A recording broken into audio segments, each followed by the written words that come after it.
Your eyes open slowly, staring up into the vast blue above you.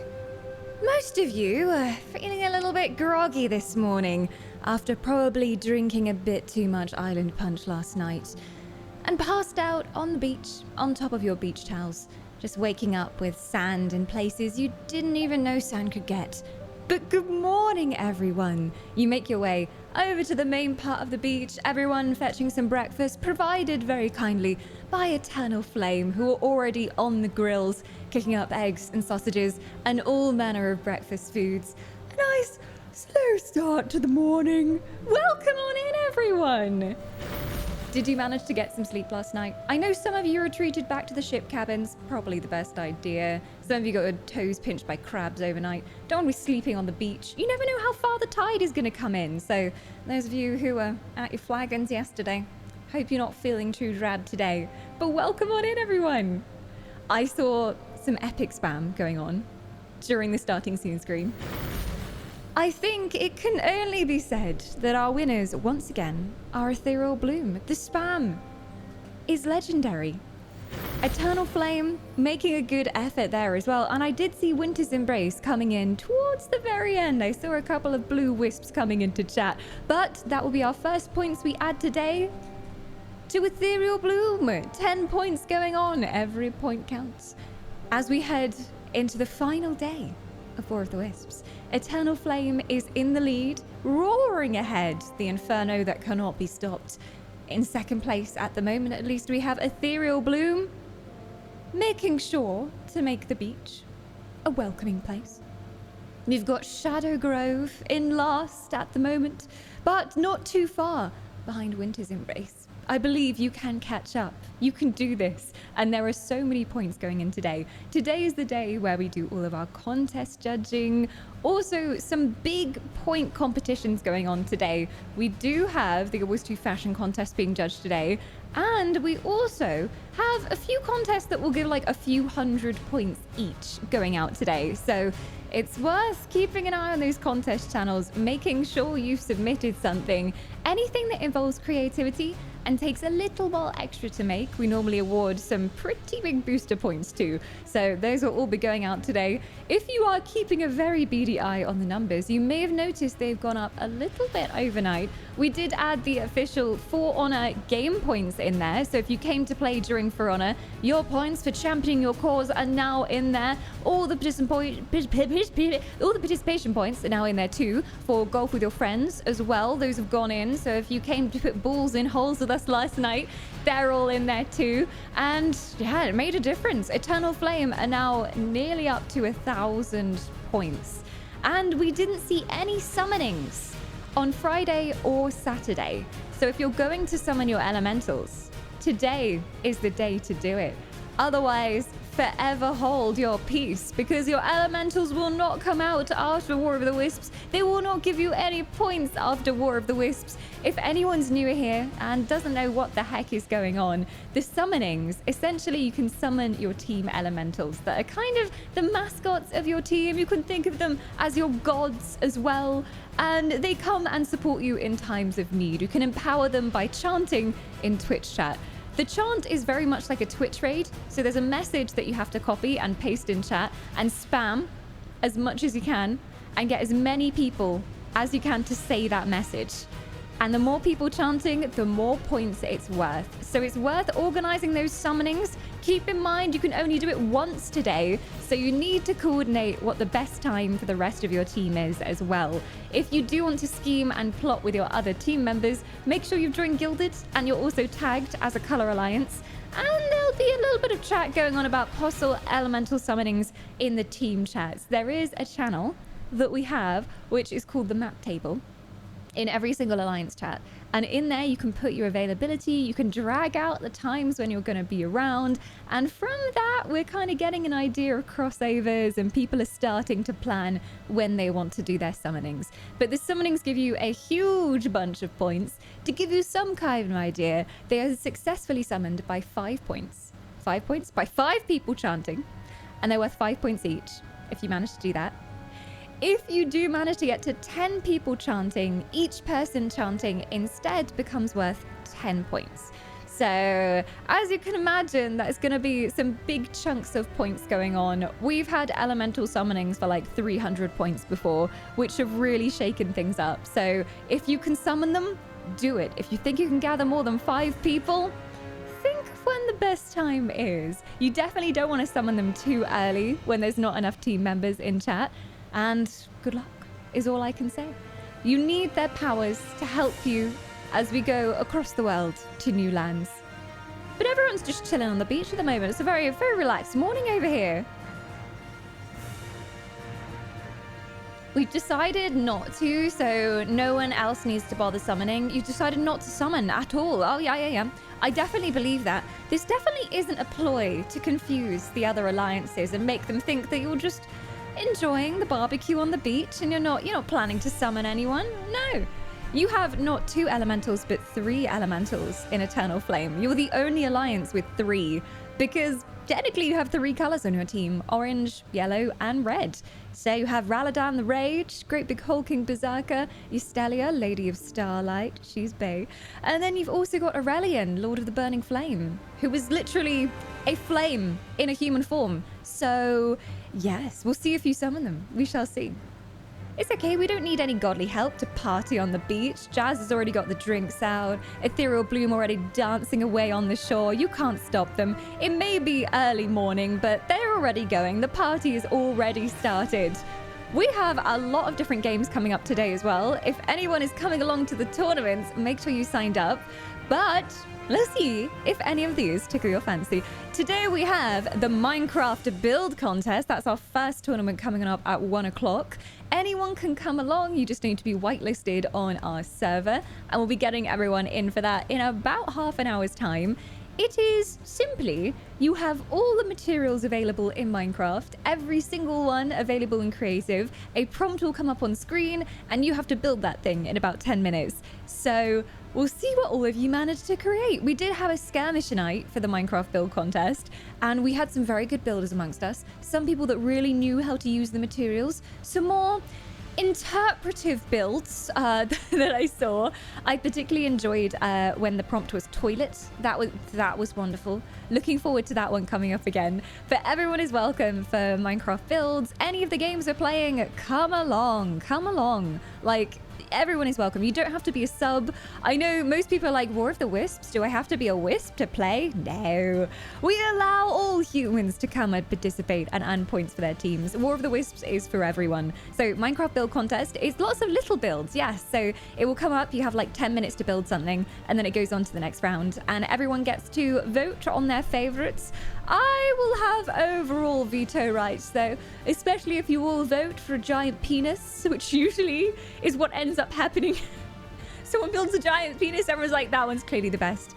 The prompt was beach, but the giant penis wins. Absolutely fantastic. So behave yourselves. I'll be watching you.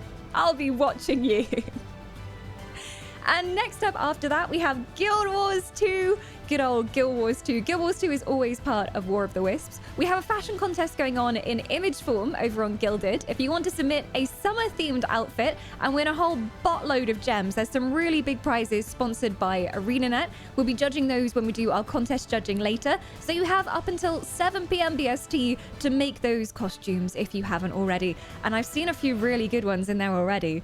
But for Guild Wars 2, we are hopping into jump puzzle races. We always do some jump puzzles because I really enjoy infuriating you constantly during War of the Wisps.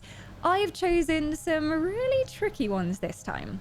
We've got a fairly simple one called Under New Management, which you might know, you might have done before. And that's basically just going to be a speed race, who can do it fastest. It's not a super difficult jump puzzle.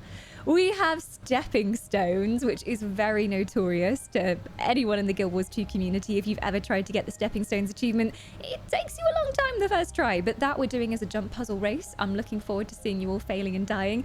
It's particularly difficult because it's kind of timed. There's geysers that rise up and they have rocks on top of them, and you have to jump at the right time when the geysers are spewing, and if you don't time it correctly, you do just fall off and you have to go all the way back to the beginning. So looking forward to seeing that pain later. And our last jumping puzzle for that is Wadent's Revenge, which is the pirate-themed puzzle where you go down into a cave system, you have to navigate in the dark, follow clues, and get through booby traps. So that one is the one I find hardest. But interestingly enough, in the skirmishes, it was the skipping stones that everyone was really finding difficult. So we'll see which one we want to do as our final challenge. But we do have 400 gems for every first place in every race we're doing, sponsored by the lovely folks over at ArenaNet. I am lucky enough to be an ArenaNet partner, so we have some gems to give away. And I can also announce we do have some community chests. For the first time, we have community chests on offer for our winning alliance. So Guild Wars 2 has given us some chests to celebrate their anniversary coming up as well, and we're going to be giving away 5 to the winning alliance. The community chests include a bunch of super rare cosmetics. If you go to the Guild Wars 2 Wikipedia, it will tell you everything that's in there, but basically you get to choose something from the box of wonders. So those will be going out to a winning team. Regretting not getting to practice this round for jumping, you'll be fine. Look, under new management will be a breeze. The others, I can't promise the same. You've done Wadent's Revenge though. Wadent's Revenge was one of the first jumping puzzles we ever did for War of the Wisps. So I think you're familiar with it. It's the one where you start off like there's a skull with teeth and you have to go down the waterfall, and then you have to navigate in the dark. There's only like torches of different colors guiding your way, and so he turns the lights out occasionally. There's like a trolley pirate who oversees the jumping puzzle as well. So it's great fun. It's great fun. Hi, Acheron. Welcome on in. Why, thank you. I am honored. I am at your service, as always. Herring is saying, well, some absolute Giga Chad built a surfing Pikachu in Minecraft. This is true. It was really good.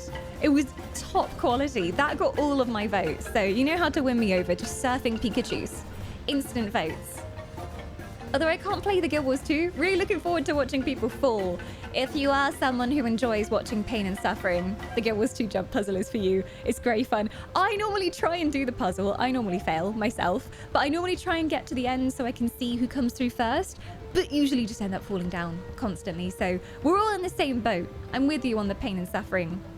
And then, a little bit later, after Guild Wars 2, we have Final Fantasy Online Chocobo Racing. Quare, I hope you've been feeding up your chocobos on Garshal Greens. They're ready to race at, well, it's going to be 5 p.m. British summertime. We're going to go and do that. And you can win points for racing your chocobos. We have a first, second, and a third place for chocobo racing. You can use any chocobo powers that you have and any leveled chocobos. It really is worth training your chocobos. If you need to get some last minute training in, now is the time to do it. And I will also, for the first time ever, be offering some points for my chocobo with the favorite name. I will be picking a chocobo that I think has a very dapper name or the funniest name, and I'll be giving it some points because you're also creative with your chocobo names. Normally they're puns. 99.9% of chocobo names I see are puns or pop culture references that fly over my head. So yeah, that's happening later. And also, whilst we're doing chocobo racing, we are on Twitch front page. It's been a while since we had a Twitch front page slot for War of the Wisps. I've applied for every single War of the Wisps, like last 3 or 4 War of the Wisps. And finally, Twitch Senpai have noticed us. So we're on front page for 2 hours. At the moment, I'm not sure whether it is local front page or global front page, but essentially what this is when you go to twitch.tv, there will be featured streams in some boxes, and we are going to be one of those. So we might see some new faces coming on in during Chocobo Racing. Make sure to welcome them on in. Mods will have their swords ready for potentially trolly types, but to be honest, most of my front page features, we've just met some really nice people. Some of you who are in the community now are from our Zelda front page feature when we were playing Breath of the Wild, just after I started playing it. So it's nice to get a few more eyes on the stream as well. After Chocobo Racing, we are heading into Elder Scrolls Online. We have our housing contest, which you always make some incredible stuff. I know everybody's hard at work putting the finishing touches to their houses right now as well. If you are entering, make sure you've also submitted an image to the ESO Housing Contest channel. If you submit one image, you can then add some comments on it of, you know, different inspirations for the design or some extra pictures of different views of the house as well. We are going to look around on stream, But it's important we have pictures there so that the community can also pick their favorites. There is a chunk of points going in for the community favorite for the housing contest as well. And if you are coming along to that, make sure you've added me in-game on Guild Wars 2. Not Guild Wars 2, Elder Scrolls Online. Too many MMOs. This is my constant problem. There's no such thing as too many MMOs though. But make sure you've added me. If you're a North America server, I also have a character on North America now called Murica Whisper, made specifically for the ESO housing contest. So she's ready to come and look around your houses, and we'll have a live viewing of those. Also, make sure your permissions are set so that the Twin Arches is your default house for visitors. Otherwise, I'll like spawn into your townhouse somewhere and be like, this is nice, but I don't get how it's a desert oasis. So, okay. So just make sure you got your permissions set up and it's all ready to go. But there were some incredible entries last time. We had like wonderlands made with beautiful trees and animals. We were going for a spring theme last time. So the theme was Secret Garden, and some people hid entire gardens inside their houses. They added extra levels onto the base housing models. It was amazing. It was so well done, and I had such a hard time choosing. I think we overran that section by like an hour because I just couldn't choose who the winner was. It was really difficult. I will be saving our tours of the ESO houses this time as well. I'm popping them on YouTube because they're just so good that other people need to see them. People put so much effort into them. Calling it now, front page Final Fantasy, 400 participation points from the community at large joining in. I mean, it would be really cool to get some extra Final Fantasy faces in. The thing is, when you're on front page, so Twitch mostly defines the categories by number of viewers. So if you have like a lot of viewers in, you'll be at the top of the category, so people coming in and browsing will normally like click into that stream. So we might be on the top row of Final Fantasy, potentially, depending on which front page we're on. There's global front page and there's local front page. So local front page would be UK only. So it'd be like UK front page, and we'd be on like the carousel is what they call it. So when you're on front page, there's a box of the featured stream, and then you can keep clicking for more featured streams. So if we're on that, then that means, you know, we'll see a lot more faces here, but it won't be absolutely insane. If we are on global front page, it's going to be balmy, but we'll see what happens. We are prepared for anything. Swords at the ready. Herring's like, I'm going to be on TV. You can wave. We'll put the chat screen on so you can wave.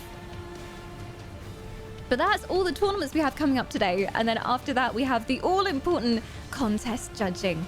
We have creative contests aplenty, cooking, art, making posters, sea shanties. There's a bunch of them. So make sure that you've entered something, because you do get just participation points for entering as well. Even if you don't win, we've got yous coming and taking the wheel. 53 months of immortality. And as everyone else wakes up and slowly has some breakfast, uses right down to business, goes straight to their ship, makes sure all the rigging is in order, puts both hands on the wheels, ready to steer if we're going off on some adventures today. Thank you, yous, for 53 months. And you've seen many a War of the Wisps, so you know what happens now with those all-important points. You have 5 points to spend on an alliance of your choice. Hashtag and then the alliance name to spend them. If anyone's brand new to War of the Wisps and you're lurking in chat like, what the heck is going on here? What is happening? Do make sure to check out the War of the Wisps info channel. There's an info doc on there telling you what War of the Wisps is, all the different ways that you can win points, and there are a lot of ways to win points. There is gold-based support from chat, so subscriptions, tips, bits, all win you points. Most importantly, the game tournaments that we do over the whole weekend.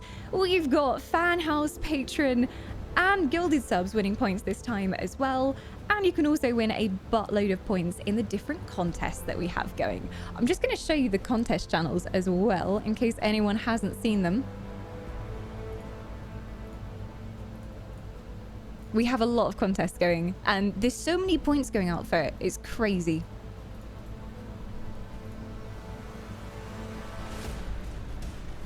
Oh my god, the bass just dropped in this song. Hello. When the bass drops. Well, it doesn't want to show you gilded today for some reason. It was working fine earlier, and it worked yesterday, but it really doesn't want to show you gilded. Maybe because I'm going to secretly drop extra intel on the other teams that I'm not supposed to. That sometimes happens. Sometimes I go into the secret chat without meaning to. Oh my god, did someone summon me at the beginning of War of the Wisps? Wow, hi, good morning. Have you had your coffee yet? I'm having an iced frappe milk latte mocha pumpkin spice. Also, did you see? I'm so cool that I put up a goal for me. So I know you guys want it. You've been asking for it incessantly, over and over again. You're like, whoa, can we have a whole stream with Valley Girl? I am here for you. I vibe with it.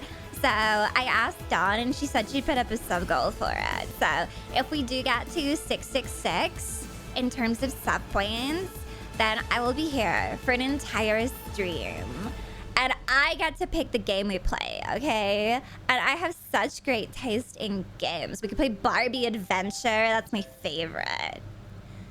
Or, you know, maybe some of the, what they called, you know, the Brat series. Really good. High quality games. High quality games. How do I take away my sub? How dare you? Are you saying you don't want to see me, Herring? Why don't you love me? Everyone loves me. Obviously. Rude.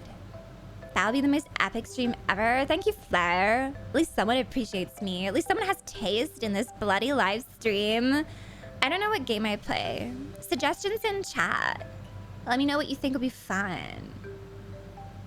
But yeah. The community have been begging for it. Yes. Most of you.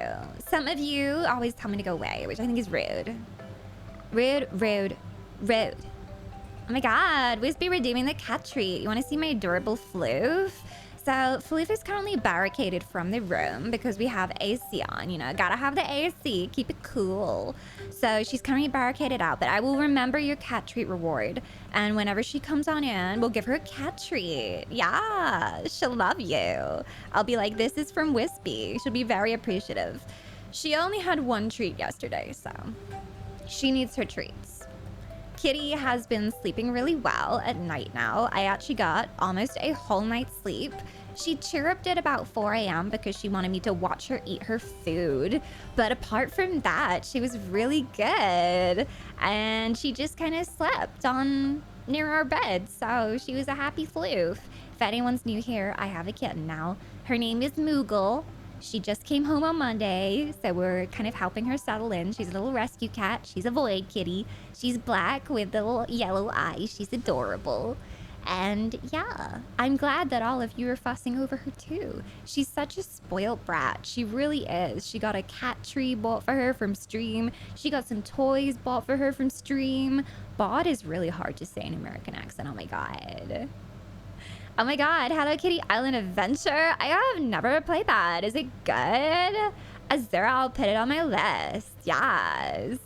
Our Floof still has her regular 3 a.m. opera performances.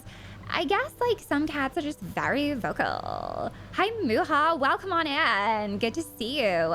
This is definitely my normal voice. Curse the Valley Girl channel point redeem, goddammit. New people come in and they're like, what the fuck is this? What is this voice? We really need to have like a West Country redeem. It needs to happen. I also said we should have a posh redeem, like Posh Whisper. But then all of you said I was posh, which I don't appreciate. I'm not posh. I'm just Southern, okay? There is a difference. Someone redeem something? Yes. I have a channel point redeem called Valley Girl. And I have to talk like this. There's also a goal up today, and if they hit it, there has to be a whole stream like this. It is pain, it is torture, but they love me, obviously. Barbie Horse Adventures? Yes! Can you even get hold of that at this point? It's like so retro. I hope I can. Okay, the crown is because I am a queen, and I deserve it, okay? Obviously, if anyone doesn't know, I have a crown for every season of War of the Wisps. So this is the summer crown. There's a close-up of it on Twitter at the moment if you want to see it. But it has corals. These are coral twigs. Coral? Coral? How do you say coral in an American accent? Coral? There are coral twigs. And then there are little dragonflies in it as well. It's adorable. Coral? Coral? Coral, stay back. Please stop. I'm having flashbacks. I'm having flashbacks. I really want to watch The Walking Dead again. But yeah, half of it is him going, Coral! Coral! Anyway, but yeah. Obviously, we have different crowns for every season. So summer crown is this one. We've got the autumn crown, which is autumn leaves entwined together. And it's rose gold, obviously, like fall colors. For winter, we have ice shards with bare twigs. That's that crown. And then for spring, we have spring flowers and leaves. It's a vibe. It's a whole look. It was my dream to have a crown for every season. And now it's truly been realized. Hashtag blessed. It has ended. It is over. You are safe now, guys. Don't worry, she's gone. Welcome anyone who's new to the stream. This is my real voice. Or is it? Maybe Valley Girl is my real voice. I end stream and just suddenly my real voice comes back. Wow, what a bunch of nerds. I'm so glad stream is over. But this is my real voice. I'm from the south of the UK. And I have a very stereotypically southern accent, I would say. I'm quite southern. Spring crown sounds best. Spring is one of my favorite crowns. It's really hard to decide. I think winter crown might be my favorite. Because it's just so cool. It's like blue ice shards. And then like there's bare twigs wrapping around it that make the crown. And it's just really cool. It's just really cool. I'm sure she'll be back later. Oh, Moogle or Valley Girl. Both of them might be back later. Also, I'm surprised that Moogle didn't react to Valley Girl because she was sat here. And she's used to me talking quite softly. And I was in full Valley Girl mode and she was just fast asleep. So thank God for the deep sleep of cats, I guess. I saw an infographic this morning saying the south of the UK was like the last 50 miles inward from the southern coast. I love how like anything north of me, I just call the north. Like it's not even that far north. Anything north is north. We don't go there. The White Walkers are there, Muha. The White Walkers are there. One of these days, your voice is gonna get stuck like that. Yeah, and then it will never come back. We'll just be in permanent California mode. No escape. Although to be fair, I don't know if this is more like Canadian, because there is like a Canadian person that I watch and their voice is like very much like this, you know, like on the end of the sentences. So, you know, maybe it's not really Valley, maybe it's Canadian Valley. Who knows? Although I'm sorry for anyone in chat who is Canadian because I cannot tell the difference between Canadian and American. Cannot tell the difference. I'm so sorry. I know they're very different things, okay? But to my English brain, they just sound the same. Just sound the same. Curious if you're running a noise gate. Oh yes, we are at the moment, especially because the AC is on. I did invest in some AC last year because it's almost impossible to stream during the summer when it's so hot. So there's a little bit of a noise gate on just to help with that. And it's mostly essential during these long streams because War of the Wisps, it's 2 10-hour streams back to back. Well, usually 12-hour streams, to be honest. And then we also had a 6-hour. This was the first War of the Wisps that had 3 days of content. So Friday was like 6 hours and we were live 10 hours yesterday. We'll be live 10 hours today. Ooh, hey. Meanwhile, it's we Americans that should be apologizing all the time. Oh yeah, the Canadians are known for apologizing. I've never known a nasty Canadian, I have to say. Like every Canadian I've met has been really sweet. I guess you can't stereotype, but everyone's been so cute. Who's from Canada who comes into stream? I can hear the AC. I'm in Germany where they do not know what aircon is. They don't know what aircon is in the UK either. Like aircon is so rare here. They don't build it into houses. And in the UK, I think it's probably mostly the same in Germany because your weather's quite similar, if not a bit hotter. But our houses are built to keep heat in. So they're all made of brick and they're great at bringing in heat during the day and just keeping it inside. And they never let it go because historically it was a very cold country. So we were like, how can we save on our heating and keep it nice and cool, nice and warm? And it was never hot, but now it's killing us, literally. So I was like, it's time. It's time. You're the only UK streamer I watch that has an AC unit. The rest are just melting alive, Spooky. The rest are just like covered in nerd sweat. And there we go. Why is your tongue blue? I mean, nice try. I've been streaming for like 6 years, Asta. Try again. There's so many things that trolls will come in and they'll be like, oh, can you touch your elbows together? Say this word, which definitely isn't rude. And it's to make you do things so they can take a clip and then do something dodgy with it. It's like, really? You think that I'm gonna fall for that? I've been here far too long, sweet summer child. Nice try. Go back to school. You should be at school right now. Oh wait, it's Sunday. Sunday school. Off you go. Off you go. You're late. Quick. Let's see if this scorchingly hot cup of coffee will set my body in overdrive and let me cool off already. Oof, that is the tactic. Like, that's why apparently we used to drink tea during summer. So it would send your body into hyperdrive and it would cool down.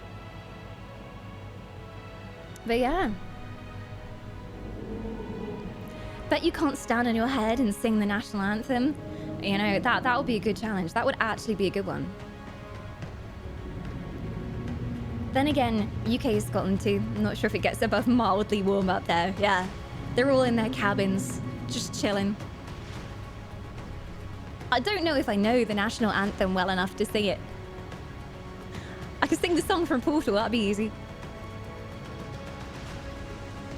It's not long until our very first tournament of the day, which is the Minecraft build contest. Not long at all. I don't even care if this is science, it still makes no sense to me. It apparently works. I wouldn't be brave enough to try it though. Thankfully it's not too hot today, but I did notice even when we turned the AC off for like an hour during yesterday's stream, it was super hot again. It got baking real fast in here, so yeah. I literally know the first line, that's it. God save the Elven Queen, obviously. Not the discount human one. God. Who would want to do that? Let's not bake the elf. I am delicious when roasted. But yes, nerd sweat during War of the Wisps, not ideal. If you saw last War of the Wisps, whew, by the end when we were contest judging, I was so shiny. I was just sat here glowing with sweatiness. Can I ask something? Are those ears you have real? The most commonly asked question in this stream. Yes, of course. Have you never met an elf before? Can we get an exclamation mark elf up in chat? Yes, our houses are pizza ovens. This is true. They very much are. If you are coming onto Minecraft, by the way, make sure that you've put your Minecraft username in the beach chat in the War of the Wisps group, and then we can get you whitelisted and ready to play as soon as we're ready to go.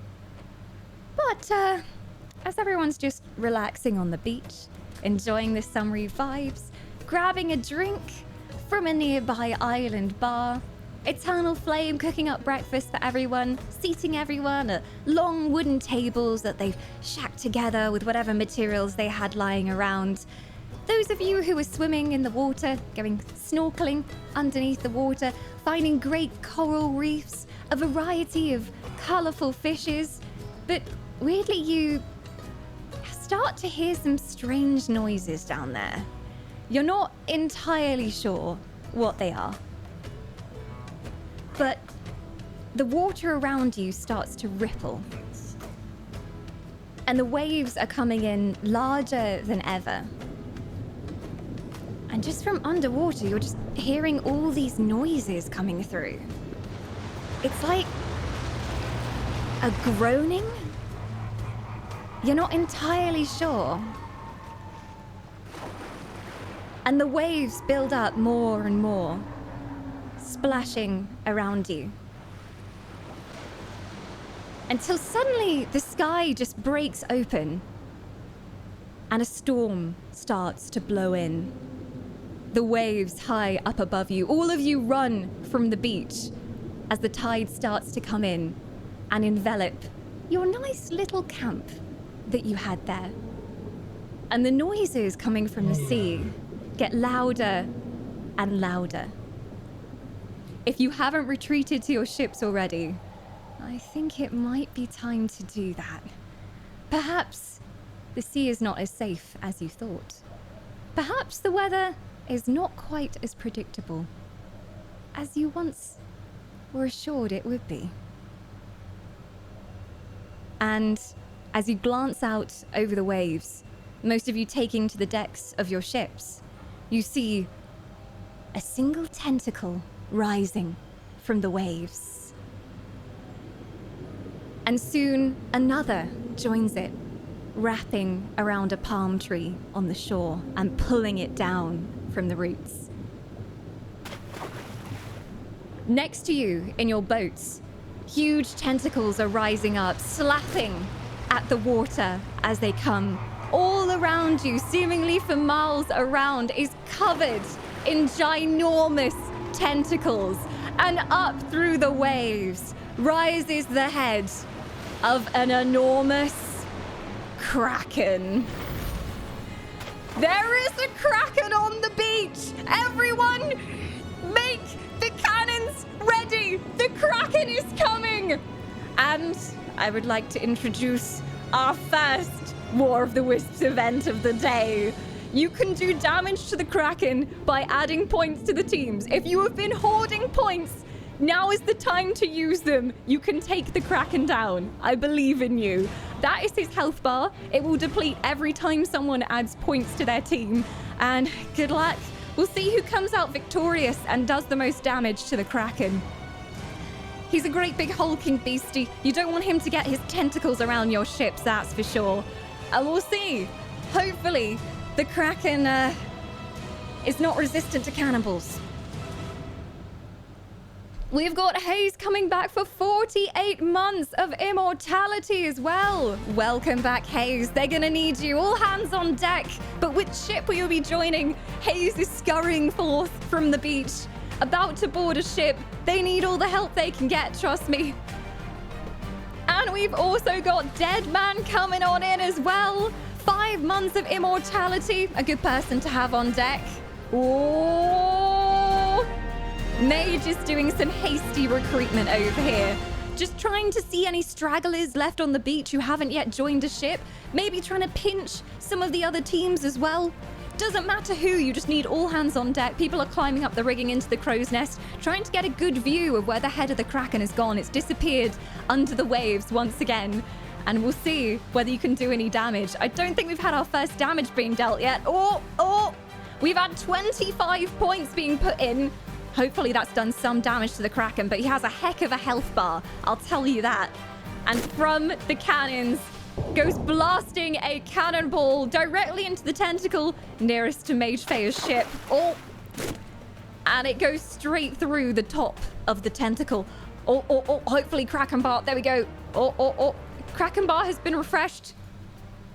Hopefully it's doing some damage. I think it did a little bit, maybe. You had to reload the kraken. Kraken is disappearing beneath the waves for a second there.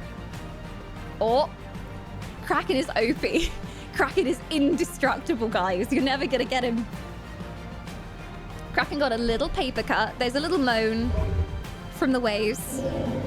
He seems a little bit perturbed by that, especially all those points going on from Mage. Just a little bit smarts, a little bit of a paper cut on one of his suckers, and the tentacle retreats under the waves. But where that one retreats, another one springs forward. It's not over yet. Beware of the typo. Yeah, make sure you've typed your team name correctly and it will put it onto your flags as well as firing on the kraken. Did you stock your cannons? I told you this might not be a totally peaceful trip that we're going on. Can we roll to seduce the kraken? You can certainly try. I know some of you very much like tentacles, so, you know, roll to seduce kraken. I'm assuming Ethereal Bloom are trying to calm the kraken at this point, playing some sea shanties like, calm down, Mr. Kraken. Sir, this doesn't need to be a fight. Come on. Whereas Winter's Embrace already at the map table, planning out on the map where they think the head of the kraken might be, how many tentacles they have to get down, where the biggest target might be to go for with the cannonballs. They're arranging people on the deck, trying to make sure there's always someone manning the cannons. There's a queue for loading cannonballs in, fresh ones from the beaches. It seems like over on Shadow Grove's ship, they're focused more on magic, trying to see if maybe they can calm the kraken with their nature powers. There's a lot of druids on board, and they probably don't want to hurt nature. After all, it's its natural habitat, and you happen to come in here, so trying to see if there's any way to placate the kraken. Maybe trying to feed it some things into the tentacles to send it back below the waves. And last but not least, Eternal Flame have the full firepower of the HMS Arson behind them. They are just loading up the cannonballs. They have something akin to a rocket launcher attached to the front with a harpoon on it. So good luck not firing on yourselves there. It is called the HMS Arson for a reason. 2 massive steam-powered cannon jets at the back. Careful where you put that. And during this entire thing, Flare is like, everyone calm down, okay? I will get you a drink. Just calm down. No one panic. Flare is running back and forth between the cabins, delivering drinks to everyone like, don't worry, the Kraken's not going to get us. It's fine. Just calm down. And giving everyone a fresh cold one to drink as the Kraken is attacking. Ethereal Bloom, far too chill over there. Just hanging out. Just maybe stroking one of the tentacles, having a drink. You know a guy? You know a Kraken tamer? Well, you better get on the call to them immediately. We need a Kraken tamer around here. We need one. How do you make a Kraken laugh? You give it 10 tickles. Hey, I'm sure the Kraken is not immune to puns. Try puns on the Kraken. It works every time. And Flare, if you spend your points, hopefully it will do some damage to the Kraken. I think it is depleting. It's depleting from the other side, you can see.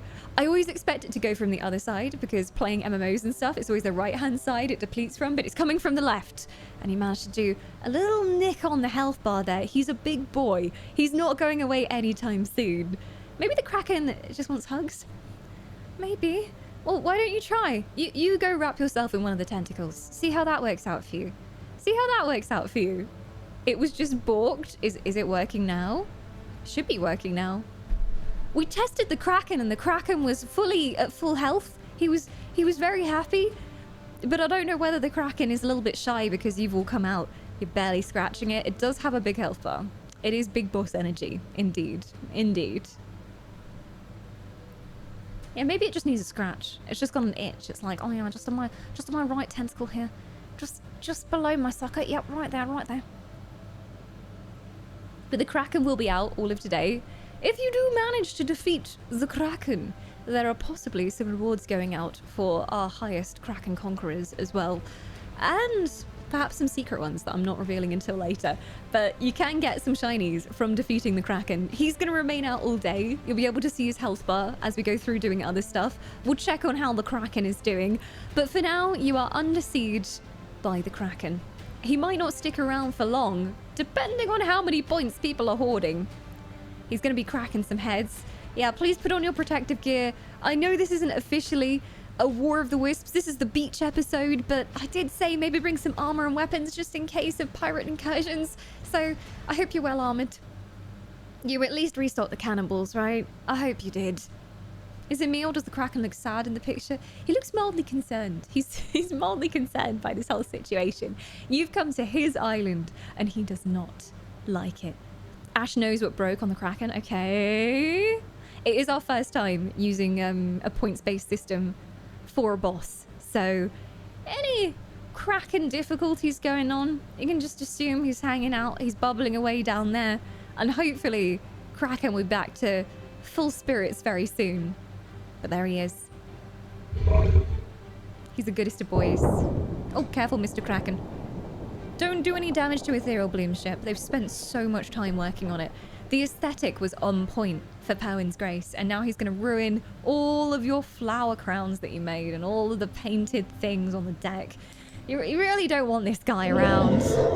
Wondered what the dragony noises were earlier. Oh, you noticed them. I was waiting for someone in chat to be like, what was that noise? And I was like, maybe they didn't notice. Maybe they think it's a noise on the other browser. But as soon as we started stream, he was bumbling away. There were little like water noises going on as well. And I was like, is anyone going to notice?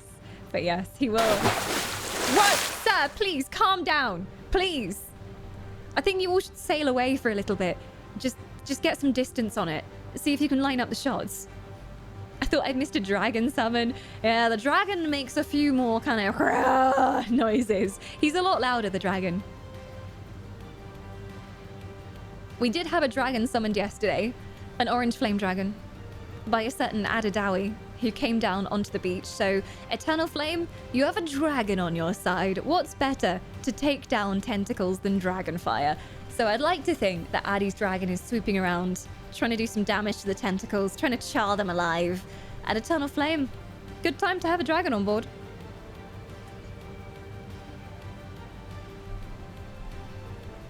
A Kraken conundrum indeed. Let me know when the Kraken is back up to his normal self, Ashen, and we'll get the Kraken back. But at the moment, it seems like the Kraken is just going away into the waves. He seems a little bit just angry. And he's going to go and have a mope underneath the waves for now. But Kraken will be back later. You'll be able to boop down his health bar. And he's just not wanting to play with you right now. He's destroyed the entire beach. All of the Alliance tents are now strewn out on the ground. All the sandcastles you built toppled over.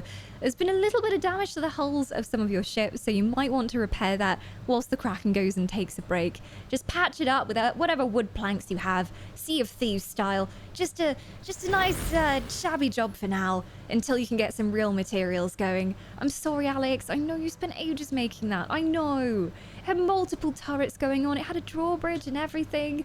Look, you just keep rebuilding. I wouldn't work too hard on it though, because he might come back later. But for now, the storm starts to abate. The winds die down. The waves calm slightly. And some of you end up going onto the beach and starting to pick up the bits of trees and scattered bottles from the bar that are left all over the sand, trying to make it somewhat habitable again and preparing those cannons in case he does come back around again. But for now, seems like he's done with you lot. He is absolutely done with you. He might return. Toriel helped me fix my sandcastle yesterday. Thank you, Toriel. Appreciate it.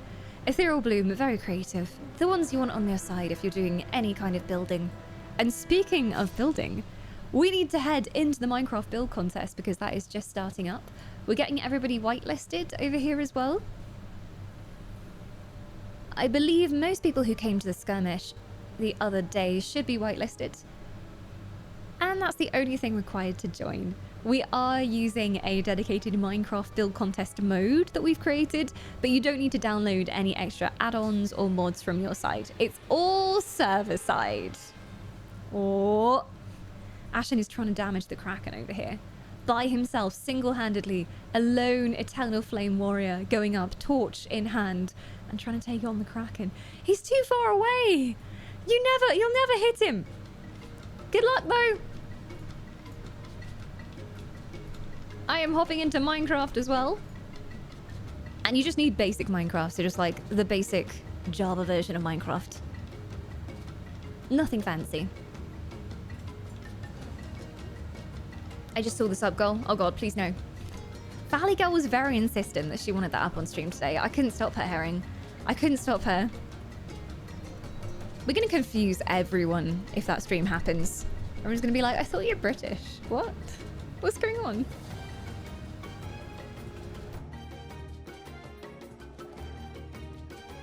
Personally, I think we should play Barbie Horse Girl Adventure with Valley Girl. The best video game to ever exist.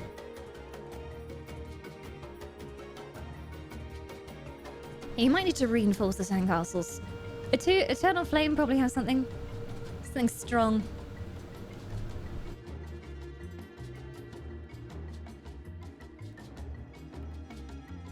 That's why it's the 666 sub goal, because it's cursed. Absolutely cursed. Alright, is the summer build contest server up, Ashen? I know you're busy fixing the Kraken. Oh, there we go. I'm chilling.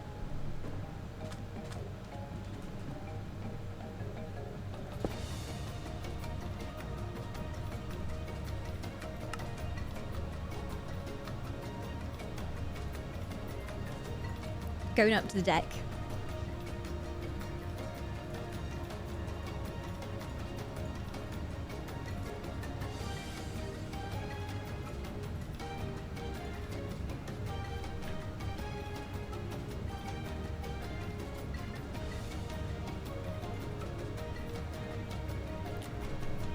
the heck has happened here, Minecraft? Why are you like this?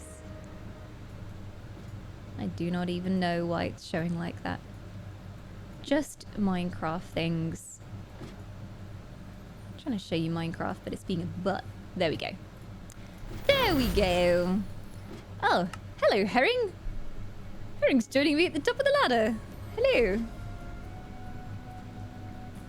I have flying privileges, so I can look around everyone's builds. I will be trying to build something myself as well. The IP for the server is posted on the beach. Bear in mind, your character does need to be whitelisted, so that's your Minecraft username in order to get in. And we are switching over to the Minecraft category. God save our souls. The Minecraft category is an interesting place on Twitch. There's a lot of trolls and there's a lot of just children on the Minecraft category, so the mods are keeping an eye out, because sometimes we have someone literally come in and be like, I'm only 10 years old, and then they just get immediately banned because they shouldn't even be on Twitch at this point. But there are some nice Minecraft folks about, for sure, for sure. Grabs pitchfork. Muhar is ready. Ready to fight. Can I join your server? Yeah, the main question is like a bunch of kids being like, can I come play? And I'm like, well, yes, sweetie, but we're doing a special contest today. So you have to pick a team to join. To be fair, I think some of the Minecraft kids would enjoy War of the Wisps. We should bring them on board. If you see any of them, be like, come on in.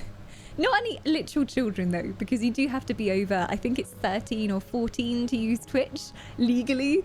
So we're legally obligated to ban anyone who's like, I'm 9 years old. My mum said I could watch TV on the computer.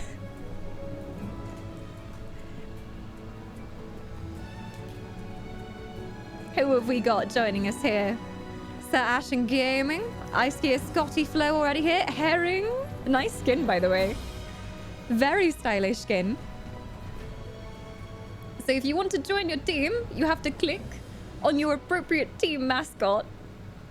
Look at his little nose. I want to stroke his little nose. This is the Shadow Grove mascot, so you'd click them for Shadow Grove. Winter's Embrace. Hello. Hello. Ethereal Bloom hanging around here, and Eternal Flame over here. I feel like the Eternal Flame character has the best costume, so it's clearly Eternal Flame bias, because it was an Eternal Flame member that coded this server, so obviously biased, obviously. Yeah, don't even joke. Yeah, exactly. Even if you joke about it, it's like, nope, that's against terms of service. Don't do that. Don't do that. Banhammer. We have banhammers, and we also have green swords, known as our noble mods, lurking in the shadows, ready for action. Scotty's looking pretty sharp, yeah. Look at that suit. This is what Scotty actually looks like in real life. I've met Scotty. Looks exactly like this. Met him at Twitch London. Glass of wine in hand. A very refined gentleman. A distinguished personage, yes indeed. Hey, Toxus. Oh, hello there. It's a Gandalf-inspired look. Gandalf / Dumbledore. But we all know Gandalf and Dumbledore are the same person. My theory is, when Gandalf disappeared in the middle of Lord of the Rings, where did he go off to? Went off to Hogwarts. And when he disappeared from Hogwarts, where was he? In Middle-earth. Helping the Fellowship. It explains why both Dumbledore and Gandalf are always freaking disappearing all the time. It's perfect. Hopefully Kraken's working now. Do we want to try Kraken? Is there any way we can, like, put the points in that were there? Also, I don't know what's happened, because it's like trying to display my game, and I'm like, no, we're going Kraken. There we go. It seems like there's some health come off there. You've depleted the correct points. There you go. So you can see on the right-hand side of the bar, there are a few points that have gone, so it's working. The Kraken is backing. If anyone's got any points, try spending them. Try spending them. Help us test the Kraken. He's a wily beastie. He's hard to tame. He's hanging around the area, circling the island, not causing too much damage just yet. But if anyone's got a spare cannonball, lob it. Lob it out there. Exclamation mark damage 1. Nah, you gotta do it with points. It's the hashtag command. So hashtag and then the alliance name to spend the points. And apparently the Kraken doesn't like it when you spend your points. Drag! Drag. Attempting to just put some coins together in a ball, load them into the cannon, and see if that will work against the Kraken. Ahoy there! Oh, ahoy there! Ahoy there, who be this? Oh, it do be Flare. Oh, our Flare. With them 500 biddies, I'd say that's enough for a cannonball, as long as you got them in stock down below deck. Get it loaded in there, see if you can fire the Kraken. Ooh, art. Hashtag Shadow Grove. Jiro is Shadow Grove, but it's up to you where you want to spend those points. Flare's definitely spending them on Ethereal Bloom there. Oh, did we see the damage happen? I think I saw it move. The thing is, the Kraken is such a big boy. He's got so much health that I don't know how long it's going to take until it's like we notice that his bar goes down massively. He's huge. Poggies, it worked! Well, the first person to actually do damage to the Kraken is Ethereal Bloom. And Flare loads the cannonball as quick as they can whilst a tentacle passes by. Just manages to line it up as the tentacle passes past the cannon port and boom, fires it right through the tentacle. There's a hole right through where all of its suckers used to be. And the tentacle shrinks back down into the waves. The Kraken is not happy about that. There goes the cannonball. Oh, nice damage there, nice damage. We'll see how much more damage we can do. And we're heading back into Minecraft. Seeing who's joining over here. I might put the Kraken's health bar up here just so you can see it as we go and play Minecraft. The Kraken bar! There it is! Keep an eye on him. See if you can do some damage. I was not happy about spilling my pineapple drink, so we're even. Yeah, you were taking drinks to everyone on board. He tripped you up by shaking the boat. Just rude of him. Rude of him, to be honest. Oh, Jiro's finding some treasure. I hope that can do some damage against the Kraken. Just fire the coins one by one. Just flick them overboard into the suckers. Maybe the suckers will try and take the coins up and then get confused and have to sink back into the waves. If you do hashtag and then the alliance name, just like how you spend your points. And it should do a little bit of damage to the Kraken. Oh, there we go. There we go. He's taking some hits. He's taking some hits. I will pop him up here. As long as he's not in the way. Maybe Kraken can go here. That's a good spot for Kraken. Valley Girl, you can move. Get out of here, Valley Girl. Right, Kraken's going. Kraken smacking. This is a boss fight level health bar. Oh yeah, he's huge. He's going to be hanging around all day. If you do manage to kill him, there are some rewards on offer. And for those that manage to do the most damage to the Kraken, we've got some shinies going out as well. What the hell is that sub goal? Everyone's favorite sub goal. Everyone loves Valley Girl, and she insisted that we put the goal up. Some of you in chat suggested a full stream where Valley Girl is here the entire time. We could play something cute like Barbie Horse Adventure or the Bratz game, or I don't know, just like a really fetch game. Twitch chat will get to choose if we hit that goal what we play, but I know you're all dying to see Valley Girl, obviously. I'm sick that day, whenever that is. I'm deceased that day, whenever that is. I had to wash my hair that day. She loves video games, though. She's so excited. Seems like we got a good representation of teams going on here. I'm assuming, Ashen, that I should join a team. This has changed a little bit since we had Skirmish Night. We did test it with everyone on Skirmish Night, but Ashen has now added the ability to like choose your team before you go in, so it can see really clearly who is representing which teams. So do I just choose a random team? And then, I mean, if I win, I guess I'll go for the points lowest at the moment. So Shadow Grove is lowest, so I'm joining Shadow Grove. There you go. You just right click them and bop them on the head, and then you join the team. Shadow Grove currently at the lowest points. Might not stay that way for long, but we'll see. Get struck by lightning that day. Oh, how unlucky. Never saw that coming. Oh, No, I can't watch the Valley Girl stream. We have got some nice goals as well. You know, like giveaways and things. There are nice goals. Sorry, I think my neighbor's cousin's friend's dog might die on that day, so I have to be there with them in case they keel over. Yeah. Oh, you're so considerate, Jiro. So considerate.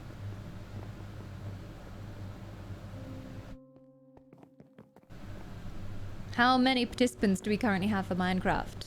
What is the running total? Let us have a look. It's looking like we've got a lot of ethereal bloom representation. Good to see some bloomers out and about. Anything involving creativity, the bloomers are normally up for. The moment it's looking like we have 1, 2, 3, 4, 5, 6 people coming along. Eternal Flame and Ethereal Bloom. No representation from Winter's Embrace or Shadow Grove just yet. Remember, you do get some participation points just by coming along, even if you don't win the build contest. Oh, and if you're not good at Minecraft building, don't worry. You can learn on the job. I am evidence of this because last time we did the build contest, I had never really done the full creative thing where you had the whole inventory with every single item in the game.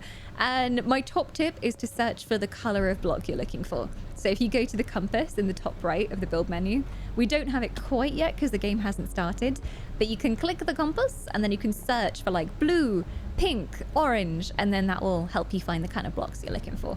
There's also special effects and particle effects you can add. Once the game starts, you'll see it on the very last slot of your hotbar, and you can use that to add stuff like smoke and fire, or I like the dizzy particle effects you have in Minecraft as well. So if you need any extra stuff, it's all in there too.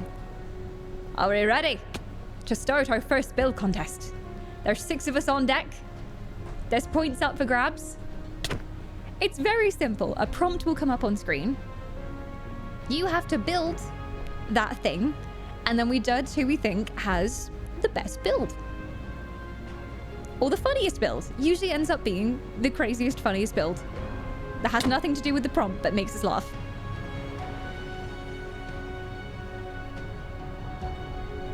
We only have bloomers and eternal flamers on deck.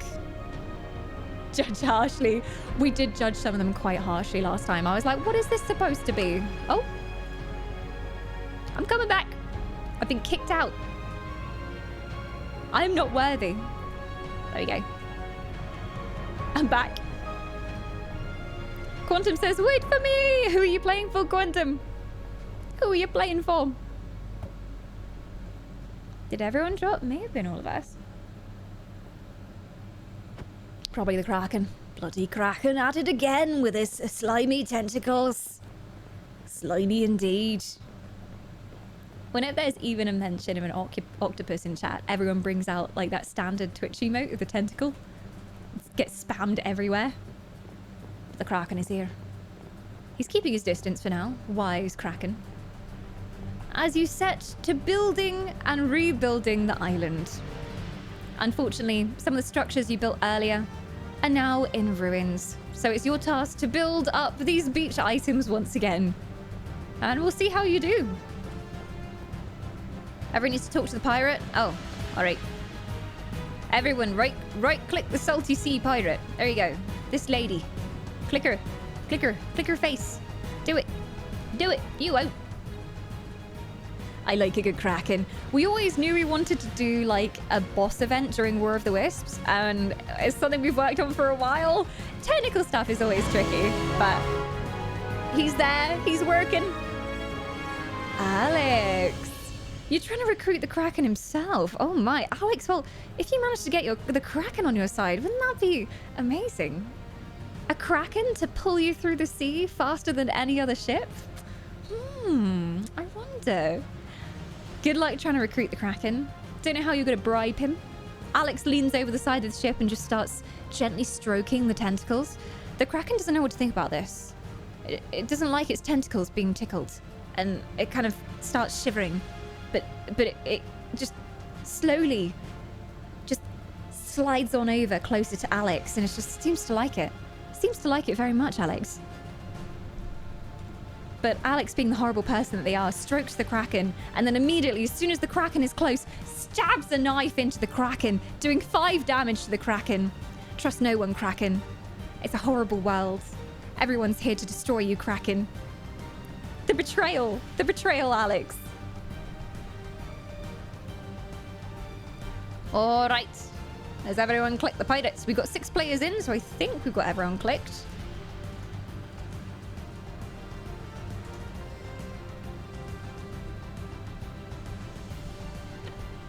I think Quantum's coming on in. But I'm not sure the status of that. We're just trying to get everyone whitelisted.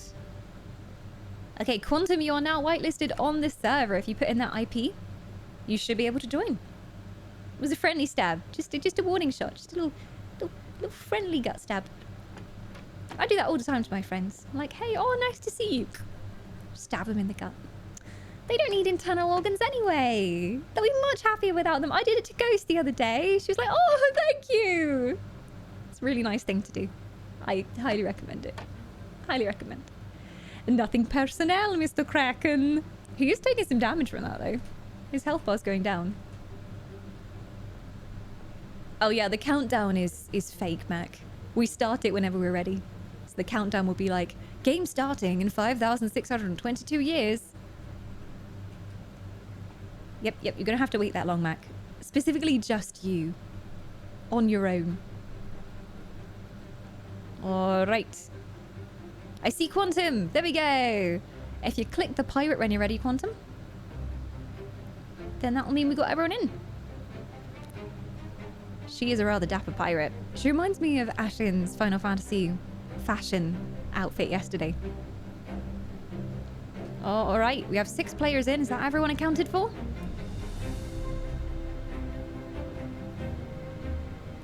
All right, everyone's in. First round, let's go. And there are points going out to whoever manages to make the most impressive creation here in Minecraft Builds. Build theme, diving, okay. Well, we're gonna need some water. I'm thinking, I don't want to give away my strats, but I'm thinking that I do like a glass dome, and then we put a little character inside of it and some coral and all of that stuff. So I'm gonna search for some glass and do my best to build all of that. Okay, here we go. It's gonna be amazing. So I've got to contain the water. Oh my god, dead man! I know you're eternal flame, but really, the explosions. Everyone's starting their builds. You have 10 minutes to do your builds. You're bloomer. Ethereal boomer, more like.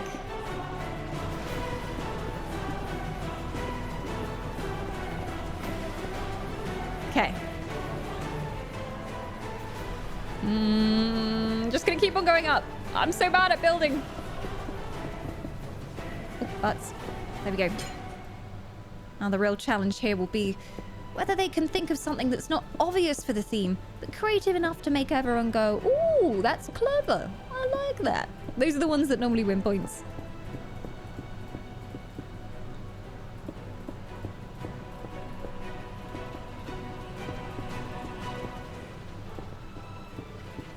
Mine is obviously the most interesting build so far. Clearly. I'm trying to speedily make a tank.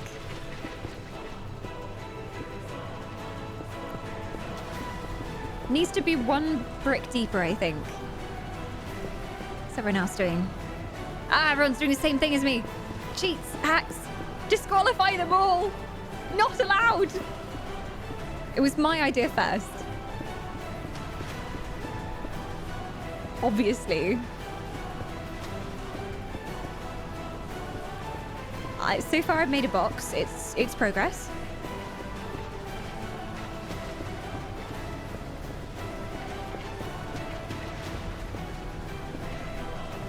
Lovely.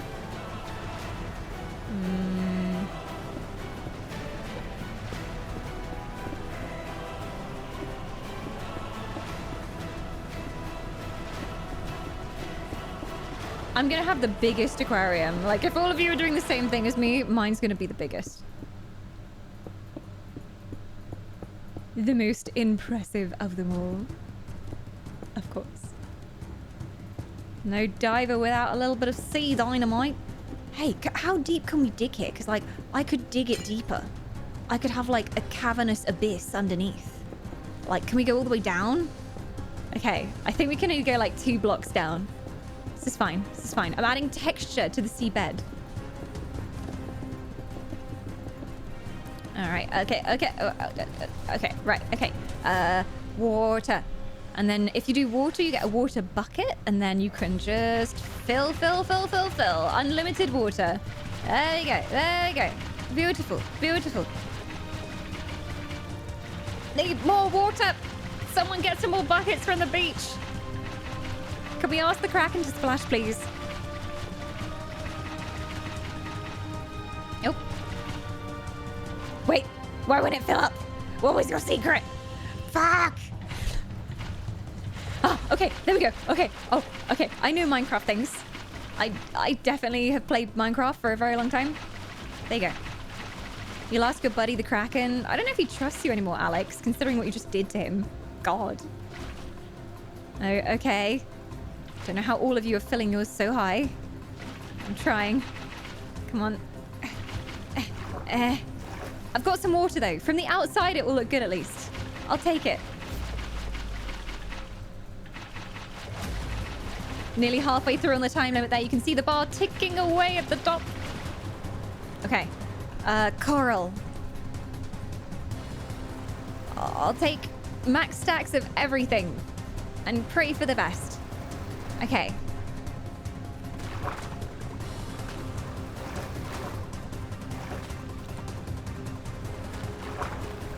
Beautiful. Stunning.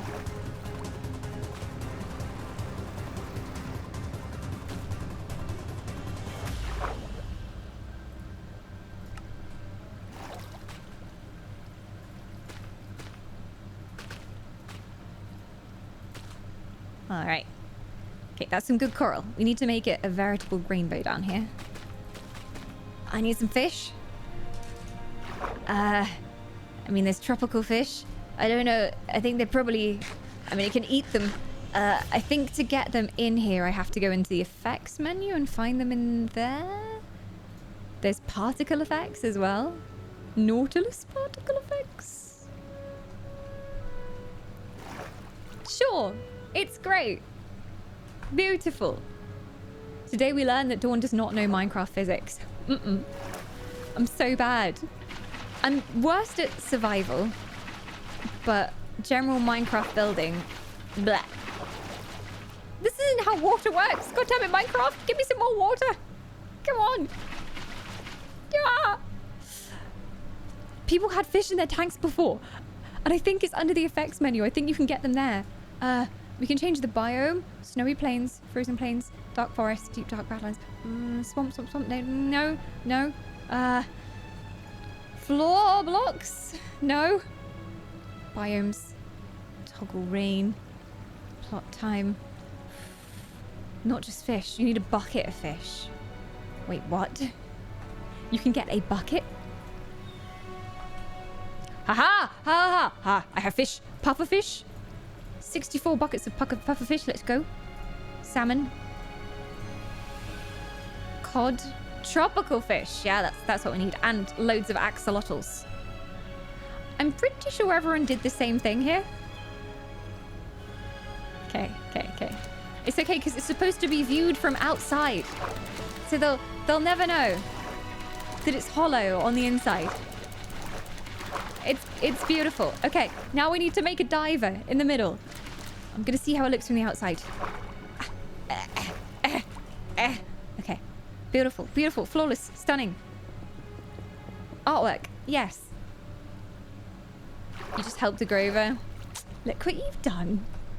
You did this to yourself. Okay, I guess. How do I make a diver? I could do... Can you do like a suit of armor? If I do leggings, how do these display on this server? Oh god. Dragging the wrong thing. Okay. If we did like diamond leggings. Ooh!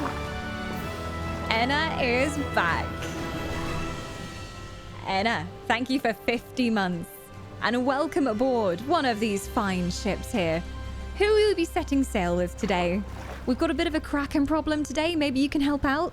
You've been part of War of the Wisps for many, many events, so I'm sure you can handle a sword, maybe a cannon at a stretch. And you have 5 points to spend on whichever alliance you choose right now. Yeah, I'm gonna make a massive diver. He's gonna be huge. Glass. And then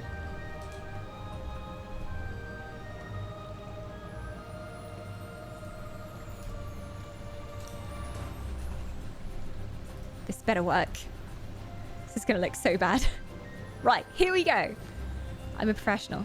Right. Oh god, we don't have much time. There might not be an actual diver in here. Okay, here's what I'm thinking, right?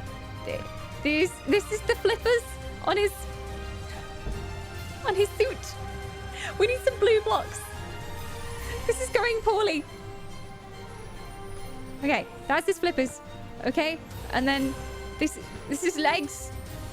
This is his body. I only have a few seconds. No. This is his neck. This is his face. And then this is his snorkel glass. He's a diver. It's beautiful. He's going diving. I'm gonna win. I just know it. Absolutely fantastic. Look at that. You can look in there. You can definitely not see him diving. Wonderful. I win. Ouch.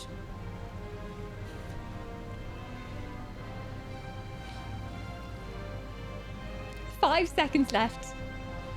Oh my god. Let's have a look at some other people's builds. We get to vote. These blocks down at the bottom here are our scores. Okay, is it... Oh yeah, oh, like a pool, and then there's a ladder, and there's someone diving off. Okay, I like it, very creative. He's diving off into the pool. I'm gonna give this a very good, a 6. It's a 6 from me. That was Dead Man's build.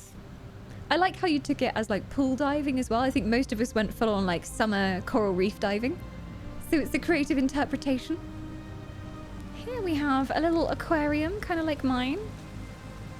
The aquarium catch our diver swimming with the dolphin. Oh, okay, this is cute. It's like an actual walk-through aquarium. And there's dolphins in there. And you have a little diver. How did you make a diver? Okay, this one gets an 8 from me. Excellent. There's actually a diver inside. There he is. That was a good one. And this one, oh... They've gone for like river diving, wild river rafting. There's some coral going on here as well. And a little boat. I like the little boat in its little hole down here. It's good. It's good. I don't think it reminds me of diving, so I'm going to give it a 4. It's pretty good though. Pretty solid. I like how you made the water rise up. Oh, that was Toxus's build. Oh, this is great. So it's a little person's legs in a pair of boxing shorts, and then they're diving into the water. Okay, that is excellent. That is excellent. That's Herring's build. For me, either Ashens or Herrings are contenders to win at the moment. And look how they also bothered to make the water transparent around the legs. That was very good. It's very good. Oh, look, this one's amazing. Who did this one? Absolute artistry. Oh, look at that. They even added a diving glass to the diver. And look, the diver even has a fine booty. Wouldn't you just want to slap that booty? Best builds, hands down. The neck is wonky. No, he just has ongoing neck problems. He's been to the doctor about it a few times. They haven't been able to sort it. But yeah, it's canon. Oh, what is going on here? Oh. Okay, there's an octopus. Oh. So this is the seabed, and this is someone diving. And I think this is the top. the top of the water, the waves. That's really well done, actually. I like that. I'm going to give that a 7. It's Scotty's build. Oh, for Ethereal Bloom. And there we go. Oh. Oh, the lava, the magma. It's a diver made of magma. Dropping down into a cool pool. Very eternal flame. I guess I'm struggling to see the vision here. Like, I can see that it's someone diving, but I'm not sure why Lava Man is going for a dive. So I'm gonna give it a good. I guess a 5 from me. It's good. Nice construction of the pool underneath. Yeah, they're going to cool off, exactly. Oh, this is Max plot. Where's Max plot? This one? Or is it not moved us over? Is it this one? Which one are we supposed to be looking at? Oh, this one. Oh. Someone underneath the water, just lying there. What is this bit? What is that bit? Quantum, what is that red line in the middle of your character? It's pretty good. It's pretty good. I think it teleported me a little bit to the right. And this is the same one again. Herring 1. I think I agree with that, Wisps. I think I agree with that. I think Herring was my favorite build that we viewed. So this match has been going for about 13 minutes now. So I think we're going to go for 10 points. There's no second and third in this one because they're really quick matches as well. So we're going to add 10 points onto Eternal Flame. There you go, Flamers. Some strong builders in your team, I have to say. Boom! Bring you up to 928. It was yours. It was a tank. Yeah, with someone lying in the bottom and then a bunch of coral. It was pretty good. Pretty good. Yeah, I did it like a businessman. I was like, is he just having a bad day? Is he just lying there contemplating existence? Well, that was round 1. We're heading into round 2. Make sure to tag yourself as a team. And then talk to the pirate lady again. If anyone in Gilded is wanting to get in now, this is the time to do it. In between matches.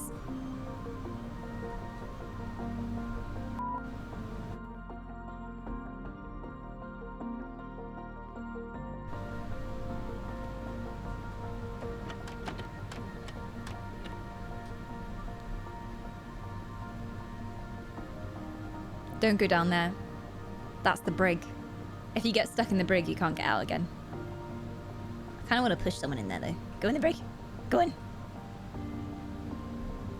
There's actually a hole at the bottom, and you can't get out. Don't put me in the brig. Rude. Absolutely rude. Shocking behaviour.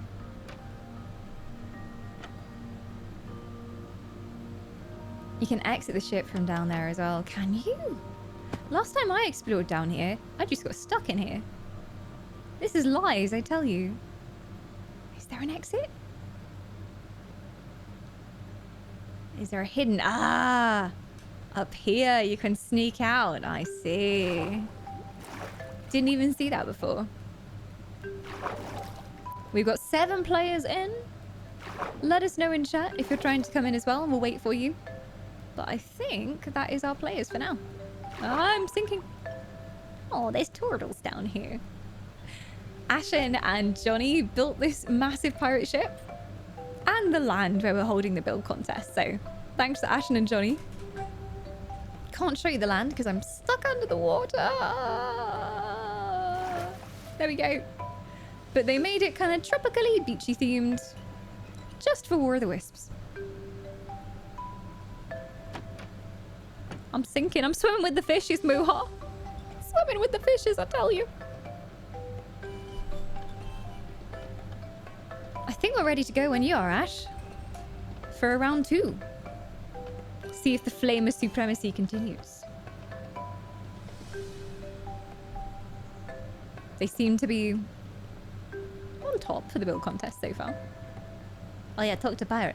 If you've not talked to the pirate. There we go. Oh, we've got 8. 8 in.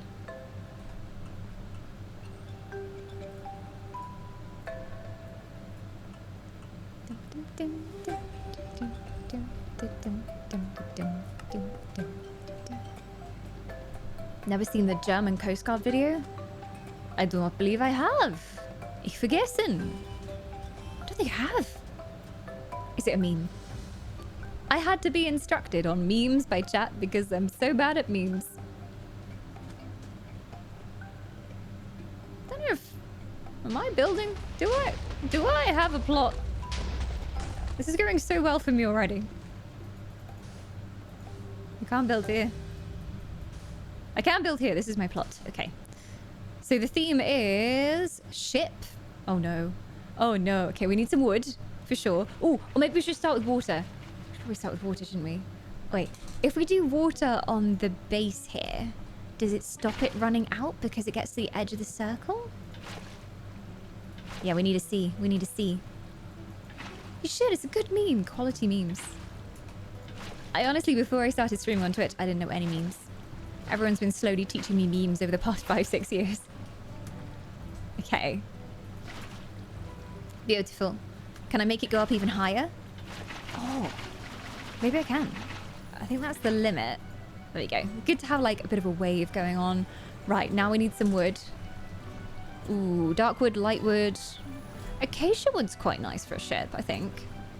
I'll just copy this ship here. Mine will look exactly like that one. Okay. This is gonna go amazingly. I can already tell. The good thing is in creative, you don't have to do dirt blocks to build things up. You can just kind of go like that and then get away instantly. Because in survival mode, if you want to build something upwards, you have to build a block underneath it, and then you have to get rid of that block, and it takes ages, and survival is pain. Okay.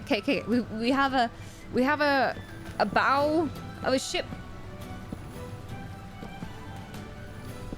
It needs a hold. Let's make a hold. Ooh, I could go Viking style.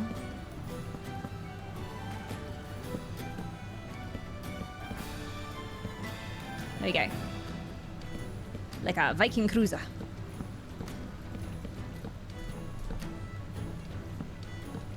Okay. This is looking pretty good if I say so myself. Obviously a dragon at the front there. That might be a bit too much. Don't need quite that much going on there.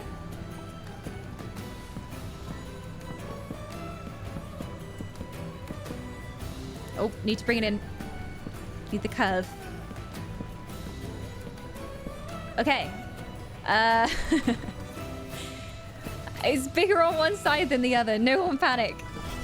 We can fix it this time. Okay. Me and symmetrical things in Minecraft, we don't go together. I tried to build a house and I usually find out one side of it is wonky. It won't be perfect, but it will be something. Hi, rapping. Welcome on in. Okay. Lovely. Flawless. Okay. Now just to matchy. There we go. Beautiful. Beautiful. Okay. This is the deck. Or maybe I should try and be fancy and do like multiple layers. Why is this bit so big? I don't understand. It looks fine on that side. Just take it away. Just take it away. You can put the blocks and then the water on top of the blocks and then get rid of the blocks for waves. All the tips. Thank you, Alex. Wait, I'm going to try it. Yeah. Amazing. Okay.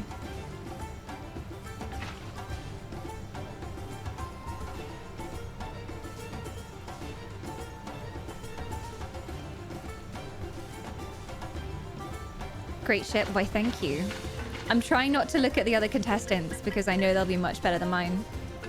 Oh my god, he's already got the top bit. Oh, look at this.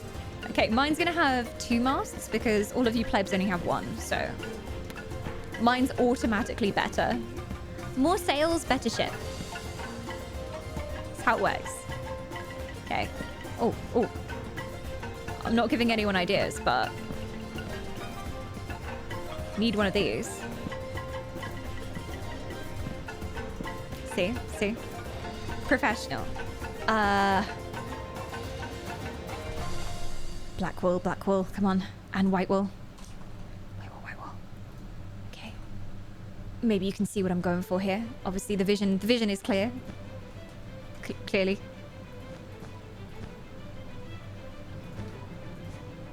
Okay. Ta-da. Let me up. Why am I stuck? This is creative. Let me fly. Thank you. God. Creative mode these days. Okay, here we go. I was drowning. I thought I was a goner for sure. Okay. Okay, there we go. Right, it's okay. I was gonna try and do an insignia on the flag, but I don't know if I've scuppered myself with how close the blocks are together. I'll try my best.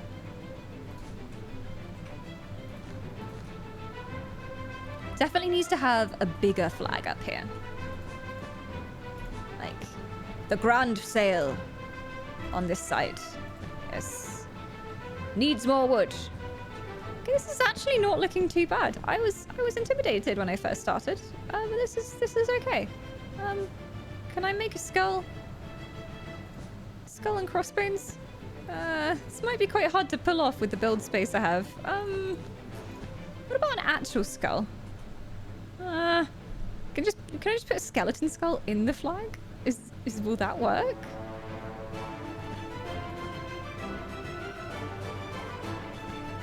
Oh, wrong one. Aye! Okay, yeah, perfect. Okay, so if we build this back up again. Aha! Ah, it's amazing! I can't do the crossbones, but you get the idea. It's amazing. 180 seconds left. What else can we add? Oh, cannons. We need cannons. Oh god, other people's sails look so good. Yeah. Okay, cannons. Oh, technically we should have cannon holes. Yeah, we're not being specific here. Yeah. Okay, I'm just gonna have to put the cannons on the deck.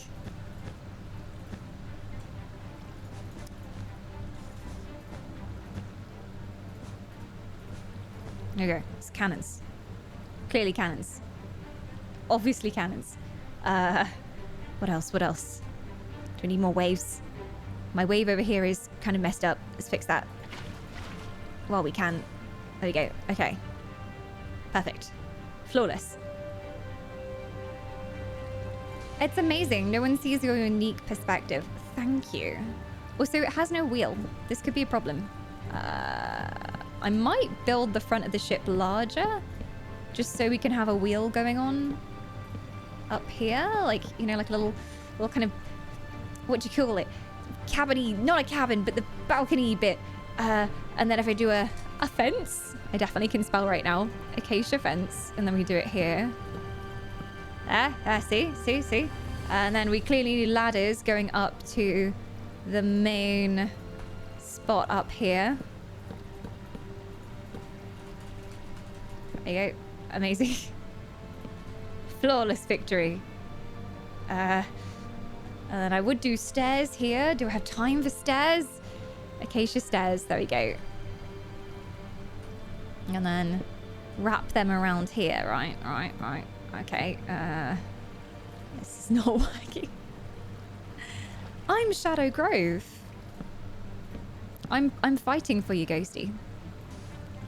I'm doing my level best. If they vote for me, you get some points. I think it's kind of ruined our composition over here.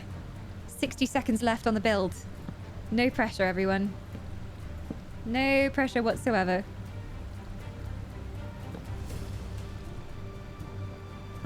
Yeah. There you go. It's definitely symmetrical. Ask no questions. Imagine if someone's built like... What?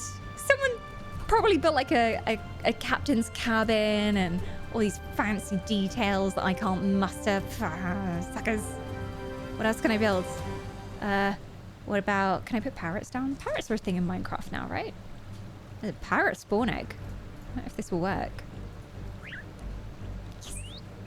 Shh. No one copy my idea. I'll fight you if you copy me. Right, there's parrots in the crow's nest too. Right, yeah. Shh. Don't tell him. I might need to kill the parrots. Oh. Okay.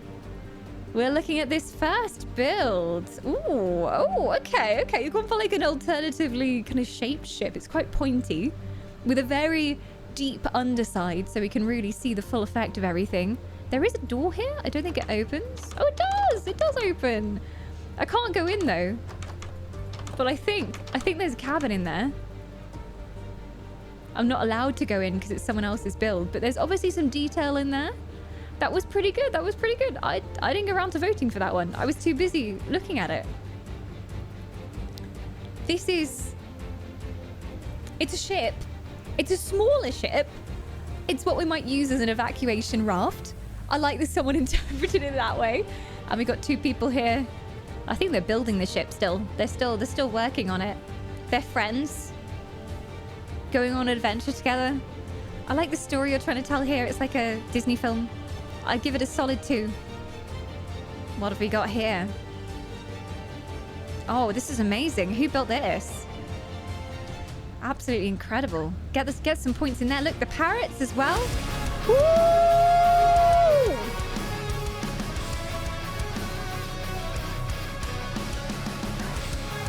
What is going on?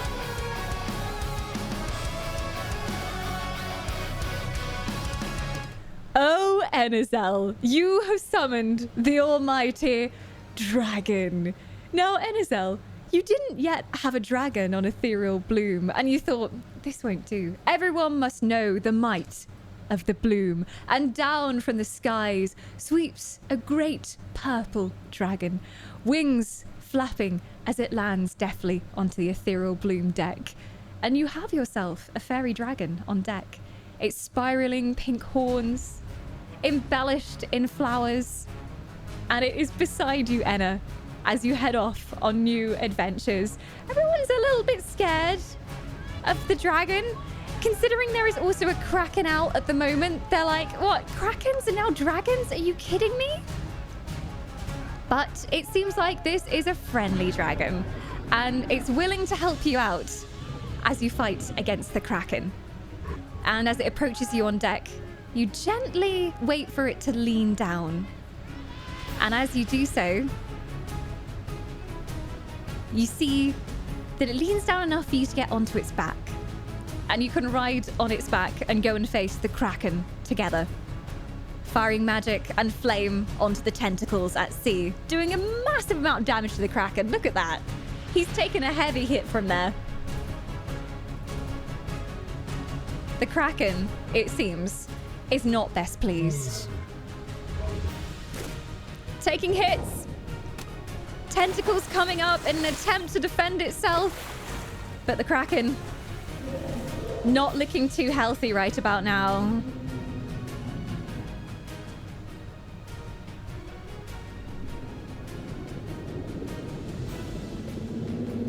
The kraken moves away at the impact, blood spurting out into the water, a dark, inky color.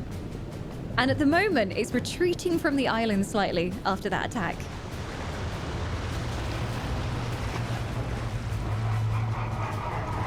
Oh, he's not happy. Jeez. Thank you so much, Enno, for that incredibly generous tip and summoning our second dragon of War of the Wisps. You need to think of a name for them if they're going to be at your side. This one's pretty good. It's good. I think it's probably better than my ship. I'll go to 7. Herring Weaver won the game. Oh, this one was so good. Is that Herring again? Herring won last match. Just excellent Minecraft builder here. Well, in that case, we're going to give another 10 points to Eternal Flame. I think I agree with that judgment. I think the details here are spot on. You even drew the Kraken attacking the ship, which is very thematic. And this is definitely an Eternal Flame ship. I'm surprised you didn't draw like the Ethereal Bloom ship being dragged down by the Kraken and the Winter's Embrace ship split in half, considering how much you hate them. Bob the dragon. It's a fine name for a dragon. Very upstanding name for a dragon. Bob. Yes. Bob will slaughter our enemies. Bob will set on fire those who stand against us. Bob is at our side. Have you tracked winners? I mean, it's been Herring every time so far, as far as I can gather. So another point for Eternal Flame. 10 points even. There we go. Bring them up to 938.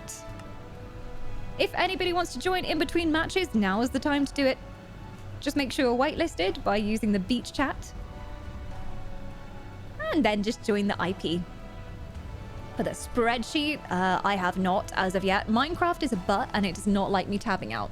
So it's a little bit tricky to do. So I think if you can open it up on another monitor, that would be great. Yeah, Minecraft for some reason, it's like, how dare you tab out? How dare you play anything but Minecraft? How dare you do anything at the same time as playing Minecraft? Okay, I'm now officially in Shadow Grove again.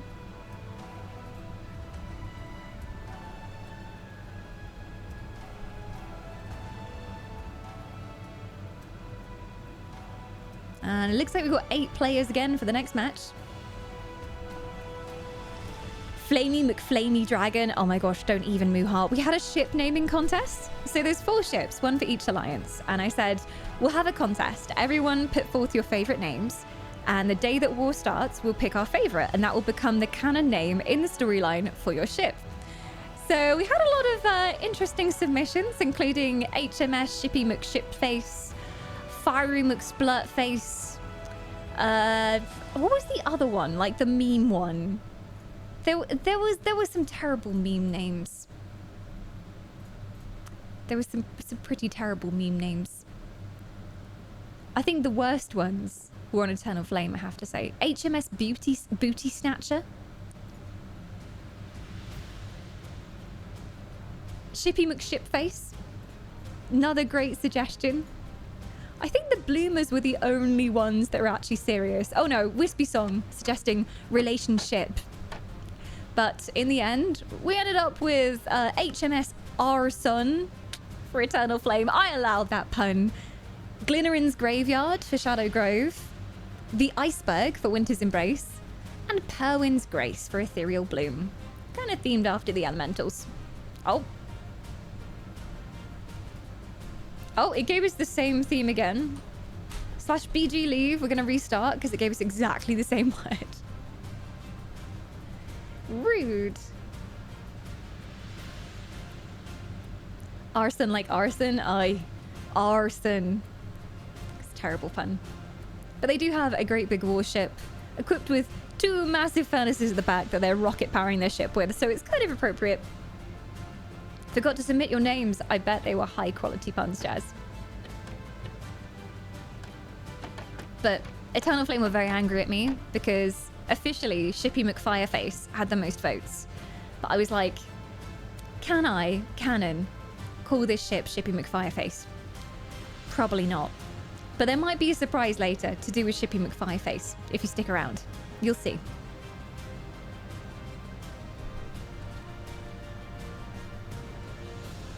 Lunacy was great as well.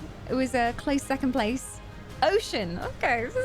We're getting like some very similar themes going on here. All right. Well, water. Here we go. Fill it up with water again. We were robbed of Shippy McShipface. I'm so sorry.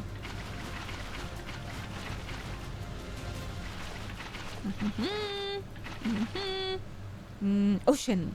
It's an ocean. I win. I win. Oh, I could do the thing with the building the blocks here to kind of put waves in it, you know, add some little ocean waves.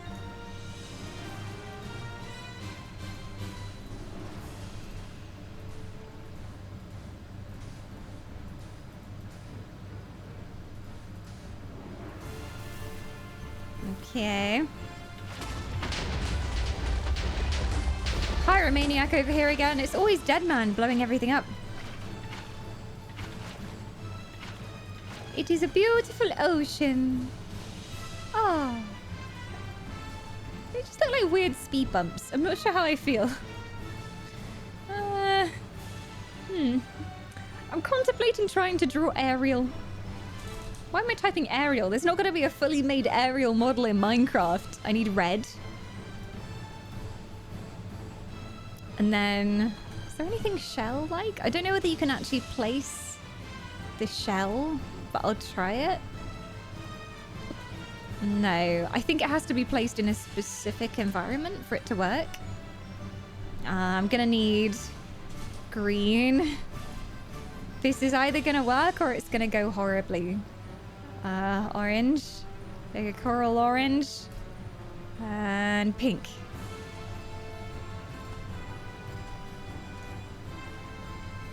This is fine. The heck does Ariel look like? I'm getting up a reference image. It's very important. Wait, she has purple shells? Purple.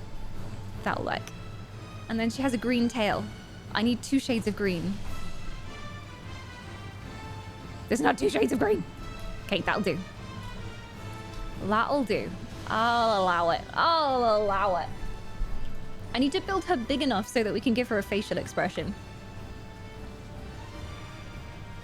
Okay. Ah. This is gonna be as disturbing as the diver was. I can already tell.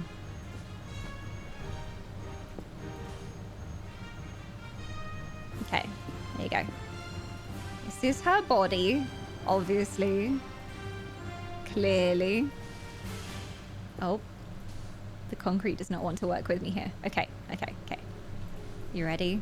So this is her lovely hips. And then we need to do some midriff here. I don't know if there's any more like kind of light colored blocks that could be her skin color. Copper's not gonna cut it. We need like a peachy color.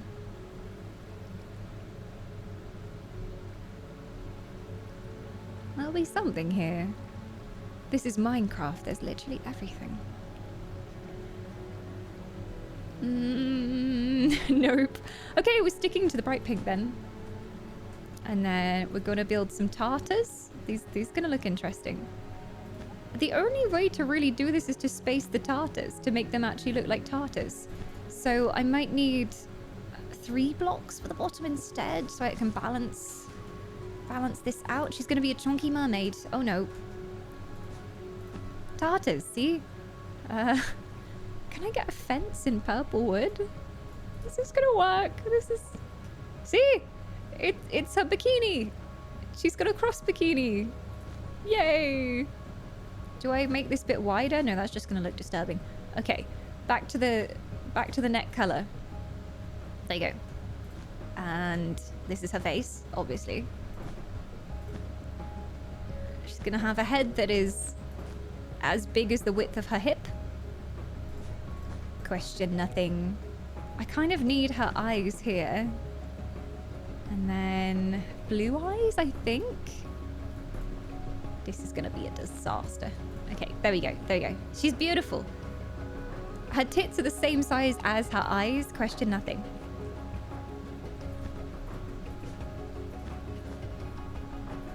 It's like alien Ariel.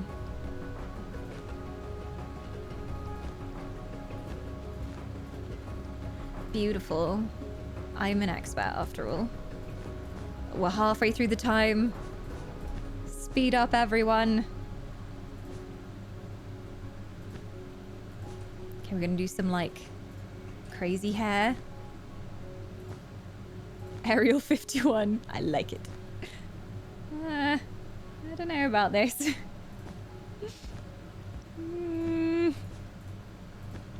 I was trying to make it look like her hair was cascading down her beautiful shoulders, but now it just looks like, I don't know. It's more Merida than Ariel at the moment. I'm not sure how I feel about it. Okay. Lovely. Seashell. We need maybe white. Is there actually a seashell that I can use? There's a sea pickle.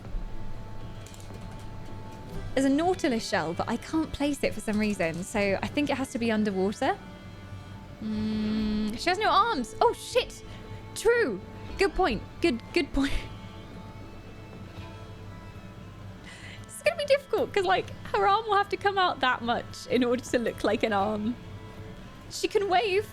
I quite like that bit of hair, though, so I don't want to destroy her hair, but it has to be done. So it comes out 2 and then up. There we go. Hello. I'm Ariel. I'm a beautiful lady. Ooh. Her hair needs to go down here as well, obviously, like the length of this. Okay. See, it's Ariel.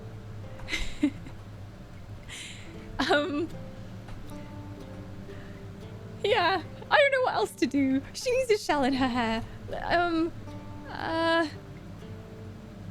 I would put a flower in her hair if you could place flowers on wool, but I don't think you can. So the shell's got to go this side. There. There. Now it's a case of whether we try putting fish in here. Squid. Squid spawner. Glow squid. Yes, that sounds amazing. I'll take it. Okay, we're gonna put loads of squid in. Squid fix everything. She looks like zombies tried to jump on her head. That's so mean. She worked a long time on her hair today. How dare you?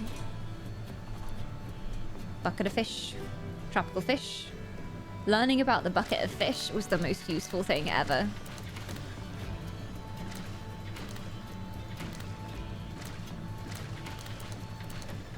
What about Flounder? You know her little fish in the movie? Flounder. He's like yellow and blue. Let's make a yellow and blue fish. This cannot go wrong. I have like a minute. Yellow. Everything is made of wool. All my builds, wool. Blue. Okay. I don't know if he's mostly blue with yellow bits or yellow with blue bits. I think he's yellow with blue bits. Where did my yellow go? Okay.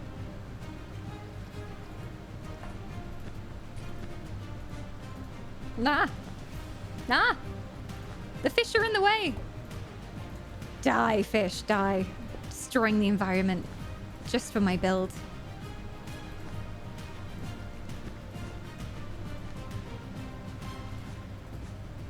I mean, he's like a little blue tail. Oh. These are his fins, obviously. And he needs a face. Is this his face?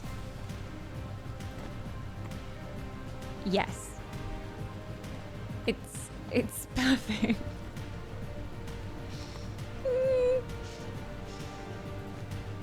Question nothing.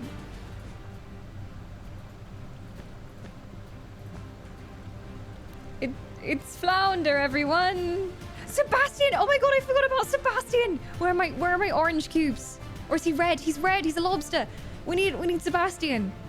Oh, this is gonna be cursed though. Okay, I have like 2 seconds. Fudge! No! Kill the fish! He's in the way!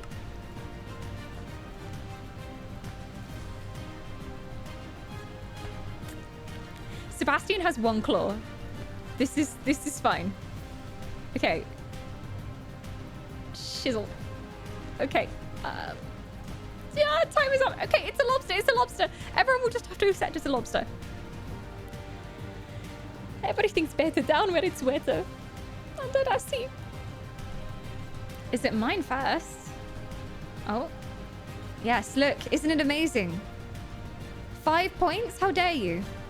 It's at least an 8. Come on. Sparkling jellyfish? A woman that is clearly mermaid Ariel? Obviously.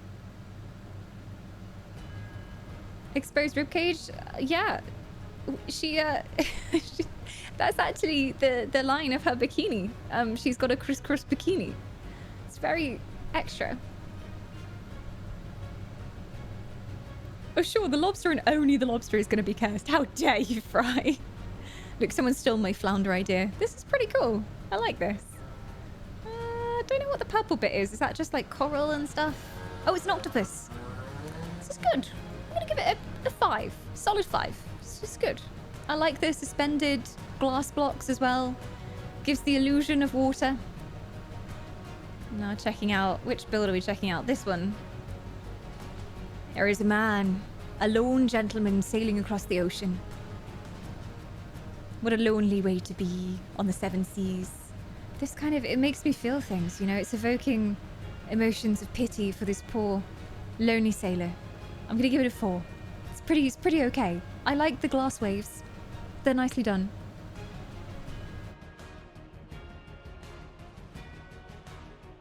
Hello, Yggdrasil. Waves from the Dragon Corner. Shadow Grove have yet to have a dragon. Ethereal Bloom have one. Eternal Flame have one. Oh. What is this? There's meat everywhere. Pacific. Oh! A map. This is very geographically accurate. There's Iceland. I love how the UK barely made it onto the side. You just got like a leg of the UK. That was pretty cool though. That's pretty cool. Creative idea. I wouldn't have thought to do that. And now we have, again, a lone man on the ocean, accompanied by a lot of shiny octopi. There's some people diving down here. Solid. It's good. Give it a good. So far, the only one that's really blown me away is this amazing mermaid build over here. I think that's probably the best. Not that I'm biased. That was Dead Man's. And we're now looking at this one here. Oh, it's a shark fin coming out of the water. That's cool. That's cool. And then they've got all these animals underneath. They've got dolphins and all sorts. Yeah, I'm going to give that a very good. Gets a 6 from me. I think creative use of colours as well. You didn't just use black for the fin. You also brought in some grey for the fin too. Very nice. Very nice. And a nice collection of sea creatures underneath. It's well thought out. Excellent execution. Of course it's herrings. And this one. Oh, we've got the lava volcano dripping into the ocean. No doubt near the tectonic plates. Oh, I like how everything's small scale. That's clever. So it's like you're looking in an aerial view and the trees are small and the volcano's small and there's the ocean floor underneath. It's a very good from me. It's a very good from me. I like it. We can even set ourselves on fire in the volcano if anyone's getting cold. And that is max build of Eternal Flame. Oh. Oh. Oh, I like this. The secret cave underneath. I don't know how you managed to fill the entire thing with water, but that's really cool. I think it's going to get an awesome from me. I like this one a lot. And the glow of the lava underneath the water. Really do feel like I'm under the sea. I think I'm going to give it an excellent. I'm going to give it the highest score I can give it. I like it. And it very much does look like deep sea. Quantum Bits won the game. We've got 10 points going out to Quantum. Where would you like those points to go? Please confirm. Where are they going? We do have some changing of minds that happens during War of the Wisps sometimes. Like someone backstabs their own team. But I think Quantum is Eternal Flame. If I'm not mistaken. And he was drumming up interest for Eternal Flame. So if they backstabbed, I would be very surprised. Straight to the flame. All right, let's put those points on there. I just realized as well, it does give us like a second and a third. So technically we could have had second and a third. We could have had like 5 and 2. I didn't know it was going to print second and third in chat too. But Eternal Flame winning once again.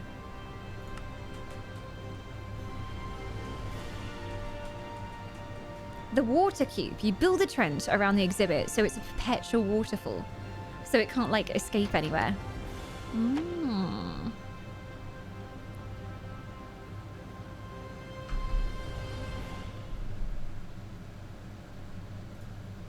We've still got lots of time before the build contest ends as well. So next up is Guild Wars 2 in about 40 minutes time. So we've got loads more time for build contest. If you do want to come and join us, everyone is welcome. Just make sure we've got you whitelisted by posting on the beach chat in the War of the Wisps group.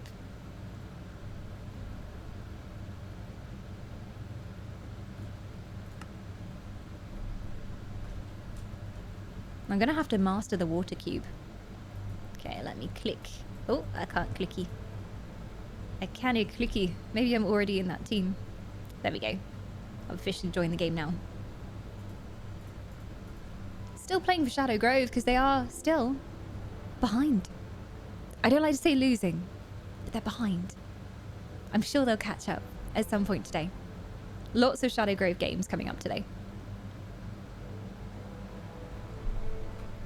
And there's a lot of Eternal Flame representation here in Minecraft. Their numbers are strong and their builds are high quality, I have to say. Every time I'm like, oh, this one's really interesting, it's Eternal Flame.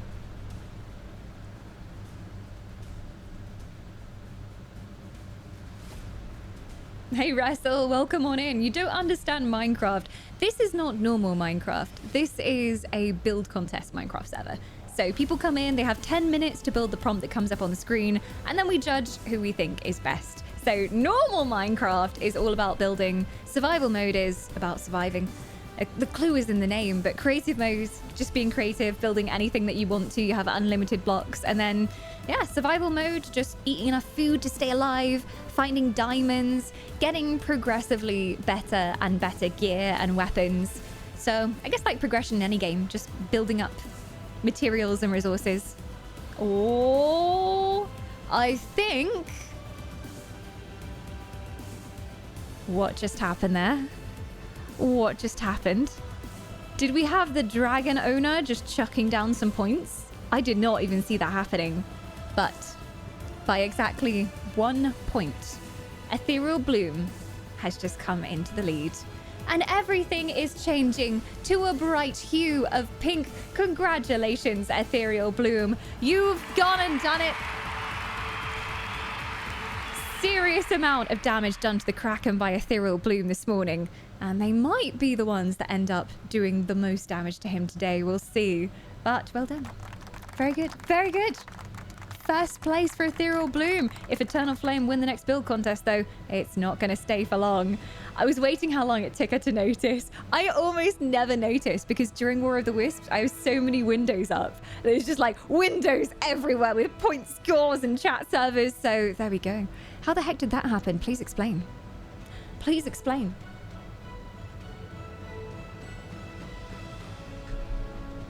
Sad I wasn't able to express what I wanted to for ship. It was supposed to be the best ship. Friendship. Oh, wholesome talks. I like the idea. Them together, you know? And side by side, building ships. I haven't seen you type any other messages, Jazz. I genuinely haven't. Yeah, I genuinely haven't seen another message from Jazz. The last message I saw from you, Jazz, was you saying you forgot to submit your ship names. And that's the last thing I saw. There's nothing else. I'm scrolling through chat. There was literally nothing else. Until time for a color change, there wasn't anything. Oh, in-game? Oh, I can't read in-game chat. It disappears in like 2 seconds for me. Like, that's a new message just posted. It's already fading. Alex with the shinies. Load up that gold into the cannonball. We're using anything we can get. You guys didn't bring enough supplies to the beach. We're running low on cannonballs. We'll use anything we can stuff in there. And Alex chucks gold into the cannon and boom!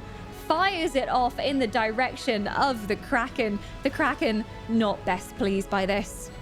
Not best pleased at all. Little growl coming out of the Kraken there. Doing a little paper cut into one of its suckers. Not too much damage, but you managed to get a little bit of damage in there, and the Kraken's health is rapidly depleting.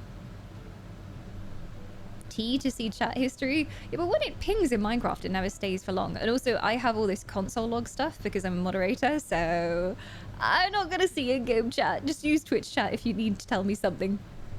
Because, yeah, this is how it displays for me. Like, all the blue stuff is log chat. Log chat all over the place. Because technically I have admin privileges here. I can destroy any of one of you that I please. Your literal figure has vanished after joining Team Ethereal Bloom. You have become the invisible Jazz. I'm glad to see you're living up to your name then.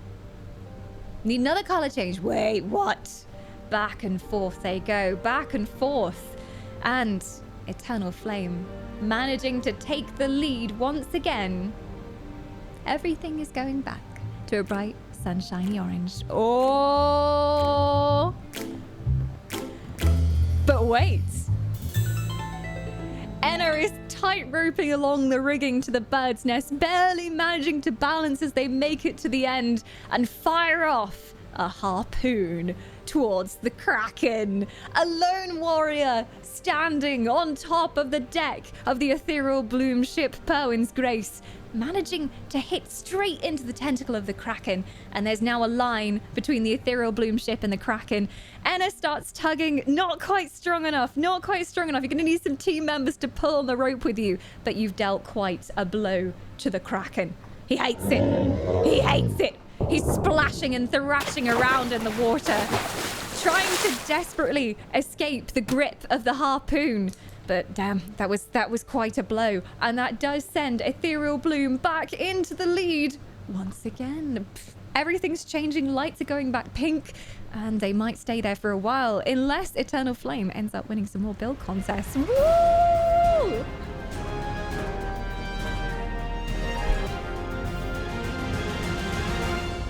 And suddenly, Mithy appears side by side with Enazel, gripping onto the rope, encouraging some newcomers behind them. You're not sure if they're Ethereal Bloom or not, but you shout to them over the deck of the ship for help with the rope, and you're all pulling and pulling, leaning back, straining on the deck of the boat, and you're pulling on the harpoon and managing to do some serious damage to the Kraken. The tentacle is being pulled closer and closer over the ship until, flump, it flops onto the board of the ship. The Kraken groans as the tentacle starts to get stretched and stretched, and there's a bit of a wound on the tentacle. You're making quite some damage to the Kraken. Well done, Ethereal Bloom. Going over 1,000 points, the first team to reach over 1,000 points this summer, War of the Wisps. Congratulations! That's some serious Kraken damage. And now we have a new leader. Past 1,000 points! I honestly thought it was going to be Eternal Flame, but Ethereal Bloom does it. Dastardly damage done to the Kraken. And the tentacle is trying to retreat, and as it does, it pulls the harpoon out, wounds gush from the suckers, and the deck of the beautiful Ethereal Bloom ship, Perwyn's Grace, is flooded with black, inky blood, and you've dealt quite a blow. He's retreating for now. Back into the waves he goes. At least the tentacle that was engulfing your ship is gone for now. Serious Kraken damage. Thank you so much, Mithy and Enazel, for absolutely battering the Kraken. His health is going down quite a bit there. So far, I think Ethereal Bloom have done the most damage to the Kraken. Yeah, hopefully it doesn't ruin all those lovely drawings you did all over the deck. Perwyn herself was lent down painting different symbols onto the deck. Oh, next round has started. Oh, the theme is ocean. Okay, /BG leave, everyone. Hopefully it will give us a different theme. Then we'll try again.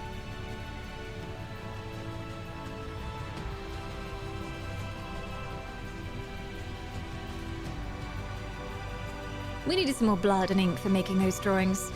Ethereal Bloom gone dark side, I see.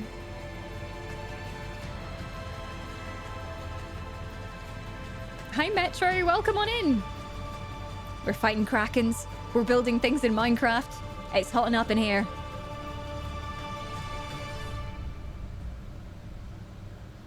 And there we go. I think we're ready for another match. Oh, I'm in. There we go. Okay, theme, War of the Wisps. Okay, that's pretty open. You can build anything based on War of the Wisps. Oh, okay, do I try and do this? This is quite ambitious. I'm not going to tell you what I'm building in case it gives anyone else any ideas, but I'm going to do it. Can I do it from memory? I think I can do it from memory. Okay. Okay, here we go. Oh no, that's the most difficult one. Wait, start with the easy one. Okay. There we go. And then we're going to go for... You might be able to tell what I'm building as I go. It's going to be very simplistic, but hopefully impressive. All as one piece. You'll see. Whatever happens, I need rainbow pieces. Oh, I already have pink.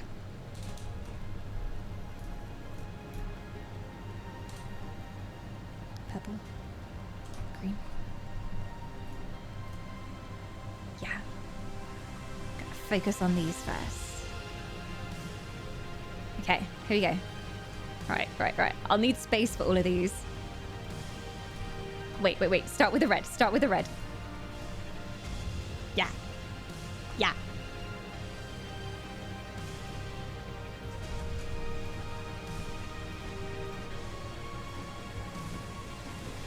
This may just turn out to be entirely cursed. It's already pretty cursed.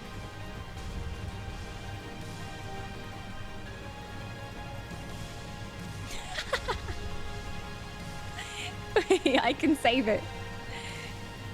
See if anyone can guess what I'm doing. Ah. Come on.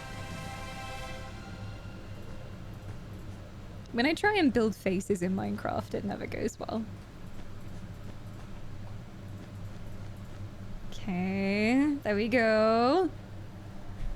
Gone to the dark side. No, how creatives in Ethereal Bloom. Creative in drawing and creative problem solvers. Yeah, problem solvers, if you run out of things to draw with, just, you know, take the blood of the Kraken, I guess. Oh, actually, that's good, but if I do it on the other side? Yeah.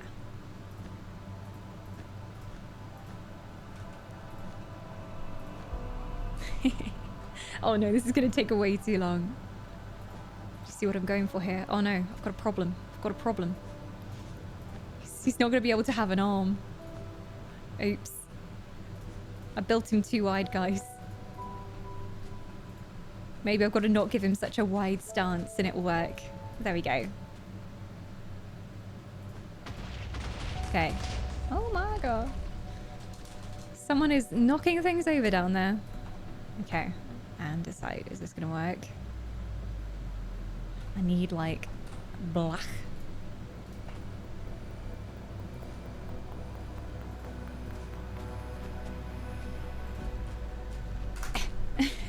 There's too much detail. It's too much artistry in my work. Alright, here we go.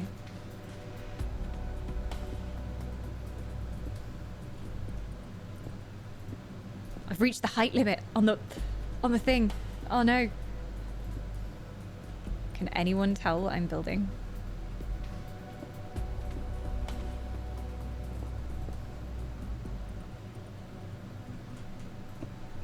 I have ambitious plans. I'm definitely not going to have time to do all of them. Okay.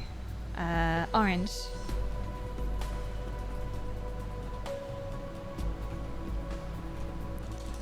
Orange.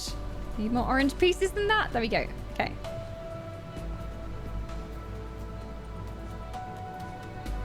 This is too ambitious, man. It'll be the death of me.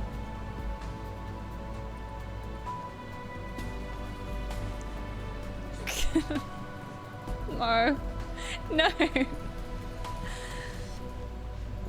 If I miss out someone's elemental, they're going to be mad at me. I need to finish all of them. Look, that was supposed to be Raladan the Rage, okay? And I'm trying to draw Aurelian leaning down. You know, he has the posers on the ground.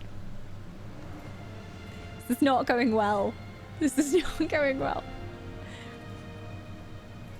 Oh god. This is fine. Is this fine? No, no, it's not fine. Why does he look like a chicken? I'm sorry, Shadow Grove. I don't know if I've got this one in the bag. I can't promise anything. 300 seconds left. Okay. Oh, bloody hell. Why does his face look so weird? Okay. He's got war plats. I'm giving him war plats. It's canon that he's got war plats down his back, so they're war plats. Amazing. Don't know what happened to his body and his legs, but you know, this is fine. See, it's fire. He's holding a fire. Can I have a bonfire? Fire? Yes, I can. Yay. Ooh, Lord of the Burning Flame, Aurelian. Ooh, amazing. Look at it. Yeah, okay. We need to start on Shadow Grove. Belthraxis, Lord of Chaos. Very dapper gentleman. See if I can build him. He's very tall as well, actually. Though not as tall as Raladan. We can't let him be as tall as Raladan, because Raladan is the biggest guy. He's like half giant. Oh, I've already got white. Okay. He's got a long coat. He's got a long coat. I'm doing this from memory. I spend a lot of time looking at the War of the Wisps elementals, though. Making all the overlays and stuff. I'm trying to draw, like, his suit thing that he's got going on. Oh, God. Time is ticking away too fast.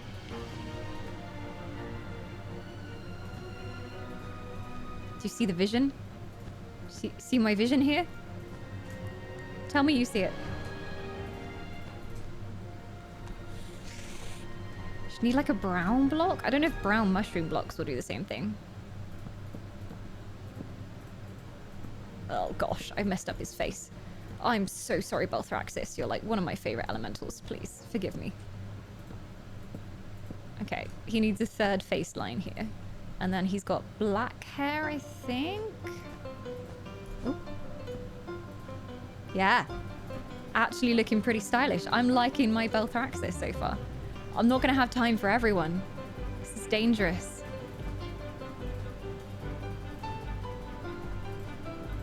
Yeah.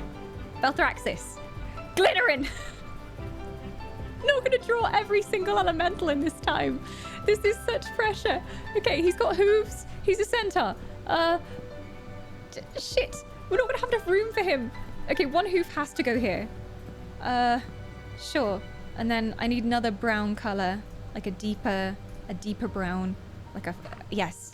Fine. Dirt. Okay. Don't know why he's made of dirt, but we'll take it. Okay. He's wearing green. He has the green cloak, remember?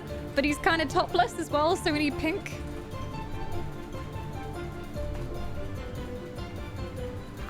Shit.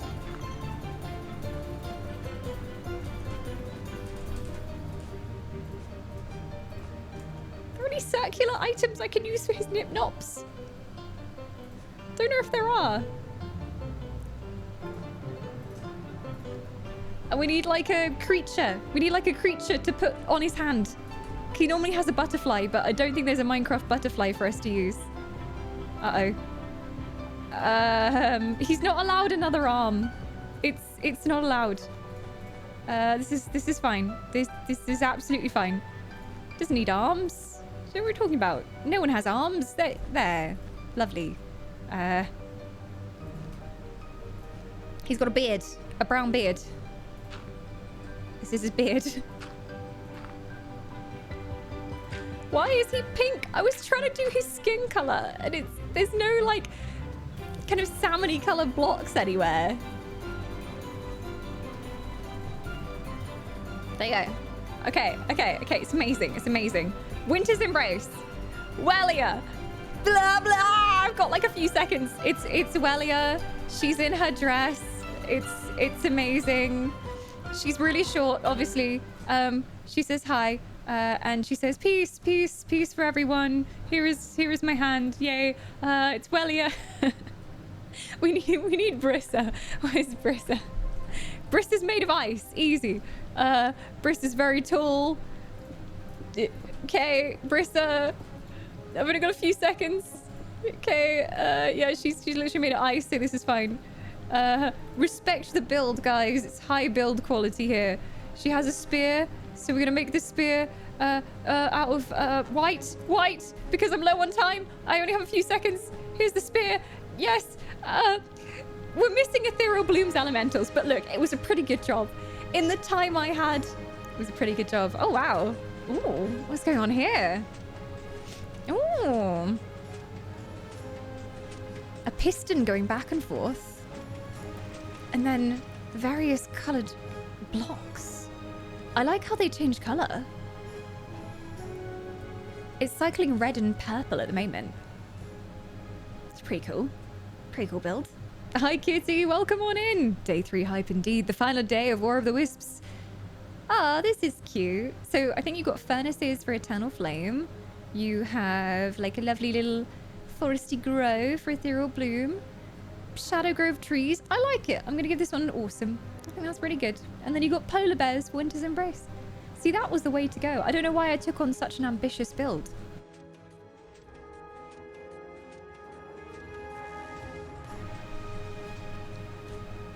That was Ashen Gaming's build. Oh, there's music. Oh, I like it. Trendy. Ice in one corner. Got lots of trees. I'm not really seeing what this is representing, but I'll give it a solid 3. I'll give it a solid 3. This one over here looks interesting. There's little flowers. Oh, where are we? We going to this flamey build? Ooh, Eternal Flame. Yes. Who is this? Is this Reladan the Rage with his double axes? Raladan the Rage. Formed from a single cursed blood ritual. I think that's pretty awesome. I'm gonna give it an awesome. Oh, it's herrings. Everyone on the other team's like, this one sucks because it's clearly an eternal flame build. God, not giving you any points. Oh, we have a little meadow. Oh, with candles. Is this commemorating everyone who was slain by the Kraken? Little graveyard for the Kraken. There's cake in the middle. Although I guess it could be crowds of people on the beach with some cake. Cake for everyone. I approve of the cake. 100 points for the cake. There's max build. What's this one? Ah, the ships in the docks ready to sail out. I appreciate the effort with all the different coloured banners. Very good. Oh wait, are they looking at mine now? It always spawns me into the wrong place. Like I bounce against other people and then I look at the wrong plot. This one's amazing. Obviously you can clearly tell this is Brissa. And that's this Wellia. And then Raladan the Rage and Aurelian of the Burning Flame. You know? Come on! Highest points available. This one's really good. I like the little fire built in there as well. I'm gonna give it a solid... Actually, I'll give it a 6. I'll give it a 6 because I like the use of the banners. Very cool.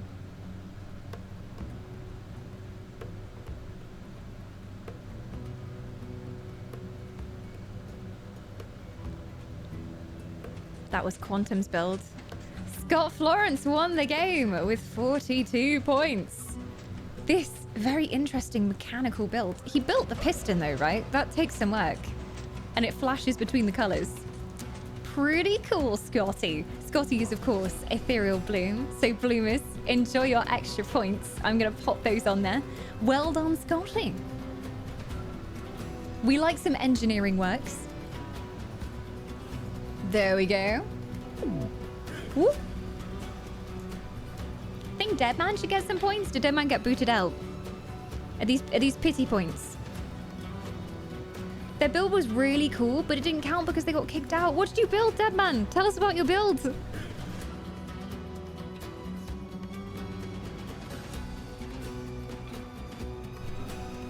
was the one with the musics. Oh yeah. Sad times. I'm gonna add, let's do 2 extra points into Ethereal Bloom for Deadman. For those server connection issues. In before everyone just like DCs on purpose now, like, bro, 3 points! There you go, easy. I really did like theirs. Everyone's being very impartial so far. I appreciate it. Is there a Minecraft Golf with Your Friends map? Somebody must have made one. There is a Steam workshop for Golf with Your Friends, so there's tons of community-created courses, so there's probably a Minecraft course. I wouldn't put it past them. There's all sorts of other weird things, so there must be.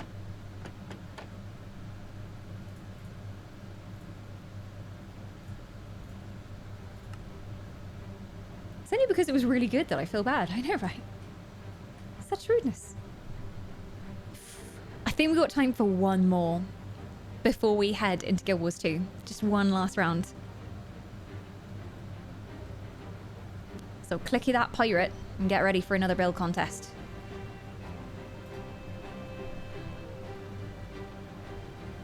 Hopefully it will bring me in on this first one. Fingers crossed.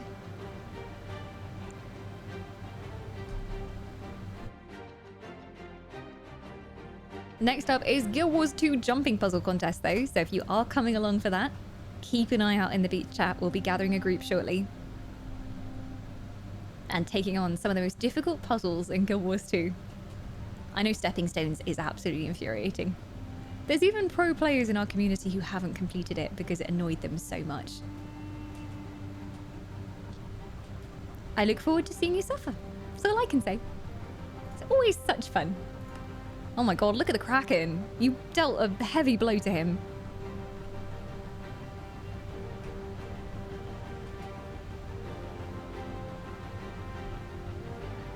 Just a reminder, the Kraken does get damaged from any points going in. So any points going in from games as well also damage the Kraken. And any points you might be hoarding from yesterday also damage him as well. Ethereal Bloom so far has done the most damage to the Kraken.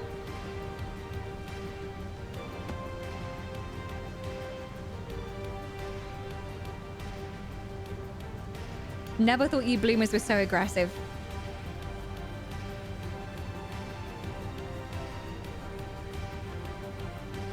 Oh, hello! What a refined gentleman.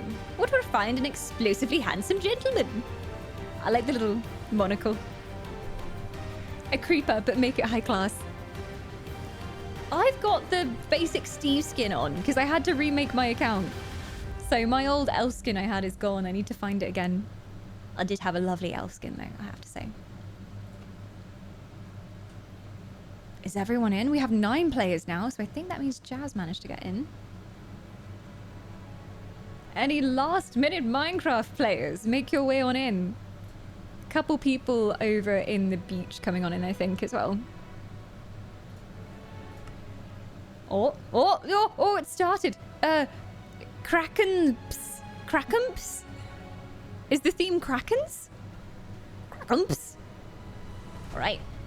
I'm thinking a purple Kraken or a blue Kraken. I'll go blue Kraken. I like a blue Kraken. Then we need suckers and we need water. Just gonna destroy everything. Don't mind me. Hi, Eternal. Yeah, Bloom was shot into the lead just now. Madness, I tell you. There was a dragon summoned.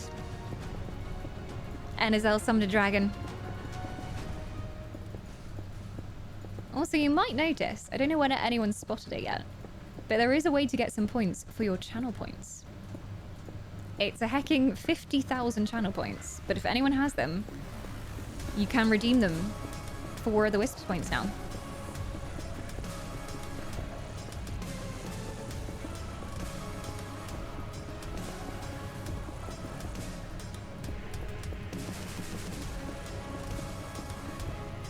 It's only 1 redeem per Wisp, so you can only use it once during War of the Wisps. But it's there. If you're hoarding channel points, now is the time to use them. We've had people redeem the literally nothing reward for 100,000 channel points. There must be some of you holding on to that much. There we go. Okay, we have water. Now all we need is a Kraken. I'm thinking we do dark blue for like the main body. And then light blue for the suckers. Oh, Gumps has gone and done it. Look at that. Everyone's cashing in.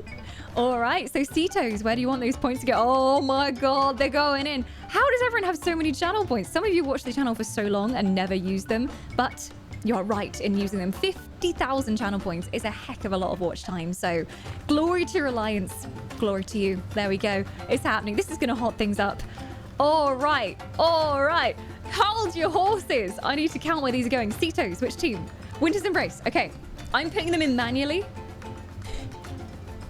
So many people have a heckin' lot of channel points.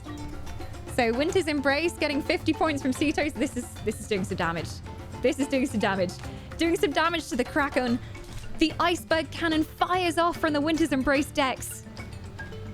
And there's an answering cannon in Mage Fair. Mage, confirm where you'd like those points to go. Just so I don't put them in the wrong place. I know exactly where Jazzes are going. Those are Ethereal Bloom. Scotty for Ethereal Bloom as well, firing off another cannonball. The Kraken moans and roars in rage.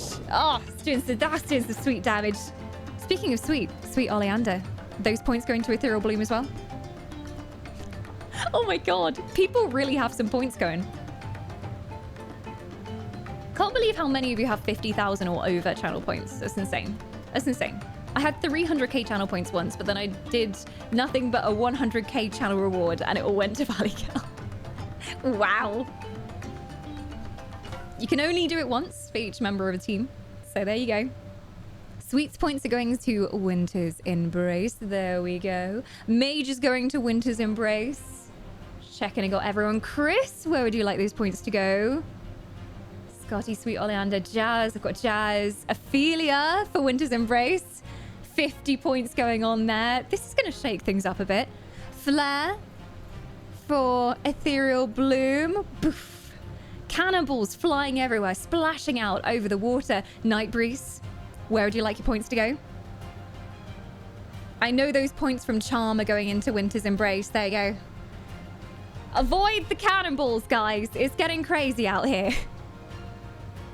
Winter's Embrace for Chris as well. This might be just what Winter's Embrace needed, because their numbers have been kind of few this war. They've been fighting in some of the games, but not a huge amount of representation from them. So they are serial lurkers, Winter's Embrace. So this might be where they get their points. I've got Charms in. Flares is in. Night Breeze, I think, is the only one remaining for me to put some points in for. So where would you like those points, Night? Shadow Grove. I thought so, but with that many points, I needed to confirm. Shadow Grove, going up to 360. And there you go. That was our secret weapon this war. I just thought some of you spend so many hours on this channel, lurking and watching and supporting, and it's only right that those channel points are worth something during War of the Wisps. If you have lurked for that long in my channel, you deserve to get 50 points during War of the Wisps. Once they're spent, though, they cannot be spent again. Only one redeem per user as well. If there's anyone else in your alliance that you think might have over 50,000 channel points, ask in your team chats. See if there is anyone that you can recruit to do that. It's a sacrifice for the Alliance. I can no longer redeem literally nothing. Chris was working his way towards literally nothing at 100,000 channel points. I believe someday you'll get there, Chris. Even if I didn't have any points this time, I will say, I do like this idea. Magnus is going to be hoarding from this point onwards for the rest of his days. In terms of channel points, how you check those is you look underneath where you type in chat, and there'll be a little Lumbus toast icon, and those are Lumbus crumbs. And that's our channel currency. I can't remember what a Kraken looks like. I was literally putting the Kraken overlays on this morning, and I've already forgotten what a Kraken looks like. In his eyes. It needs to be angry. Angry Kraken. Maybe have some structure to the face, like sculpt the face a bit. He needs to be even bigger. He needs to be a bit wider. Oh, wait. There's more channel point redeems coming on in. Gerard's. Still in the Eternal Flame, Gerard? Would you still like those to go to the Flamers? And Youth, confirm where you'd like those to go. Most people, I'm like, okay, I need to double check that you haven't switched sides. Otherwise, I might be in trouble and put it in the wrong place. I'm going to make him unhappy. Oh, okay. That just made him look weird. There we go. Oh, OR, OR, OR, OR. We've got Glass doing it as well. Someone has heard the word. Certainly to Eternal Flame, says Gerard. So there we go. It's going on in. Boof. And where's You's going to put their points? Eustathios. On board an unknown ship. So many points going in. This is going to switch things up hugely. I wasn't going to tell you, but then I was like, they might take ages to notice. I should probably let them know it's a thing today. I think it's going to be Winter's Embrace for use, as far as I know. Yep, Winter's Embrace for use. And for Glass, probably Shadow Grove. Although, I'm not trying to sway you either way. From the Winter's Embrace ship, the iceberg fires a great peal of cannons. You're doing a great amount of damage to the Kraken there. Look at him go. Look at him go. All right. And then we got Shadow Grove. 50 points going into Shadow Grove as well. Boom. Take that. Take that. Cannons are flying everywhere. I've abandoned the Minecraft build contest. It's a very surprised Kraken. Quickly, let's build some tentacles. For the Grove. I was going to see if I could, like, make the tentacles big enough that I could add some suckers into the middle section, but they have to be quite big tentacles for suckers. There we go. It's supposed to be a sucker. It definitely is. Oh, Magnus gifting the soul of Erica as well. Magnus hoping that Erica is definitely a Winter's Embracer there, I think. Thank you so much, Magnus, for recruiting Erica on board. And Erica, you have a point to spend. It's up to you where you want it to go. You can join Magnus's team, Winter's Embrace, or you can abandon him entirely and join someone else. There's space on all the ships. Oh, Hayes redeeming the points. Ethereal Bloom. Okay, I'm putting them on manually myself. There we go. So 50 points have just gone into Ethereal Bloom for you. Let's double check I've got everyone. There's a lot of points flying around. Welcome, Kun, as well. I got Hayes' points. Yep. I didn't expect there to be such a deluge of point spends. I had no idea so many people had 50,000 points on this channel. But you've spent them well. 1 second left in the Minecraft build contest. And we're going to go and have a look at what everybody else has built. Mine is not too impressive, but I'm sure yours are. Oh my. I think it's lifting a ship up. And the ship's mast has already crumbled. Oh, this is cool. Also, clever idea using wood for the suckers. I'm going to give that a solid 7. That's pretty damn good. I like how you included the ship as well, and the mast is crumbling. Nice. Immediately saw what that was.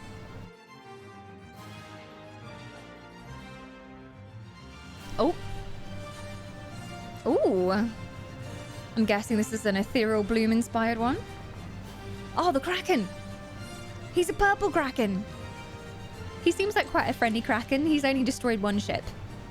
He's only grasping one person in his grip. Woo! Black Sheep!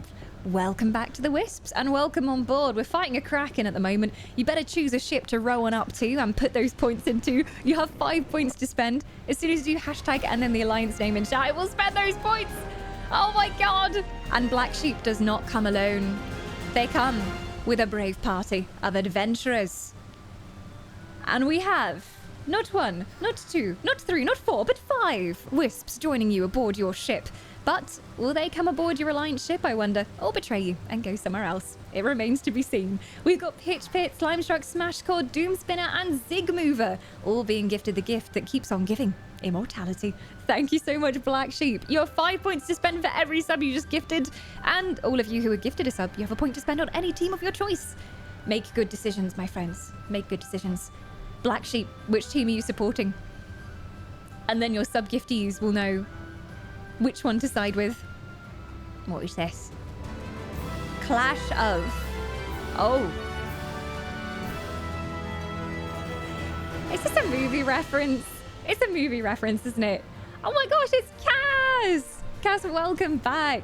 I thought you might have heard the call of Guild Wars 2 fashion show and appeared in the mists. Welcome back. Thank you for 50 months of immortality. And I'm assuming you're sailing with Winter's Embrace. But times change, and so do Wisps. They do have a lovely ship, the Iceberg. This is quite a good Kraken. It reminds me of like a space Kraken. Oh. Ooh. Oh, this is lovely. Oh. Oh, this is... I like the ambiance here as well, and the lighting. That's a solid 8 from me. Very eye-catching. The use of the environment and the rain, and also the lighting, and how you've got this lovely cave filled with... Well, it is a cave made of Kraken, essentially. The Kraken is coming up over above, the tentacles reaching out. Clash of Titans, 1981? Have not seen that movie. Clearly need to see it. Oh, look at this amazing build. They clearly spent so long and didn't get distracted at all during this build. Clearly didn't happen. And Cass joins you aboard the decks of the Iceberg as the Kraken wraps its tentacles around the ship. As she climbs up the ladder, she grabs out her cutlass and does a few brave strikes at the tentacles. A good warrior to have on board this one. Oh. I got 2 points for my creation. I'm shocked and appalled. Well, we got some lava tentacles over here. It's a flame Kraken, this one.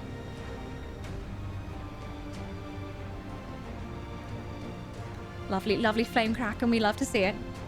Oh, speaking of flames, It seems like something's going on in chat. Our first summoning is occurring. Keep track of who wins the Minecraft build contest, because something is afoot. Oh my god!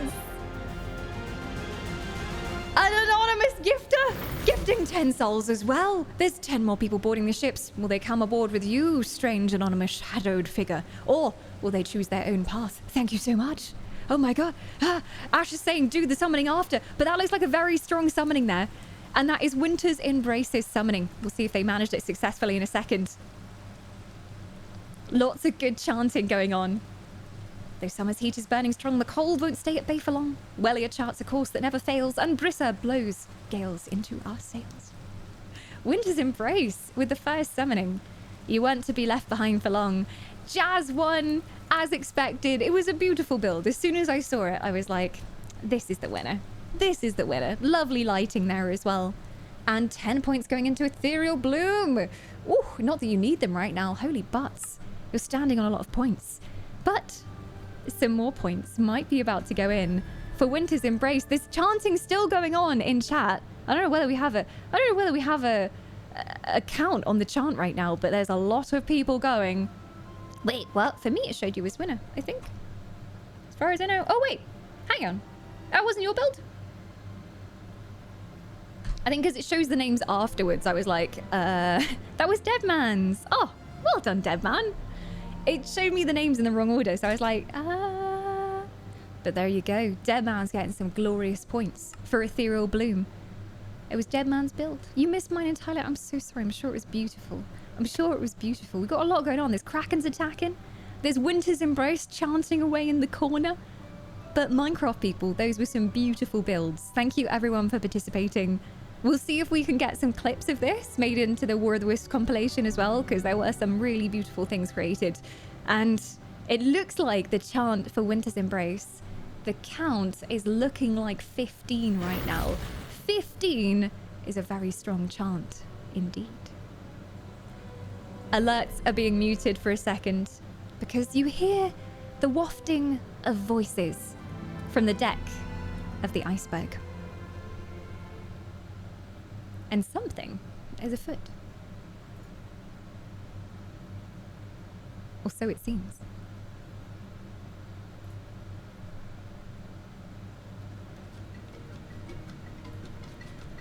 Well, as the Kraken seems to have calmed down for a bit, everyone's stepping back onto the beach.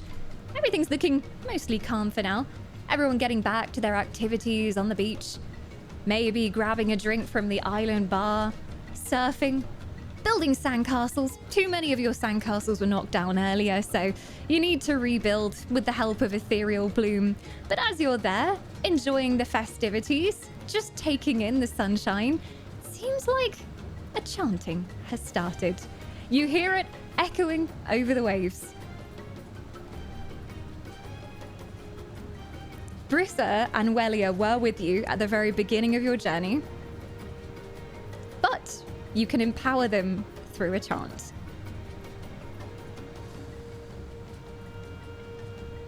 And our first summoning is happening. Just seeing if Brissa and Wellia are ready. They are prepared. All right. Winter's Embrace.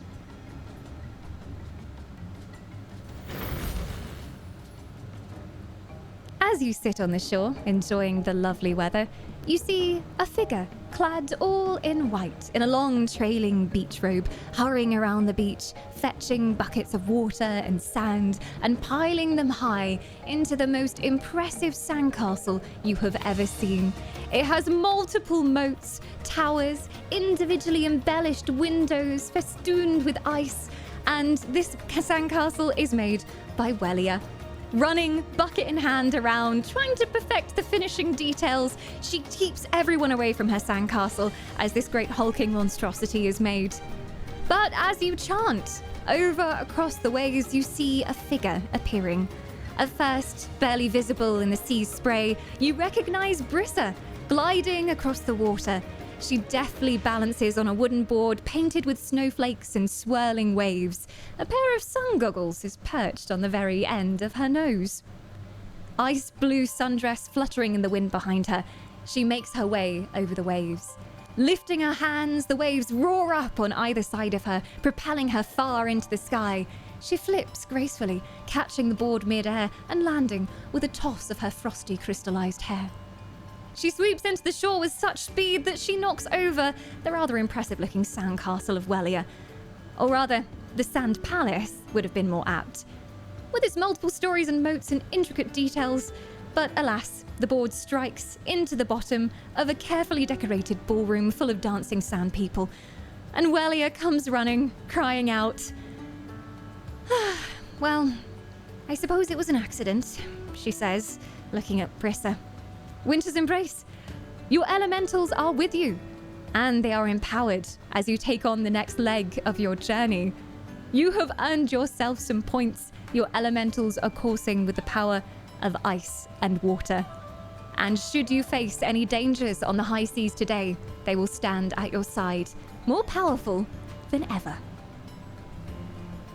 And our first summoning is complete. Well done, Winter's Embrace. You did it! We've got 14 as the final count, so that means Winter's Embrace. Because you managed to get over 10 people chanting, that is 140 points going into your flag. Congratulations! A very successful summoning indeed. I have to admit, I thought Winter's Embrace were too busy surfing over across the waves somewhere to do a summoning, but they did it, and that is a very successful number. So let me put that into your flags for you. 150. And yeah, it's canon that Brissa is a surfer girl. And Wellia just trying to make something nice on the beach, you know? Something that all the alliances can enjoy because she's the goddess of peace and she's been tinkering away all day, making this beautiful sand palace. And unfortunately, Brissa did ruin it. Brissa being more warlike, I'm sure she didn't mean it. I'm sure it wasn't intentional. But 150 points have been added to Winter's Embrace. You are so close to making it to 1k points now as well. But Eternal Flame on the beach, watching this happen, seeing your elementals glow with pure energy and not having it. And Ashen calls out to his friends. They go onto the beach and start waving Eternal Flame flags. And there's 50 points also going into Eternal Flame as well. There you go. Oh, Mr. Candle. Master Candle, I should say. Master of the winds. Tactician of the seas.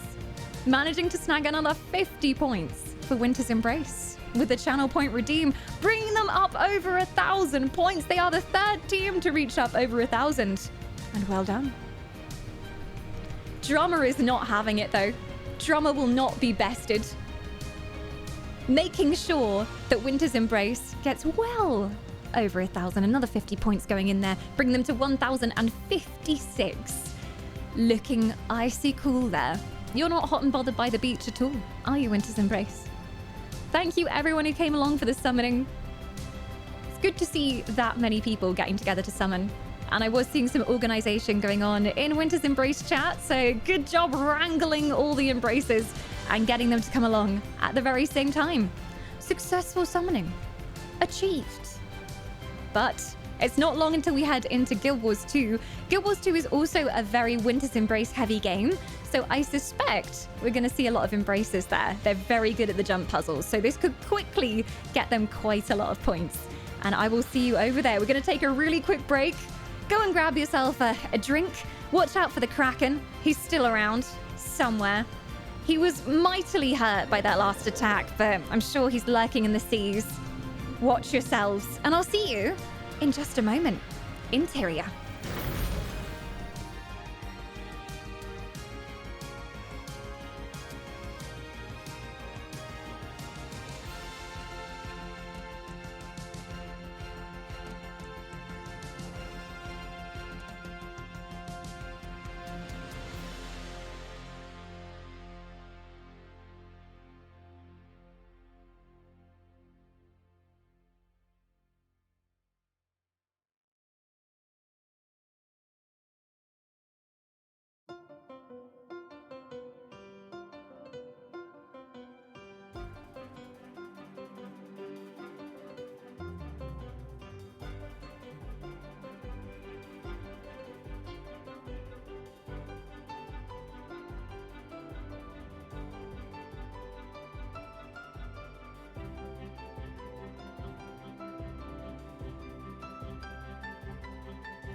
Why, hello there, Humes, and a warm welcome back to the beach.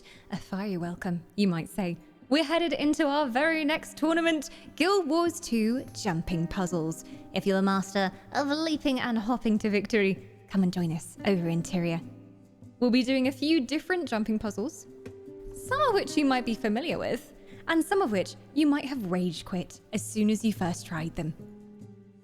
Our easy one today is under new management in South Sun Cove. It should be pretty simple, right? And then after that, we have the glory that is skipping stones. You can watch people falling to their death in skipping stones. It's great fun. And last but not least, Wayne's Revenge, which is over here in Lion's Arch. But I better get over to where the rest of the group is right now. If you would like to join for the Guild Wars 2 Jumping Puzzles, with the potential to win 400 gems if you place in first, do /SQ join Ashen Gaming in chat. I'll put it in main chat as well. There you go.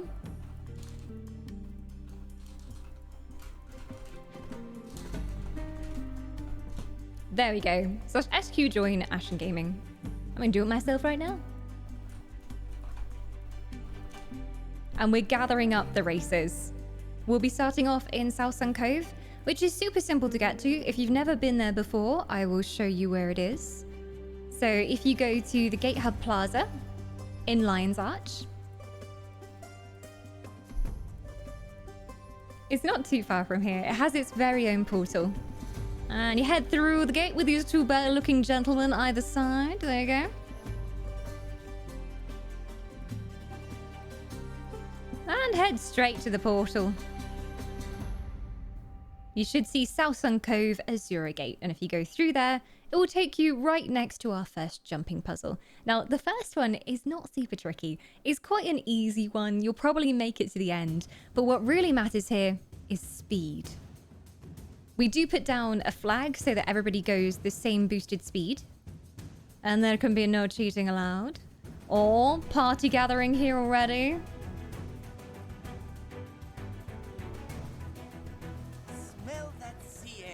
Hello. Some fabulous looking lettuces. Oh my gosh, a very large Azura. It's the biggest Azura I ever gosh down seen. Absolutely massive. Excuse me, do you have a moment? No, I don't. I'm doing a very important jumping puzzle, Bradane. Please don't distract me from my duties. So this is South Sun Cove. I thought the South Sun Cove puzzles would be perfect for Summer War of the Wisps. The perfect environment for them. And this one is really easy, but I have fallen down on it many times. I'm not a jumping puzzle pro when it comes to Guild Wars 2. They're hard, okay? And I'm a Norn most of the time.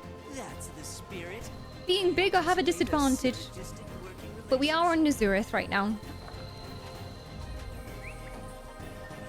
And our second jumping puzzle is all the way up here near Lion Point Waypoint. We'll be guiding you guys around though. But hello, Tyria.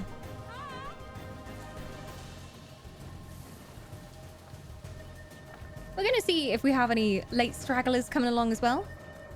And mods are just gathering participation points. So just for coming along, even if you fall and you fail and you die horribly, you'll get some points.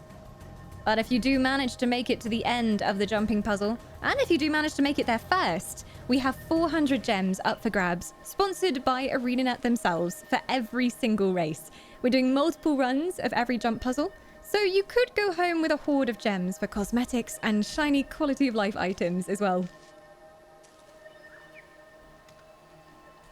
And there'll be points for first, second, and third in the jumping puzzle races. Hey! All the NPCs around here are so chatty. Oh, Jiro redeeming 50 channel points. I think word has spread in the Grove about the channel point redeem. As soon as I said it, chat just flooded with so-and-so redeems 50 points. But Jiro, that is a hoard of points worthy of 50 points for Shadow Grove. Bring them up to 710. We actually had 3 Shadow Grovers during the break. I did them, just as I said that, Knight mentioned it in chat, but I did them during the break. So you will have seen like the flags flashing, and that's because we were adding points continually. So there were 3 Shadow Grovers during the break. There was Ghosty just before the break as well, also for Shadow Grove. So some good point redeems going in there for Shadow Grove. It could very well save you. It's bringing you up closer to 1,000. I also added participation points for Minecraft during the break, so those have all gone in. Or Fozaroo for Shadow Grove. I have no doubt the Foz has many more than 50,000 channel points. And in it goes 760 points in Shadow Grove. We've got Dead Man redeeming as well for Ethereal Bloom.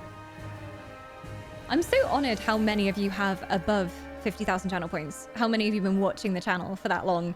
Ethereal Bloom grabbing another 50 points like they need it, Dead Man. There you go. And Tiger doing some damage to the Kraken whilst they're at it. Grabbing those points into the Kraken. Any points that you redeem yourselves in chat do damage to our nasty Kraken up here. If you do manage to kill the Kraken, there are some rewards on offer. Smell that sea air. Any damage that you do yourself counts. I can't get involved with the Kraken. I can't interfere as the DM. But if you do the damage yourself, it goes on. Which portal was it? It's the one, it's straight ahead as you go through the archway. As you get closer, it will come up with the writing as well. And it will say South Sun Cove. South Sun Cove is where we're going. Quite a lot of people join the party now. Good to see such a mix of personalities here. All from different alliances. Find ourselves marooned on this rock together. Why shouldn't we Hello, find a way Fuzzles. to mutually benefit? Oh, it's your sexy Norn character. This is the Norn that made me want to play a Norn. That's the spirit. She influenced me. A synergistic working relationship. Yes, mods are gathering up who is who, so if you do have a different Guild Wars 2 name, make sure you type your Twitch username in Guild Wars 2 chat so we can get an idea of who is who. Some of you have some very fancy names. Oh, look at that beautiful lettuce. Oh my god. So pretty. Toriel! Toriel's back for 11 months, almost a whole year of immortality. And Toriel, as always, aboard the deck of Perwin's Grace, helping to load the cannonballs, carefully scrubbing the decks after some ink from the tentacles got onto the nice purple lacquered board that you spent so long painting with intricate designs. She's refilling the little butterfly that she drew on the deck. There's a little cat following her along the deck, wearing an eye patch, suited for sea travel. Hey. And you recognize this as the little cat that you've seen throughout War of the Wisps fighting alongside Toriel. She is a warrior cat, trained, claws sharpened and honed for many a year for battles just like this. And as you watch Toriel throws this adorable kitten overboard onto the tentacle currently harassing the Ethereal Bloom ship, and the kitten holds on. Princess Pastel has a good grip on the tentacle and claws away at the suckers, and the Kraken is not seeming very happy with that. He roars and crashes back down into the waves. But it's okay. Princess Pastel, being the dexterous creature that she is, jumps back onto the deck of Perwin's Grace, straight into your arms, and cuddles away. It's okay. She's fine. She's fine. She's a warrior cat. She was made for this. But Toriel does have an adorable cat who entered the pet contest last time and has since become a mascot of Ethereal Bloom. Oh, thanks, Perwin. Perwin's always got your back. I've arranged for a special sheriff's discount at our island facilities. I trust. Is there a weight makes you slow limit? I feel so damn slow. It's okay. We're putting out flags. So this is the all-important flag. Everybody come and stack on the banner. So if you claim the buff, it will mean that everyone goes at the same speed, regardless of what items you have on, what passive speed boost your character might have. This will ensure that it is fair and everyone's going fast. We do check to make sure everyone's got the flag, banner, buff as well. And stacking on the flag to start the race.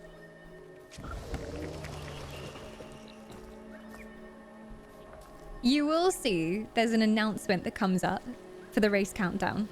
It will say 3, 2, 1, go, I believe. And as soon as you see go on the screen, you can run. Don't rely on chat because it comes up faster in chat than it appears on the screen. So just watch for when you see it on the screen. If we have a false start, we normally do redo. But wait until it's blasting in your face. That's when we go. And Toriel, you did some damage to the Kraken up there. Today, the Kraken has come out onto the beach. You thought it was a nice, relaxed summer holiday, but no. The Kraken is here to plunder and take everything you own.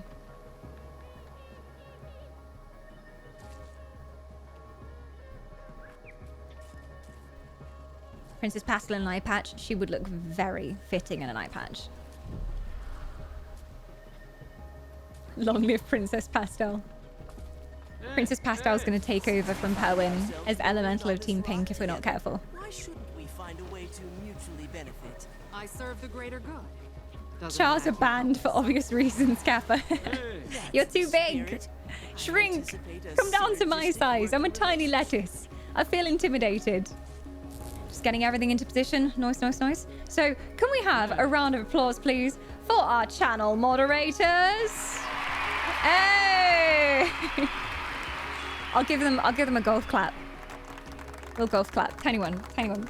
So what they're doing is, as Jump Puzzle Pro Masters, they're getting to the top of the jump puzzle. We normally have one mod positioned at the end of the jump puzzle, one at the start and one at the middle. And they track if anyone is doing any funny business. If anyone gets there first, they know who comes through and what the finish order is. And they're there to possibly help people if we do have people falling down continually who are just trying to finish the race. So there you go. The mods are keeping an eye. Oh my god, what is this? What is this? You can turn into one of those? I didn't even know there was an item for that. Oh, better put down my box. Have I got my box on me? No. I have a box of fun, which I normally put down. Damn it. I normally put down my box of fun and then I make everyone wear their aviator goggles. And everyone goes... Yes, reminder. No speed buffs. We want a nice, clean race. No speed buffs. Always use the banner that's put down. Press F to claim the buff. And until you see go on the screen, not in your chat, hold your horses. When you see go come up right in the middle of your screen, that is when to run. Nice, clean match. No pushing, no shoving, no spitting, no kicking. You will be disqualified for any inappropriate behavior. And there's 400 gems on the line, remember. Thank you so much to ArenaNet, as always, for providing some gems to give away. I don't even know which way my character's facing, because this frog is so big. Discount at our island facilities. Can't even see anymore. Small token of my esteem won't offend your sensibilities in some way. No. Excellent. I only want to do whatever I All right, we have an can to announcement from the mods. Please disable any polymorphs and stack on the banner. That's please disable any polymorphs and stack on the banner. Where you see the wood of the banner is, that's where you want the chest to be. Put your chest in there. Lovely. Die!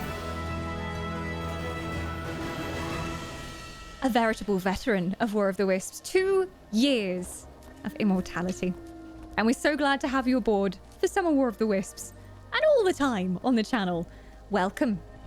Everyone's hanging out on the beach right now. There's a kraken somewhere, but I'm sure you got it. I'm sure you're fine. We have sandcastle making going on. There's some dancing being led by Ethereal Bloom. If you fancy some barbecue, I think Eternal Flame is still cooking them. But try. You have 5 points to spend wherever you wish. And I am now also going to put 50 points in for you. Can you confirm, Twy, where you would like them? Shadow Grove. All right. Just before the race starts, let me pop those. Oh, it's 3, 2, 1. Okay. I've got to do it after the race. I can see it though, Twy. It'll go in. 3, 2, 1. Go! Off we go. They're off. Okay, so the first obstacle here is navigating this staircase. Pretty easy over this log. As I said before, this is going to be a pure race of speed. It's not that tricky. You shouldn't find yourself falling off that often, but it's who can cut the corners and really get the speed in here. Mods are at the top, watching who comes through the finish first. It's definitely not going to be me. Dawn's been taking up last place. The tension. We have some people falling over here. Warriors of Ethereal Bloom falling into the void. Consumed by Shadow Grove, it would seem. Not everyone's going to make it to the top here. Over the rock mushrooms we go. Oh. Come on. Let me up. Oh, I made it. Okay, there we go. Okay, the end of the race is just here. Can Dawn Whisper make it? She does. Dawn Whisper in 3rd place? 4th place? Maybe? Oh. I meant it when I said this one was quick. It's a pure race to the top, this one. I think I might have been 3rd place. I don't know, though. We'll have to wait for the mods to confirm. Ashen Gaming at the top here supervising, making sure everything's in order.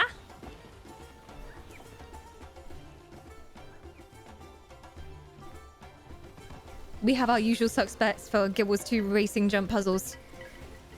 They go and practice them for weeks beforehand. The speed. In first, we have Jarrods. In second, me. Dawn, DQ in brackets.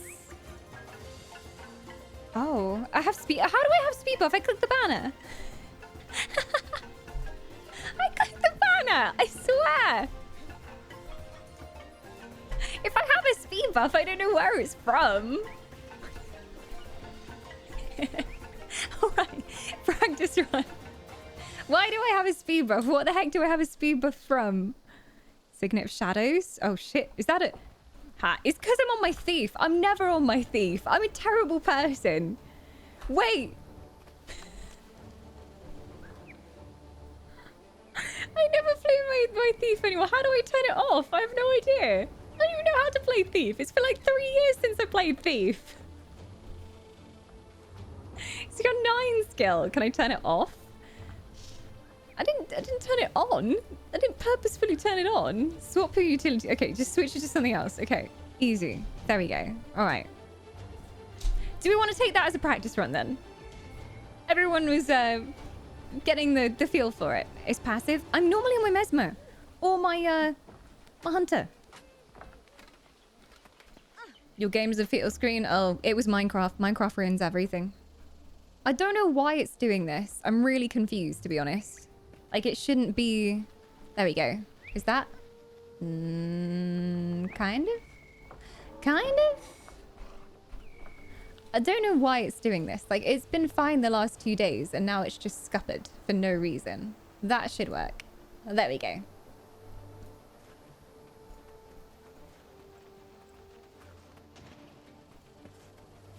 Stack on the banner, please. Not behind, not on the side, not in front. Behind the banner. Okay. That was a good practice run.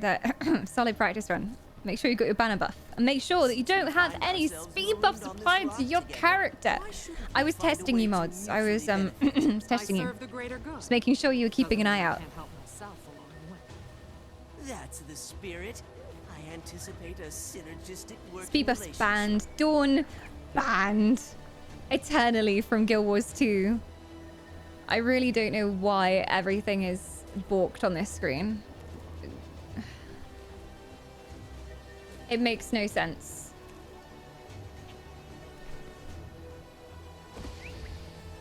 Is it this breaking it? It should just go full screen. I do not understand. The techno pixies have been in my computer again. I don't understand. Like 99% of the time, we literally just... What is going on? I don't understand. Usually you just like full screen it and it's fine. Everyone's racing. I'm too late. Years on this rock, and I can write my own ticket. It shouldn't be broken like this. It's an OBS bug of some kind and I can't work out what it is. It should just work. Oh yeah, it's bugged out, like super bugged out. Good luck up there! I'll see you on the other side. Is that gonna work? There we go. Okay, fine. I fixed it. Yeah, I did that, Ghosty. There's something going on. It's like the way it's grouped with something else. It's like attached to another object that I didn't tell it to be attached to. OBS things. OBS things. Oh, that was quick. Okay, so that run, we had Mac in first. Charm in second. And Jazz in third. Very nice, very nice. So gems for Mac, 400 gems. And points for the rest of you. That was such a quick race. That was like 2 minutes. So quick. Probably do 3, 2, 1. I think it was about 3 minutes. So 3 points for Eternal Flame with Mac. 2 points for Winter's Embrace. And then we'll give a point to Ethereal Bloom. What a quick one. We're going to restart and do a couple more runs. I think some people fell down there. I know I would have if I was running. Okay. Get stacked.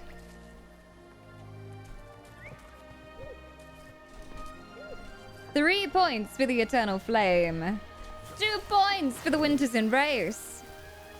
And 1 point for Ethereal Bloom. Every point counts. Alright, you know the drill, says Ashen. Prepare to race. Must be low tide. Got your buffs on? 3. Like, all the letters people are the same, okay? I get confused between you. She says it's not Ash, it's Ghost. God. Ready? Go! And they're off. On to the course. The big old Norn leading the way. Oh!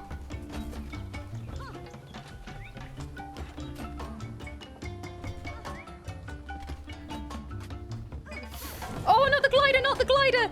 Oh, ah. This is what everyone always says. They're like, oh, are we allowed to use gliders? No, you don't want to use gliders. If you have your glider on, it totally ruins your run. Someone must have made it to the top. Unless we all fell off.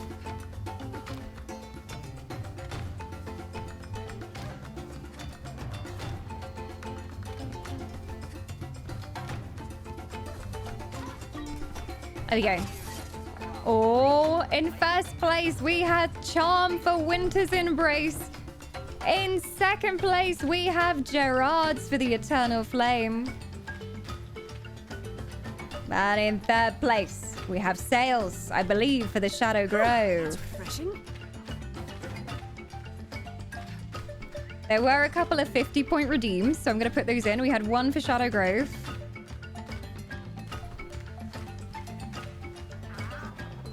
What was the other one?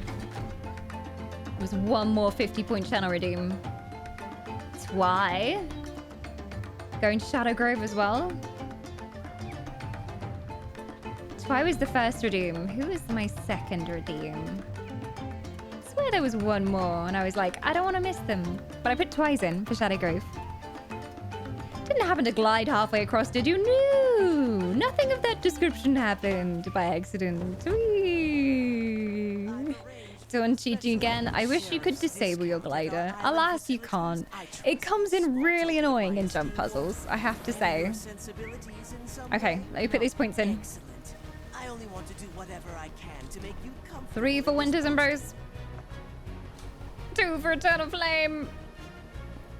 And then a Grove, snagging 1 from Sails. Okay, ready for a run. How many more do you want to do? This will probably be the final run of this one, because it's so quick. Charm winning some gems there in that race. Final run before we head onto Skipping Stones, which is a lot more difficult. That's refreshing.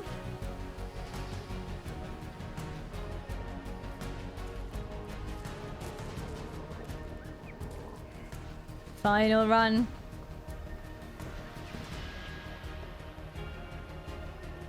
Smell that sea air. Oh, that sea air, lovely. Must be low tide. Prepare to race.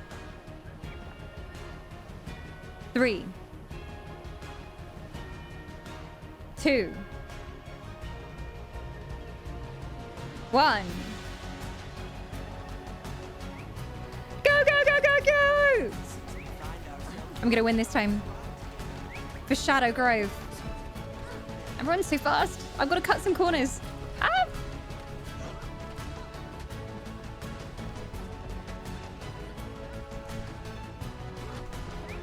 I'm leaping. Oh. There's a nice shortcut that everyone does there that I just can't seem to get.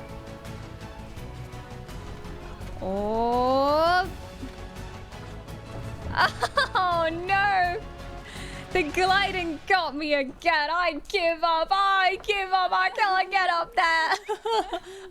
I did so well during the practice races, but alas, my luck has failed me now. I'm just gonna stand here sobbing. Who was it? We got Charm as first again, followed by Makeel of the Eternal Flame, and Sails in third place.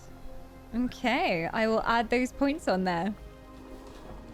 Winter's Embrace snagging themselves 3 points.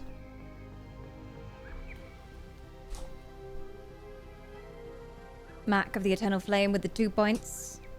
And we've got Shadow Grove grabbing 1 point as well. There we go. And we're heading on to our next jump puzzle race. If you do have the South Sun Cove maps, we are heading up to all the way over to Lion Point Waypoint, which is in the north of the map. Doesn't take too far to get there by mount if you're just running over there. And we're going to the very beginning of the infamous Stepping Stones. Stepping Stones is known for pain and suffering here in Guild Wars 2. Oh. Sales DQ. Didn't qualify. Use of glider? Okay. Third place goes to Toxie instead. Ooh. Who is Toxie representing? Which alliance? If it's Shadow Grove, I don't have to change anything, Toxie.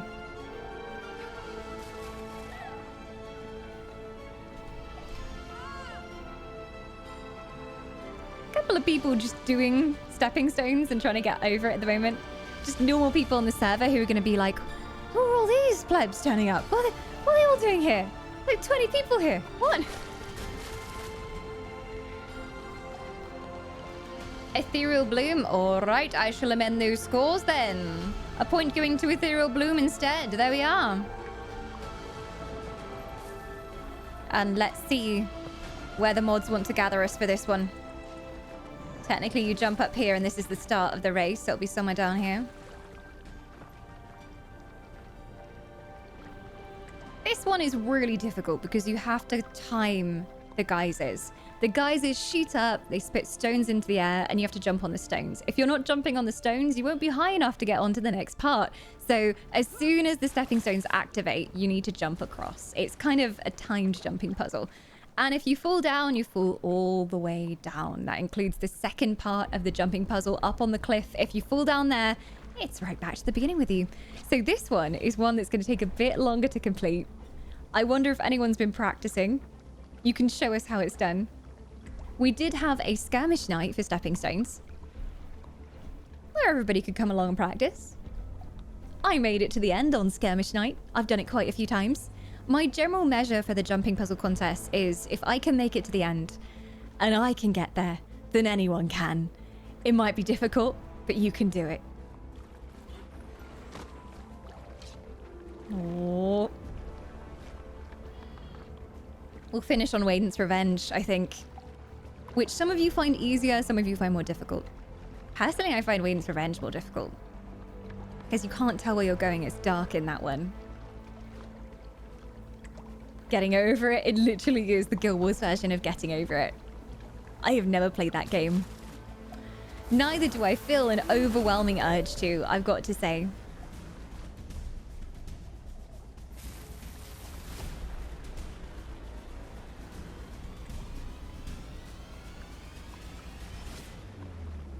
And the mods just trying to get to the end here. Position themselves at the final markers so they can see as people come in. That's refreshing. Oh, mods, if we can do... If we can do one run, like the first run, to the first checkpoint of skipping stones. So after you get this first run of geysers, when you get to the top. And then we'll do a full run to the very end. So first run... all the way up this bit. All the way up this bit. Until you get to the platform up here. There you go. That'll be our first run. There's our finish line.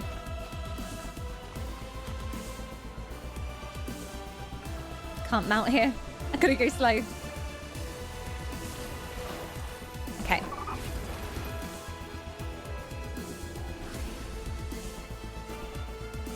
Stand on the arrow. Make sure you're right underneath it. Turn your camera around as well, because sometimes, depending on your camera is, it looks like you're underneath it, but when you turn the camera, you're nowhere near it. We like a fair match here. Okay, there we go. So just to that first marker that you see up there, this is baby skipping stones. We'll see if anyone makes it. Good luck. Jazz getting some cheeky practice in. Look at him go. Professional. It's a tricky one.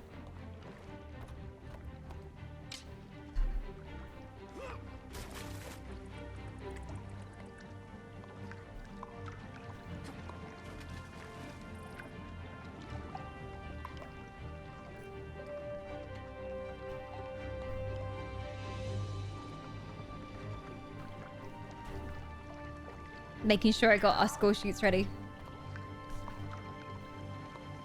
I'll be 400 gems going out for a very short race. Or it might be a very long one, depending on how much people fall.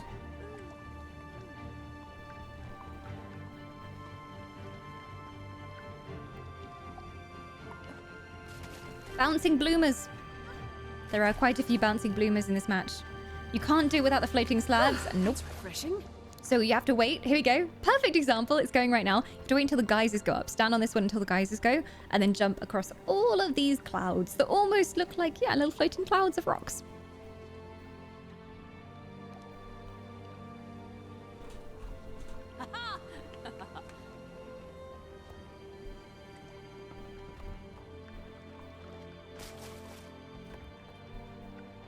Ghosty's going off to the end.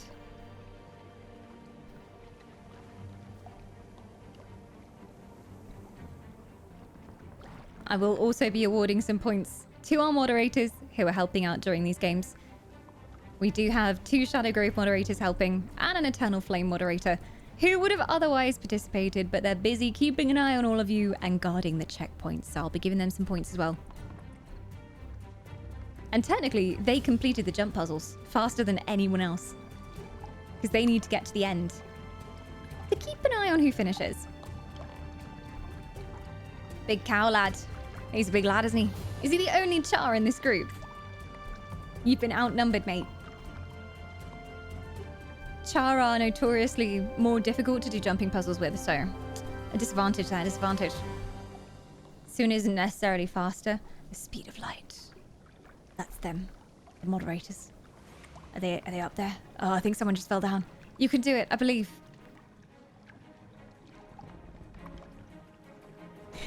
Just seeing all the commander tags falling. Mods suck at this jumping puzzle. Come on, you can do it. Come on, mods. It is a tricky one. Bum, ba-dum, ba-dum, bum, bum, bum, bum, bum.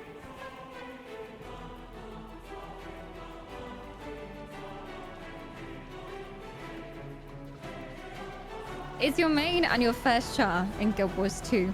There are some Char lovers in our stream. Oh. I thought that was the announcement. It's just a new event nearby. It's nothing to do with us.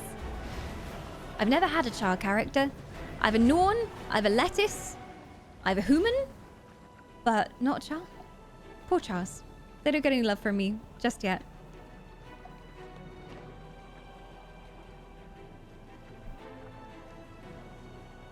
I want to boop his nose.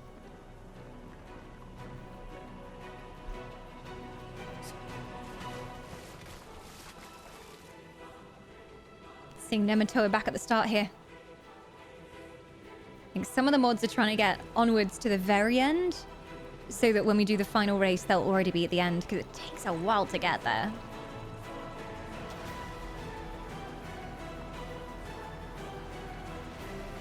I would be more than useless at jumping puzzles. Don't worry, same club here. I'm so bad at them. Good thing I'm not winning points for your teams. Technically, if I did end up winning, it would go to Shadow Grove. My points go to whoever is currently losing, usually. But I never end up winning any matches.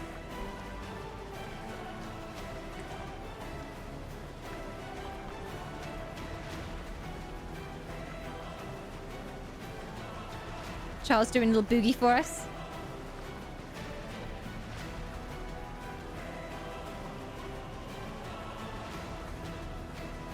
I can see the mod dots moving on up. I think Nematoa managed to make it, which is Ghosty's character. And then you can see, if you zoom the map over here, Foz going to the very end of the jump puzzle. Valinius, I think, has just fallen down from what I can see. maybe mesmering back up. But that's the very end. So you go all the way up these geysers, walk over the mountain. There's another set of geysers here. You go along there, around here, over this cliff top, down here again. And then the finish line and the treasure chest are over here. So it's a pretty long one. There's technically like 3 main parts to stepping stones. Loquette redeeming the 50 alliance points. Loquette just shimmies onto the beach, looking rather splendid in a long beach coat. Sandals already on their feet, and that's 50 points for Ethereal Bloom. Bringing the cheer. Bringing them to 1,402 points.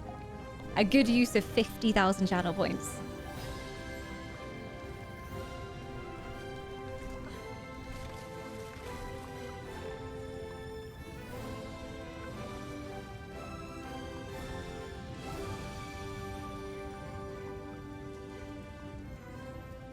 I still have the end of the puzzle under fog undiscovered. But yeah, it does go on up there. There's a kite basket up there too. This is Pain. You are welcome. Do you need me to come? I can come. Are we at least ready to run the first part? Is Ghosty invigilating the first part for us then? I see her going on up. Oh, she's struggling. She's not gonna make it. She's not gonna make it. Look, I'm gonna try and get up there with her.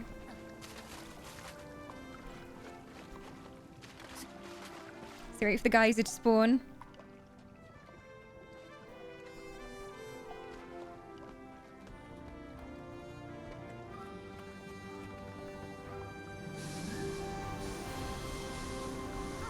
Ah. My jumps are not big enough today. Here we go. Whoa! Fudge! Oh! You've never done skipping stones. At least you'll get the chest at the end. Extra loot. Me waiting for the start but needing to pee with all these water sounds. Yeah, lovely splooshing of geysers. She almost made it.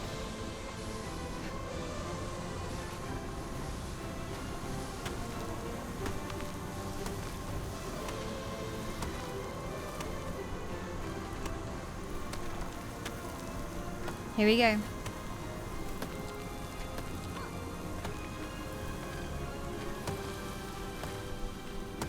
Okay. I'm gonna wait for the second geyser spawn and get over to the top. But this is how it's done, ladies and gentle... Ooh, here it comes. Ladies and gentle Tyrians, this is not how it's done. This is specifically not how it's done. Okay, well, this counts. I'll take it. I'll take it. If you manage to get to me, that counts. Ow. My face. It's okay, I didn't need that anyway.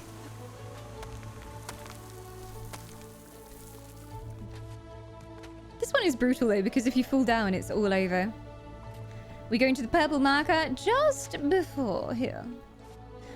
I believe though the only place you can stand on solid ground is up on the ship. So that might not be the best marker placement.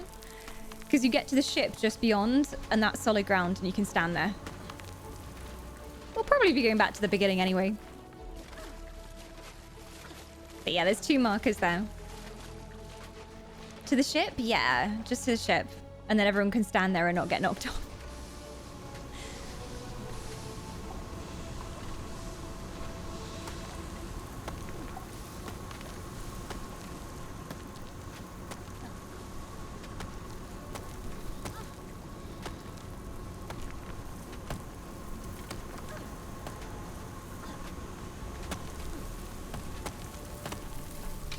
There we go. Okay. It looks like Ash and Fuzz have reached the very end. Remember, first run is just up to the ship here. Let me get here. I should be able to get there now. There we go. Okay, so just up to me on the ship. And first 3 people to reach me will be first, second, and third. I think we're ready for the first run. Okay. So just up to here. And I will look at who manages to get through. Probably should have brought my Mesmer. Could have brought you up. So whenever we're ready, start that countdown. I'll be watching along the line as much as I can. It's going to be a lot of people falling down at the last moment, though. It's pretty harsh, this one.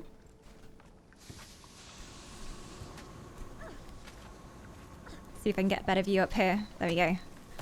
Can see it all along the geysers. 3, 2, 1.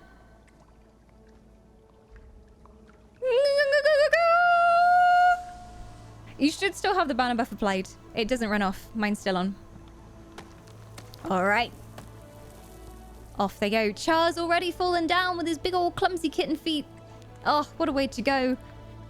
Everyone's waiting for the second geyser spawn. No one managing to make it across with that first blast. Oh.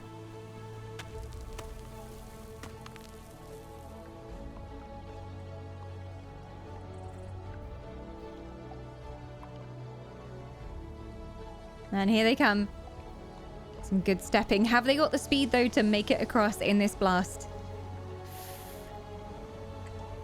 Gonna have to be quicker than that. Nematoa falling down. Oh! Nearly. Oh, they missed the geyser. Oh, they made it 3/4 of the way. You can do it. I believe.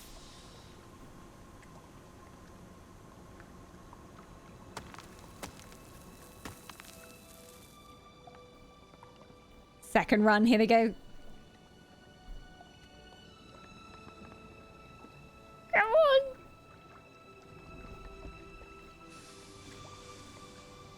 This really is a butt-cheek clenching jumping puzzle. Oh, here they are. Onto the ridge here. Let me watch and see who comes onto the boat first. It's going to be close. It's going to be close. Foz is still on the ridge, I think. Oh, no. They're waiting for the next geyser to burst. Here we go. Really perfectly in time there. Is this character here? Sails, followed by Lily. And they're the first two up. Third place is still all to play for. What is Lily's Twitch name? Also, your character looks beautiful. Hello. Wait, Sails managed to make it up here. Good, good. Now we just need a third. Oh, the Char! The big kitten man! Proving that Chars can be good at jumping puzzles. It's Kabuki in third place. Well done, well done, well done, well done. Beautiful, beautiful, beautiful. I'm Chanfang, just as a Mesmer form Chanfang. We love to see it. And who is Kabuki? Who does this lovely lion man belong to? Forgive me, I always forget people's in-game names. Just so I can give your alliance some points. Anfir. And thy alliance, Anfir? Who are you supporting? Shadowgrove in first place. Now that one didn't take too long, but it is a slightly harder puzzle. So we're going to go 5, 3, 2 in terms of points. And I will put those on. Kabuki for Flame. So Sails for Shadowgrove. With 5 points there. 3 points going to Winter's Embrace. And a cheeky extra couple points going to Eternal Flame. Very nice, very nice. You need to check who is first, second, third. I can't see them from here. I got them. I wrote them all down. I was signed the points. And Sails is now on my gem list, so you can claim 400 gems from me. If you fill in a prize claim at some point after War of the Wisps, then I will get your shiny gems to you. Fresh from ArenaNet. Do we want to do another run of that bit? Just because I don't know if most people will make it up here. Maybe another run of just the first part, and then we'll do, like, the whole thing. The whole thing.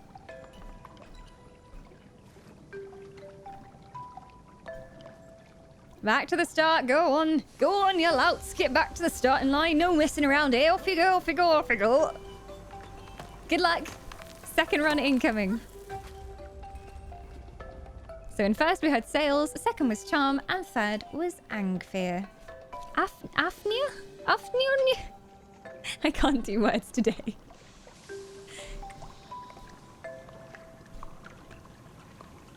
Onfir. Onfir. Onfrid? Onfrid. Oh, it's leet speak. My one weakness. Can't be doing leet speak. Stop running around so much there. It's giving me anxiety. Ooh, ooh, am I gonna fall? Ooh, ooh, what would happen if I fell? Ooh, wouldn't that be terrible? It's fine. I'm just trying to get a better view of the starting line so we can see them going off. When they're close, I need to look down here and see who managed to touch the boat first. It was very close there. If you fell, you'd have another 10-minute delay. No, I'm amazing. I did it in one go. I'll have you know. And I rhyme.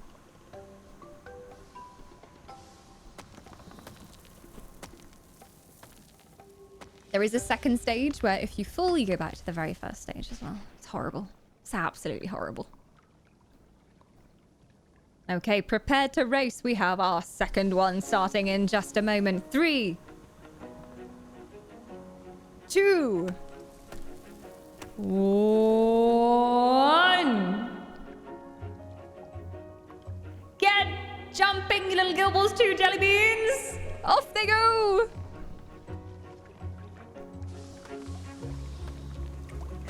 Everyone's waiting for the geyser. Char's doing some busting out some techno moves over there. Go on, little Char. I'm cheering for him because he's the only Char. Charism. Oh, here we go. Off they go. Doing well on the first few jumps there. Already falling down. Sigh. He's so good at jumping puzzles. How could he fail? Oh. We've got Sails managing to make it across to the first checkpoint along with Ernskar. Oh. Sails and Zala. But who will come first? Who is it gonna be? They're going for it. And they fell off. Oh, and they were making it to the end with me. Good try, though. You got to the first checkpoint. Will they make the next geyser burst, though? This might give the others an advantage, even though they were the quickest the first time and they have to wait for another geyser rotation. Oh. Selenia Swift living up to her name. And next to her, one more Wisp. Can't quite see who they are just yet. They're coming into view round the corner. Selena. Maybe the very first to make it if they don't fall here. No pressure. Selena. Oh! Followed by Arnos. I don't think Arnos is in our group, or is he? Hello. Green means they're just like a random pleb, right? So Selena's with us. And then Lily coming in second. There we go. And up in third. Oh, fell down. Tragic. Still waiting for third place. I love how a random pleb who was on the same map as us managed to make it before us. Shocking behavior. For next time, do I need to create a Guild Wars 2 character on any particular server? As long as you're on EU, you're good. Oh, Nematoa of the Shadow Grove, otherwise known as Glittering Ghost, making it to that first checkpoint. Can she get across the 3 geysers here and make it up with us? Come on, Nematoa.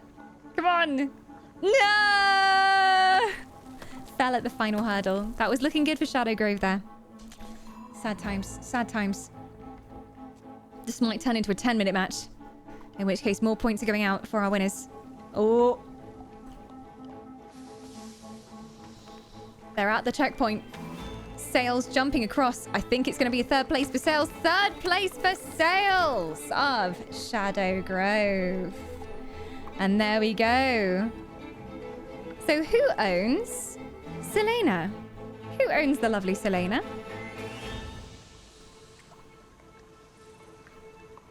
Guild Wars 2 is launching on Steam on Tuesday, but you should sign up with my partner link instead. Oh, ice cold beer for everyone who's currently sweating at the jumping puzzle. How kind of you, Night Breeze. Group hug. Everyone's sweating great big nerd sweats here, and Night Breeze decided to pass around a round of ale. 1,500 bitties and 15 points in your inventory whenever you want to use them. Cracked open the beer barrels. Lovely.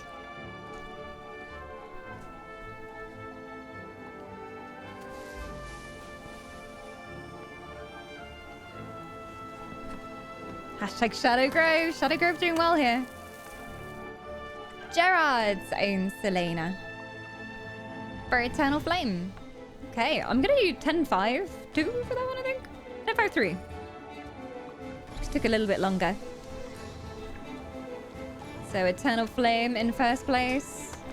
Followed by Winter's Embrace. And then we got sales for Shadow Grove. There we go. Points going in. And I think we're going to try a whole run now. So everyone back to the start. All the way to the very end. Where you'll hopefully see one of our moderators. I think Foz is working his way back across now. Mayhaps. To get to the top. It is a tricky one though. If you fall down here. Hello, Fozzles. Shall I go to the end then? I can try and follow people as they go if we've got someone else standing watch there, but... Or we trust Foz to make it all the way to the end in one go. He's a professional. Yeah, EU server. It has like EU and North America mega servers, so as long as you're on EU, it doesn't really matter which server. If you are interested in picking up Guild Wars 2, I am an ArenaNet partner. If you use my link, it helps support the channel. If you level up a character, it directly helps support me as well. So I'd really appreciate it. But there is a version coming out on Steam next week. You can download it through Steam next week as well.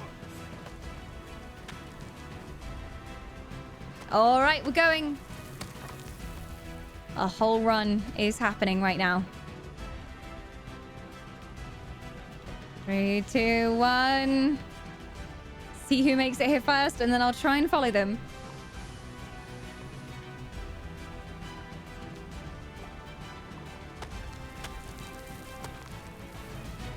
This may take a while for anyone to reach the very end of this puzzle. It's quite a difficult one.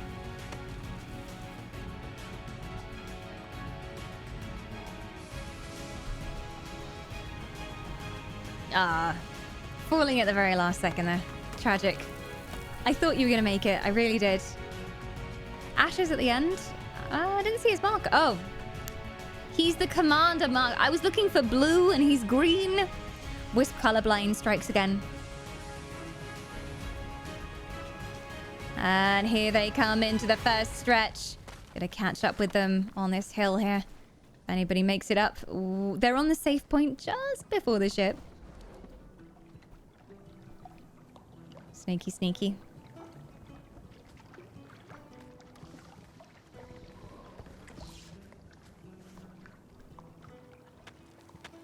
Some of them are up. Kabuki. Oh no, he fell. That was tragic. So we have another set of geysers. Everyone's favorite obstacles over here. You have to make it across these two to get to the next save point.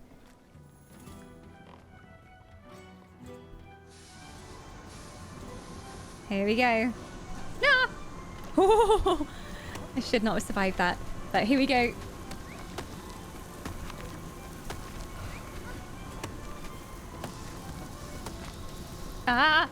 You can get back up on here. As far as I know, because I fell here during the practice matches. So you get kind of like a second chance as long as you get to this bit. I'm mid Ash End, so you can run. Okay. I'll be following our leading places here. Looks like Kabuki doing the best here. Will they fall down to their death though? If I see anyone fall, I will wait until we have a first place again. Oh, that happened so fast. I don't know if I can get back up. Oh, you can. But you definitely need the geysers to make it up onto the next bit. As far as I know. Wait. No, you just go on the ship. But when the geysers explode, you also get the flame explosion around you, which hurts. Oh, no. No. This could be the end for me. Carry on without me, Kabuki. I believe. Back and go to the first waypoint. I suspect many people are also doing the same thing right now. It's painful. But we'll make it.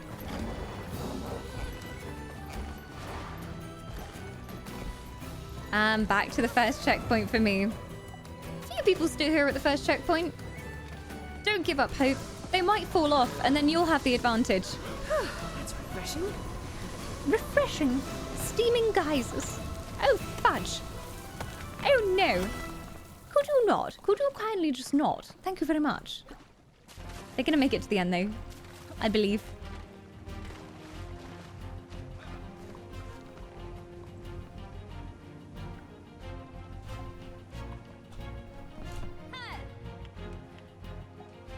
I forgot how cute the little lettuce lady cheers were. Mostly play a Nord.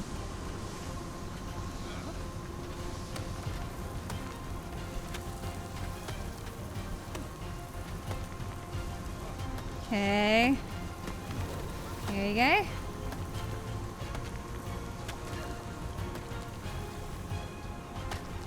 Fudge. Whoa. Oh, I almost made it. I think the best thing is just to keep running there, because if you stop, you just lose all your momentum. Already nearly 5 minutes on the timer.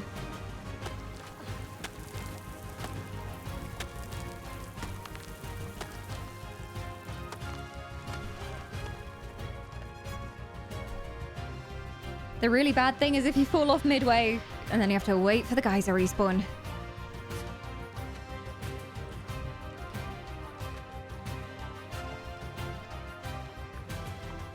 This guy's very shiny. Ooh. Fudge! I've gone and done it again. Can't believe I've done this. Can't believe it. Why am I like this? How are they doing? Oh, we've got Selena making it to the end. That's Gerard's. Nearly at the end. You can see them just over here. I'm keeping an eye on the map. I think Gerard's is going to make it to the end first. There's someone not too far behind him, though. So if he does scupper this up, could be the end. Toxie, not far behind. In first place, Gerard's for the Eternal Flame. Congratulations, Eternal Flame. There we go. We'll see if anyone makes it into second. I think Toxie was close. Oh, Toxie just traversing over the mountain there. I might go watch from the tide pools on the other side, because then that means I don't have to get up, but I can see you doing the geysers.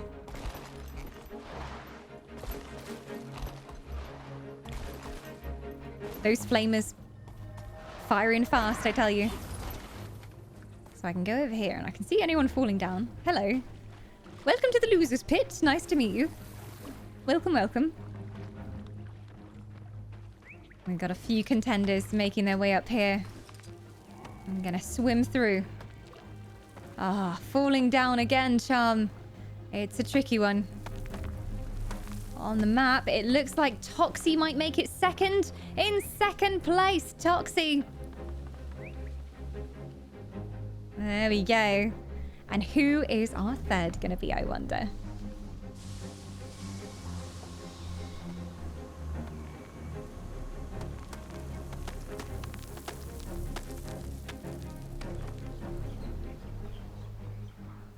You want to port up? I wouldn't mind. I'm lazy. Hello.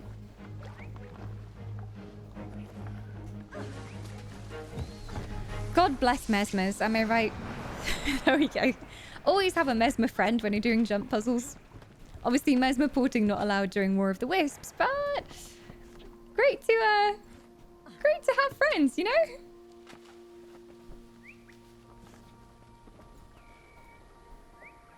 We've got our second place, but will anyone make it into third? Disregard me. I'm just coming up for camera shots.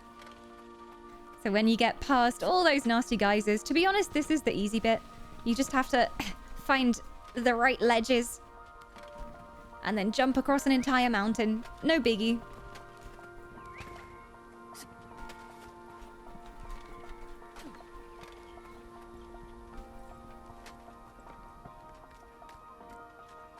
You're a thief? Wait, thieves have portals? I clearly didn't play Thief for long enough. Cheeky hackers. Hello, Phil. Welcome to the beach. War of the Wisps is still afoot. Hello. Ooh. Okay, I'll stay up here so I can watch people coming around the mountain when they come. Looks like these two here, Nematoa managed to make it up, I think, on her own. With no help from the Mesmers. Or the thieves. And I think she's just... Oh yeah, we see her. She's just coming around the side of the mountain here. It may be a third place for Shadow Grove if she can make it. Certainly is a tricky jumping puzzle though.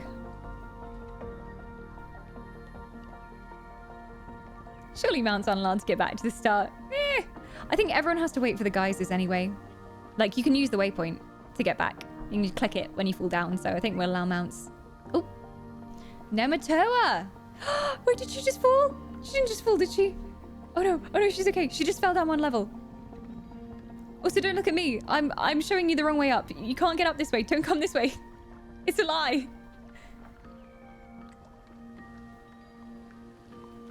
No. She fell back a stage again.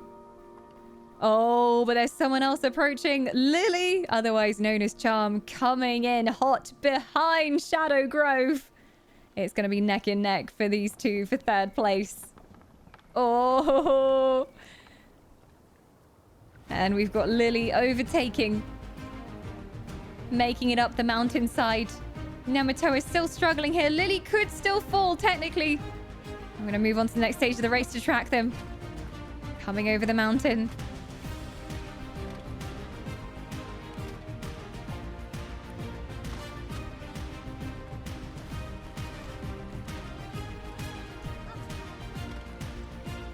Some more steps to get up here. Here they come. Charm of Winter's Embrace. Making it to these stepping stones. This is the easiest part, honestly. As long as you just keep running, you'll be okay. But the stakes are high. If you fall off here, it's all over. Here are winners waiting here for you. Will you make it? Lily makes it into last place, otherwise known as Charm of Winter's Embrace. There we go. So top place points. That was just 10 minutes, that match. I'm surprised you made it over here in 10 minutes. I'm proud of you guys. So Eternal Flame grabbing the top 10 points.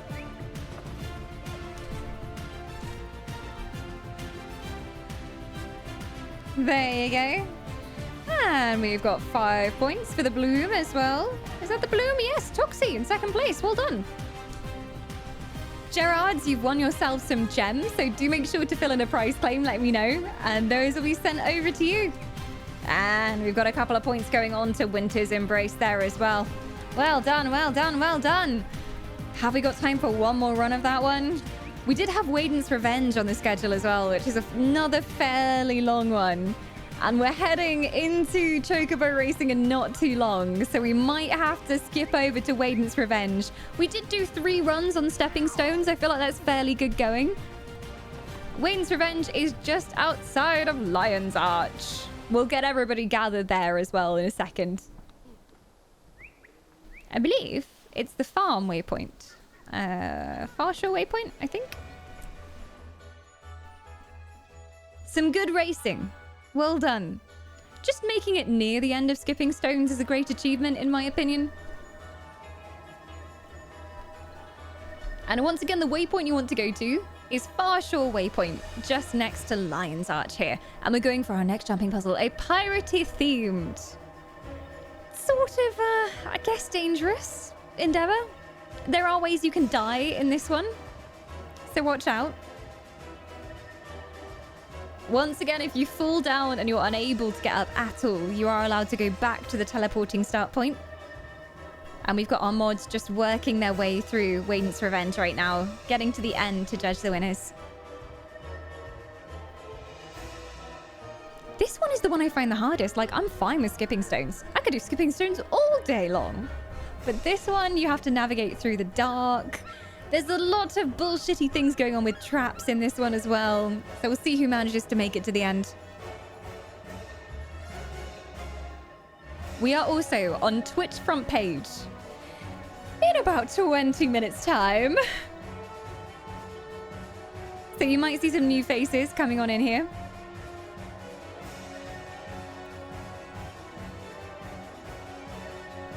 Front page time, 20 minutes-ish.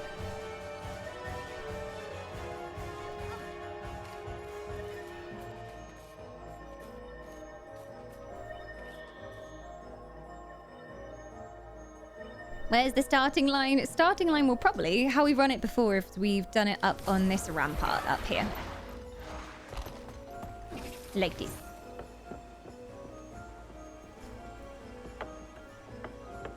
Finally got to the end. Yes, you did it. Nice.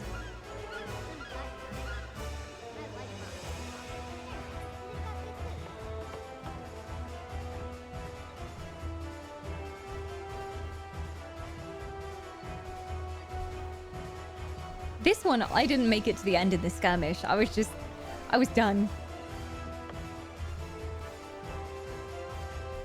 Are you guys here? Do I need to re-instance?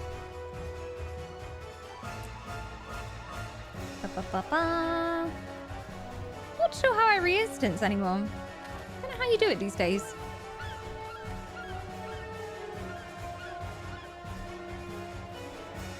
Hi. Hello.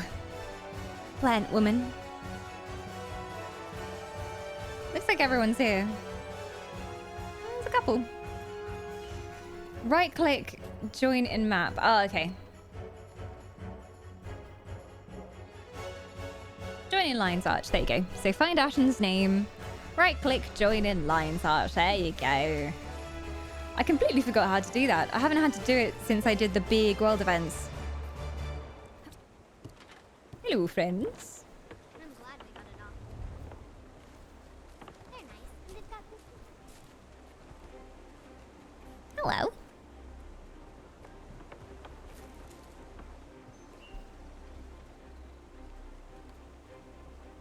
Have we got a flag to put out as well?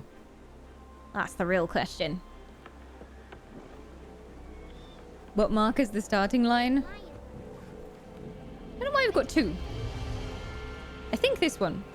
Considering where we used to start it from, I think it's this one. Not sure though. Phil needs some coffee. Oh, give us all some coffee, yes please. This is our second long stream, well, technically third long stream this weekend. Live for 11 hours-ish yesterday. Live for 6 hours on Friday. And this will be another 10-hour stream today. We have 8 markers, not 2. What do you mean? Oh, as in like the markers that are further inside the caves? We will be doing a full run all the way to the end on this one. Datadog is hungry. Oh, yes, is he? Yeah, starving. All right, let's go home and get you... Datadog. Datadog some supper. Okay, get your buff from the banner. I remember standing here before, but not where it goes. Some strange daydream from a while ago. Markers are to find the cave entrance. It is a little bit hard to find. It's secret. It's hidden. If you have practice, though, you should know exactly where you're going. Are we standing on banner or standing on... I guess stack on banner is an easier thing to do.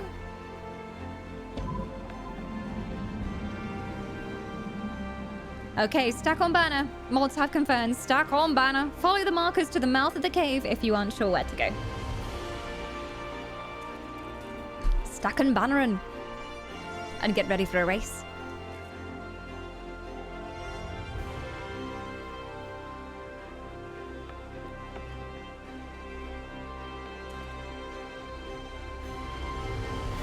Get your buffs here. Free buffs.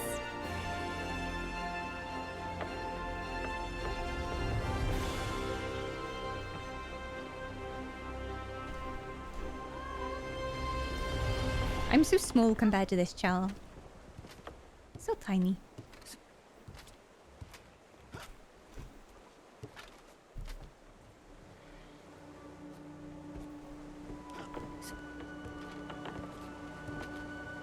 nerdy.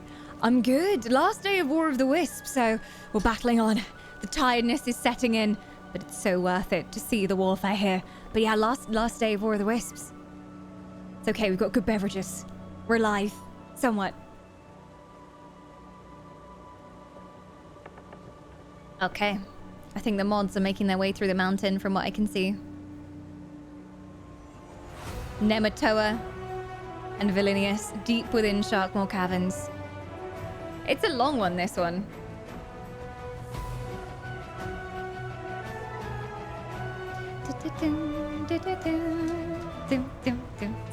How's Moogle? Adorable, as always. She's been very well behaved. I thought she was going to be a bit more needy during War of the Wisps and kind of like meow, meow, meow all the time. But she's just usually found somewhere to go and lie and lay down and chilled. Don't know where she is right now. I think she's gone to lie on the bed. She's just having a sleep. Moogle's my new kitten, if anyone doesn't know her.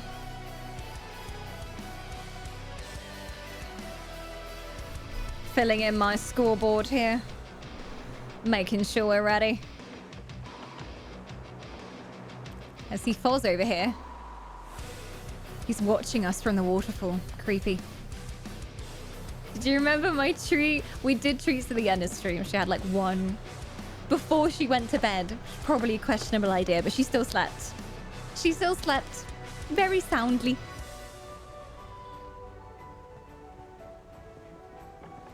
We haven't done any treats today though. She's been really just wandering around the house. She's popped in occasionally. Ooh.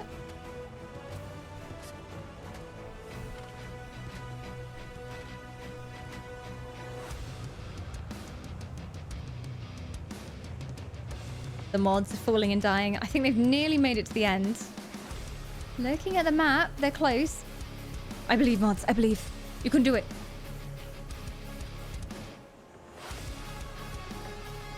And once they're in position, we'll be ready to start our run.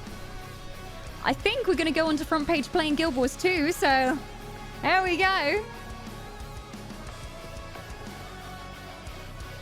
Okay. Very fitting. Guild Wars 2 is one of the first games I ever played on stream. 3, 2, 1.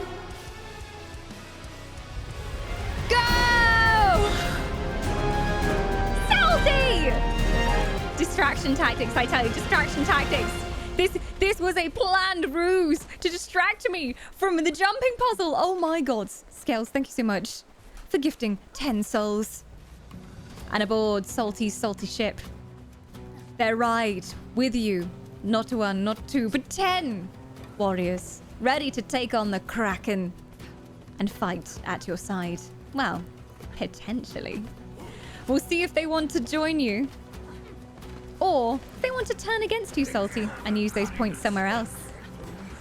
You know what to do. You're a veteran of many War of the Wisps. Hashtag and then the Alliance name to spend those points.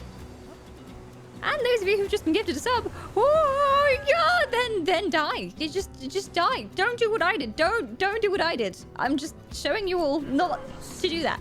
Yeah. Anyone who's been gifted a sub, you have 1 point to spend. You can join Salty on Shadow Grove, or you can stab Salty in the back, jump overboard, and swim over to another Alliance ship and lend your support to them. It's up to you, but if you are ready to spend your gifted sub point, the same command, hashtag, and the full Alliance name. Thank you so much, Salty. Oh, we got 50 points going on to Shadow Grove there from Salty. Can we get them to 1,000 and back in the running? I think we can. Oh, emote only chat has been redeemed. You can now only communicate in the form of pictures. I see Foz coming back up with me here. Starting the race. Some people must be halfway through by now. What? I don't know if I went the right way. Ah! There is a wrong way and a right way. I have practiced this multiple times. And I cannot remember. I think it's second tooth. It's like the middle. But it hurts.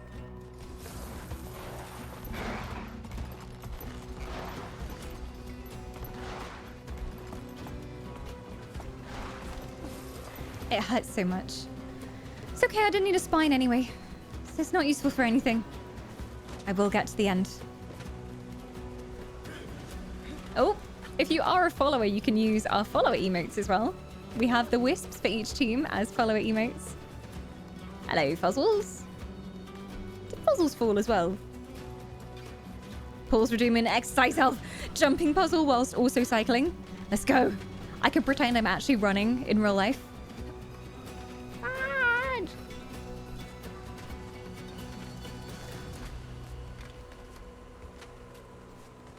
Okay.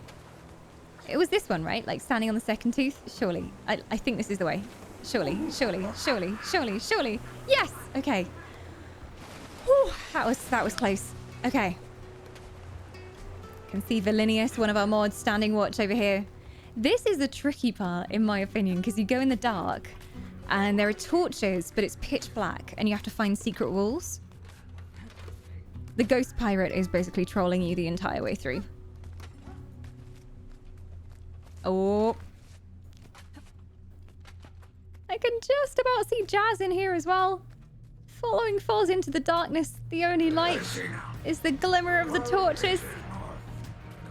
Let's hope we're going the right way here.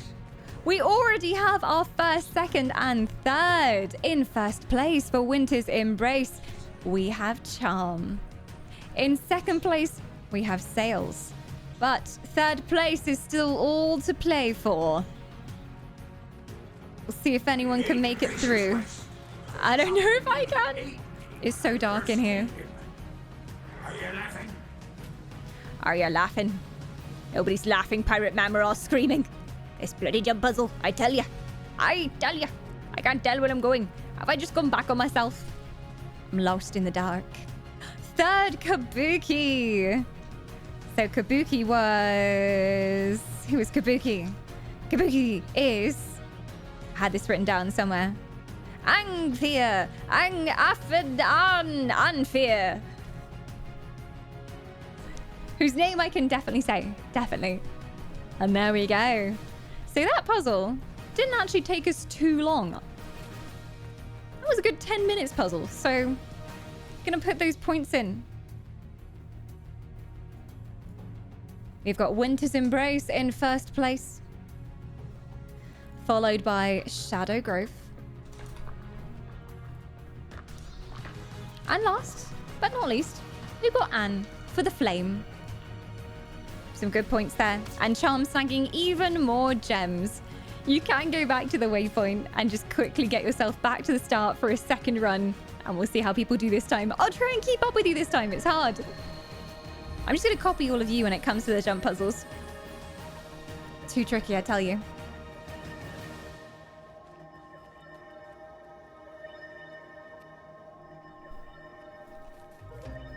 That's refreshing. Ah, refreshing. Indeed.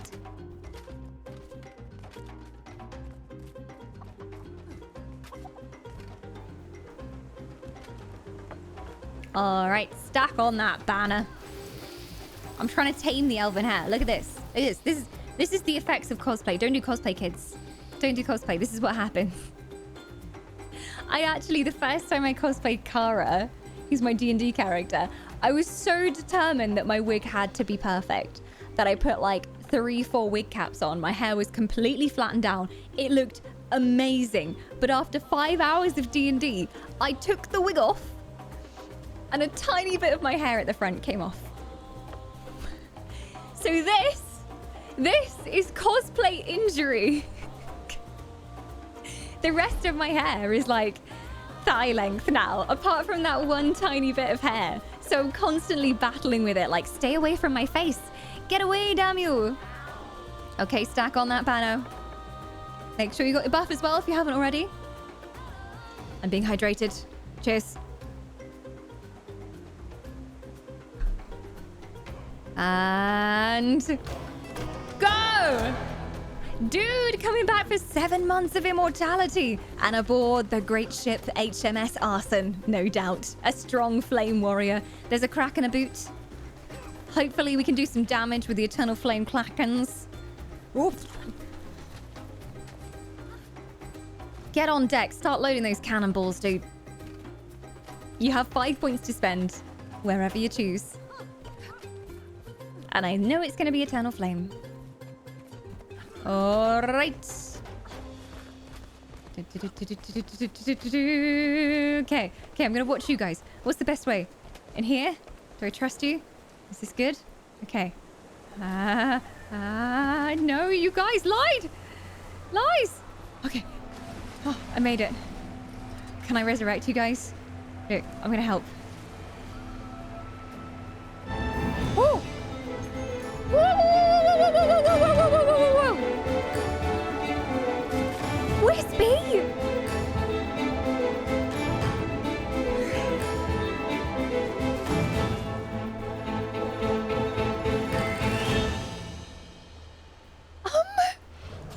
What the butts just happened?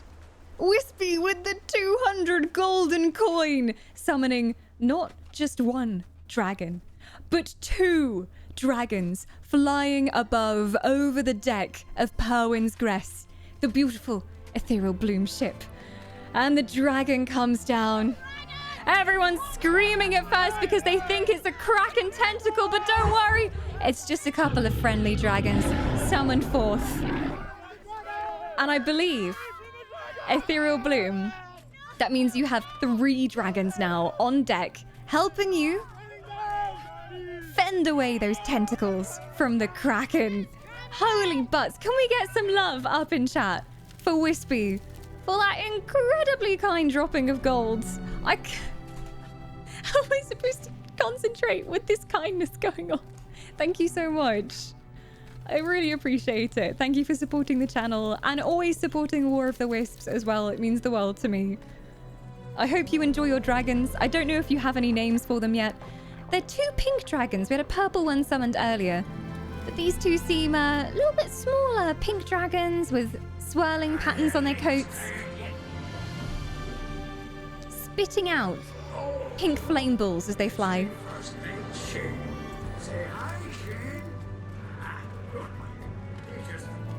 And guess who now has 200 points to spend?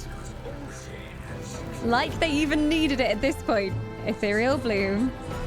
That's refreshing. Must have been 6 That means we go this way. They need some names, Ethereal Bloom. Better name the dragons. Keep them busy fighting the Kraken. It's way out at sea. They're the only ones who can get to it at the moment. And when those 200 points do go in, you should see a massive amount of damage being done to the Kraken as well. Wispy might be holding on to them. Who knows? Keeping them for a rainy day. Anytime somebody adds points today, it damages the Kraken, which came out of the sea to ruin our party. I have no idea where I'm going.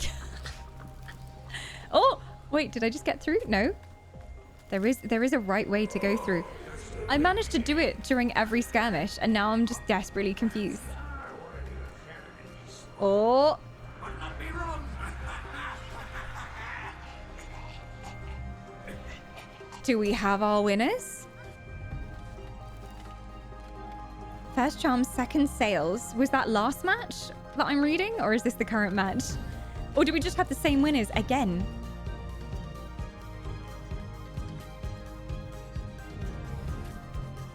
Hi, iSound. Welcome on in. I'm kind of new to Guild Wars 2. How long does it take to get the dragon mount? For me, I'm still farming it. The dragon, or the sky scale, is one that takes the longest just because it has time-gated stuff going on. So you have to feed the sky scale. You first have to acquire a sky scale egg, and then you come back and you feed it. And there are some currencies you need to get from maps that require you to go and farm them up every single day, like daily. So it takes a while. I think the Griffin is the lowest in terms of time investment, but it does cost the most. And the dragon doesn't cost very much, but it takes a while to get. It's not too bad. I'm just lazy. I haven't done my full sky scale farm yet. There was another 50k redeem amongst the madness. What? Who did 50k redeem? Oh, Mercia. Mercia, where are your points going? Shadow Grove. All right. For the redeems, I put them on manually. So Shadow Grove, Boom. Might make it to 1,000 points now as well. Congrats. And look at that. Did you see the Kraken's health bar go down? Wispy doing an enormous amount of damage to the Kraken, coordinating efforts aboard Perwin's Grace, making sure the cannons are fully stocked before, boom, they all fire together straight into the Kraken. The Kraken roars in rage, splashing its tentacles near Perwin's Grace. But it is to no avail. Cannonball after cannonball flies into the Kraken, shooting over the decks of the ship. And the Kraken, knowing that it's beaten for now, submerges itself below the sea, moaning away. He's not happy. You've done some absolutely crazy damage to the Kraken. Once again, the Ethereal Bloom decks are coated with bile black blood from the Kraken's tentacles. You might want to clean that up. But you've done some amazing, amazing damage. GG. We had our winners in chat, I think. Just about so. If the mods can repost, just because it's not in one chat block. So I'm missing... It was it Charm Sales and then Selena for the second run? All right. Charm Sales and Selena. Charm winning again. And then Gerard's in third place. So looking good for Winter's Embrace once again. That was another 10-minute match. So we're going to add 10 points onto Winter's Embrace. We're putting 5 points onto Shadow Grove for Sales. And an extra couple of points going on to Eternal Flame for Gerard's. Good racing, everyone. Good racing. We probably have time for one more just to make sure that it's 3 runs on every puzzle. And then we'll be heading into Chocobo Racing.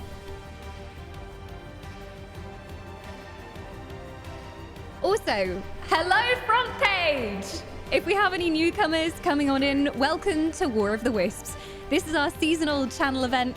It's a crazy fantasy-themed war between 4 alliances that battle it out for glory and prizes. And you can come and get involved. We're doing lots of games over this weekend. This is the last day of War of the Wisp. We're just finishing up jumping puzzles. And we are going into Chocobo Racing in Final Fantasy Online very soon. So do come and join us. Pick an alliance to join. Those are the 4 alliances up there. They're all the unity of different colors. So we have red, orange, and yellow for Eternal Flame. They're all about might and courage and honor.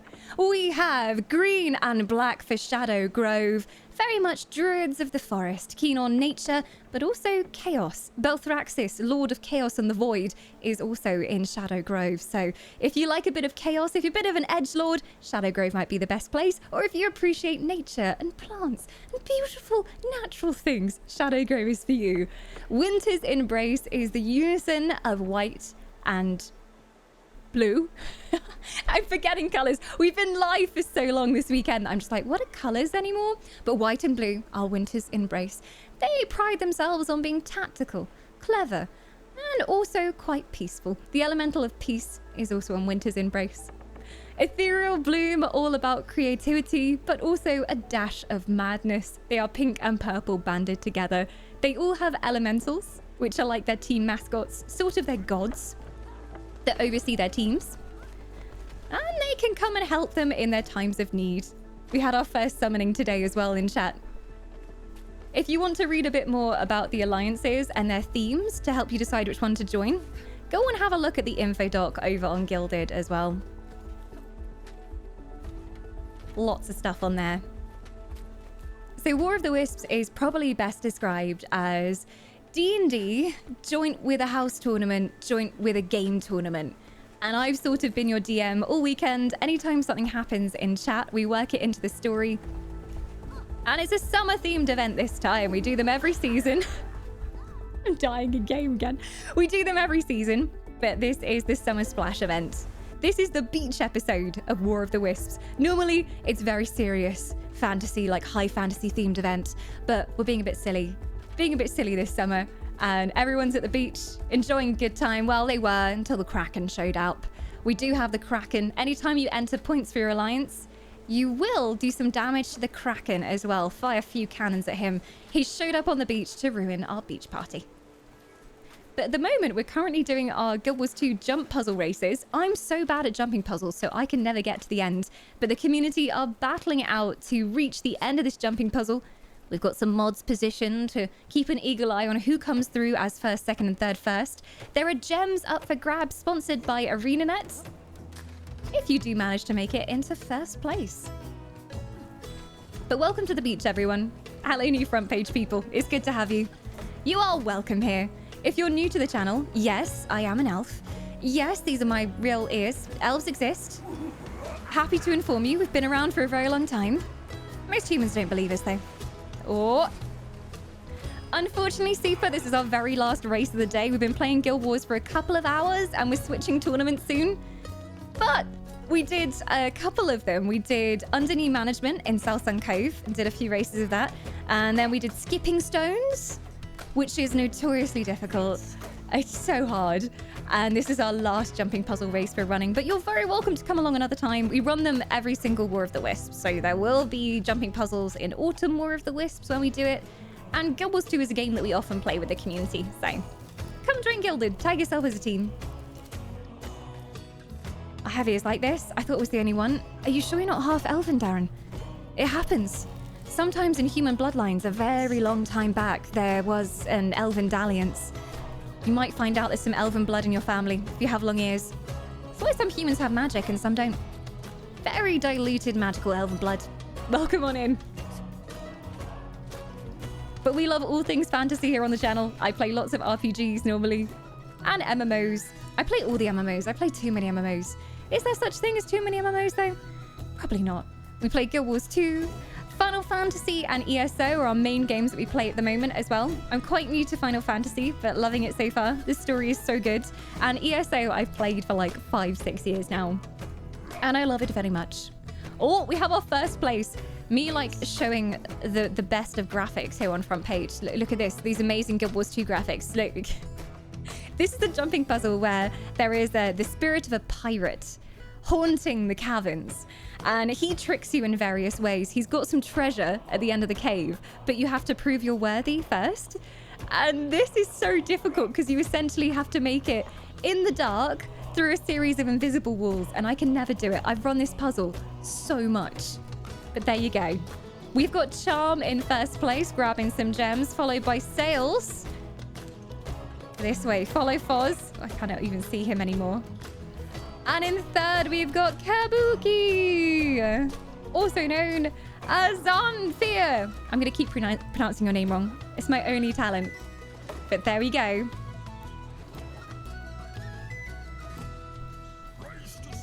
Raise the souls. This is the best song. If for some strange reason you do like the sound of my voice, I do some lore book narrations over on YouTube. I've mostly done Elder Scrolls books so far, but I'm working on some Dragon Age lore books as well, and some books from Mass Effect as well. Also, one of the main things we're playing at the moment is the entire Dragon Age series on the channel. Just finish up Dragon Age 2, and we'll be heading into Inquisition next week, actually, which I'm very excited about. Well done, Jump Puzzle Races. You did better than me, at least. So it looks like Charm for Winter's Embrace is in first place, Sails for Shadow Grove in second place, and Eternal Flame with Kabuki in third place as well. All right, let me chuck some points onto the banners. If anyone's new to War of the Wisps, we have a really cool custom-built system where the banners up there, every time you spend points in chat, they automatically update. I also add points during the matches as well, and you'll see the numbers changing. There are certain things you can do to win points. Any support for the channel, including subs, bits, and tips, do give you points in chat. But the main part of War of the Wisps is taking place in our tournaments that we do. So we've done all sorts of multiplayer games throughout Saturday, Sunday, and Friday, and they add points to your teams. There's also loads of contests going over on our Gilded channels, so you can join those. We've got art contests. We have a sea shanty contest if you're a bit creative. What else have we got going on? Cooking contest. And there's a whole host of points going out for that. So very worth entering if you haven't already. Come get involved. All right, Winter's Embrace. Snagging 10 points there. Sales of Shadow Grove. Snagging 5 points. And Eternal Flame managing to grab an extra couple of points there in 3rd place. But thank you to all our jump puzzle racers. Excellent jumping. Much better than me. You beat me at least. So that means you all win. And everyone who came along today has participation points for Guild Wars 2. We'll put those in very shortly. But it's just about time that we hopped over for some chocobo racing in Final Fantasy Online. So we're heading over there. I hope you've been training your racing chocobos up nicely, feeding them all the Geishal greens, and we'll see you over on the race course. But hi, front page. It's been a while.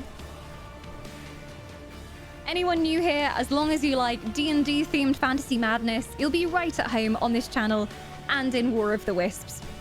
Pick a favorite color, join an alliance, and cheer them on. You're more than welcome.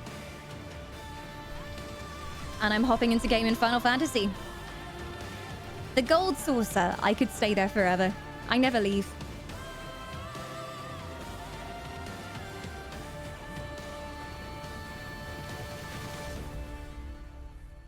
It looks like at the moment, Ethereal Bloom maintaining their strong lead here. Gonna take a lot to overtake them. Originally, Eternal Flame were in the lead. As we came in this morning, they were storming into the lead.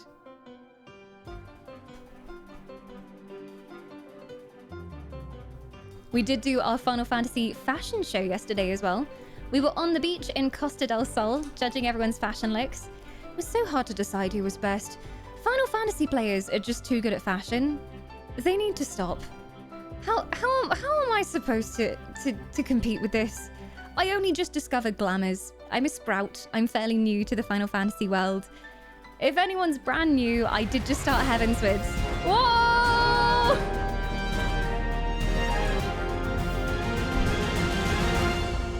We've got itty bitty kiddies not satisfied with their monumental summoning yesterday, making sure to drop even more souls.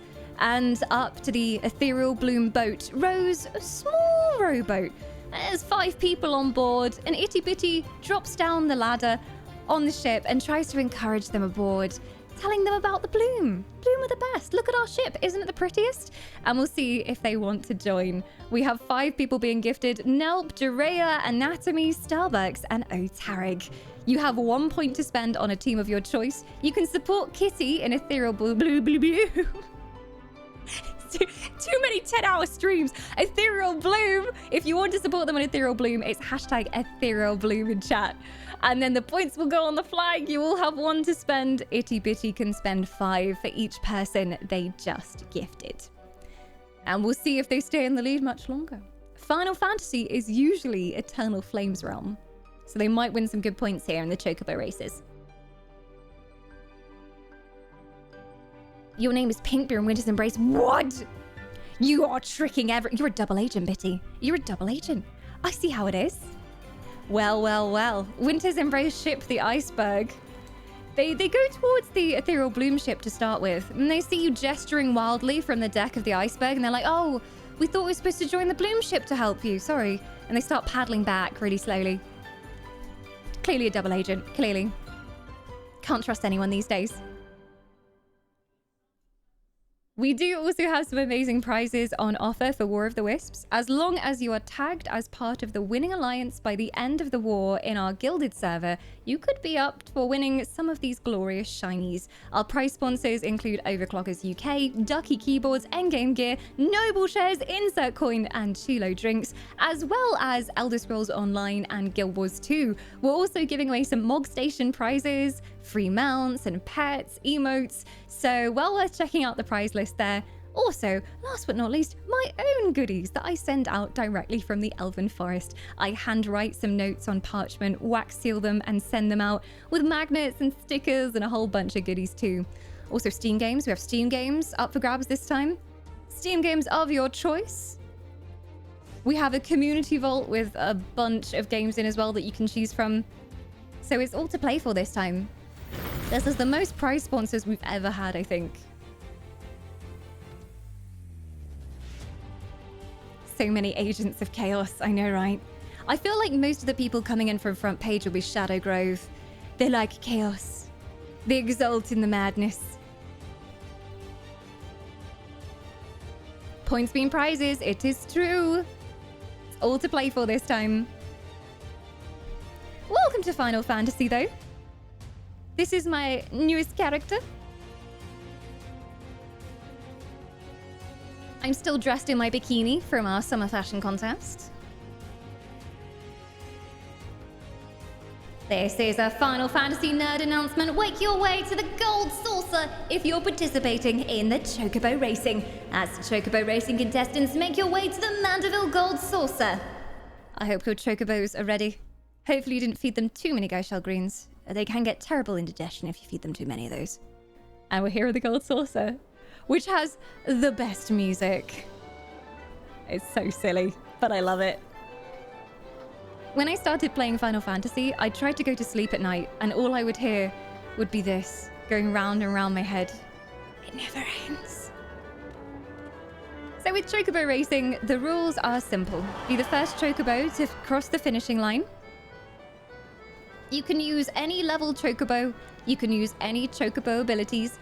You had plenty of notice for War of the Wisps, so plenty of time to train them up and make them the very best, chonkiest Chocobo they could be.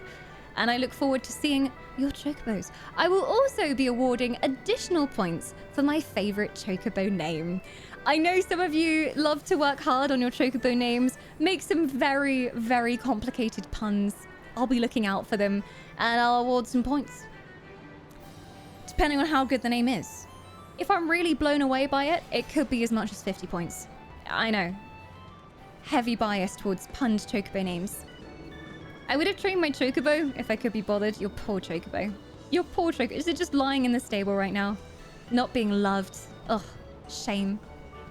Hi, Lemon. Welcome on in. Yeah, Gilded is like Discord, but it has some really good features for organizing community tournaments and events in particular. So they have a proper events calendar. They have galleries as well, so you can upload images and they don't just show vertically in a channel. They go into a nice, beautiful gallery. Also, you have different groups for different games. So we have a Final Fantasy group, a War of the Wisps group for when this event is on. It's just nice and clean and organized. So I recommend checking it out if you haven't already. That's how we organize everything for War of the Wisps.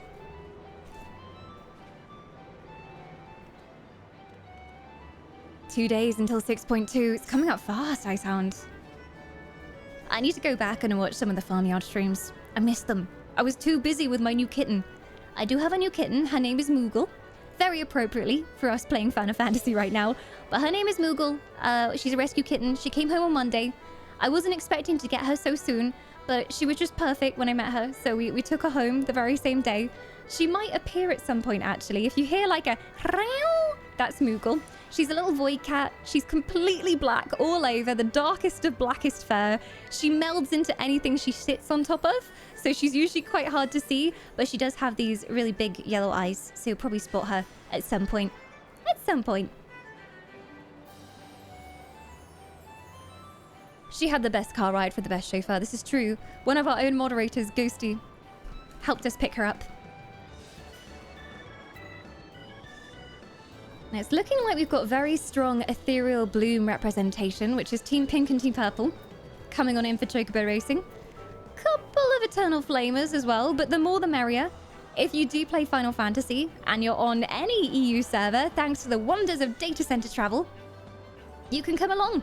We are on Phoenix, which is on Light Data Center, so you will need to travel. But as long as you're on EU, you can come along this time. You can win points for your alliance by coming and racing today.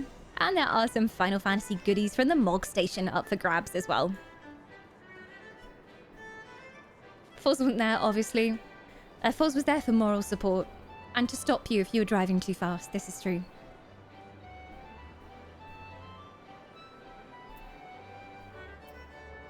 Can't wait to tell my boss I need 3 days because I have a farm in Final Fantasy now. The addiction. It does kind of remind me of, well, when World of Warcraft got the sort of garrisons, I think they called it, the garrison system. And it was pretty okay, but it was very farmy without the farm, without the cute farm animals. So I'm looking forward to it actually being fun in Final Fantasy. Hey Merciless, this is Final Fantasy Online. Biggest MMO out there at the moment. Whoop. It's a game that we play on the channel a lot of the time, although I'm addicted to several MMOs. Elder Scrolls Online is also a main one we play. And Guild Wars 2 as well.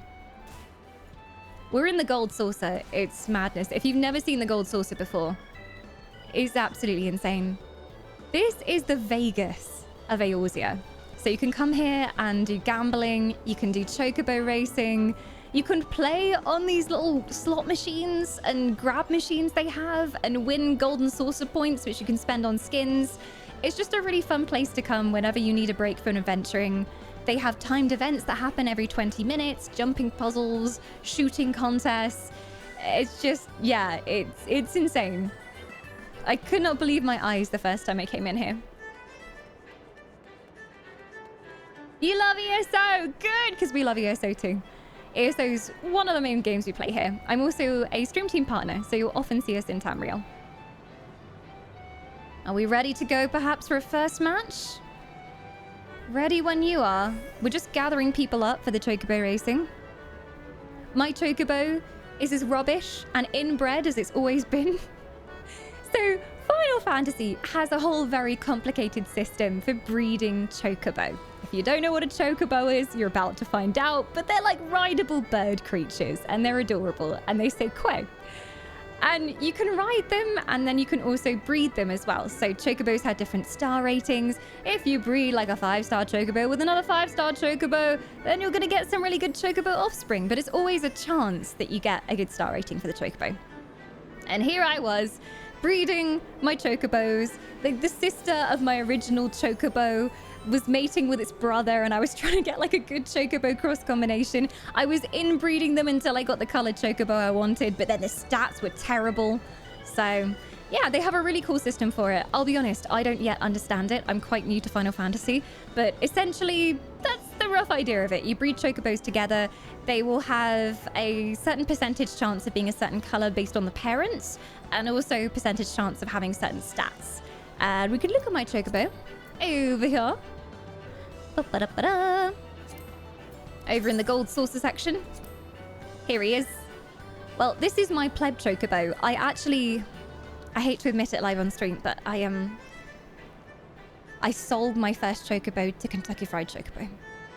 I had to. Times were hard. The cost of living is rising.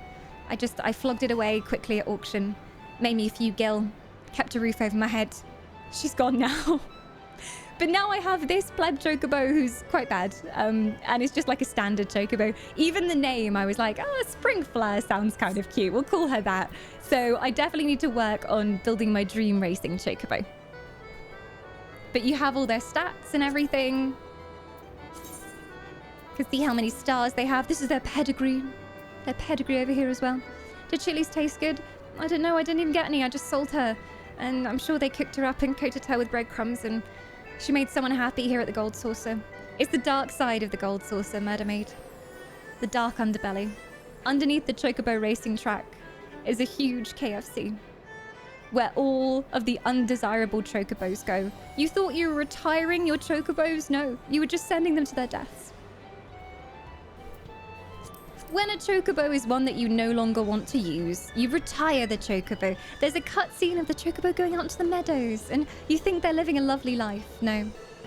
Going straight to the Gold Saucer food hall. Just saying. You never see them again. But this chocobo is not fantastic. You can see their parents. So I had like a 2-star parent and I was quite happy with this stat, the acceleration stat on the male parent, but came out as mostly a 2-star chocobo, so not fantastic.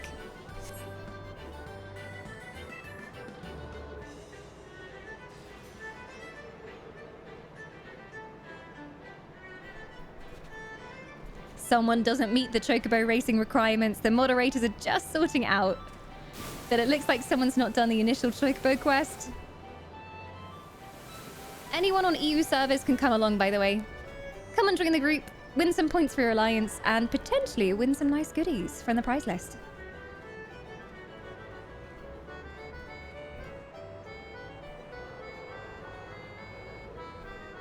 In terms of Final Fantasy, just for spoiler reasons, I'm fairly early on, so I just started Heavensward. Just probably about 12 hours into Heavensward, so we're really not very far through. This is my very first character. I should probably put some actual clothes on. We're feeling the summer vibes, but still. But Heavensward is amazing. The soundtrack is incredible for this game. That's the main thing that blows me away. And the story crafting, the writing is so well done. And the way they kind of weave in the characters to the storyline. And there are people in the original A Realm Reborn storyline who come back and you remember them. And there's a reason for certain things that happen, which I don't want to spoil. But they make it so perfect. We did the coils the other day.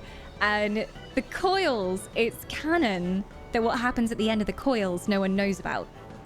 And it works perfectly lore-wise. And I'm so glad we did it before we did Heavensward as well and completed Heavensward. Chat were right. Chat were telling me to go and do coils. And I was like, what's coils? What is this? Isn't this an optional raid? But I listened to them and we did it and it was incredible. I've never had a game make me have goosebumps so often as Final Fantasy Online. Some of these moments in the storyline where the soundtrack kicks in and there's an epic moment with the character and the writing's just so good. So I'm really enjoying Final Fantasy so far. Although I'm still a sprout. The end cutscene of Coils is amazing. I know, I was screaming.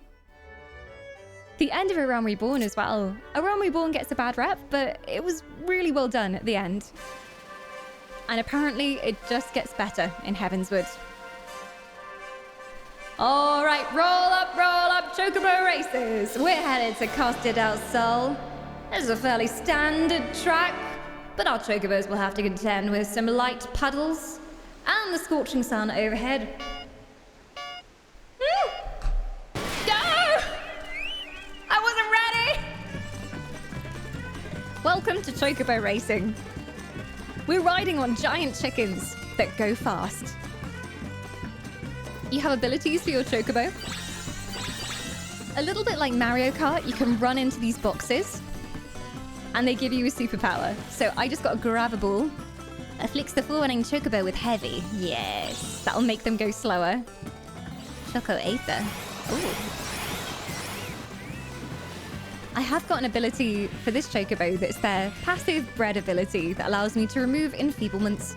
So if anyone tries to curse me, I'm coming for you. Oh, I didn't get it. No. Heavensward is such a good expansion, but Shadowbringers and Endwalker make me tear up even though I'm a grown-ass man. I've already nearly cried I cried at the end of A Realm Reborn, cried at the beginning of Heavensward. How can it get worse from here? Or I guess better. Oh.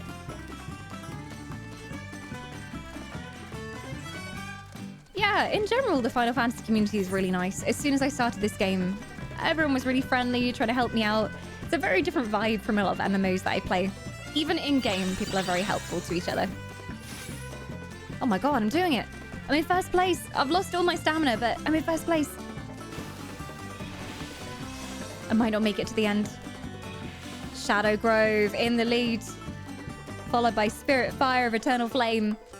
Oh. Don't know if that was worth doing. Shadowbringer was big feels. I will buy a stockpile of tissues for the beginning of Shadowbringers then. I'm ready. Oh! Who dares? How dare you? I'm shocked. I'm appalled. You better not overtake me now. And there we go, our first Chocobo race. Well, it's looking like that was some great races for us. Spirit Fire in first place for Eternal Flame. Nicely done. I was third place though, so I've actually won some points for Shadow Grove. Spirit Fire, who must be Eternal Flame. I also need to decide which Chocobo has my favorite name. I said I'd give some bonus points for my favorite Chocobo name. I lied. Okay, I lied stands out to me there. Luton Farceur. Luton Farceur. Is it a pun? Is it a pun? I can't work it out. There will be some bots in the race sometimes as well. Fair play. Pretty solid name. I will be representing Shadow Grove. Okay, we've got our first race tracked there. I think we're ready to go on to a second. Those are bots. I was like, standard name. I lied though. That's a good one. Oh. We've got Jazzles returning their soul for 54 months of immortality. Welcome back into the fold. And Jazz at the helm of the ethereal bloom ship, Perwin's Grace, making sure the course is steady, barking orders to people on the deck below, and generally making sure everything is in order. You have 5 points to spend wherever you choose, my friend. Use them well. Oh, it looks like we have a summoning live on front page. Let's go. Heave ho, hoist the sails. Wherever the bloom goes, it always prevails. Forlorna, strike up a song if you please, and with Perwin's Grace, we'll dance across the seas. So to explain to our newcomers, with the 4 teams that we have, which different color alliances, they have elementals. The elementals are essentially the gods of different domains that represent the teams. Ethereal Bloom's elementals are Perwin and Forlorna. Perwin is the goddess of beauty and love. She's very sweet, she's good at dancing, and she is Bae. She is the waifu of War of the Wisps. And Forlorna is also on that team as well. Forlorna is the goddess of lunacy, madness, and creativity. So literally the goddess of the moon, but also the goddess of madness. You can probably liken her to Sheogorath from Elder Scrolls. That's more her vibe, and she's also a bard. So what they're doing now is what's called a summoning. There is a chant that you can put in Twitch chat, and the more people that chant, the more points you can get.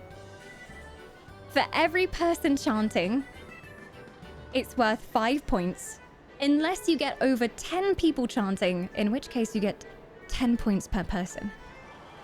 So that's a big summoning. The mods are saying the final count is 32. 32, is that correct? 32 people in chat chanting for Ethereal Bloom. I think that is the case. That is a successful summoning. And we're about to find out what happens on the beach. Get ready.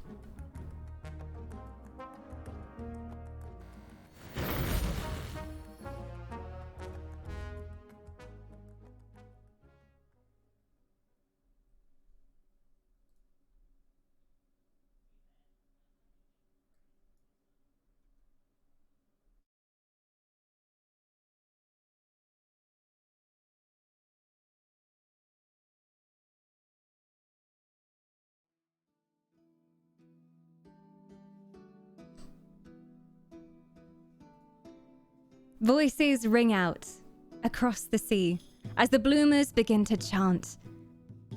Their voices echo across the sand and waves.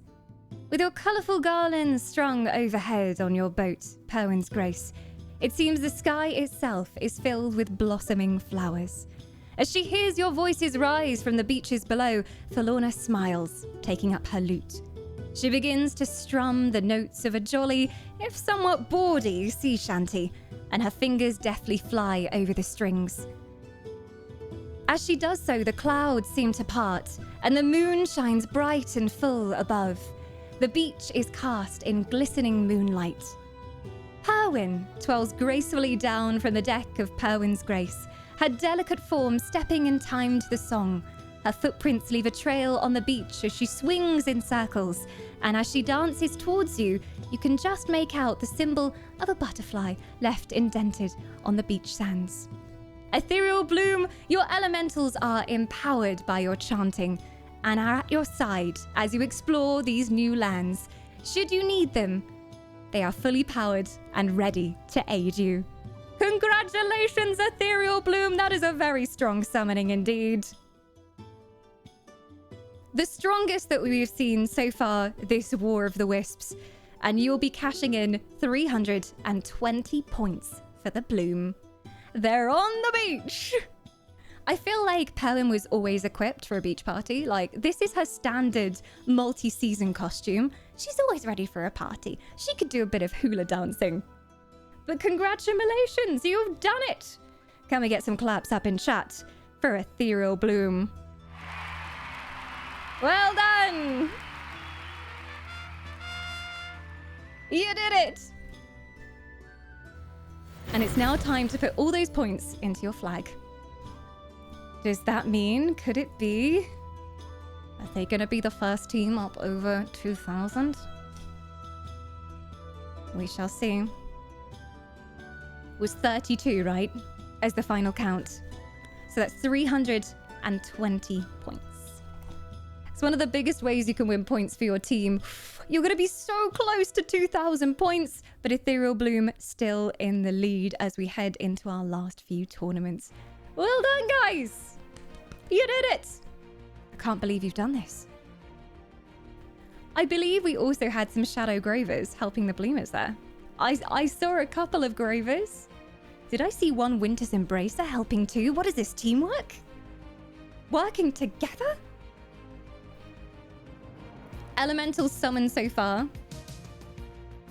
are Winter Embracer's elementals, Brissa, goddess of the wind and water, Wellia, goddess of peace, of Winter's Embrace, and we now have Ethereal Bloom's elementals out on the beach.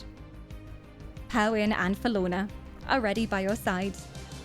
Teamwork makes the dream work. Well done, guys. Can't believe you've done this. And if you're in chat just lurking and you haven't chosen an alliance yet, go choose an alliance. It's easy. Just choose one of those flags up there to support. You can read a bit more about them and their lore. They all have kind of D&D-like lore going on. Over on Gilded, we made an info doc with all the lore about them and what they represent and the sort of vibe of each of the teams. So go have a look over there. And if you tag yourself as a color, you could potentially win some prizes if the alliance ends up winning. We've got lots of sponsors this time. Whole prize list is linked in chat there by the bot. All right, I think I'm ready for another Chocobo race. I don't know about you guys. See if we can get some more points going on in.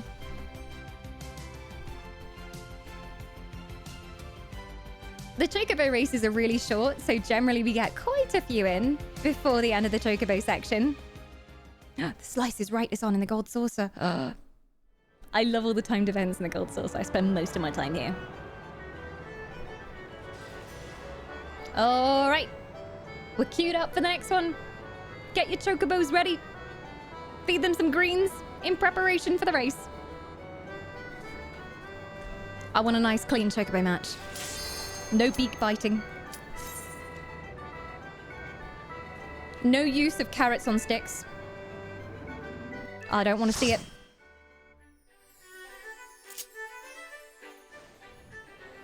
I'm going to be ready this time. And again, we're coming into Costa del Sol for our second chocobo race.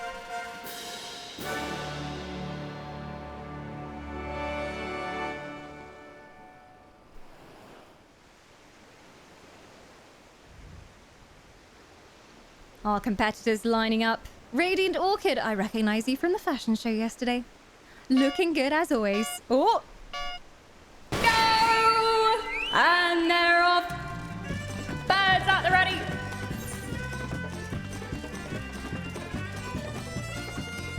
Seems like the bot's making an early win here. Can we defeat the bot? We'll have to see. Someone just tried to thorn me, so no thank you using this. What is this one? Aha! I normally just go full pelt and then regret it, so I'm gonna slow down. Slow! No, someone's cursed me. They've cursed me to go full speed, which is lathering my chocobo. Okay, there we go. That's better.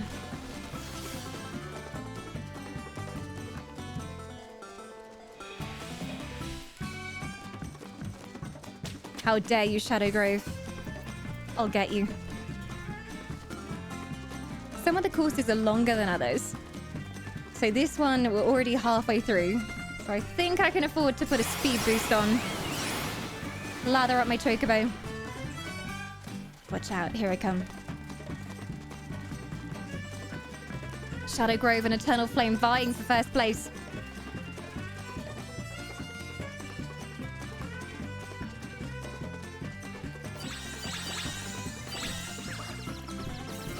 Bacchus water on the guy behind me.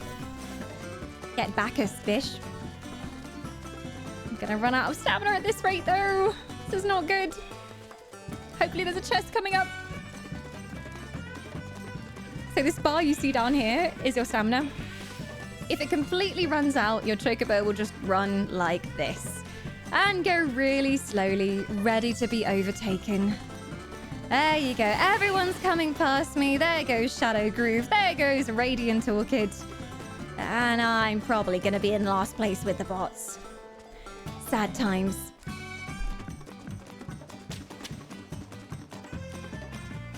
Oh! You know it's bad when the bots beat you. That's how you know you're doing badly. But in first place, who did we have? Looks like it might have gone to Eternal Flame once again. Shadow Grove in second and Radiant Orchid. Are you Ethereal Bloom? I think this confused me last time because flowers, orchids, I associate with Ethereal Bloom, but I think you ended up being in another team. So remind me so I didn't get it wrong. Ethereal Bloom, it is Lorcat. Okay. We had another competitor like named after flowers last time and they were in like Eternal Flame or something. It was so confusing. But some lovely chocobo names. Can't decide on my favorite yet. Shadow Groove is a great pun. I appreciate a good pun. Shadow Groove's parent. Oh. Oh. That was a 3-minute match. So we're going to do like 3, 2, 1 in terms of these points and put them on. I also have a last match's points to put on as well. And I will chuck them onto the counters.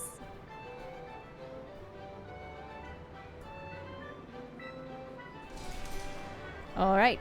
For the first match, we had Eternal Flame in first place, followed by Shadow Grove in second place. And then Shadow Grove again in third place. Second match, Eternal Flame takes the victory once again. Ooh. Shadow Grove in second. And Ethereal Bloom in third. There we go. The points are in. And we're off for another chocobo race. Hey, Soul. Why, thank you. It's been a while since front page, so I'm like, wow, what is this? But hopefully we'll meet some nice new people. If you are lurking from front page, or if you've seen us on the Final Fantasy category, welcome on in. You're very welcome here. We mostly play RPGs a lot of the time.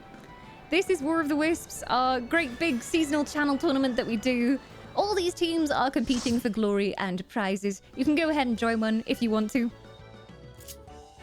We've been playing a whole range of multiplayer games throughout the weekend, from big party games to MMOs to first-person shooters. There's been a lot of different games going on. But you can quite often find me playing Final Fantasy. I'm having my first journey through Heavensward right now. It's been an experience so far.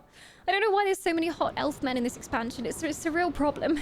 They keep introducing new characters and every one of them is a hot elf man. Estinian, so broody. Lord Hottie Fart, as he's called on my stream, is much beloved. We've got Lord Hottie Fart and Lord Toilet because I can't pronounce their names. All the elves in this game are sort of French inspired, at least the ones from Ishgard. So I can't pronounce any of their names. So there's Lord Hottifart, Hawkifont, and I just call him Lord Hottifart. It's much more fitting. And his brother is called a Toirel, so we just call him Toilet. It's much easier to say.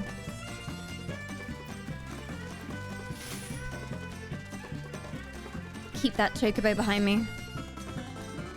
Goodbye. Wild Sky in first place at the moment. I need to watch my speed. Gotta use the inside line. Ah, this is true. Need to cut those corners. Shave off the extra few seconds. Good advice there, Wrath. I got too distracted by the loot boxes. I'm cheering for the Kraken, personally. Poor Kraken. He's already nearly on half health. This is the Kraken, if you've not met him.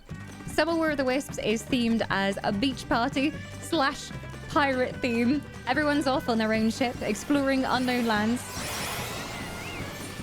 And we've just had a Kraken show up and ruin the beach party.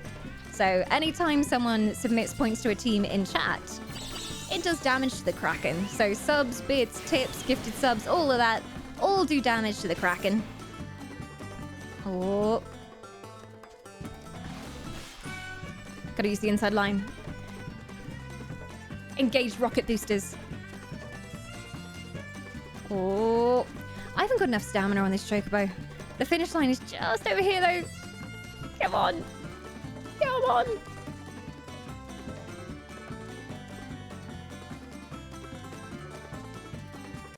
Ah. That is all to play for in first, second, and third place. I think Eternal Flame got that one again. Pretty sure. Shadow Grove in first place this time, followed by Eternal Flame and Ethereal Bloom. There we go. The final scores are in for that one.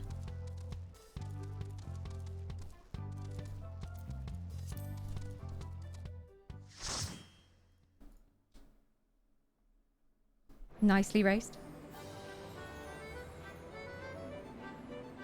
We've got Mercury redeeming 50 alliance points for 50,000 channel points. Well, well, well. I'm assuming those are Shadow Grove points. I keep forgetting which alliance you are. Shadow Grove points. Let's go.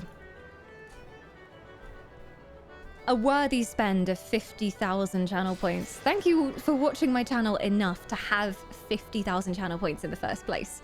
And the Grove are up over 1,000 points. That puts every single team up over 1,000 right now.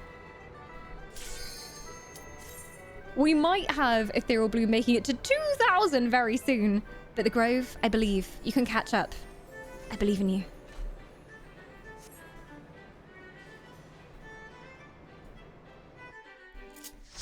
This is why I named my chocobo Shadow Groove. It is an excellent name. I think so far Shadow Groove is probably my favorite chocobo name in the races. You should allow multiple redeems so Foz can spend his 1,000,000 points. Oh my god. There's a reason I capped it at 1 redeem per person. Foz would literally just win War of the Wisps by himself. Foz has been here for 5 years now? 6 years? If anyone's new, I've been streaming on Twitch for a long time now. Foz has been here since almost the very beginning. Choco Potion. Ooh, I'll keep that. That'll be good.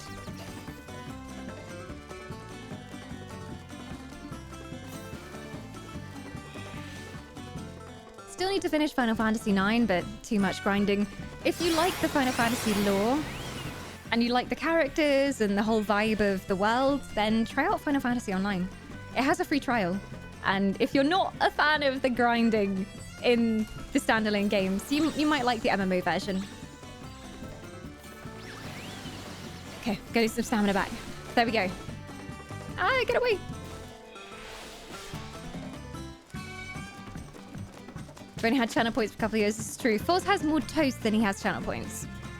We do have our own currency called Lembas Toast. Deliciously crispy, fine, toasted Elvish whey bread, which you get just by being here. And Foz has, I dread to think how many.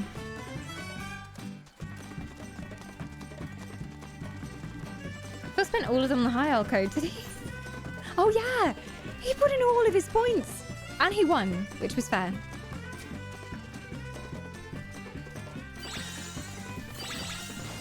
But we have added a new channel point redeem, which has never been done during War of the Wisps before. You can spend 50,000 channel points and get 50 points for your team, which is quite a bit. Worth doing though if you're hoarding points. Oh no. My chocobo's tired already. Will it go to Ethereal Bloom or Shadow Grove for second place though? Remains to be seen. Wild Sky also going pretty fast up here. Come on, Wild Sky. Do it. Also,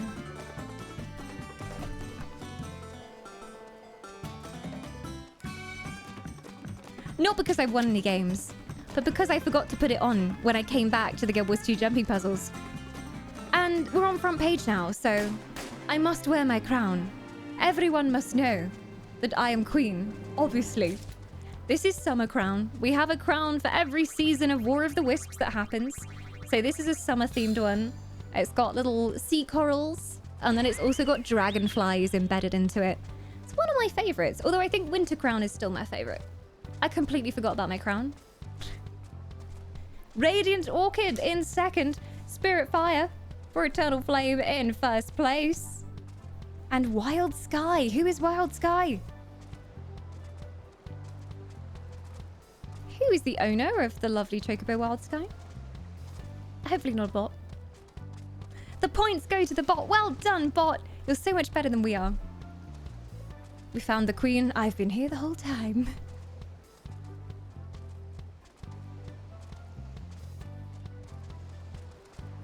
The weight of the crown is heavy.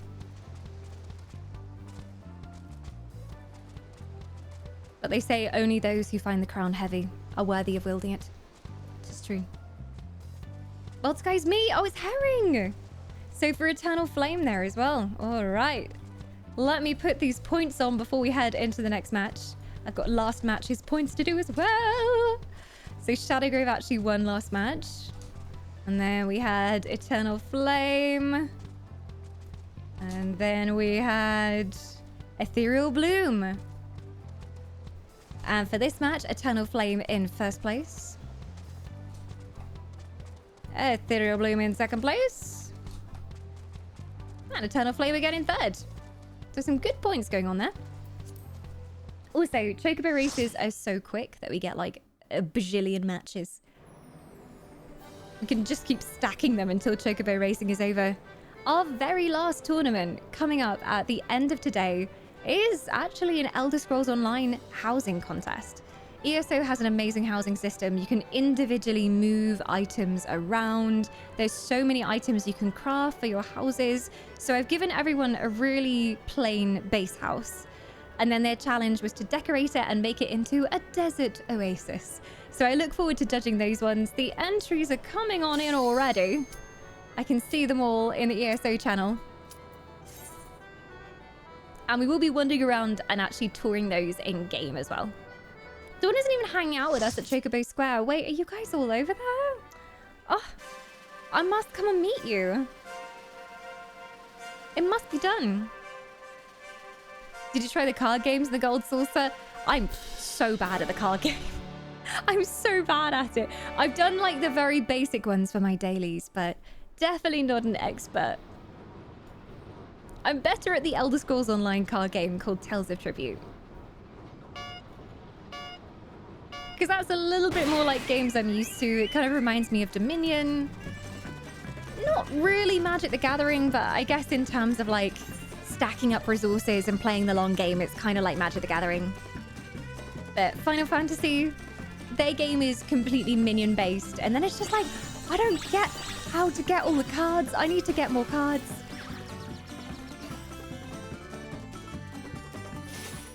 I'm cursing this guy. Take that, fool. I'm gonna win this one. I am at the Gold Saucer. The Gold Saucer in Final Fantasy Online is incredible, Nico. If you haven't played Final Fantasy Online yet, recommend signing up. It's free. And Gold Saucer is massive. It's like the Las Vegas of Final Fantasy. Inside a giant cactuar. It's great. Woo. Oh, that was the wrong time to use that. Oh well. If anyone comes close to me, they will feel my wrath.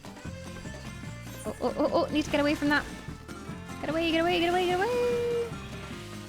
I think I just did it. That drained my stamina though.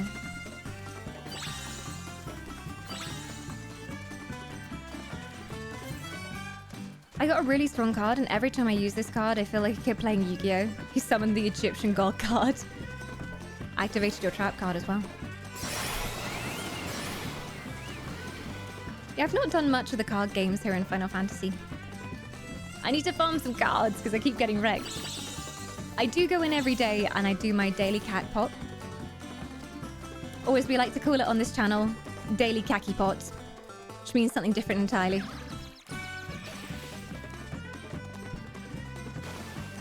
Also, since we're on front page, and since there's so many of you here, I would like to curse you all. You know Limsa? Nice city, multiple levels, a kind of ship seafaring theme. It's not Limsa, it's Limsa. You're welcome. I just wanted the chance to do that on front page.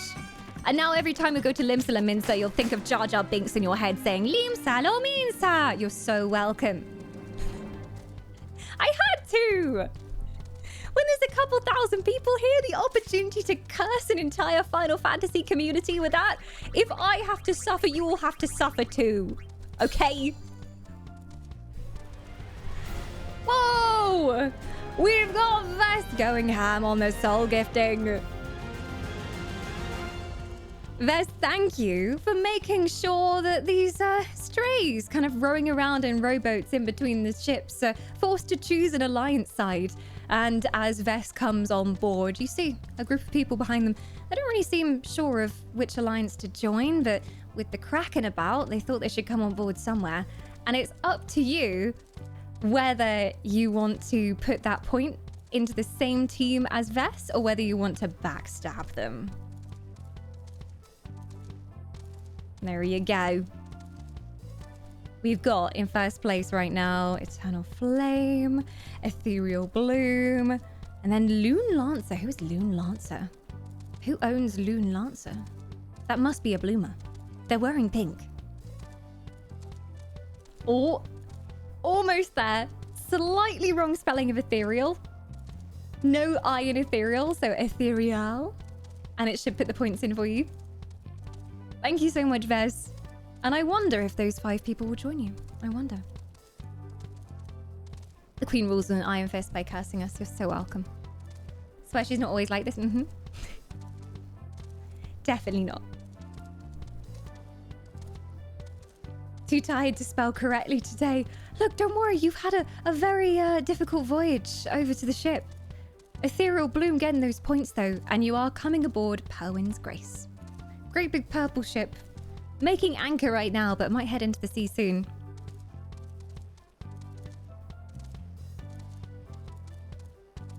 Do we have any word on who Loon Lancer is? Do the mods know who Loon Lancer is?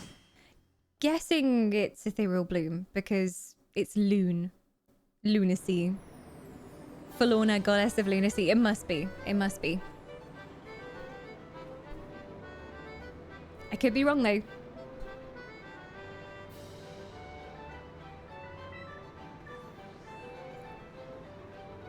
If it wasn't a bot, yeah, it might have been a bot. Lancer is mine! It's Toxie! So it is Ethereal Bloom. Congratulations! I will put those points on for you. We have 3 points for Eternal Flame. Eternal Flame dominating the Chocobo racing at the moment. Ethereal Bloom in 2nd place and 3rd place, though. So racking up some points. And they're still very much in the lead. It's gonna take a lot to catch up with them. Don't you dare activate Valley Girl on front page. I will kill you. I will actually send assassins to your house. Threats have been made. We have a channel point redeem where I have to talk in a really bad American accent for 5 minutes. It's cursed. Don't do it. Don't. God damn it, Ghosty! You're a moderator of this channel. You're supposed to be a pillar of the community. Now they're gonna hate me even more. Oh my god, are you guys ready? It's time for some chocobo racing. I just love these adorable little birds. Look at their tushies. Aren't they so cute? Oh my god, I know, right? It's like the perfect Valley Girl accent. Like, if you got this accent, Monkey, you've got to be like, I'm going to Starbucks. I'm going to go get some, I don't know, an iced frappe matcha latte. It's a weird combination, though. Do you know how many people are watching you do this? Oh, I don't know, like a couple of thousand. Just make close friends, you know, because I'm so popular. I'm winning. Are we winning, chat? Yeah, we're winning. I'm just looking forward to all the people who come in and they're like, what the fuck? Oh, I swore on front page. What the fudge? Look, it's an Eorzean swear word. It means great dancing cactuars. Actually. But hello, everyone. You're all looking so fetch today. Oh my god, Grandmaster Genji. You got a lovely wig there. We love to see it. Girl, how often do you go to the hairdressers? Some fetch dye. Take my back, a sweater. I'm gonna get you. Oh my god, Loon. Not cool. I thought we were friends. Stop trying to make thorns happen. I'm not gonna win because this is a long race. It's all over for me. My chocobo is too tired. In case anyone is wondering, like, I am a professional chocobo racer, but this is my old chocobo, clearly. The other one is currently having a holiday. Yes. I did send him to Kentucky Fried Chocobo. Oh my god, girl, never going all in at the start, babes. I had a need for speed. Hi, Gems, welcome on in. I had a need for speed that could not be quenched. Alas. I'm gonna be in last place. OMG, WTF, FML. Cannot believe I lost. I'm leaving. Hello, I have returned once more. Lost 1,000 viewers to Valley Girl. I wouldn't even be surprised. I'm back though. She has been put where she belongs. In the dark dungeon where light does not touch. We've got Eternal Flame in first place. Ethereal Bloom in second place. And Shadow Grove with Shadow Groove in third place. Some nice points going out there. All right. 3 points for Eternal Flame. 2 points for Ethereal Bloom. And 1 all-important point for Shadow Groove. I don't think you're going to beat the Bloomers unless you absolutely thrash them in contests or if you get some dragon summonings. During War of the Wisps, if we get a massive tip, it summons a dragon. And a dragon comes on board. We've had 3 dragons summoned so far. Hello. I don't know if you can see her. Hey, Moggle Moo. Do you want to come say hi to the internet? I have a brand new rescue kitten. She came home on Monday. Her name is Moogle. She is a void cat, so she's all black. And she's got these bright yellow eyes. I don't know whether you can see her right now. She's just on the very edge of the cam. There she is. Hi, Moogle. Say hi to the front page, Moggy Moo. She's named after a little creature in Final Fantasy called a Moogle. In fact, there's one just here. She's saying hi. We need to get Moogle treats out at some point, but you can barely see her. She's chilling by the crates down there. She's so unbelievably relaxed for a rescue cat. Day 1, she was rolling over her belly rubs. Day 2, she was on my lap and curling up in bed. But yeah, that's Moggle Moo. Queen Moggle Moogle Moo is her full title. She said hi. Did she meow? Did you big meow? It's true. Moogle is in Shadow Grove. She is literally the Void, so she'll be joining Belthraxis, Lord of the Void. How could she make any other choice? Like, literally? Oh my god. This is true. I didn't use the word literally enough. Although I feel like British people, we say like a lot. I always look back at clips of myself and I'm going, like this, like that. It was like.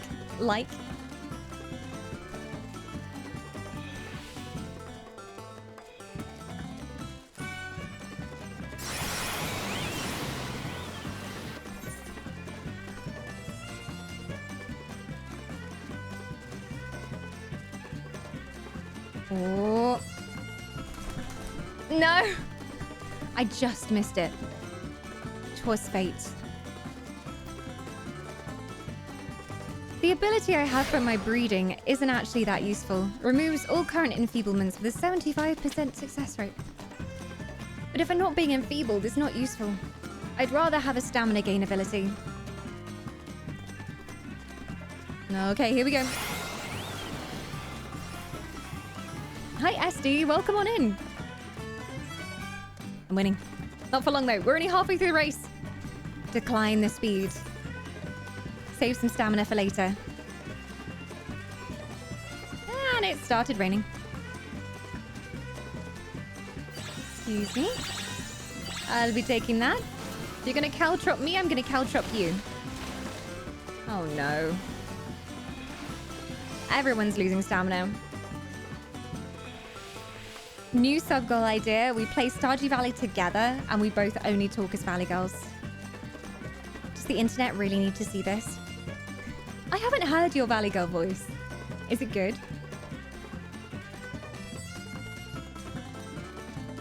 We do have the 666 goal, which is that for 4 or 5 hours. No? Excellent. Good to hear.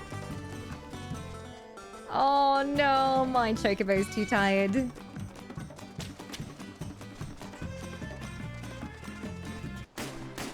Well, I think he goes to the Flamers again. I couldn't quite see up in first place. No, Shadow Grove taking home the victory. Spirit Fire for Eternal Flame and Llama Sprinter. Is that a bot? Llama Sprinter? I can't tell.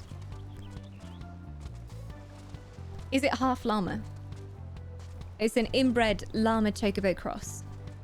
The fur of a llama. So that means 4th place is Ethereal Bloom, actually. Which is technically 3rd place. And those points are going on in. Shadow Grove with 3 points. Eternal Flame with 2 points. And Ethereal Bloom with 1 point. There we go. Llama means slow in German. Slow sprinter then. Nice.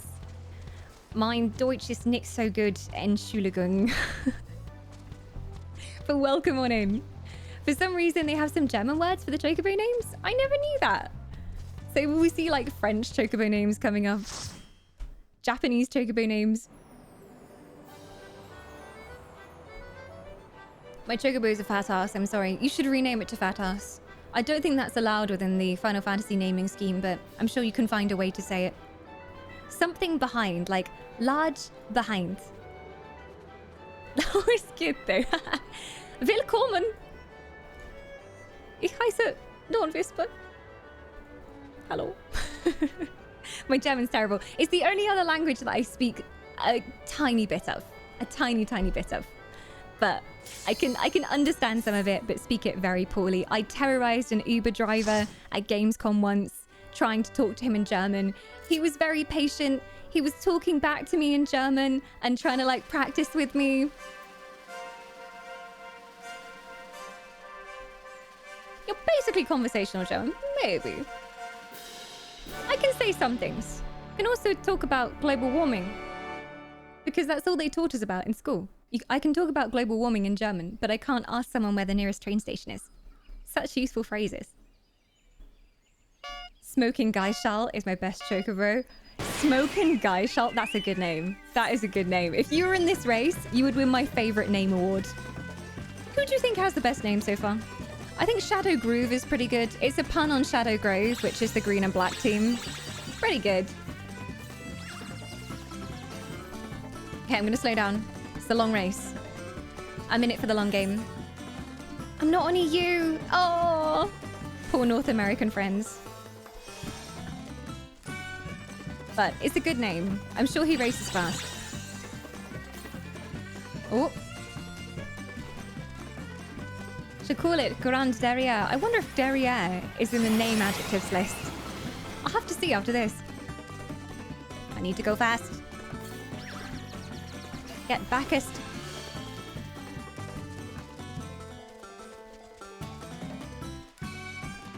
Hey Pill, welcome on in.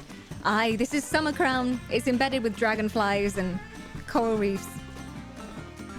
I'm partial to the Winter Crown, even though I'm not biased towards Winter's Embrace. War of the Wisps happens every season on this channel. It's a big old community tournament. Anyone can come and take part. If you're brand new to stream today, do come and join the Gilded. You can tag yourself as an alliance, and if your alliance ends up winning, you could be in for the winning of some of our prizes. We've got some bits of tech going out, keyboards, microphones. We've got gaming merch. We've got drinks going out.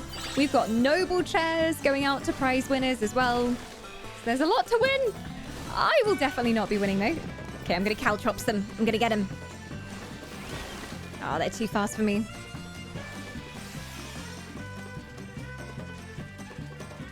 Come on. Dragonflies, is it fireproof? Don't worry. The right kind of dragonflies. We do have some dragons on board the ships now, after a couple of dragon summonings, but don't worry. I don't think these ones breathe fire. Hope not, because my hair is very flammable. I have a lot of it.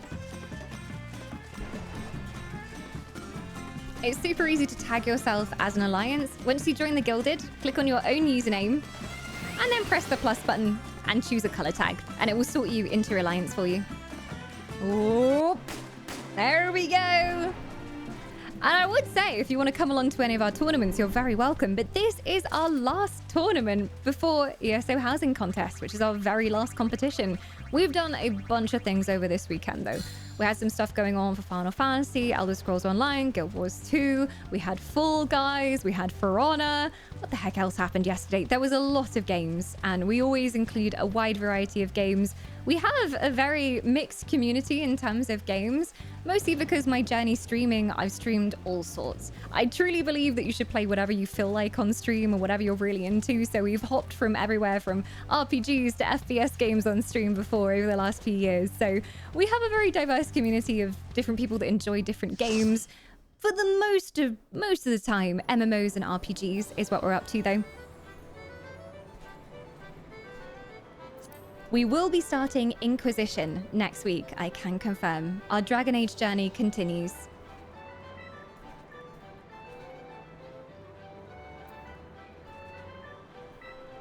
Do you dudes do anything on shared servers? NA/EU? They're shared servers? I'm a bit of a noob to Final Fantasy.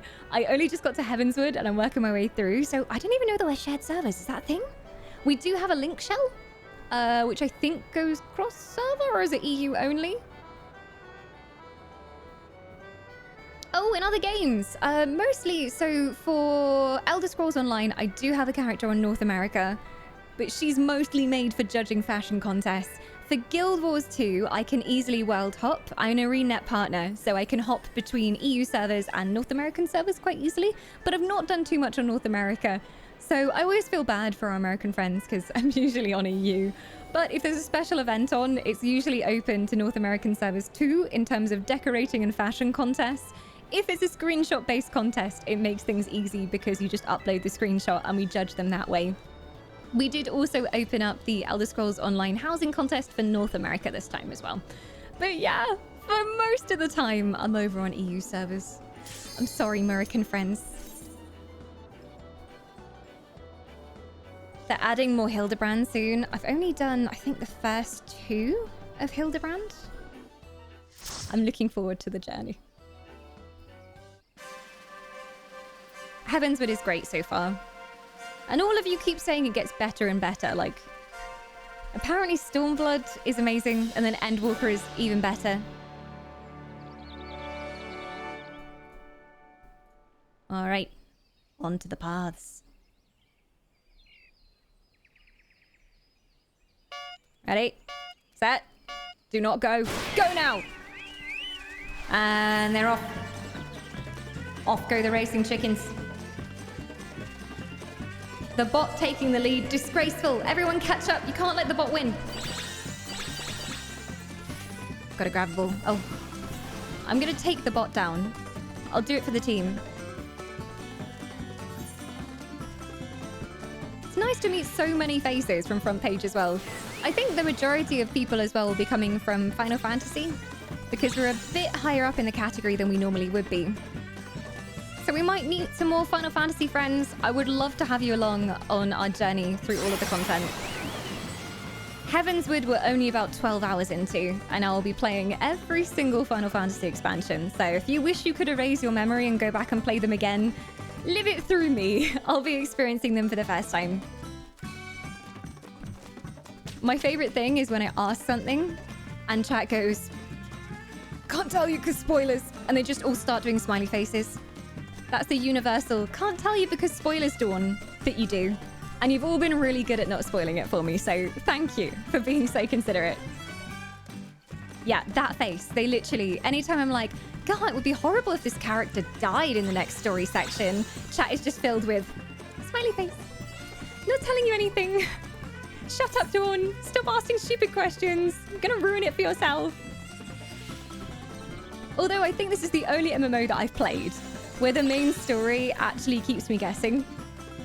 There have been a lot of twists and turns. They do like their plot twists in Final Fantasy. And their character deaths. Oh my god.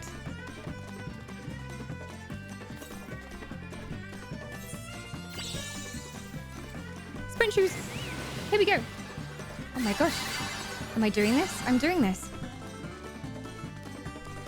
Typical. I've been lucky in terms of spoilers. I think the Final Fantasy community are just very respectful with spoilers. In a lot of other games, people will come in and like throw a spoiler just to troll. But I think because the Final Fantasy community love this game so much and they know how much they loved it the first time they played it, they never want to spoil it. Like, I've not had a single person actually from the Final Fantasy community be like, "This character dies in 5 minutes." Ha! No one's done that to me. At least yet.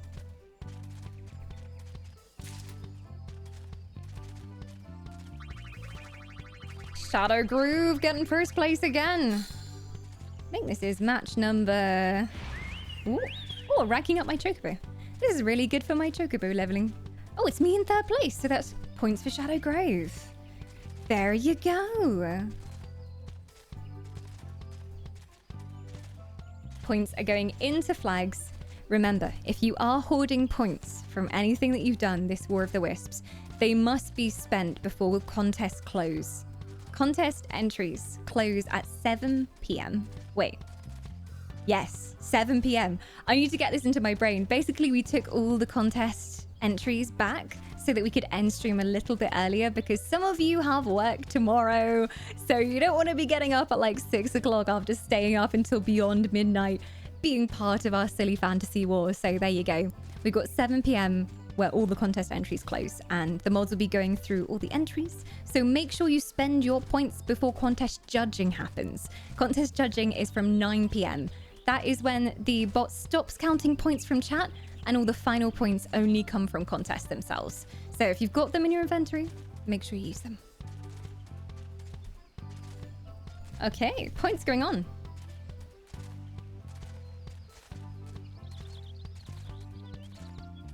Hey, Lavender, welcome on in. Okay, Shadow Grove, 3 points. We've got a Thero Bloom with 2 points. And Shadow Grove again with the last point. We've got time for probably a few more. I mean, we're supposed to be getting into ESO at 7, so we've got oodles of time left to do this.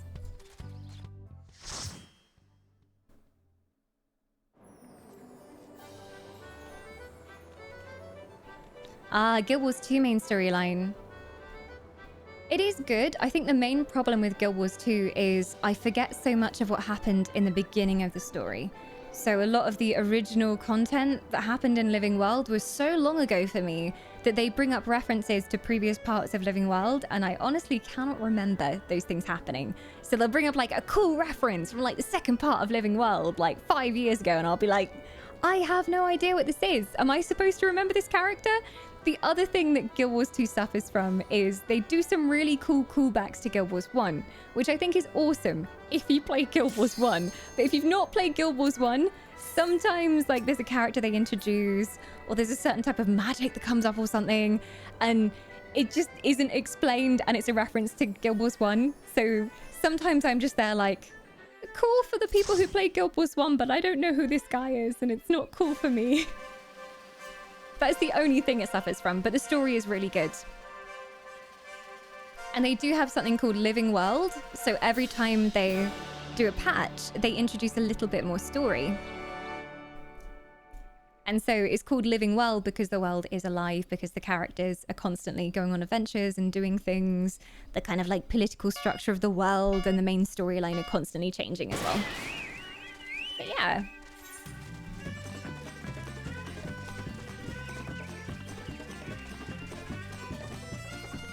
We do love some Guild Wars 2 here. I'm also an ArenaNet partner, so you'll quite often see some Guild Wars 2 on the channel.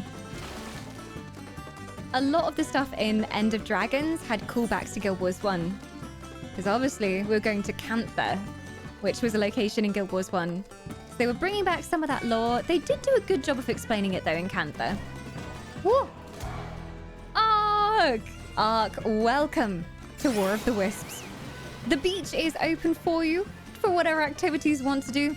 Grab some ice cream, grab a drink from the island bar, maybe do some sunbathing, build some sandcastles. Or the ships of the alliances are available should you decide which one you want to go on board. You have 5 points to spend in an alliance of your choice, and I'm going too fast. Here we go. 5 points to spend. If you do hashtag and then the full alliance name in chat, it will spend the point for you. And you should see those points appearing on the flags. Every point counts. Make sure to spend them. I don't know who Ark's supporting this time.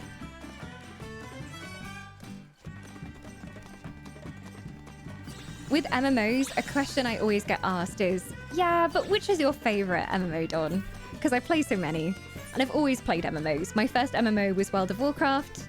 I had a deep addiction to World of Warcraft. I played that game from Classic up to the very end of Warlords of Draenor. So probably about 8 years of my life devoted to World of Warcraft.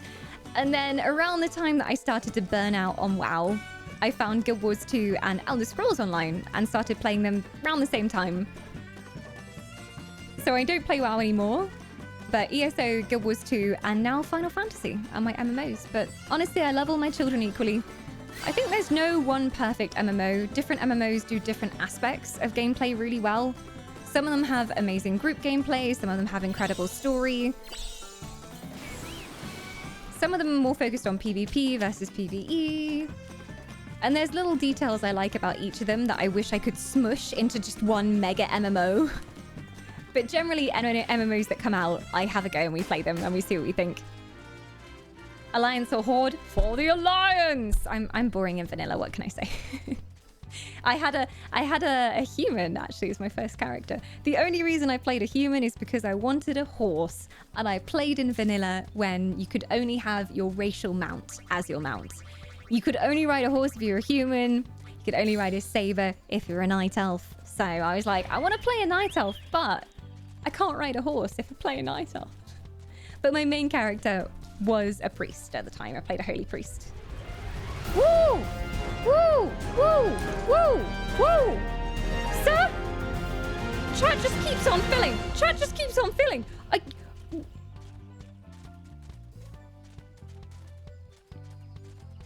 Oh my.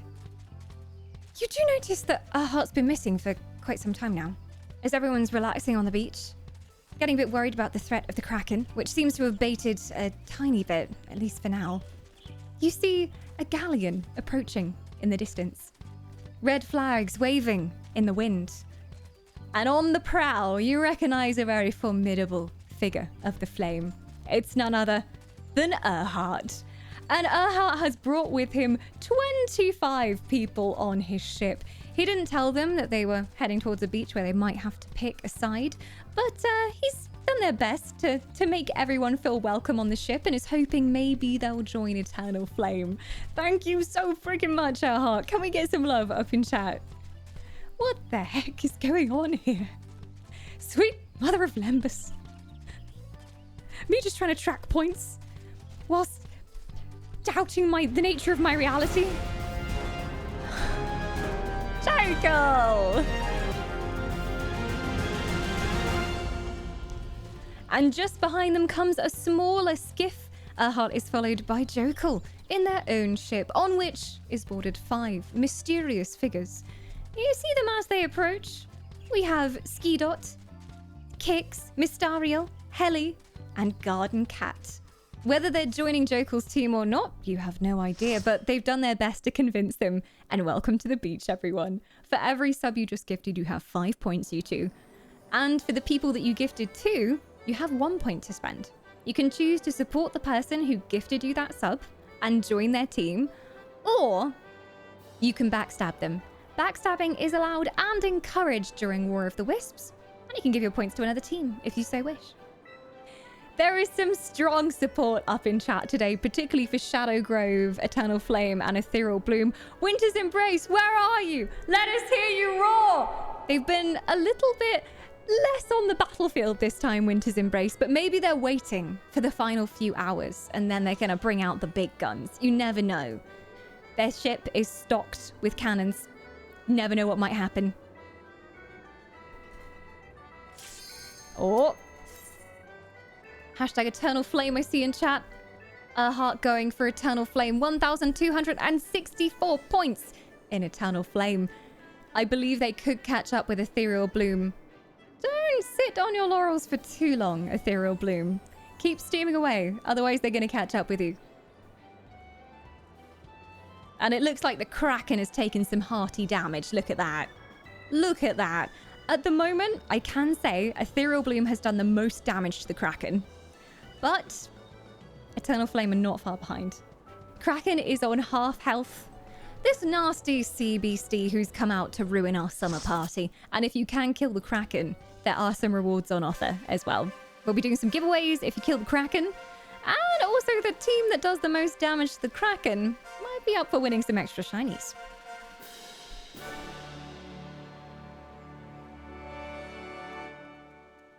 And we're going into our next Chocobo race.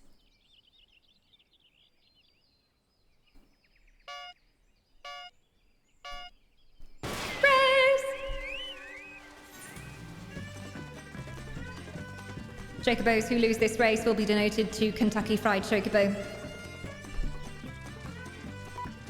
Just to add some extra pressure there.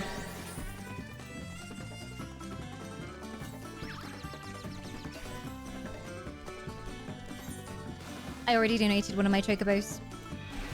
It was too slow. That's what KFC is. Didn't you know, thieves?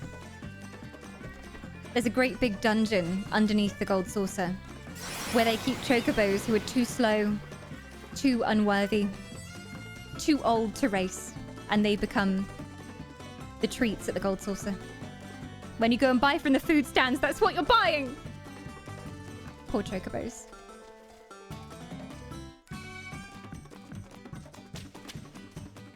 Hello, Ratty. Good to see you. Are you Winter's Embrace? I'm wondering. You have a snowflake next to your name as well, so you must be Winter's Embrace. After being gifted a sub, how do I then choose a flag? So if you're ready and you know who you want to join, you can do hashtag and then the full alliance name. If you need a bit of time to consider and you want to know more about the teams, check out the War of the Wisps group on Gilded. There's a channel there called the Info Pier, which lists all the lore about the different teams. It's kind of like D&D. They all have a backstory to them, and they all have different elementals that represent them. They all stand for different values. So if you do want to go and look at that and make an educated decision, have a look at that. Eternal Flame, very much about loyalty, strength, and spirit. Shadow Grove, home of the druids, but also chaos and shadow. Winter's Embrace, value cleverness, tactics, but also the values of peace and prosperity. And Ethereal Bloom, all about beauty and madness.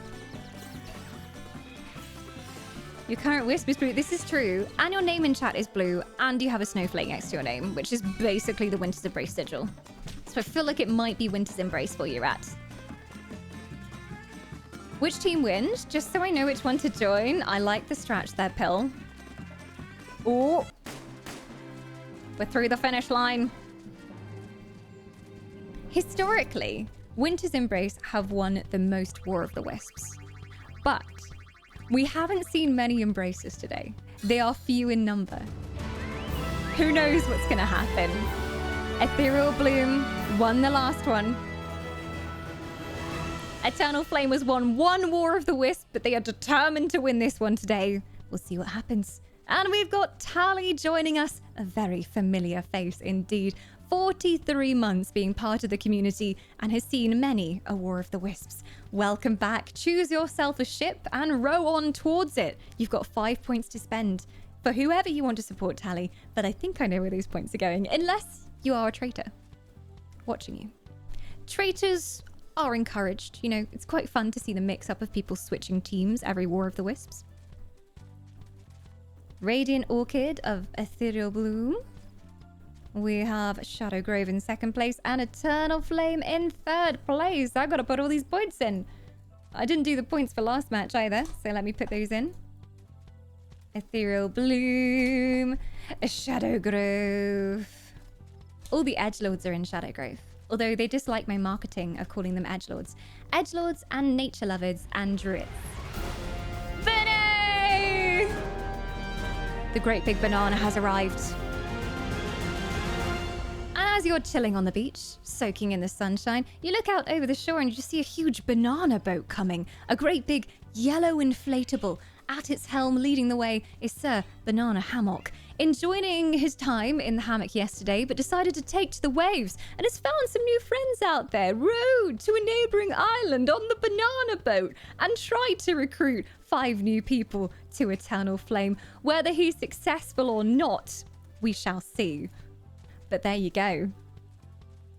Banana, thank you so much for the gifted souls. And you know what to do, my friend. I'm just making sure. Hi, Moggle Moo. This is my cat, Moogle. You can probably just about see her. She's by the crate back there. I will let you gaze upon Moggle as I put in our final points. Queen Moggle Mog is her official name. We kind of decided that her middle name has to be Chimera, after Chimera from the Elder Scrolls Online, who is Queen of Iniquina. She's glorious. She looks like Chimera, but Moggle was, you know, best name. She's here. She's a void cat, so she blends into everything. But luckily we have white carpet, so you can kind of see her. That's her tail. There she is. She's in the very corner. She's chilling out with our friends at Overclockers UK and Noble Chairs. She loves Overclockers UK. She's giving you guys a cuddle, which you deserve all the cuddles. Thank you, Overclockers UK, Noble Chairs, Endgame Gear, and Ducky Keyboards for sponsoring. We also have Insert Coin, the gaming apparel brand, sponsoring War of the Wisp as prize sponsors, and Chulo Drinks, which is a Japanese-inspired sour drinks company, and they're really good. I've been snacking away on them all War of the Wisps as well. Hey Bertie, welcome on in. We're doing Chocobo races today for War of the Wisps, so we've just been spamming Chocobo races.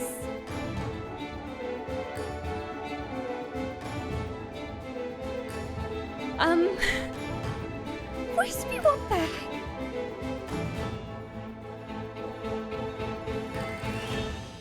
Wispy is not content with 1 dragon. They must have 2, and with an almighty roar, a dragon lands onto the deck. What is going on? People are very confused by this as they start to hear the growls of the dragon from across the sea, and another great big pink dragon has landed. It seems like it's quite an elder dragon, this one. A very powerful one indeed! Oh my god. Charm joining in with the madness over here. Wait, what the heck was that? Was that what I think it was? The number is still ticking up for me. It's not even sure how many souls that is. It just knows that you've taken many, many, many souls. Oh my god. It's still going. Holy Mother of Lambus. Doing those 2 things in a row? Excuse me? Not only did we have Wispy just summoning a dragon that's currently chilling aboard the Ethereal Bloom deck, sending out wafts of pink smoke across the sea, ready to go and take on the Kraken. Probably 1v1 the Kraken at this point, Wispy, with 2 dragons. We also have Charm appearing across the waves on a huge ship with multiple decks. It's the double-decker of ships. And aboard them are 100 warriors. These are mercenaries that Charm has just recruited in case they come in useful. As soon as Charm heard word of the Kraken, he knew that your current forces might not be enough. So he went off to the vast corners of the land to find sailors in need of work. And he's got 100 of them on board, ready to fire away at the Kraken and do some damage. The Kraken's health bar is taking a whacking here. Wispy's points just went in there. As soon as you see Charms go in as well, it's going to be less than half health. Thank you so freaking much, guys. What? We wondered where Winter's Embrace were, but obviously, Charm, they've been off plotting in far lands, just recruiting people that were worthy. Oh my gods. How to break an elf. A step-by-step instruction by the Wisps. Can we get some love up in chat for Charm and Wispy and all the lovely sub-gifters that we've had today as well? There's some serious points going in. Now, the question is, will they hoard their points until the last minute or will they use them now? We do have the Kraken and there are rewards for defeating the Kraken and being the team that does the most damage to the Kraken. At the moment, Ethereal Bloom has done the most damage. We've done quite a lot of Chocobo races. That was Chocobo race number 1, 2, 3, 4, 5, 6, 7, 8, 9, 10. Chocobo race number 11. Shadow Groove doing very well again. Radiant Orchid. Ethereal Bloom getting some points as well. Oh, but Erhart does not like the look of Winter's Embrace and Ethereal Bloom getting so many points. He hastily loads the cannons and fires. Eternal Flame getting 50 points. And a lot of spare cannonballs in the hold there. Always ready for action. Ooh, Charm spending now for Winter's Embrace. Did you see that hit to the Kraken? Oh my gosh. Kraken is moaning and roaring in pain. The seas are stirring up under the Kraken's massive form. And the cannons fire. All the tentacles in the sea are splashing as the Kraken writhes in pain and anguish. It is not happy at all. And he's on about 20% health now. If you manage to kill the Kraken, we're going to do a bunch of giveaways here on stream. And the Alliance, who managed to kill the Kraken and do the most damage to the Kraken, is going to get some points as well. Kraken looking weak. Oh, God. The whole sea is stirring. The boats are rocking. I don't know. You might need to sail away for now. He's very angered. He's very injured. Black blood is just spurting out of the tentacles. And on the Winter's Embrace ship, there is an organized line of cannoneers, all lining up, hoisting the cannonballs to each other. In the crow's nest, they're shooting out harpoons. It's a very organized operation over there. And Ethereal Bloom managing to somehow calm the Kraken, playing sweet tunes, and also sending out dragons to set the Kraken on fire, which helps, you know. Dragons setting things on fire is a good way to go.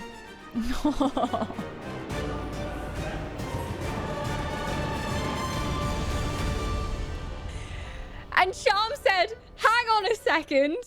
You think we're just going to sit here and let them kill the Kraken? You think we're going to let them have all the glory and all the victory? I think not. And once again, he instructs the cannons to fire, and off they go, blasting through the ocean all the way over to the Kraken.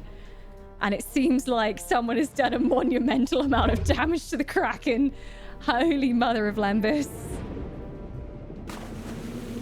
There is such a splashing in the sea.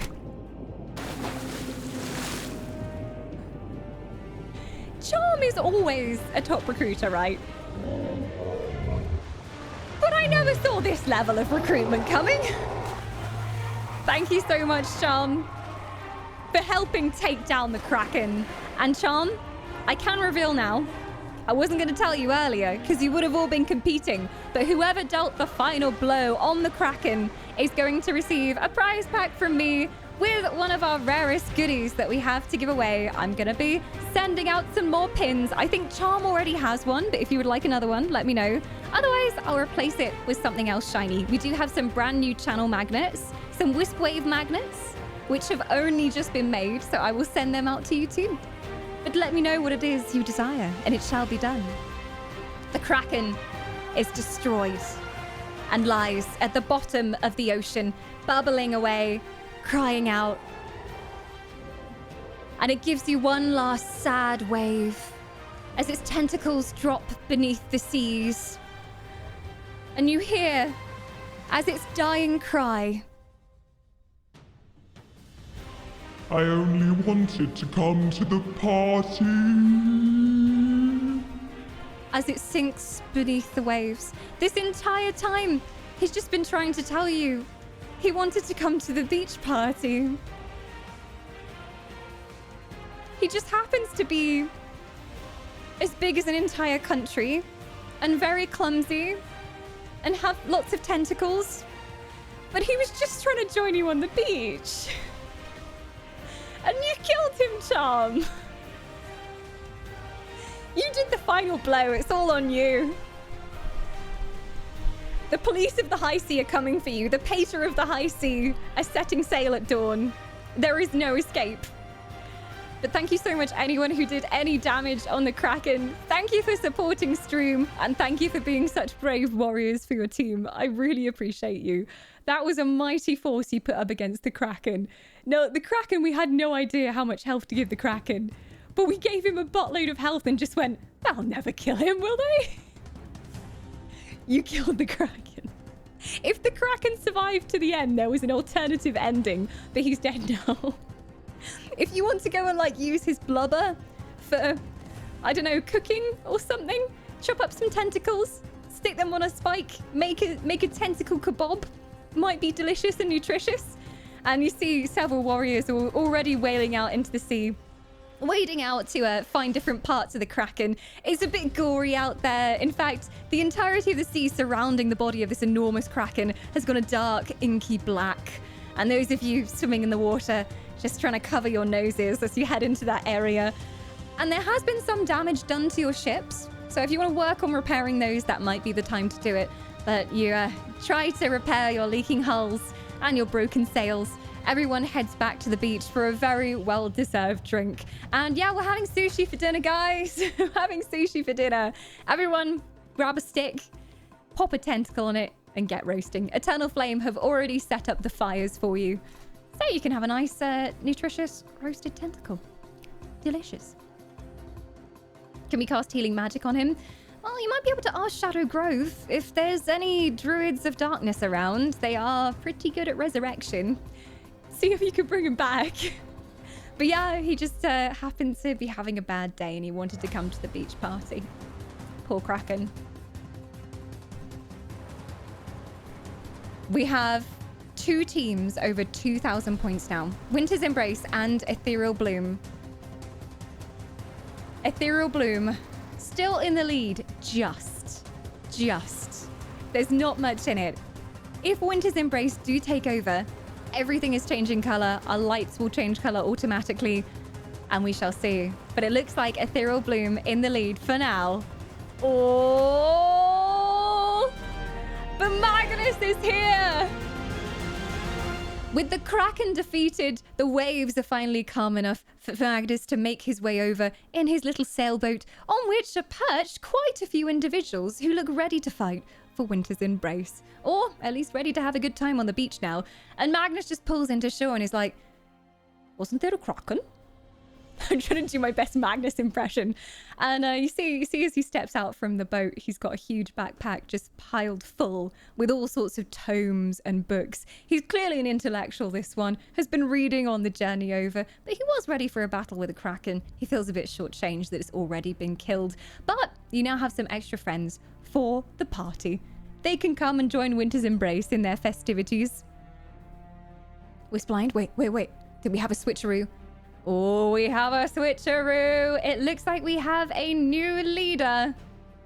Congratulations, Winter's Embrace. You have made it over to first place. Everything is turning a bright hue of blue. What was I just saying? I was just saying, oh, Winter's Embrace. We wonder where they are. They haven't really been around the last couple of days. They must be hiding away and waiting till the last moment. They're very tactical. And lo and behold, we were correct. They've been waiting. But there you go. The Kraken is defeated. And it's time to get back to the beach party. Ooh. They're now doing a range of tentacle-themed drinks. Kraken rum with mixers over at the beach bar. Zath redeeming some alliance points. Is that for Shadow Grove? I put them in manually when it's a channel point redeem. I will put them in after this Chocobo race. It's gonna be another 50 points.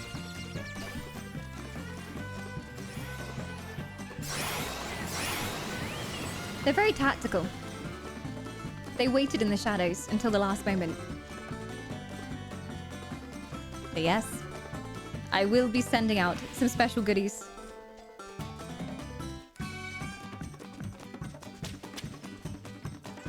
We're also going to do some prize pack giveaways for the whole community, not just the winning team, because everyone did some great damage to the Kraken. Felt like it should go between all of you since he was defeated. And I'll be giving away 3 prize packs. These are prize packs that I create myself and I send out from the Elven Forest. I handwrite in ink with my own fair hand a note and I wax seal the letters. And there's also a brand new channel magnet, some stickers, and whoa, there we go. And some extra goodies going out in there too. I normally put some Polaroid photos of all the Wisps as well in those. And I will include the extra rare Wisp pin, which is a rose gold Wisp pin, which we only have a few of left now. So I will start that giveaway shortly. Ooh.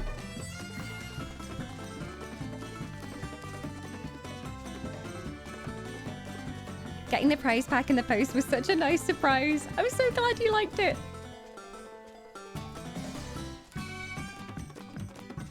I always really enjoy writing them. I always put on fantasy music and some candles in the dark, scribing notes. All right, that will be our final Chocobo race as well. And who is first, second, and third?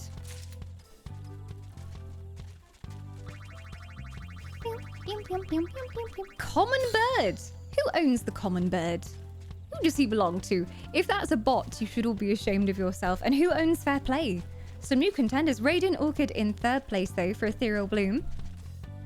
First 2 places of bots. You got beaten by a bunch of bots, you noobs. So Ethereal Bloom is in 1st place, followed by Shadow Grove and me for Shadow Grove. I'm winning you some points, Shadow Grove. Radiant, Shadow, and Spring are technically the winners of these races. Woo! Magnus! Magnus's recruitment drive continues. You see someone hanging around on the beach who's just kind of chilling, sunbathing. They have a grey beach blanket, so it's obvious they're not supporting any colour team. And Magnus just sidles up and goes, "Have you heard of book club? You should come and join book club. We read amazing books. We're reading the Silmarillion this month. You should come and join." And offers this person a book. And they look a little bit perturbed to start with, but they take the book. And you feel like they might be considering joining Winter's Embrace due to this kindness. Depends. But youth, you have been gifted immortality. And if you are wanting to support Magnus's team, make sure to join Winter's Embrace. Gumps! Oh, Gumps feeling sorry for the Kraken there. Just gifting a sub to the Kraken. Look, maybe we can resurrect him. Okay, we can give him immortality. We can bring him back, Gumps. He'll come back for the party at the end. We just need enough Shadow Grove druids to invoke the magic. Maybe if Belthraxis is summoned on Shadow Grove, then we can bring him back. Belthraxis, Lord of Darkness, Chaos, and the Void. Very powerful necromancer as well. Jokel! Aww. A very good choice for immortality. We love Loctavian. Loctavian's also on the ESO stream team, plays lots of Elder Scrolls Online. Thank you for making sure that they can enjoy the benefits of immortality. And also, Jokel, you have 5 points to spend, and you've just given Loctavian 1. Time to go and bother Loctavian to spend his 1 point in your alliance. He can come into chat and do hashtag in the alliance name and spend that point if he really wants to. 3 points going on to Ethereal Bloom. 2 going on to the Shadow Grove. And one is going on to Shadow Grove again. There you go. Well, those were some good chocobo races. I think we need to get ready for our next event, which is the ESO housing contest, which is happening very soon. But we've got a little bit of time before we go on to that. We're also coming to the end of our front page time. So if you have enjoyed your time with us, make sure to press the follow button or stick around for a bit. We're live for many more hours. We've been live for 6 hours and 52 minutes, and this will be an 11-hour stream. So we're around for a while. Come take part in War of the Wisps. Choose an alliance and get involved. Everyone is welcome. We did have some newcomers I saw asking if this is only for subscribers. No, everyone is involved. If you're here, you're part of the community and you can come and join in any of the games we're doing, get involved in the contests, although you only have 10 minutes to do that. And you can come and enter to win some of the giveaways if your alliance wins War of the Wisps. I think the War of the Wisps command was popped too soon. It's just been popped in chat, so the bot doesn't want to do it again. But I'll pop the gilded link instead, unless the bot has gone to sleep. Well, Elfbot, now is not a good time to go to sleep. God damn it. Anyway, gilded.gg/wisps is our custom link for Gilded. And you can come and join there. If anyone's just joining, we have some incredible prizes going out this War of the Wisps. I'm super happy to have some amazing prize sponsors, including Noble Chairs. Beautiful Noble chair I'm sitting on right now. Best gaming chairs. They look amazing and they're also so good for your back. It has changed my life having this chair. It's always got my back, literally. This is the Elder Scrolls Online edition. Just beautiful. If you haven't seen the back of it, go and check out my Instagram because there's some close-up pictures at the back. It's so pretty. But one of you will be going home from the war with a noble chair. If you're in the winning alliance, make sure to enter. And it's open to UK and EU winners. We also have Overclockers UK offering up a Ducky keyboard and an Endgame Gear microphone. And Insert Coin Tees, which is my favorite gaming apparel brand, offering up 5 £20 vouchers for the winning team. And last but not least, we have Chulo Drinks, which is a Japanese-inspired drinks brand. They make a lot of sour drinks, and we've been trying them on stream. They're really good, and the perfect sponsors for a summer event when it's far too hot. But yeah, our time on front page is coming to an end. We have 5 minutes on front page, so if you're new from front page or the Final Fantasy category, say hi. I'm no longer distracted by Chocobo Racing. All the points have gone in for Chocobo Racing. I just need to put in the participation points. Even if you don't end up winning, you always get participation points for coming along and fighting for your alliance. So I'm going to put in those points for Guild Wars 2 and also for the Chocobo Racing. I had an amazing ESO house, but sadly my sorcerer went and turned most of the furnishings invisible. So maybe next time, the amazing invisible house. Technically you could enter it and be like, it's an oasis paradise, but it's just an illusion. It's so warm out here in the desert that you're hallucinating and it's not real. You just can't see it because it's an hallucination. Instant win, Rounded, instant win. So for everything that happened in Guild Wars 2, putting in 3 points to Ethereal Bloom, a point for Winter's Embrace, 4 points for Eternal Flame, 3 points for Shadow Grove,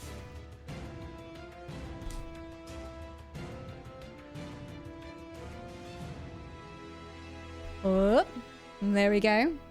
And last but not least, the Chocobo Racing. We had a few Chocobo races, mostly Ethereal Bloomers, so there's 2 points going into there, 2 points into Eternal Flame as well, and a point into Shadow Grove. There we go. We don't know why the bot isn't working. He's just suddenly given up on life. I'm gonna make sure he's actually connected. Wake up, Elfbot.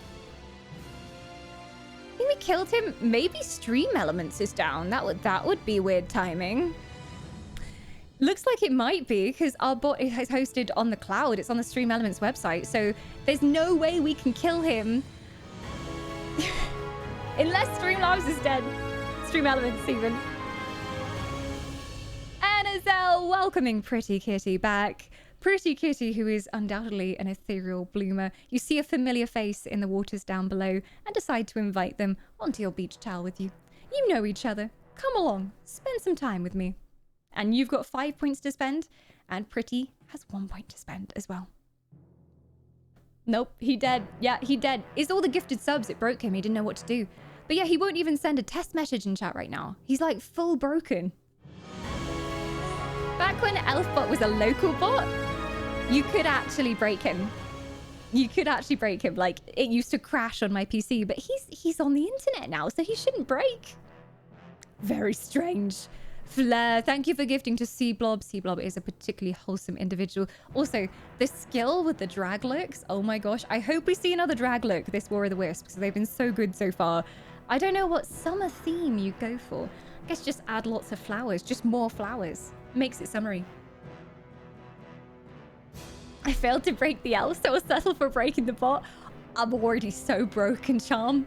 I was broken the first time, and then you came back a second time, and now I'm just a husk of who I used to be. What is going on? I was like, I'm not going to cry on front page. It's not happening. Not going to cry on front page. We have front page for like 3 minutes still. But if you have enjoyed hanging out with us, stick around. Lots more going on. You can come and join a team in Gilded.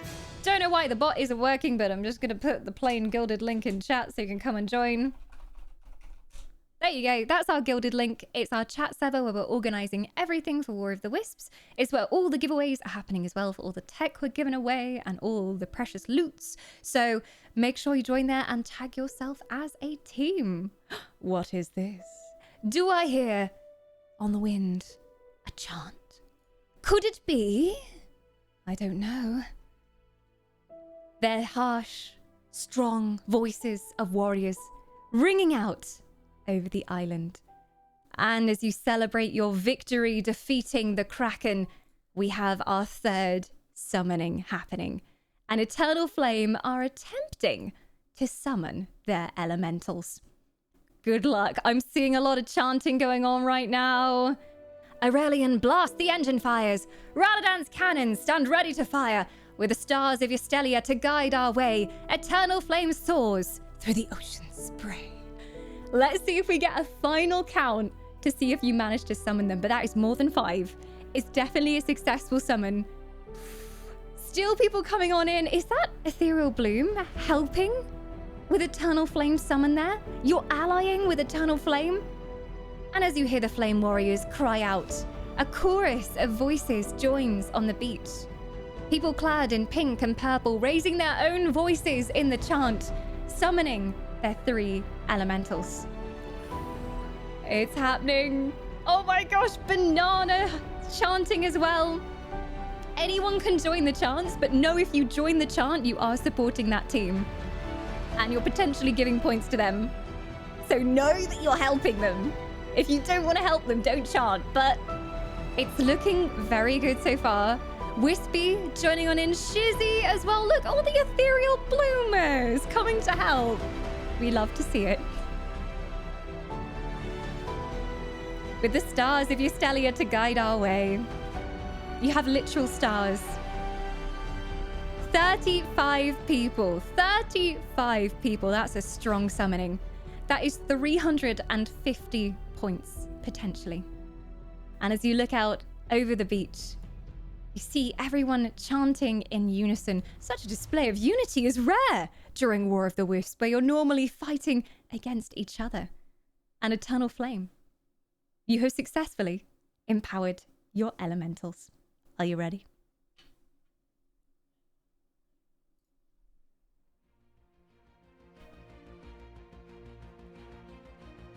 All right, summoning is happening.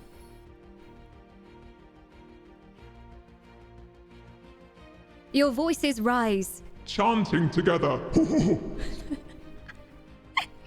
I had my Kraken voice on. Your voices rise, chanting together. Around a roaring bonfire at the center of the beach.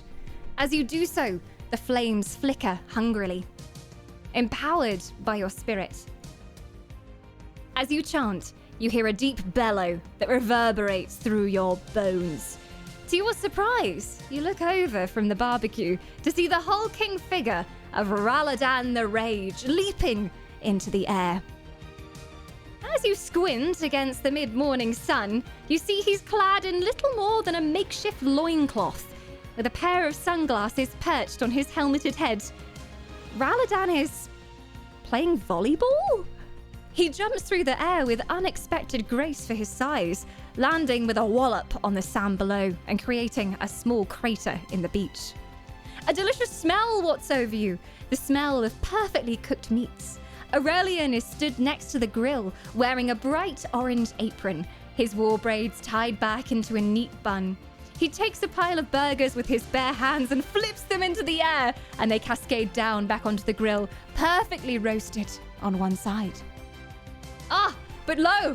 Nearer the shore, you see Estelia floating, a rainbow of coloured lights dancing around her. They project beams of rainbows all across the island like show lights, dazzling the spectators in the other alliances below. Eternal Flame, your elementals are putting on a hell of a party, and by your chant, are empowered. You promised to show the other alliances the warmth of flame hospitality after all, and it seems like you're doing a good job. Your elementals are glowing with their colors, your spirit flowing into them. And should you need them, they are here to fight by your side. Well done, Eternal Flame! Well done! The elementals are summoned. A successful summoning from Eternal Flame there. And the final count? 32, as far as I could gather. Or was it 35? I'm at the stream stage where my brain is starting to melt. 35! Very impressive summoning. The largest that we've had so far. That's 350 points for Eternal Flame. That's going to catch you up quite a bit in the wake of Winter's Embrace. You see that even though you agreed to have a party here on the beach, Winter's Embrace have already taken board on the iceberg, and they're sailing out into the sea onto unknown islands. You came here to charter the waters together, but Winter's Embrace determined to be the first out there. And without further thought, you step on the pedals of the engine gears and fire the furnaces into action and head on after them. And Eternal Flame very much in second place as we head into our final game of War of the Wisps. Ooh. But Shadow Grove, seeing Eternal Flame blasting the engines and heading into the horizon, will not be left behind on the beach. You think you can get away without summoning our elementals? Full speed ahead on shadowed waters we tread, on and on through harsh waves sweep. Glynnerin's roots are ever deep. We need no sails to speed our ship. Come, Belthraxis, through the void. Let's rip. And we have the last team managing to summon as well, Shadow Grove. This is a strong one. A strong one indeed. Glynnerin and Belthraxis already on the beach, but you have the chance to empower them with this chant. Good luck. It's looking very strong so far. Everyone's running towards the ships. Trying to get the sails open. See if you can catch up with the others. This is looking strong. Is this the strongest one so far? This is strong. Will it be more than 35 though? Everyone's chanting with you. 45? 45? That might just be the largest summoning we've ever had during War of the Wisps. 46? 47? Indaro just chanted. Whenever chat pauses and I see chat not having a chant in it, it's over. 48? I want to say 48 because Nev just joined in. It's still not stopped. The voices are echoing across the beach, each person picking it up, stopping whatever they were doing, dropping anything they're holding to chant along with you. 48 people chanting with the Shadow Grove. Tea Time's still going. Tea Time's like, count me and wait for me. Tea Time's running after the ship as they start to gather up the ladder, jumps onto the boat, Oh my gosh, the power of Queen Moogle. Moggle Moo! Moggle Moo! They're talking about you. She's asleep. Moggy! Shadow Grove is summoning Moggy. She's asleep. She's literally asleep. I'm shouting and she is not hearing me. Moggle! You know what will wake her up? A dreamy. That'll wake her up. I don't have my treats up here. Otherwise, I would bribe her. I would fully bribe her right now. Moggy! Moogle is a void kitten. You can just about see her. That's her tail there. She's a little black cat with yellow eyes. And she is a member of Shadow Grove. Definitely a member of Shadow Grove. And that looks like a successful summoning.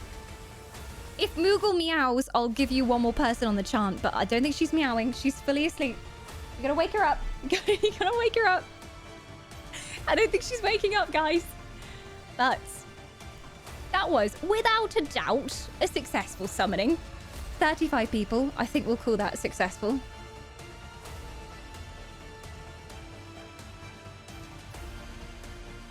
And I'm finding your elementals at the beach. I lost them for a moment, but I found them now. 48.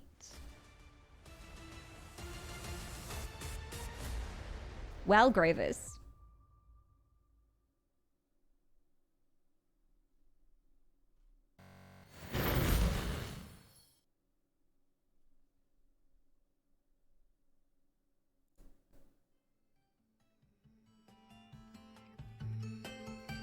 As you see everyone else taking off down the beach, you won't be left behind. Shadow Grove will not be left in the shadows any longer, although you don't mind the shade. You look over to see Glynerin, the druid of Tomb Green, leaning down over a rock pool. He's currently made friends with a whole host of beach critters. There's a little gang of crabs all around him, climbing up his beard, playing with his cloak. And there even seem to be fishes from the sea flocking closer, making a shoal around Glynerin. And as he sees the ships leaving, he bellows out a command and jumps into the water. The ship carries the fish carry him across the waves to your ship, Glynerin's graveyard. And he takes the helm, making sure to direct you straight towards the horizon where Winter's Embrace have just vanished. And over in the shade, underneath a palm tree, languishes a very refined gentleman. Belthraxis, Lord of Chaos, Shadow, and the Void, is lounging underneath his Victorian-style lace sun umbrella. He's not enjoying the sunshine, and he directs the sun umbrella to just get the sun off his face. He slowly stands up as he watches the ships go, shades his eyes and sighs. I was so enjoying my holiday. He snaps his fingers and disperses into a cloud of black shadow. You see the shadow chase the ship across the waves until it engulfs the sails of Glynerin's graveyard completely, sending the sails into a glittering sky of stars and void magic. And before you can blink, the ship has teleported over the waves.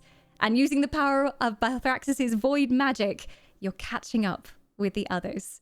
And you have successfully summoned both of your elementals. They're on board with you as you race towards the other ships. Belthraxis was very much enjoying his chill holiday, you know? He's enjoying his time here. He got some time out of the void. Rude. Announcement from Shadow Grove. We would like to put our power together to revive the Kraken. Can I please get a final count for the Shadow Grove summoning to determine whether it's enough to revive the Kraken?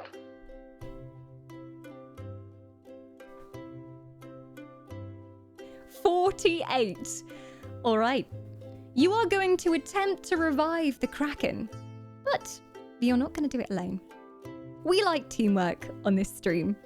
We are going to start a quest. There is a quest beginning now. If you would like to help Shadow Grove revive the Kraken, type !join and then your team. So EF for Eternal Flame, EB for Ethereal Bloom, WE for Winter's Embrace, and SG for Shadow Grove. When 5 minutes is up, the bot will pick a representative from each team and you'll be entered to join the encounter. There'll be some rolls going on. You'll be doing your best to revive the Kraken together. And whoever rolls the highest will be able to help Shadow Grove revive the Kraken. We'll see if he comes back to life. But for now, I better put these points on. Final count. Final count was 48. 480 points going into Shadow Grove. That was a strong one. I think the biggest ever summoning that we've had during War of the Wisps. So well done on getting both of your elementals out here. Shadow Grove coming into third place, but it's a better fourth place, actually. It's a better fourth place. You're so close to Eternal Flame. You could catch up. Oh my god, Silver redeeming value, girl. Hi. Well, we're off front page now, so we can scare our newcomers. Lovely. I have been summoned. Is it a party? Why didn't you tell me there was a party before? I love parties. Are we doing karaoke? Are there any presents? But everyone is joining the quest. We will get into judging our Elder Scrolls Online housing contest very shortly. But for now, we're questing, bitches. So we got a very clever bot. Essentially, if you've ever played D&D, this is what this is like. So it will choose 4 people, 1 from each alliance, and then you'll be able to type what you want to do. I'm going to describe the situation, and then you can type a chat message, see what you want to do. And you will help revive the Kraken. I wanted to hear Valley Girl commenting on the Kraken's death. R.I.P. Come and get some F's up in chat for the Kraken. I hate seeing nature hurt. You know, I love animals. Someone call Peta. Points needed for Winter's Embrace. 100 points. Okay, nice. Was that some chat redeems during the hype? Let me know if there's any others. There we go. 100 points going on to Winter's Embrace. Still firmly in the lead there. I need to change all the colors over. Everything is going a nice deep shade of blue. Nature is like so wow. Oh, it's fascinating. I watch my chihuahua go toilet all the time, and it's like watching a nature documentary, you know? Oh my god! Wispy! What? OMG, WTF, Ruffle Now?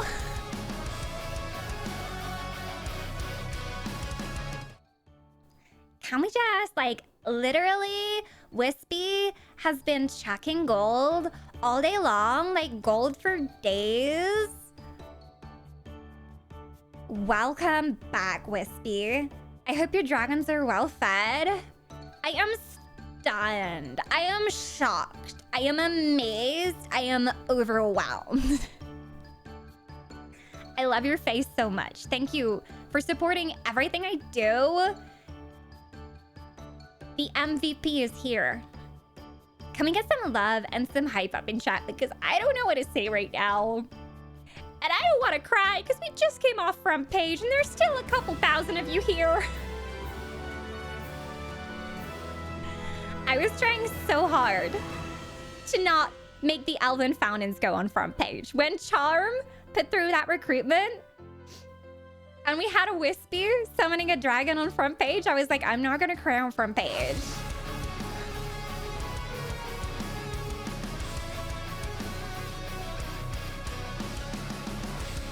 Oh my god!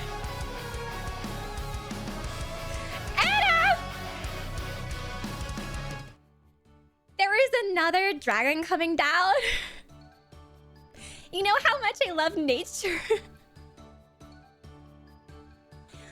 Well, not only did Wispy hear how much I love nature, but so did Anazel, summoning down another dragon. Oh my god.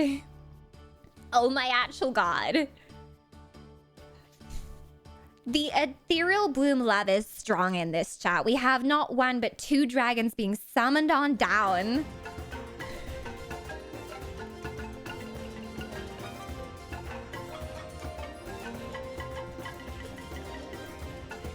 Yes! Play those funky beach tunes! Oh my god, Erhard, bringing the party. You brought some tequila and some extra rum. The bops are playing on the beach. Thank you so much, Elkin, for 2 months as well. Magnus, thank you for gifting to you too. Can we just have a moment? For my amazing community, you're the best. I can't do this in an American accent, god damn it.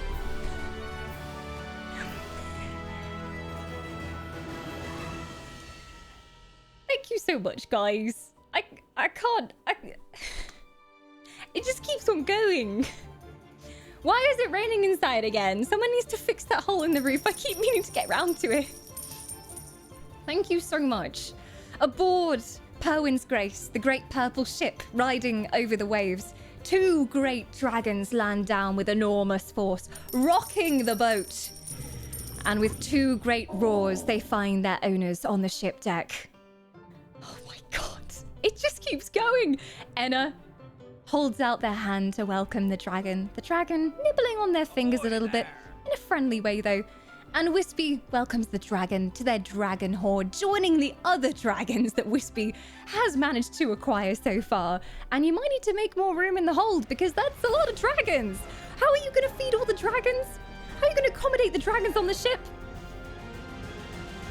And the dragons seem a little bit disappointed that the Kraken is gone. They were looking forward to chomping on some tentacles, but I'm sure we can find them else something in the sea to chomp on. Send them off to a flock of pirates currently harassing the locals. I'm sure they'll come in handy. Thank you so much, everyone. What is going on? Oh my god, Night Breeze, Salty, Jamster, Magnus, Zilbor with the biddies. We've got Mac trying to do some recruitment here as well. And as the party goes on the beach, you're making so much noise. The music is so loud that it's attracting people from various islands, local clans from nearby outcrops, people from way across the sea, kingdoms that you've never ventured to before. They are all coming to join you on the island.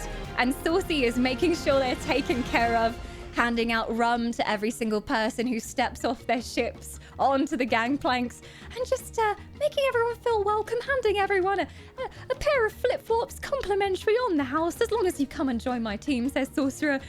And the party is getting started on the beach as the sun starts to set. Everyone's dancing on the shore. Oh my gosh.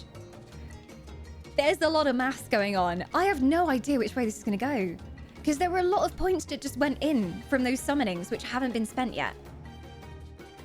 Oh my gosh. If you are ready to spend your points, it's hashtag and then the alliance name. If you want to hoard them to the last minute, make sure you spend them before 9 p.m. 9 p.m. is when contest judging starts.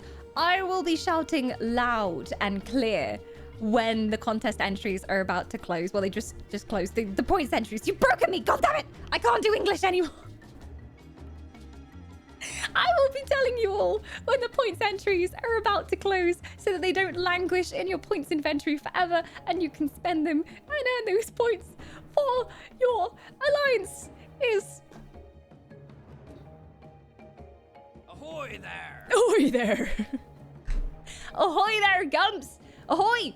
Welcome on in! Well, Ethereal Bloom's doing jolly well today, Gumps. You'll be glad to hear. They've just finished patching up the ship. It had a few holes in it from the Kraken, but they got it well patched up. Rolling the extra barrels of rum onto the beach, and they're the life of the party right now. Ethereal Bloom have taken the lead. We have a new main leader. Oh, wrong trumpet, sorry. You see the announcer looking rather embarrassed as he reaches for the sad trumpet. He meant to play the happy trumpet, and the crowd goes wild. It goes wild as we have a new leader, Ethereal Bloom, on the beach, turning everything a beautiful hue of pink and purple. And you see as the lights in the sky, the strobe lights that Estelia is making, turn a bright color of pink as well. Oh my gosh. Imagine if we could hoard points between wars. Can you imagine? Like, there could be hundreds of thousands of points ready to be hoarded. We are not prepared. We are currently on a level 4 hype train. All aboard the hype train, or should I say the hype ship. We've just commandeered a random vessel that some of our newcomers arrived in. We festooned the thing in rainbow lights, and we are propelling it at full speed in donuts around the party island. So if you want to come on board, toss some bits, toss a sub, give me your soul. Soul giving isn't that bad. I'll give you immortality, I promise. And it will get you on board the party ship, able to win some exclusive emotes. But yeah, level 4. What is going on? It's on one of the hardest hype train modes at the moment as well. The Kraken has been vanquished, and this leads us into a night of celebrations. I didn't think we would kill the Kraken at all, let alone so early before the end of stream. Hey! We raise our flagons to give McGraw, gifting the soul of Chimera. Chimera, your name sounds very much like Queen Chimera from Elder Scrolls Online. A very warm welcome to the Wisps. I don't know which team Gib is representing, but you might want to check. They just gifted you a sub. You have 1 point to spend wherever you want, Chimera. And Gib, you have 5 points. We have a magical system where you can do hashtag and then the alliance name, and you'll see the flags automatically update. So if you're ready, Gib, choose an alliance and do the hashtag command. It's these words that you see here, all as one word. Whoa, Manji! It doesn't end! Manji arrives with some newcomers, making sure that they feel very welcomed on the beach, saying to them, do you want to help me build this sandcastle? I've been working on it for a few hours. You're welcome. It's a sand palace, actually. As you can see by the flags, it's clearly representing my team, which is the best team. And as you go on and build this sandcastle, you're trying to slowly convince them to join your alliance. Which one that is, though, remains to be seen. Who do you represent, Manji? Grover's doing well now as well.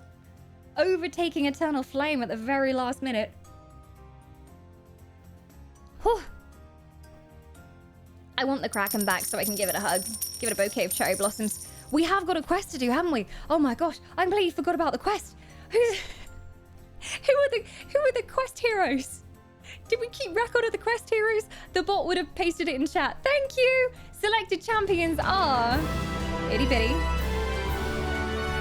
Derek.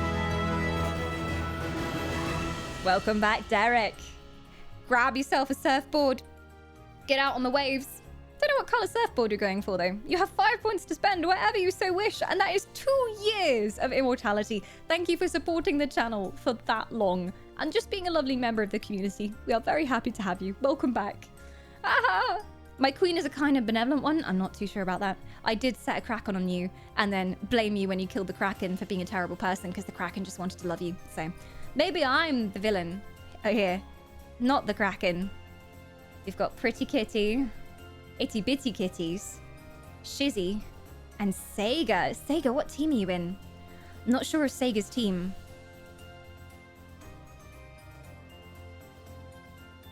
And you're going to attempt to resurrect the Kraken. Hope you've got some good magic ready. Shizzy is representing Ethereal Bloom. Pretty Kitty is currently untagged on the Gilded. So, you know, questionable allegiances. We've got 2 kitties joining us for the quest. 2 cat people. I hope they're strong with necromancy, these cat people. We've got Itty Bitty Kitties for Winter's Embrace. So by process of elimination, I think one of them must be a flamer. And one of them must be on Shadow Growth. I don't know which. Either or. Chat was the villain today. You played the role well. There was an alternative ending where he just survived till the end and was like, oh, sorry, I'm a bit clumsy. Just knocked over your ship by mistake. Didn't mean to do that. We didn't know the Kraken wanted to party. In your defense, he was rather vicious. And he did seem rather scary. So maybe it was his own fault, really. Have we got Sega in chat?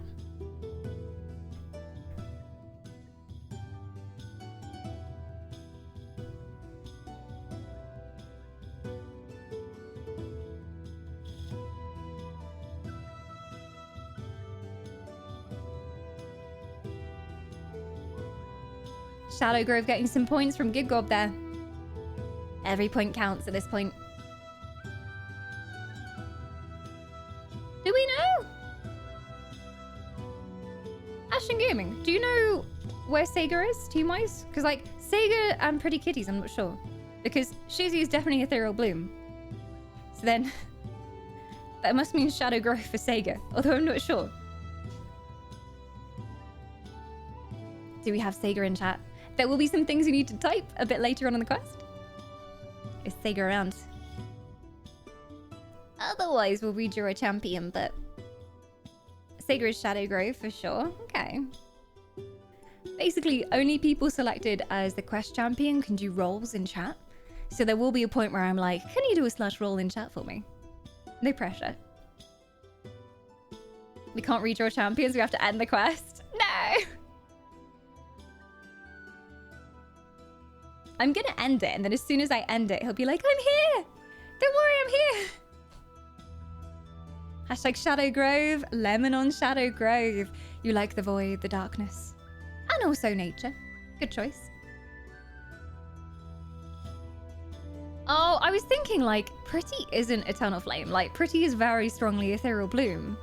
So what's going on here? Should we redraw the quest? Let's redraw the quest. Let's stop the quest. Ash, if you can do the command to redraw the quest, and we will attempt to resummon the Kraken.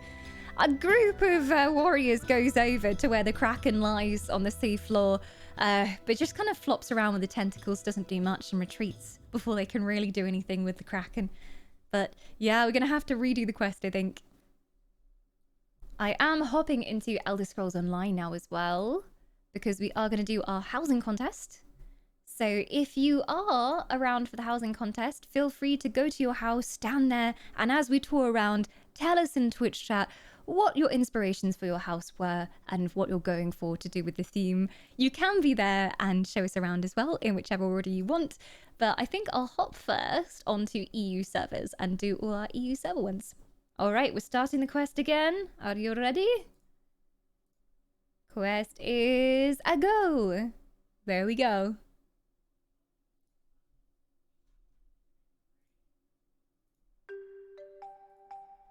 You have 5 minutes to join the quest. I'm going to get into ESO whilst you do that.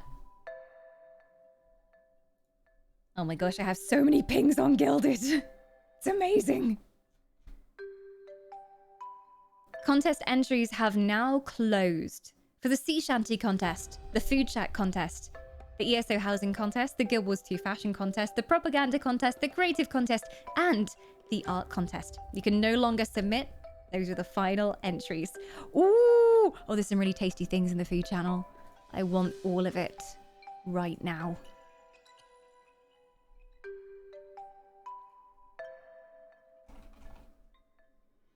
ESO is one of the main games that we play on this channel, if you're new here. We love us some Elder Scrolls Online. I'm also a stream team partner, so you'll often find me in Tamriel. I like PvE content. I do a lot of exploration and story. And also the housing system is really good in this game, so we always run housing contests.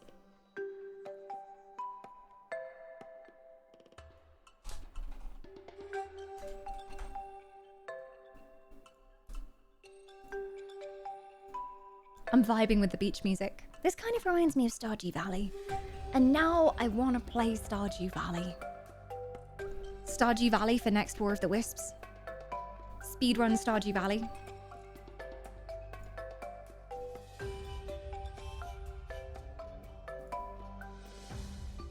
And we are heading into ESO.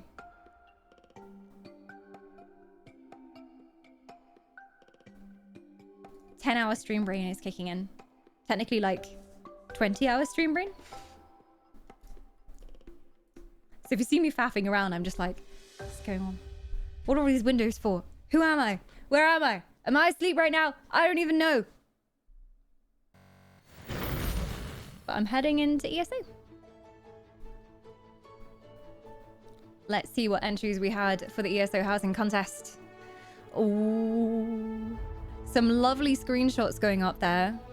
Majority of these are EU, as far as I can see, apart from Flares and Twice. Is Toriel? Toriel's EU as well. Okay, cool. So it seems like majority EU entries. I'm gonna go and look at some houses. Hello, is this Murica Whisper? I think I'm on Murica Whisper. Hello. It's Murica Whisper. We're doing US servers first then. This is my American server character. Most of the time I'm on EU, but I made a character just for coming and judging the housing contest. That's how important the housing contest is for us. She's very grumpy, Marika Whisper. She's a very stingy looking high elf. You know what? You could play Stardew Valley Girls with Glittering Ghost. She said this earlier. I was like, oh my gosh, how is Ghosty's American accent? I can't even imagine. I've never seen her even attempt to do one, so that'll be great. Stardew Valley. Oh my god. I've got to go to the shop to get some seeds. Why is Shane being so mean to me? That's going to be an adventure. Crap, I'm not in game yet. Don't worry. As long as I have access to a house, we're all good. So, let me know when the bot posts the quest in chat, by the way, because I might miss it. I miss a lot today on the last day of War of the Wisps. Chat just goes by me at 1,000,000 miles an hour. I think it was just 2 on North America. So we have flares to go and look at. These pictures look so good as well. And then we also have Twy. So we're going to go and view those 2 houses first. I should have called her Freedom Whisper. That would have been far better. She's called Marika Whisper, as it stands.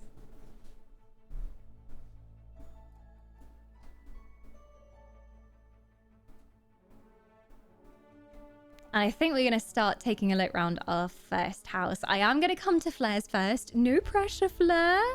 Oh, I just invited you instead of going to a primary residence. Ignore me. Ignore me.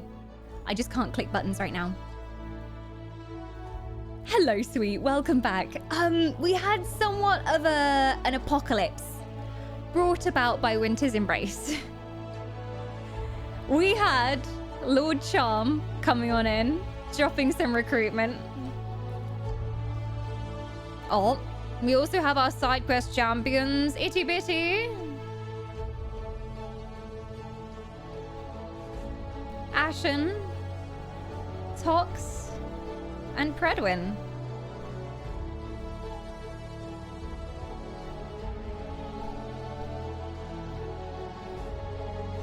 Again? No, Charm didn't do anything. Khajiit is innocent of these crimes. Repost because Elfbrain. I just replied to it, hopefully. Hopefully.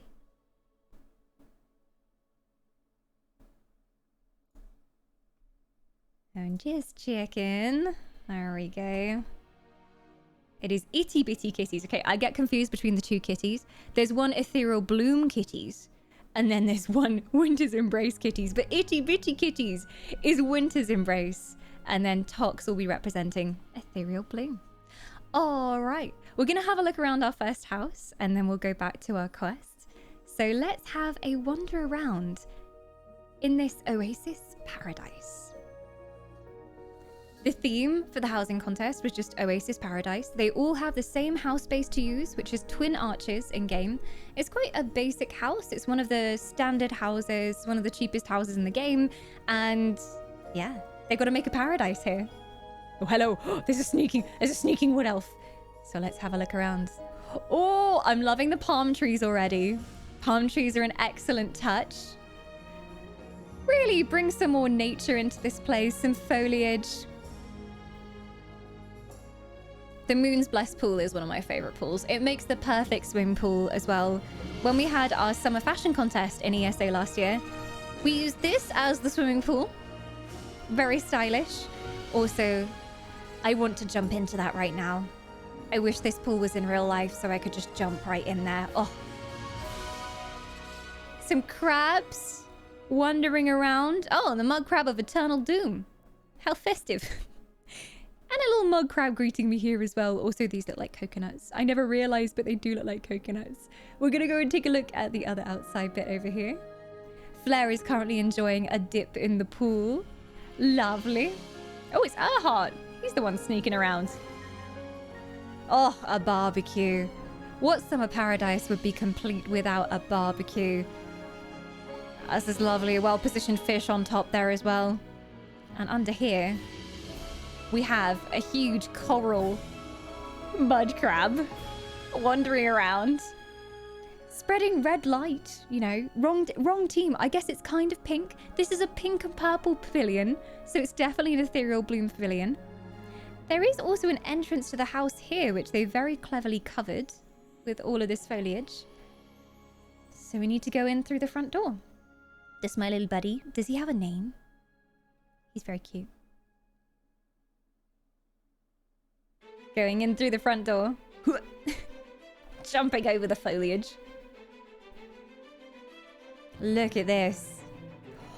It looks like a tiki house. In the tiki house. Nice vibe going on here. I think you've completely covered the walls as well with wood. Wood paneling to make it look summery. And these treasure maps here, no doubt, where you're off on your adventures to find more booty. Planning out your next schemes. Damn, I never would have thought of paneling the entire place with wood. That was a clever move. Clever move. Instantly gives beach hut vibes. And up here is, well, it's not a kraken, but it's the great shark of the sea, which you yourself have slain, Flair. A great warrior. Stabbed it with harpoons until it died and shoved a glowy ball in its mouth. It also doubles up as a lamp. So Kit, we love it. Nice little kind of flame pit here. With a volcano in. Wait, what is this? Is this... Oh, it's Morrowind. That's so cool. I've never seen that before.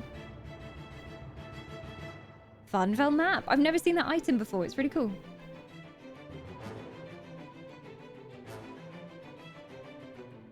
And as we go in here, a cozy little bedroom has been created. Sticking with the wooden theme. Magical lamp. Tall Papa's lamp.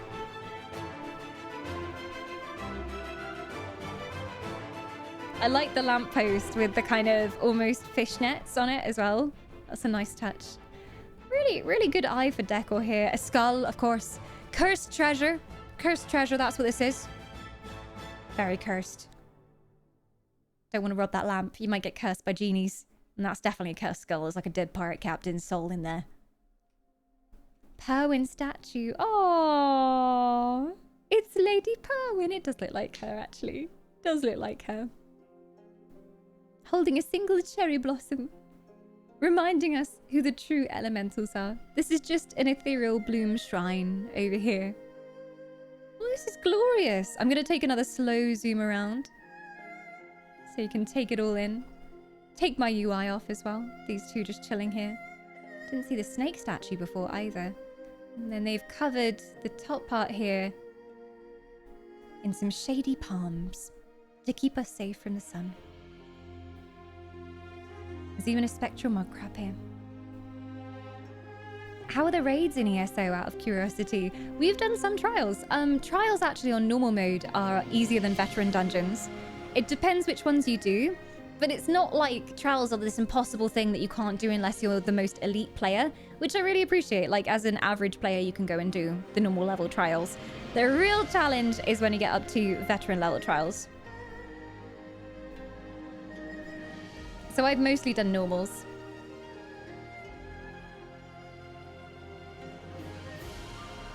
Fred does a lot more veteran raiding. As does Alti, if he's lurking around in chat right now, so he might be able to tell you more about veteran raids. We've only done a couple of them. Also, I always want to call them raids. They're called trials in ESO, but WoW was my first MMO, so I'm always going to default to calling them raids. But yeah, they're really fun. I think they focus more... I think in other games, the tank goes in, does a taunt, and then the boss is aggro the entire time. They just repeat the taunts. But there's a bit more going on in terms of teamwork in ESO, in that there's not really like a big AoE taunt. So when it comes to tanking smaller mobs, you have to really... Moogle's chirping. You have to be really selective about which mobs you're trying to tank, and there's a lot of really cool mechanics going on in some of the raids we've done as well, like group-based mechanics, where we have to split off into 3 separate groups or something and go and activate something and then come back again. So I like it in terms of the teamwork and the level of coordination that's required to succeed in ESO. I love it though. I'm going straight in that pool right now. Yes, please. A beautiful entry from Flair there. I'm adding you to my list as well. This is going to be hard. We're going to go and visit Twy next. When we're done with the North American server houses, we're going to do the quest that's up in chat. Hopefully people will still be around by then. We have Itty Bitty, Ash, Tox, and Pred. So stick around for the quest. We'll do it soon. You are trying to revive the Kraken. Poor old Kraken who perished on the beach. Oh, sorry, didn't mean to do that. Oh, there we go. I keep inviting people to the group by mistake.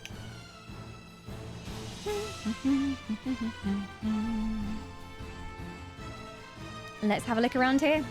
This is an entry from Twy. Oh, you know my weakness for entries that change the entrance of the house. Just gonna turn off my sound here because I think there might be music in here. Ooh. Let's have a look around. We've entered into this shadowed little grove over here. All these kinds of paintings on the walls, lovely details with the hanging bioluminescence. I don't even know where the exit is. This doesn't even look like Twin Arches anymore. There's a door here? Into the main house? Oh my god. My main question is, how? How the heck have you managed to do this?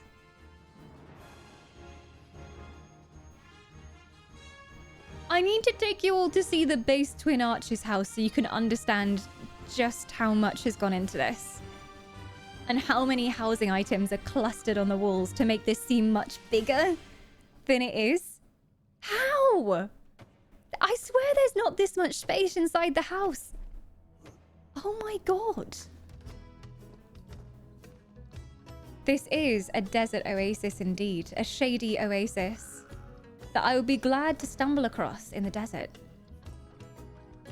Just look at how many layers of different items they've got going. Different kinds of stones layered. Different kinds of sand, crystals, plants. Different lighting objects. So cool. I think there is music in here. Very subtle music.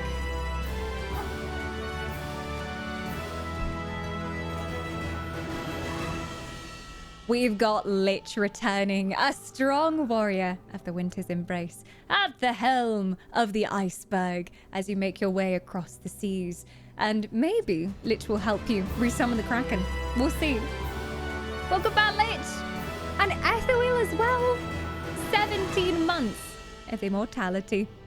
I think you're Ethereal Bloom, unless you switched allegiances, and they will be glad to have you aboard Perwin's Grace. All hands on deck.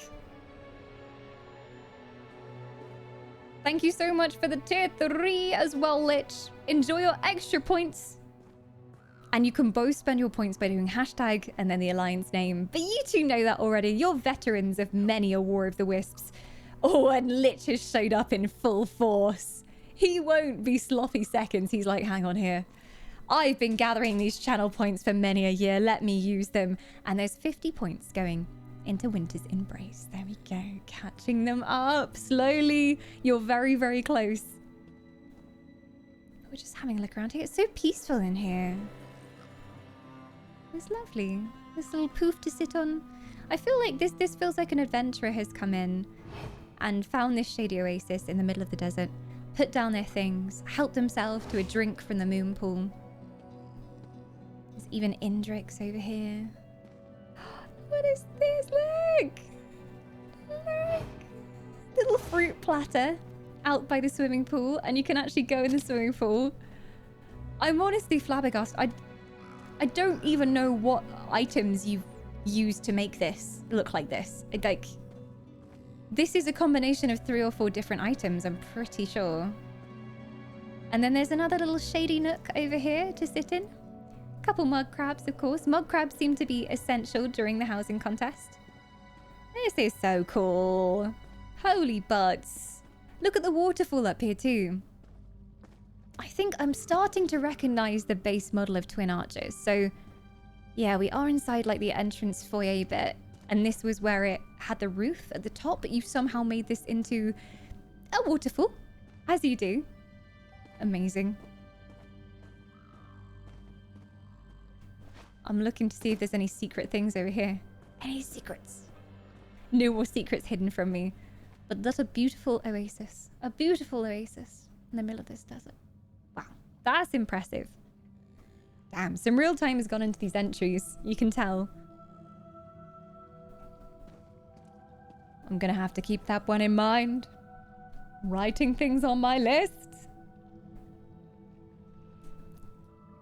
And that is all our North American entries for now. We're heading over to EU to see those. But before we do, we have a side quest to do. You've unlocked another quest in War of the Wisps. It's a D&D-like encounter where people in chat participate. We have our heroes picked out by the bot already. So we're gonna go and do a quest. But we'll go and see the EU entries afterwards. All right. So, if you weren't here an hour or so ago, we had a huge kraken attack us on the beach. We were having a delightful beach party until a kraken showed up, started breaking our ships and ruining all of our things that we built on the beach. And so all of the points that were added today were going into defeating the kraken. And you managed to kill the kraken. Unfortunately, as the kraken died and thrashed in its final throes beneath the waves, it cried out that it was only looking for an invite to the party. So chat now feels bad about this. They have asked if they can attempt to resurrect the kraken using the magic of Shadow Grove. So you're all embarking to go and see if you can help the kraken. The quest has started. How it works with the side quests is each of the alliances has a different bonus to a different stat. So once again, Eternal Flame, you have a bonus to anything involving strength or courage or anything to resist something happening to you. Shadow Grove are generally very good at sneaking and also have great reaction speeds and are very dexterous. Also, any nature-related roles Shadow Grove are generally very good at, as druids. Winter's Embrace, anything to do with tactics, guile, cunning, and just a very high IQ, thinking of creative solutions that other people might not even have considered. That is Winter's Embrace's domain. And last but not least, Ethereal Bloom. Any attempts you need to seduce or convince someone, you have the gift of the gab, you're very good at that. And anything that requires any sort of creativity, so crafting something, painting something, those kinds of things. So, as you all head out into the sea, the graveyard of the kraken looms ever closer. Just underneath the waves, you can see its sad little eyes closed. Or should I say, eyes. It has multiple sets of eyes spanning all over its dripping, ink-swelled head. And it seems like it really didn't die nicely. They filled it with cannon holes. To give you an idea of what this kraken now looks like, it's just grimacing in the last moments of its pain. The tentacles are completely filled with holes from all the cannonballs you put into it. There are some tentacles lying on the ocean floor a short distance away. And it's up to you how you want to try and put the kraken back together. Shadow Grove are going to attempt to empower you with necromancy. So the kraken is missing several of its arms. How are you going to fetch its arms? It's up to you. Are you going to use any magic to try and put it back together? Are you going to attempt to sew the kraken back together? It's up to you. So first up, we have Itty Bitties of Winter's Embrace. How would you like to attempt to try and help the kraken back into one piece for the purposes of resurrection? See what you can do. If you have any healing, you can try using that too. Technically, Shadow Grove are now empowering you with necromancy, so anything you do will have an effect on the kraken. You would like to do some magic. Can you describe exactly how you'd like to do this magic? Are you helping lift one of the tentacles back onto the kraken? Are you trying to heal one of the kraken's wounds? Are you simply speaking into the kraken's mind and willing it to come back from the abyss? What kind of magic are you performing here? Sneak attack the kraken's wounds. Don't hurt the kraken. I thought we'd established this. The kraken's already dead.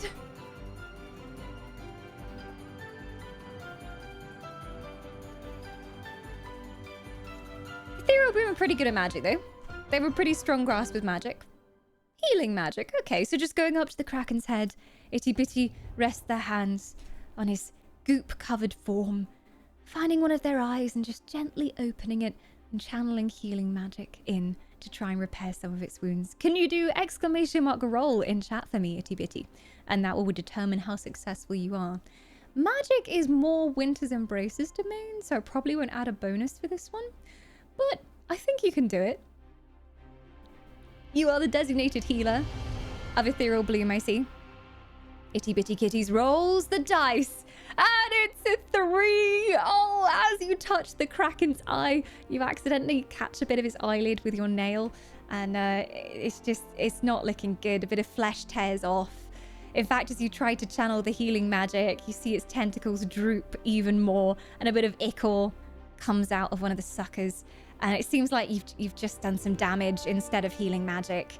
It was worth a try. It's hard to work on dead patients. How are you supposed to work in these conditions? Well, you tried, Itty Bitty. You're helping. You're helping in a small way. I'm sure the Kraken will appreciate missing half an eyelid when it comes back. Anyway, we have Ash up next for Eternal Flame. What would you like to do, Ash? How would you like to attempt to piece the Kraken back together? Knowing Eternal Flame's powers as well, I wonder what you will do. I can think of a few ways Ethereal Bloom might try to... Eternal Flame might try to help in this situation. Definitely don't want to roll a 1 with any of those. Ash is making dinner. God damn it, Ash. I would like to use our strength to lift a few of the tentacles out of the ocean. And as you watch some brave Eternal Flame warriors run down to the ocean floor with you, swimming away, and Crag and Craig also appear, the famous two-headed ogre, and their strength is unparalleled. We'll see if they can manage to lift the tentacles. Exclamation mark roll, please. See what you get. You all get 5 points just for participating as well. Oh. Ashen's rolling the dice. Heave ho! Oh no. Oh dear. Ash, overestimating their strength, goes up to the nearest tentacle, braces himself, and as he goes for the final heave, there's a crack. And his back just... something's caught. Something's caught. Maybe he slept funny last night on the hammock, but something's caught. And he's walking around like this with a crick in his back. Crag and Craig also going for the tentacle, but it flops straight over their back as they lift it and smacks them in the arse. And Crag and Craig flying down to the ocean floor. Bubbles everywhere. It hasn't gone very well for you there, unfortunately. There is a plus 3, so it was a 5. It wasn't as bad as it could have been. You could have been crushed by the tentacle, but with a 5, it's not deadly. So there you go. And Tox. Do we have a Tox up in chat? If you can let me know what you'd like to do to help resurrect the Kraken. And we will do our best. All right.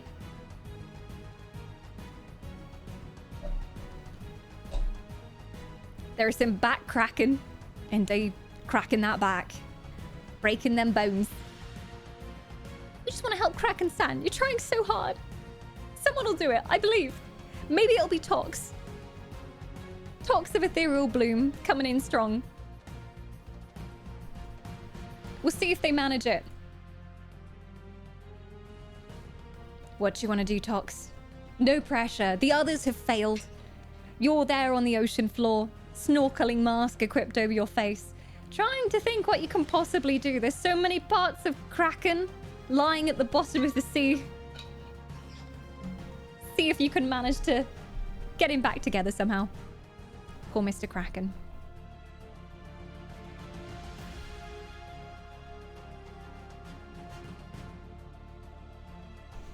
No pressure. Your teammates have been useless so far. Show them the glory of the bloom.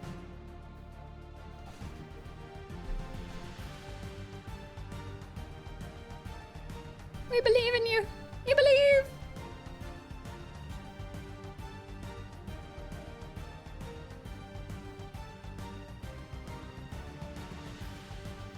Knowing Ethereal Bloom, they'll try and play a song to bring the creature back to life. I'd like to go around all the alliances and sing songs about friendship with all various creatures, even krakens, to convince them to stop eating the kraken meat. And bring and collect everything that remains of the kraken in order to allow the Shadow Grovers to use their necromancy to bring back the creature. I like it. It's a multi-layered response, not only stopping them from destroying the remaining kraken body parts, but doing some good old singing as well. I'll give you a +3 to that because that is a performance-based roll, and if you do ! roll in chat, let's see how you do. Here comes Tox. Oh, 11. We got a 14. That's pretty good. That's pretty decent. And as you go around the beach, everyone seems to enjoy your singing. They lean in closer as you've crafted a melody so beautiful and heart-wrenchingly sad that tugs at their heartstrings, and they can't help but listen and feel the plight of the kraken. And even though the kraken kebabs are so delicious, they begin to hand them back to you. Some of them a bit charred than others. Some of them you didn't quite get to in time before they got put on the bonfire, but you got a good old barrel of kraken ready to go back to the kraken's corpse. Nicely done. Well, last but not least, the Druid of Shadow Grove, Sir Predwin. Let me know what you'd like to do. If we still have a Pred around in chat, hopefully we do. From Shadow Grove themselves, probably will be conducting most of the necromancy here.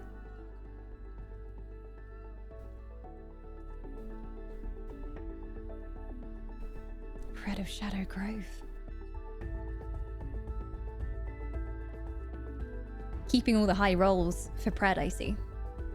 Although that was a pretty decent roll from Tox. I will say. I will say.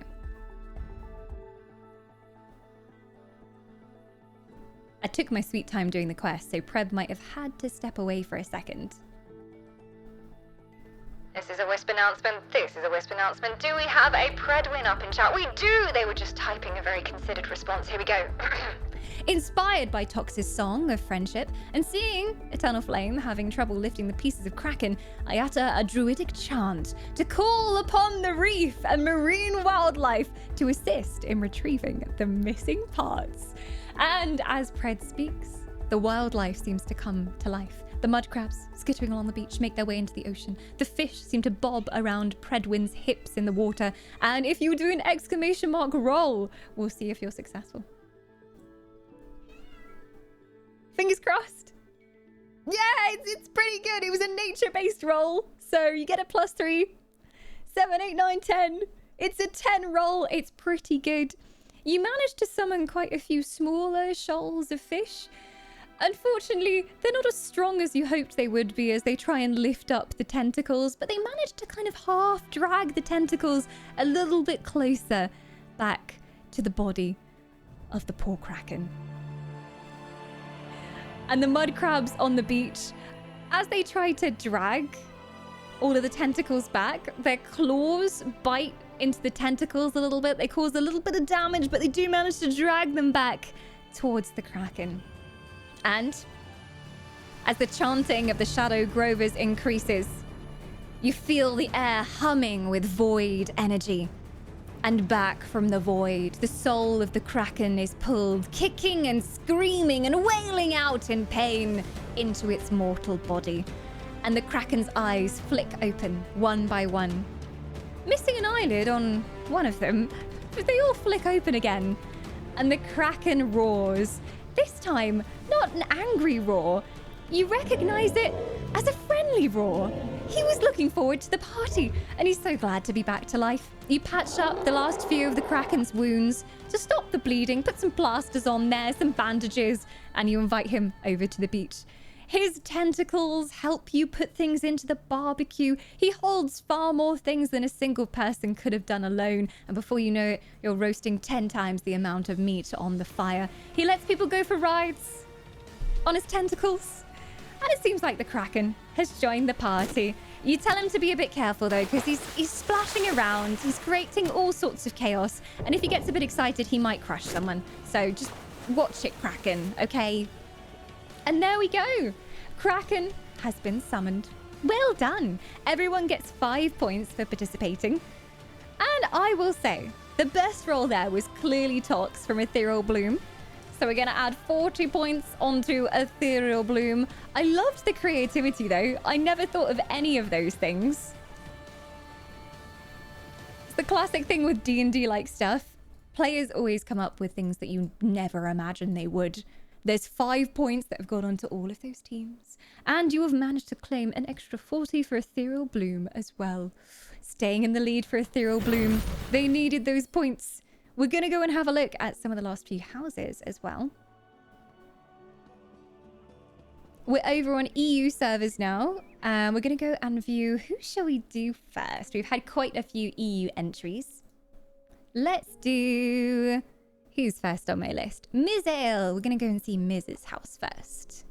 Mizael. There we go. Visit the primary residence.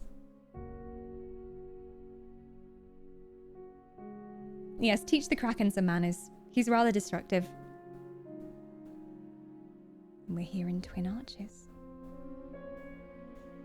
I never know what I'm going to find when I spawn into a house. Ooh la la! Everything's spawning in! Ooh hoo hoo hoo! Gonna turn the game music on in case they have some nice music boxes going. So this is Tox's house. Oh, look at this! They've managed to turn the main house into a shack. Again, using the bamboo and the thatch. Even redid the roof as well. Very nice job done there. Added some flowers for the desert oasis. Little steps going up to a private bath. This reminds me of one of those like little Japanese onsens. Very cozy. Can watch the steam rising up. It's very chill. Little mug crab, ready to carry your things. It's like a mug crab porter. Technically a clockwork spider porter. But he's in disguise. Carrying my things off to my room. There we go. Off he goes. Whoa! Whoa!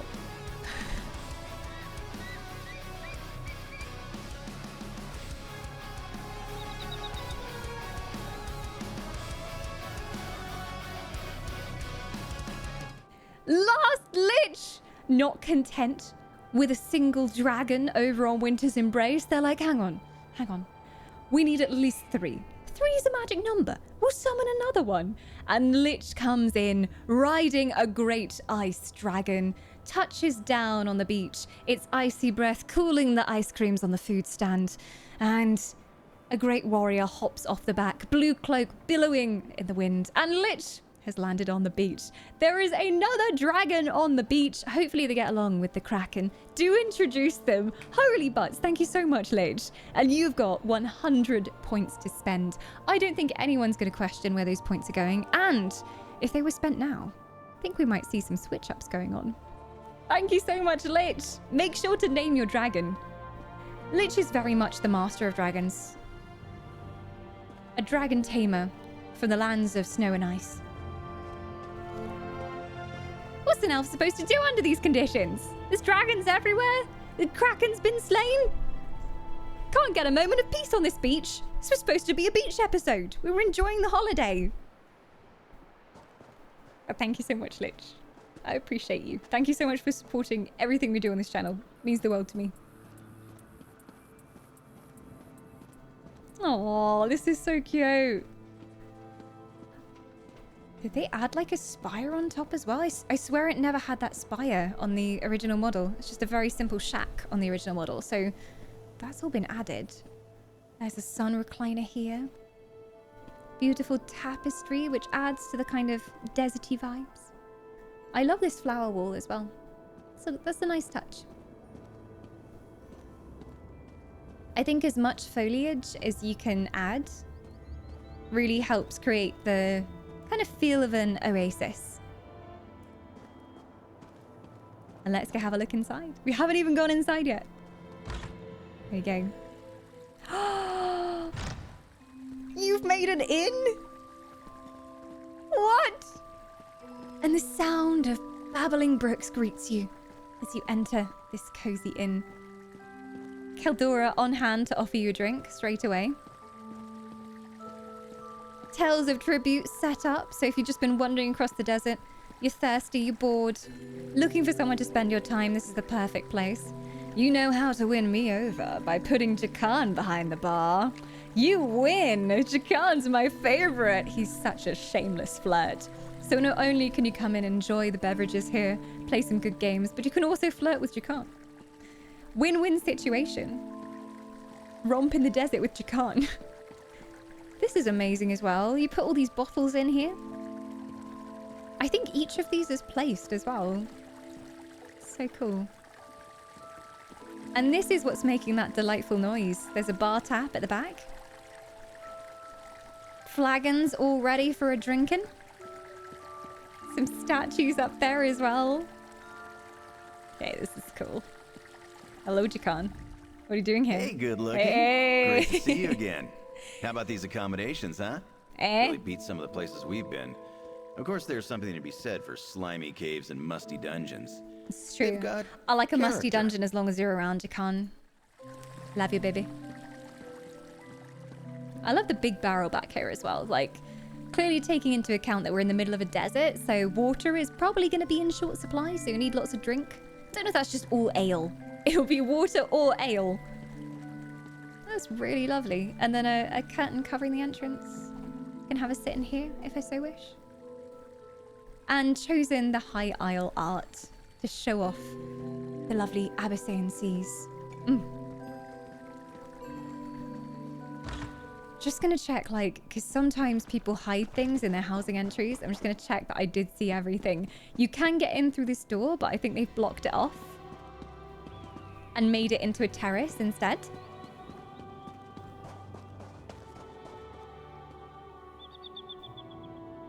It's really nice. We'll have a final zoom around this one. By the way, community members, you get to vote in the housing contest. So there is a community's choice vote, which will be going out in each of your Alliance announcements chats.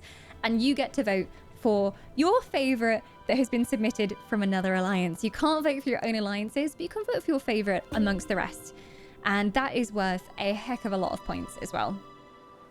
So keep in mind as we look around, there are some pictures posted over on the Gilded as well. So you can see a few more images if you forget whose is whose. But this is lovely. We're gonna have a zoom around. Valley Girl Redemption, what? Did I miss it, Pred? Oh my god.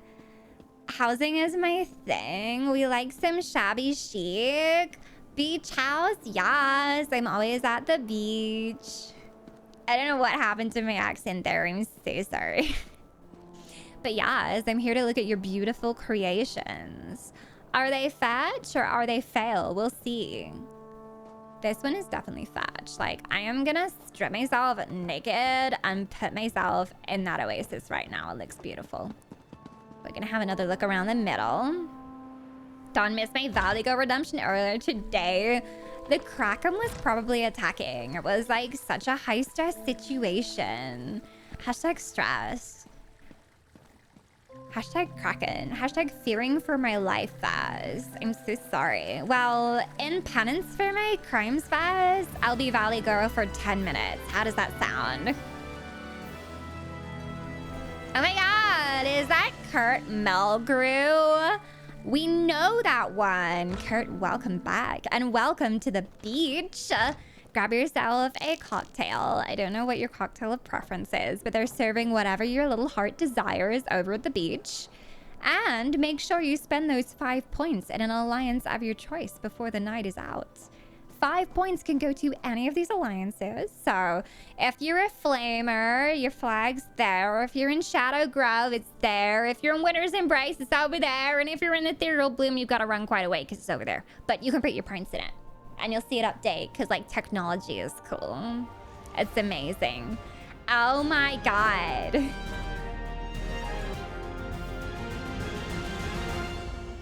Wow there, Ledge. Are you sure you have enough room on board your ship for all these people? After this recruitment drive, isn't the thing gonna sink? Oh my god. What?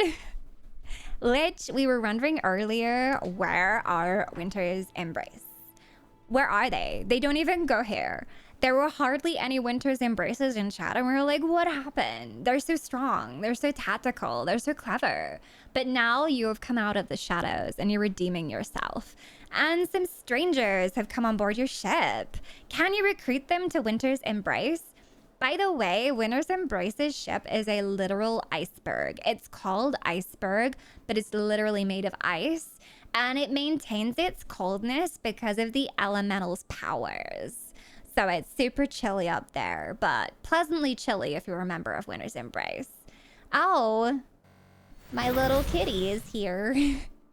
So this is Moogle. She's adorable. She's having some dinner. The Ashen just gave her some dinner. You can kind of see her in the background. She's a kitten. She's adorable. She's just over a year old. We just picked her up. We rescued her. She was a filthy, smelly street cat, covered in fleas and worms and wounds. And they nursed her back to health, and then they gave her to us, which was a questionable decision. But we now look after her. She came home on Monday. She is an incredibly lovely cat. She's so chill, so calm. She loves cuddles. She settled in so fast. And she has not been bothered in the slightest by War of the Wisps.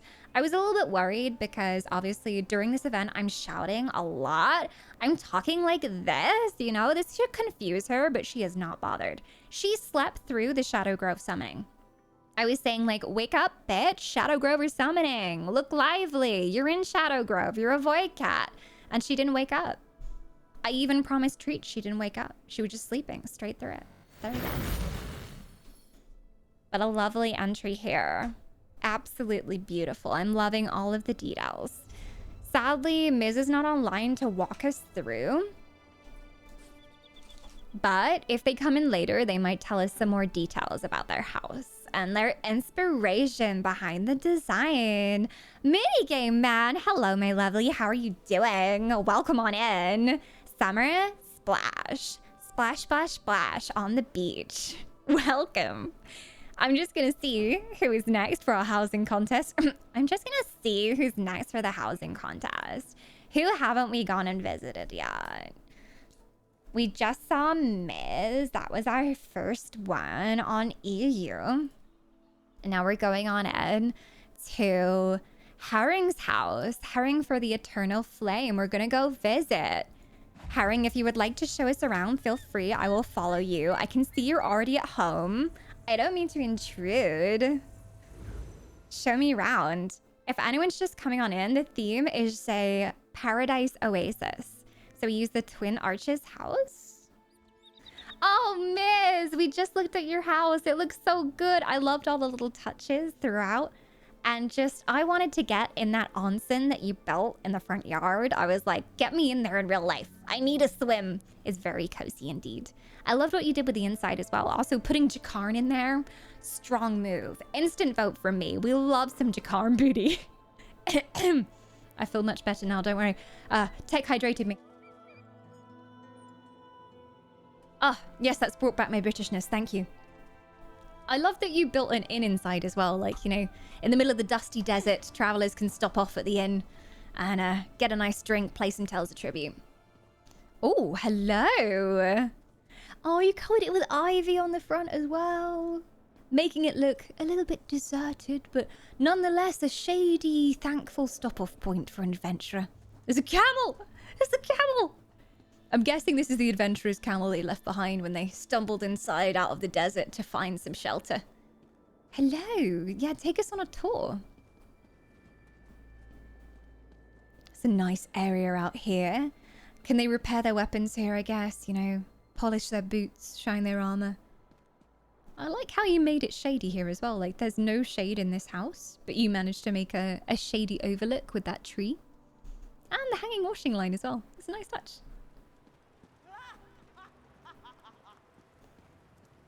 Just take a moment at the campfire here as well. Our heart's already having a sit down. Lots of Redguard style in this house as well, which fits perfectly with the Oasis theme. Lovely addition of trees to add some shade. I like the pots as well. No one else so far has thought of pots. Pots are very much Oasis-y things. And now we're being welcomed on inside the Twin Archers house. It's like a museum of treasures. Desert treasures. Also, there's a cat, so you win. There's a cat. Immediately 1,000 points to Eternal Flame. And this is a hold of treasures long lost in the desert. Little aquarium with fishies floating around. My throne, obviously. Intended for me. That's my chair. Little bar over here where you can quench your thirst. Get something to eat. Ah, breads. You also are playing to me because I like bread. Get me some bread. The best of foods. Aww. They've even placed little items here on the shelf and like filled the baskets and the bookcases with other items. I like the music in here too. It's very calming. Good choice of water jug as well. Should I say orange juice jug?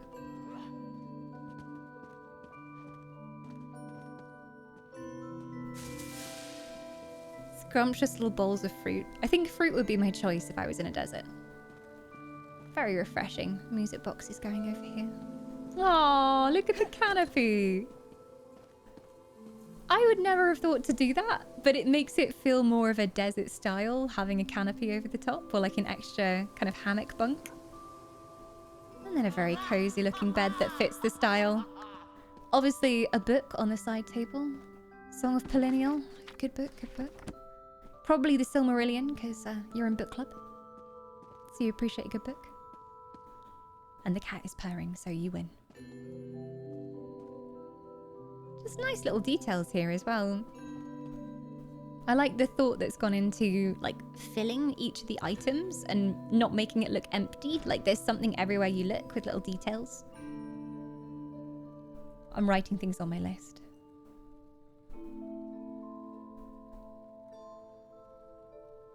I'm writing things to remind myself of like whose house was whose.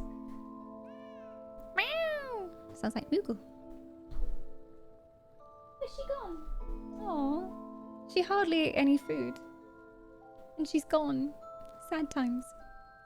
Hello, Alti. Welcome on in. We're just having a tour of the houses over here. I'm going to have another final zoom around the whole house with my overlays off so you can see everything, because the community are also voting on this. Oh, I didn't see the shell collection. A collection of shells and fish. Seems like the High Isle portrait is very popular for these houses. Gives off the right ocean vibes.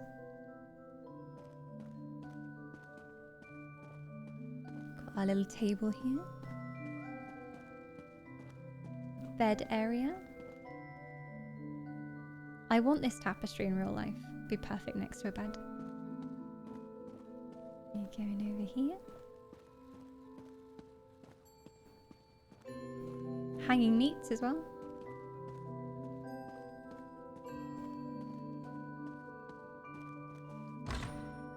Yeah, I like smaller houses in ESO as well, Kurt, because you can fill them much more easily. And it does feel cozy, whereas a lot of my bigger houses I barely manage to fill them, and there's a lot of empty space. But I like the small ones you can just pack things into. The camel's set free! He's on the loose. Humphrey, go back where you're meant to. Stop eating the foliage. Bad Humphrey. The camel was a nice touch. I've not seen a camel in the housing builds today. Oh, there's a Jobo there as well. Gonna have another look at this area over here. Beautiful, beautiful, beautiful. Little armor station. So that was Herring's entry, so keep Herring in mind if you want to vote on the community poll. And we are going to get going with our next one, which will be Erhart's Oasis. Off we go. Erhart's been following us around in game as well, so it's finally time to see your abode, Sir Erhart. I'm off. As a mount, the camel is horrible. You get nauseous. I've never ridden a camel. I've ridden various kinds of horses, like big Shire horses and then like tiny, tiny horses, but I've never ridden a camel. Ever. Yeah, I don't know how comfy a camel is to ride. Has anyone in chat ridden a camel? Is that a thing you've done?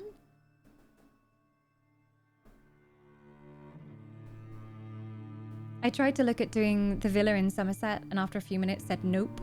That is one of my favorite houses. In fact, the Sijic Villa, I think is one of my favorite houses, and it's so hard to decorate because it's so big. It's a literal castle. Oh, I've accidentally gone to your Alpine Gallery. Hang on. This isn't the one. I think I need to teleport to you instead, because that's still your primary residence.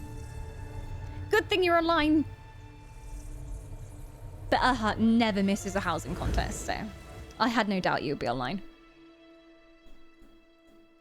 I don't mind the camel. Certainly prefer it over the Quasagriff or the Sench, but Indrix and Gua are the best. And clockwork spiders. Oh, look at this!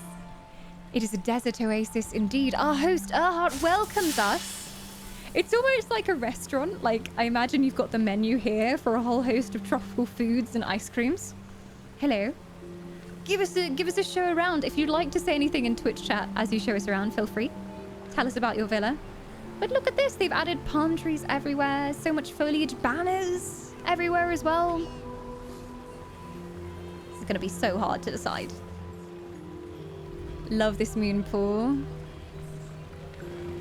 There's singing going on as well. It's very mystical. I love this. With the fountain coming down, and then it's kind of babbling through here, and it's on both sides of the door. And how the sun like catches the greenhouse there is really pretty. Look at that. That's a perfect screenshot right there. Beautiful. And a mystical orb in the pool. Some pillows ready to recline on. There's a big-eared ginger kitten over here as well. Just playing. Just playing. The possessed wall. It's very mystical. It almost feels like it's been created to lure travelers in. Like travelers in the desert see it and they're like, oh, water, let me go in there. And then an evil wizard steals their soul or something, you know? Has that kind of vibe to it, especially with the chanting. Maik the liar, is he going to trick us, I wonder? Come inside! It is Shady Oasis, yes? Free drinks, yes? Come in, come in. No charge, no charge. We do not know if we trust Maik. Oh, this is so cool. So this is the Somerset greenhouse that you've somehow managed to fit on this house model. It's one of the biggest housing items, if not the biggest housing item in the game. And you somehow managed to fit it here. Lovely blooming tree, blossoms falling. There's mist as well coming across. This is really lovely. All manner of cooked meats ready to dine on. Prepared for travelers. Seats here. Haunted skulls for the pirate vibe. We love to see it. It's just really nicely arranged, and I think you worked really well with the lighting here as well. Like, you used it to your advantage, because look at that. So they put up the globe light, which gives out a really strong orange emission, and it sort of refracts through the greenhouse, which looks really nice. Khajiit likes this house very much, yes? Clever ideas, yes? And then we head through past the fountains inside. Shall I go on in? Our host is just coming. I'll wait for them to show us around. Don't want to go in uninvited. They might kidnap me or something. How do you all manage to do this much with the tiny furnishing limit? I do not understand, Toriel. I don't understand. Like, whenever I try and make something, I put down like a couple of mounts and a wall, and then it says furnishing limit reached. So I don't know how they managed to do this. All right, we're going on inside. Only the outside is done. I mean, the outside's amazing. You barred off the entrance, keeping travelers out. But the outside is amazing by itself. Like, you almost have an inside bit here with the greenhouse. So this is beautiful. Well done.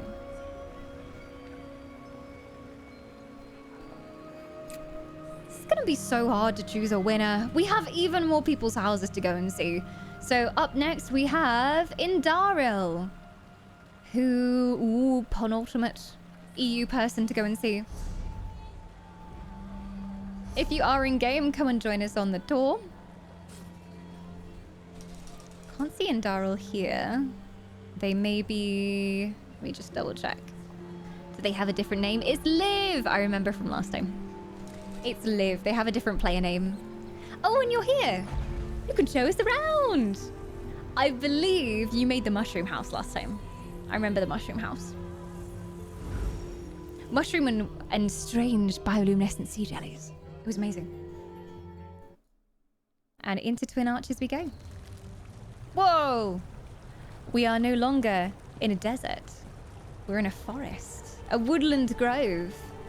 The babbling of streams greets us. Look at all this foliage here. Can I get through? There's someone here. Bathing in the great waters. Oh, wow. This is so cool. Hello. Looking good in your bathing robe there, my sir. I think he might be a werewolf. Watch yourselves. He'll have you. But just this whole scene is lovely. It goes on up as well. I can see something else up there. That's in Darrell. So there is a way to get up there. Have you built us another jumping puzzle? Do we have to clamber on the rocks to find you? I'll make it. I'm a professional jump puzzler. You saw me in Guild Wars 2. Oh, this is so cool. You can go the left hand through the shoulder, and you can go through the inside too.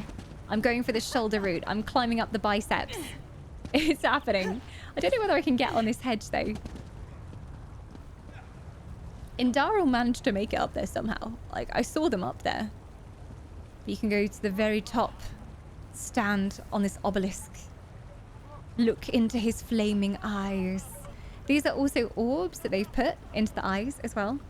Give them some character. And a flaming crown has been created on top of his head. Really pretty. Woo! I fail on jump puzzles. I can see Indaril up there being clutched by the hand. This is amazing. I just can't comprehend how many layers of foliage you've put down here. Very fancy indeed. Go behind the head. Okay. I'll do my best. Oh. Good thing I warmed up on Guild Wars 2 jump puzzles. So like this way, and then I did it before.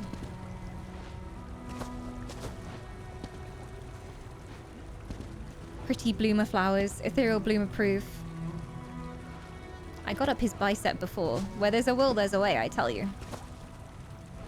Maybe the hand is the easier way to go up.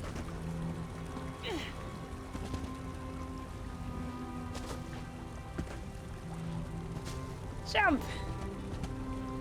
ESO doesn't really have jumping puzzles, and I'm so glad, because I'm terrible at jumping puzzles. Oh.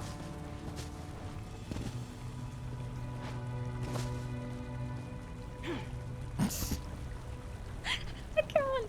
Can you get up on the left-hand side? Is there a way to get up over there?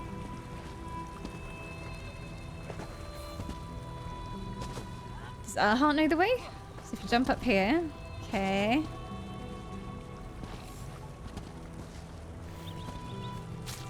And Darrell's coming to show us. Oh, up there. Okay.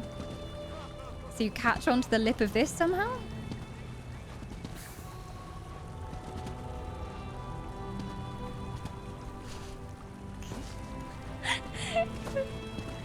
Where are the mesmers? I need to teleport.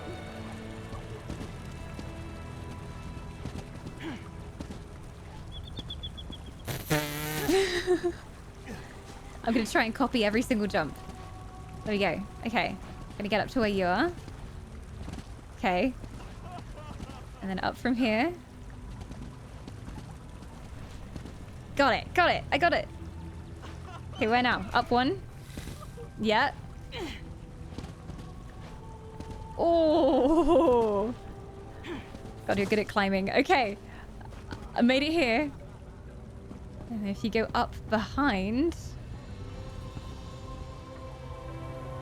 we get a good view down there as well.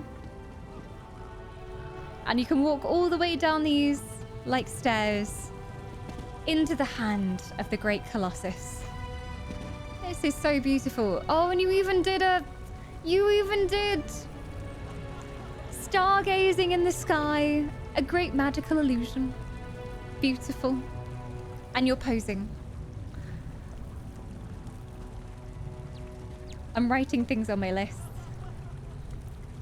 It's gonna be so hard. I love the Colossus. Really creative. Is there anything else you want to show us in here before we head off to our next tour? Or anything else you want to say about your housing inspirations?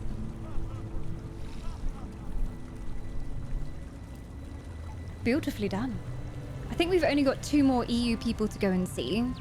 So, Perwin's Oasis, made by Toriel, and also Deathwing's Oasis Haven. I think we'll head off there. Toriel. Yep. Toriel's North America, right? No. Hang on. I think you have a different username in game. Yes. You're called Ethereal Grace in game. I remember. Ethereal Grace. Travel to player. Named after Ethereal Bloom.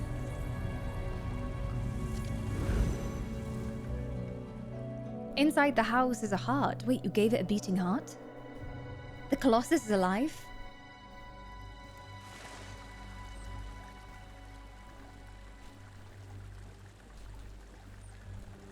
Aww, this is very Ethereal Bloom. Look at the lovely flower collection. Look, there's even cats. This is very Toriel. Lovely use of water. As soon as you come in, it hits the eye. Nice campfire up here. A campfire worthy of the Eternal Flame. Could roast some meats over that. Nah, look at the little bants of Goa. Just chilling. This is amazing, though. Coated the walls with wisteria. Put some cat statues out for good measure, because who doesn't love cats? Nice lighting as well. A nice layering of foliage. If you like, come back and look. We'll go and have a peek at the heart after Toriel's house. How do you get into the heart? Is there a specific rock to go behind? Oh, and just flowers everywhere. I think Toriel is always the master of like filling the houses with flowers. She knows all of the flower combinations. I'm personally a sucker for the Somerset Cherry Blossom. It's one of my favorites. Which way should we go in the house, Toriel? You lead us around.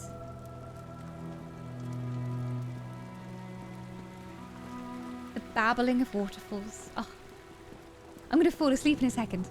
After a long stream, listening to the nice waterfalls. Main entrance first. Ooh, wait, have we got multiple floors going on? So fancy. There's dim low lights in here. Covered up the windows in order to keep out the desert heat. And of course, a bar. Already got some soup brewing for weary travelers. And as we come through here, I think it's Princess Pastel. Or as close as you can get to Princess Pastel, her real-life cat in-game. Really, really nice living room area you've made here. And very much keeping the deserty theme with all the red guard styles. This looks comfy. Also, you win because you made me sweet rolls. So, immediate win. Immediate win. We've got a bard playing for us. It's an Abyssinian Ratacat. Oh, you made a cat tower for the Ratacat. Oh, that's adorable.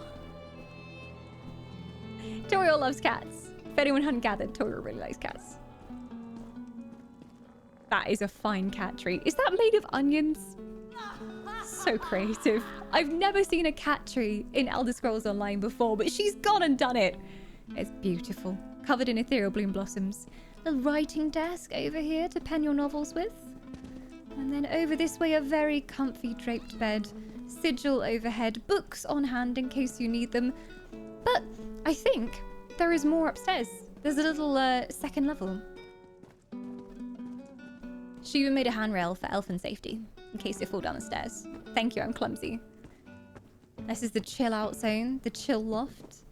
Some pillows strewn about. A haunted skull for good measure. What's more chill than a haunted pirate skull? Look up when you get there. Oh, so you can lie on the pillows and look up. Look up here. Is it pulsating? Or just glowing? Is it alive? What is it? It's almost like an egg, but it almost looks like crystal. It's mesmerizing in either way. Very mesmerizing. The vibes are immaculate, I have to say. You can look up and gaze at the desert stars. Oh, wish I could do that in real life, just lie down on one of these fires. And I do actually have the stargazing emote. I can't seem to zoom out of my character right now, which is weird. Oh. Kind of worked there. There we go. I think it's because there's such lovely low roofs here. But I have got the stargazer, so I can lie on the floor and look up. We're gonna have a final look around here in slow-mo, full cam, just so everyone can get a good view before we start voting. I put a pink light on the ceiling to make it more pink and purple, making sure that it was purple. Can't have any blue in this house. This is an ethereal bloom house. Just a really nice collection of areas. I feel like it made the house look so much bigger. When I looked through this house before the housing contest, I was thinking, oh, how are people gonna make this actually like filled with stuff? Because it's so small. But Toriel managed it. Ooh, an enchanted fan over here as well.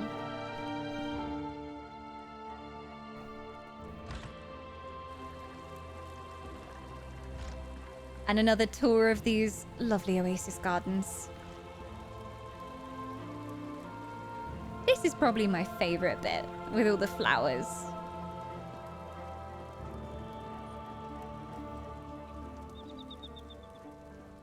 And just a lovely balcony over here as well. But it's beautiful, Toriel. Anything final you want to say about your house before we sadly have to leave for the day? I'm writing down some things. Everyone who's entered, by the way, we are entering you also into an additional giveaway to win some ESO goodies. So just by submitting an entry to the housing contest, you will be entered into a draw to win a month of ESO Plus. So one of our entrants will win a month of ESO Plus. Even if they don't end up winning as well, we'll do that giveaway after we've looked through everyone's houses. I'm just going to quickly hop back to Indarel's house to go and see what we missed from their house. Liv's house. There we go. We missed a heart in the middle of the house.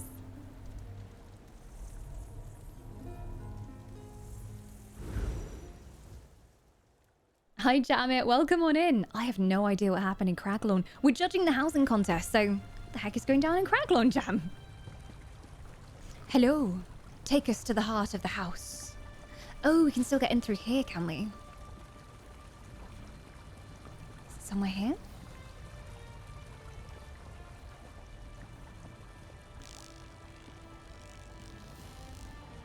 There's apparently a heart inside the house.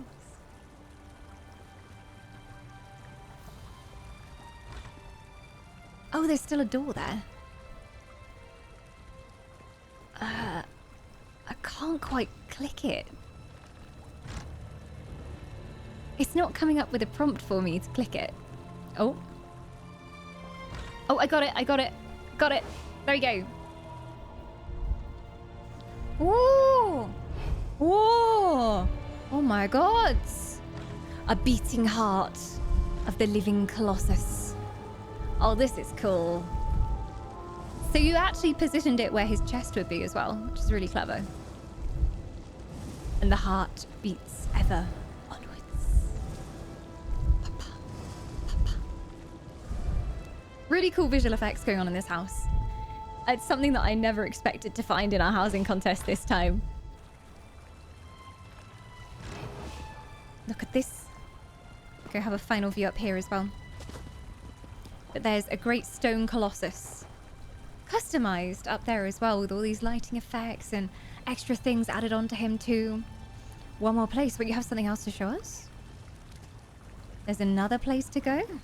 Secrets in this house. So many secrets. Aww. Aww, you've hidden a little snake in there with some eggs. Aww, that's adorable. Just a little hideaway. I never would have noticed him. That's a nice little Easter egg. Literally an egg, but it's a snake egg. really cool. We do have to hurry off to our last housing contest entry, though. Which is, last but not least, Sir Deathwing. We're gonna go and see Deathwing.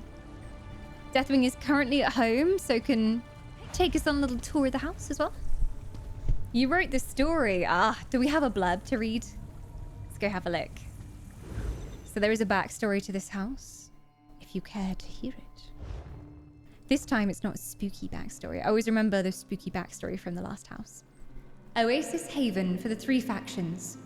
An old Khajiit temple that had been abandoned and overtaken by nature. This place was found by adventurers, and then they thought it would be a great spot for a safe haven, so they made it a gazebo with a pool to cool down in the summer. But there is more than what meets the eye. Keep looking for the secret, and beware of the white light. Interesting. A Khajiit ruin. Oh my gosh, what the heck? Deathwing's entries always completely surprise me because he builds multiple levels on top of the original house. Turns into like something entirely different than the original house model was. Oh. And they said it's somewhere in elsewhere. Hello. I am too tall for your roofs. I think I'm stuck. My body's too big. Crouch, character, crouch. Come on. I'm crouching. I'm literally too tall. I'm stuck. There we go. There we go. I made it. The problems of being a very tall high elf. Little Jacarditzraj is here to greet us. We're going down to the main. Oh my gosh. There's so many characters here. Hello. Playing us a merry tune. Are these all actual players? Hello! Thank you for greeting us. Such a warm welcome in this oasis of wonders. This is lovely. It's full of actual people. Your friends have all come along to help you, Deathwing. Don't mind if I slip into the sauna with you here. Here is Deathwing, owner of the house. We're going to have a slow zoom around this because there's so much going on.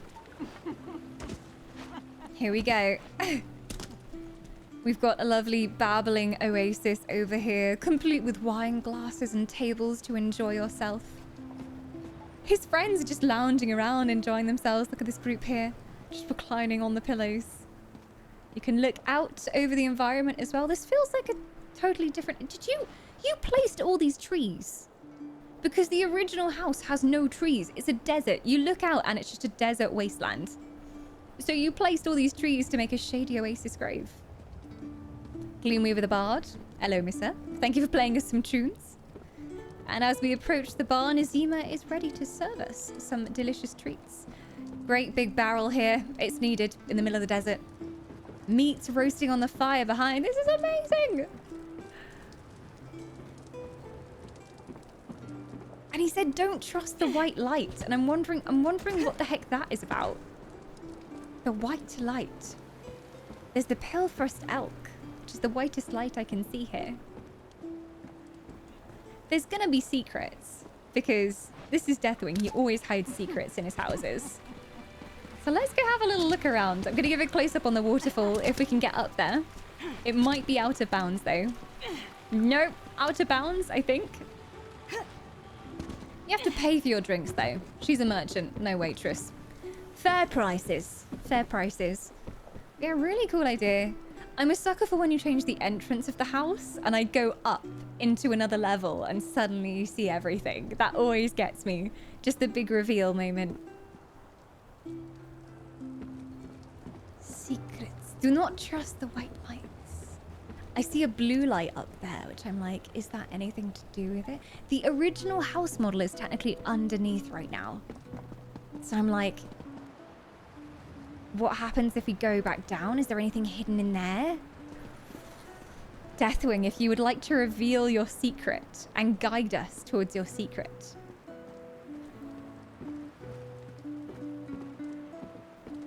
Ooh. In before it's actually a cultist gathering circle and they're going to sacrifice us to their dark gods.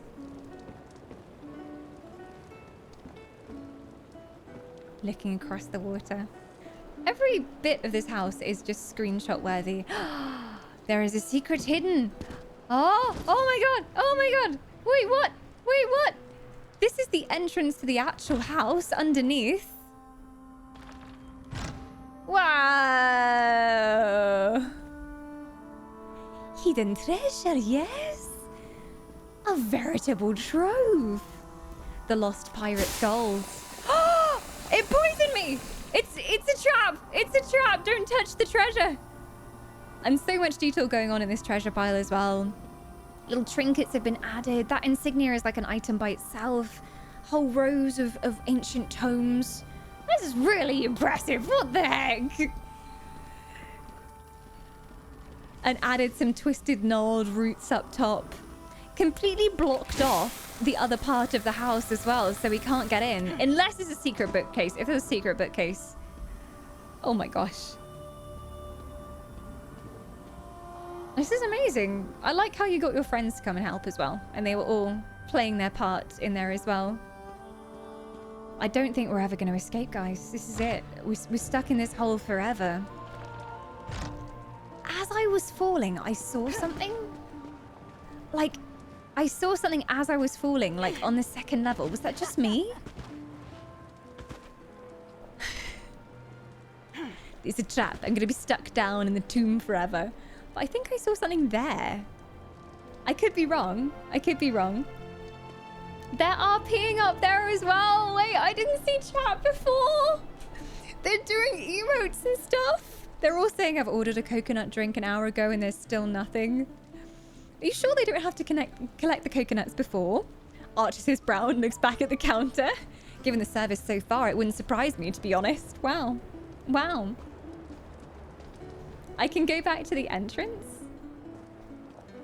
By the way, the machine on the gazebo is a pancake.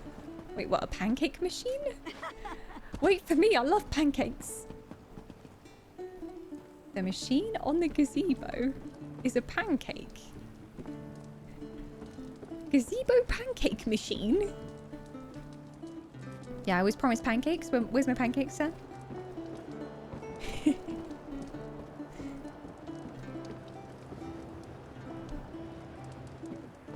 I see some beautiful sweet rolls.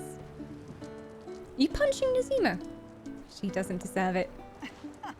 Got some meats roasting back here. Sweet rolls aplenty. Man, I would love some pancakes right now. Please. Give me all the pancakes. Waffles or pancakes though, chat? Difficult decision. Often in contention in this channel. Well, that was an amazing one as well. I'm gonna have a hard time debating first, second, and third. There's one I'm quite sure of that I know needs to be in the top 3. Another one that I don't know where to place it, second or third. Oh, it's so hard. There was one where I went in and I was like, wow, immediately. Okay, there were like 4 where I went in and immediately were like, oh my god. So that's what makes it difficult. Usually I know that's my winner if I go in and I'm completely taken aback by everything. But there were so many that did that to me this time. And that one was really cool as well. But I also liked what was going on in that one. And the details in that one were really good. We should probably get the community vote started as well. Green swords in chat. We need a community vote for this one, I believe. Just gotta double check. That's what we did last time, but I think that's what we did on the rules as well. The community. There you go. You'll be adding an extra 100 additional points to an alliance. So, mods, if we could get some polls up in each of the alliance announcements chats, you can vote for any other team's creation that you thought was the best. And they'll be given some additional points. So we'll get those up. Community choice. But I have to decide.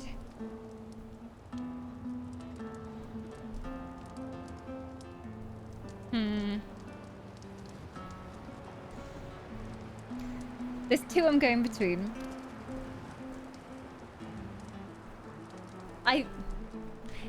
Yeah.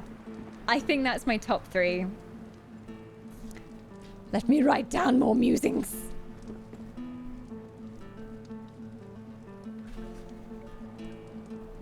I think so. It's so difficult though. There's a few vying for 2nd and 3rd place. I think I know though. First off, we have participation points just for making these houses. Since they take so much more time to create, it was even more points than we normally do for the game matches for just making something for this. So 20 points to everyone who has submitted something into this contest. A very well earned 20 points will go in.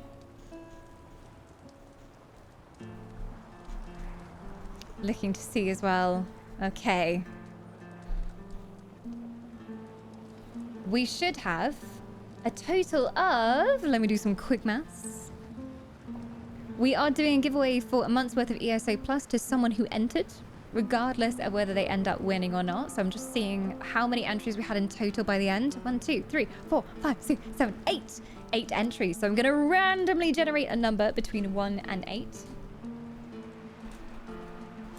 And that will decide our winner.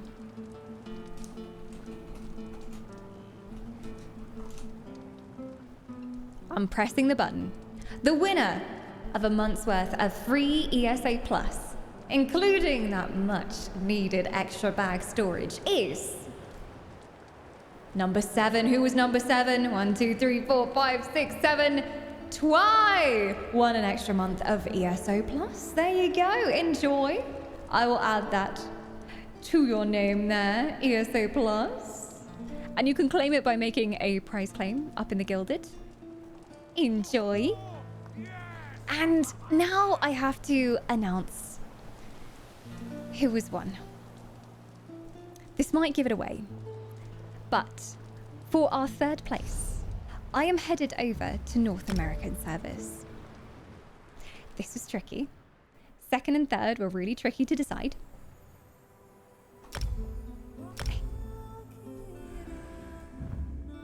Do, do, do, do.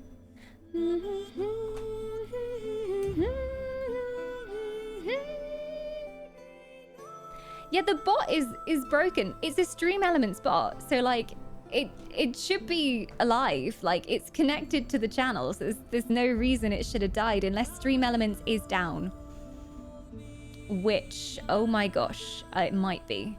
It looks like they've just done some updates to the website and everything looks different. Yeah, so it might actually be down.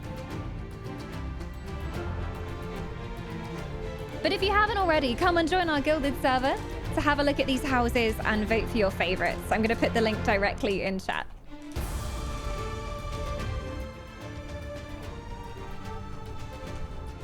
There you go. There's our Gilded link. Come join. America Whispers coming on in. What are the 4 banners? Welcome to War of the Wisps. It's a seasonal channel tournament we run, and the point of it is to win glory and also great prizes. Everyone joins an alliance and fights for them in game tournaments and contests. And at the moment, Ethereal Bloom are in the lead still. So,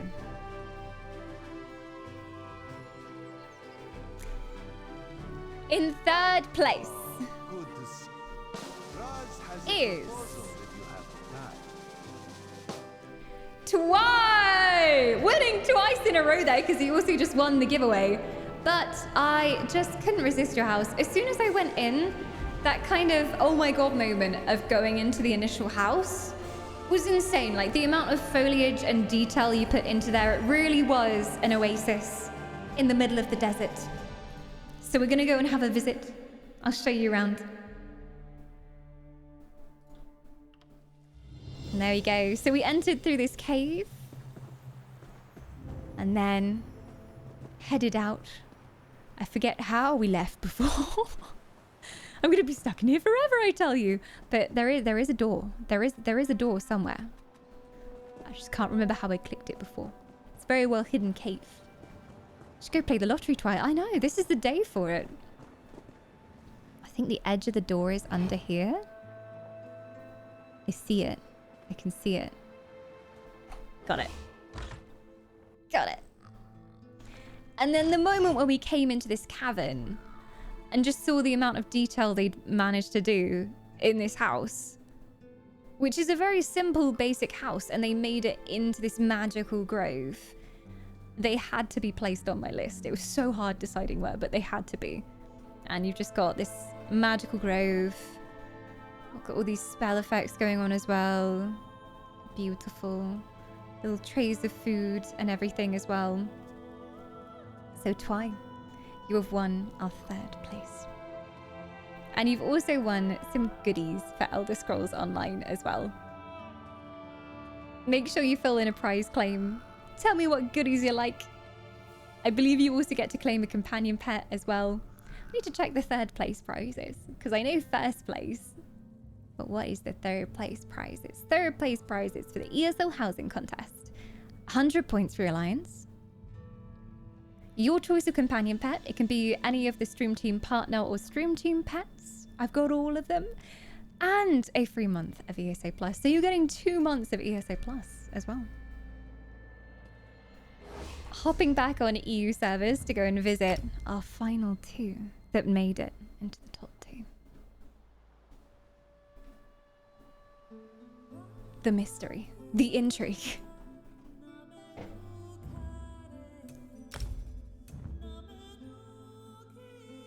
Spooky redeeming a cat treat. Moggle. I haven't got any dreamies up here because she broke into this room and clawed open the dreamies the other day. So I was like, I will leave them in the highest cupboard in the house. I think Consort's busy contest judging at the moment, but when he gets a chance, he might bring some treats up. Wonder Sheep putting 50 points into Ethereal Bloom. They need it to keep them ahead. It's going to be very close here. There you go. Consort's doing community tours. Okay. I was wondering. I thought that might be what you're doing. We'll do cat trees later, though. Thank you for treating her, Spooky. You're spoiling her. She loves dreamies. She shouldn't have too many of them, but she loves them. All right, so for our 2nd place, it was a toss-up between quite a few people, but in the end, I decided.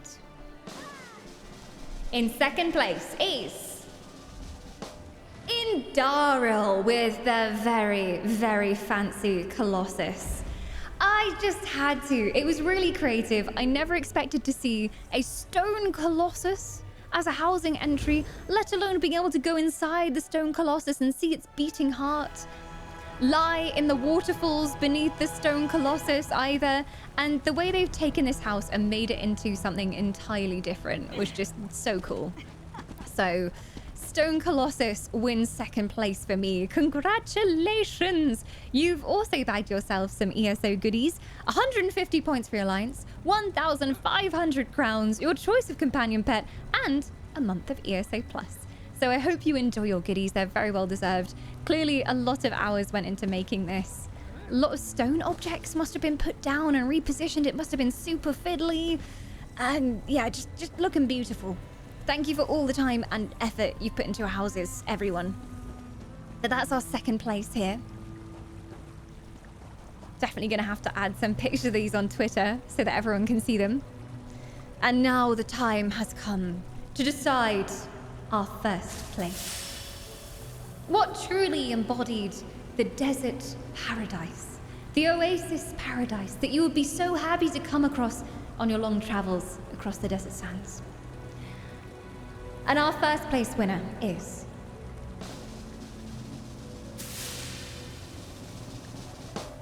Sir Deathwing has won 1st place in the housing contest. In we go to their house to have a look around. It was just amazing from the moment I stepped in. from the moment I stepped in. And then you went up onto the top and there's people around there. The effort getting your friends to come along and be in the house. The secrets that you hid, the secret treasure. I just loved how it fitted with the theme. And I can definitely imagine this being a hideout in the middle of the desert. So congratulations! I've added the points manually, Sheep. I should have anyway. It's on there. You're good. I manually put them in, but as soon as I see, I'm like, doink, and add the points to the team. But well done, Deathwing! A beautiful house with so many hidden secrets. Just the scale of it's amazing. They've added all these trees as well, a secondary level. There's a secret treasure trove underneath the house as well, which you can open and go into, and then there's treasure. Just really cool housing entry all around. Glorious. Points close when contest judging starts officially. Which I'll give you a countdown to when the points close. Because that's usually when everyone's like, chuck in the points. Officially, it was 9 o'clock, but we've overrun a tiny bit. So I didn't manage to do my countdown. But thank you so much, everyone who entered the ESO housing contest. Some amazing creations. You're all getting points for your team, 20 points each. We're putting those in during the break before contest judging. So see the banners flashing around. There's going to be a lot of points going in from that. Some significant points being earned. And also, we've got big bulks of 200, 150, 100 points going in for the housing contest too. So that might switch things up a bit. With that in mind, if you have points to spend, now is the time to do it. I'm going to leave points open until 10 past just because I'm running a little bit late. And then we're going to go on a break before we start our contest judging. Now, you've been earning points from subbing, tipping, any gifting that you've done. If you've received a gift sub, you have a point to spend. Make sure to spend them before it is too late. Once it hits 10 past, we are closing point counting on the bot. That means that viewer-submitted points will disappear deep into the ocean, never to be found again. So spend them whilst you have them. It's also the last few minutes that you can sub, tip, drop bits for points. So if you want to make sure your team is sitting on a nice hoard of points before we go into the contest judging, now is the time to do it. I know there's some hoarding going on. Oh, Ghosty is saying as well, the community polls for the ESO housing contest are now up. So if you had a favorite house, you can now go vote for it. There's an additional 100 points going on for the community's favorite housing build. So go and have a look.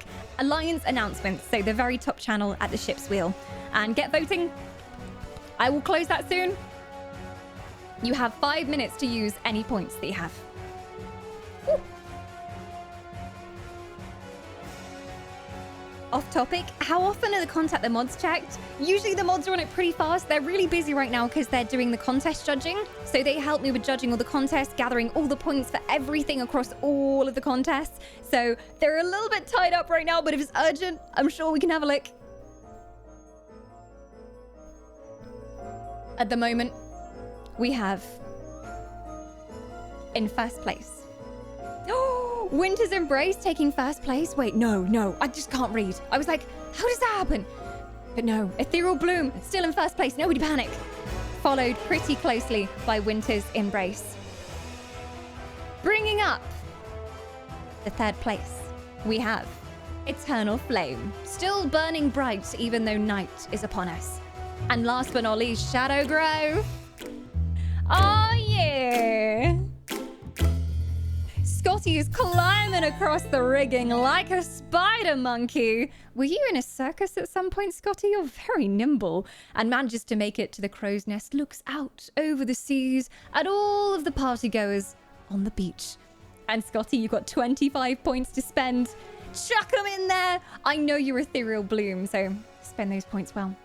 Spend those points well. It's going to be close between Ethereal Bloom and Winter's Embrace.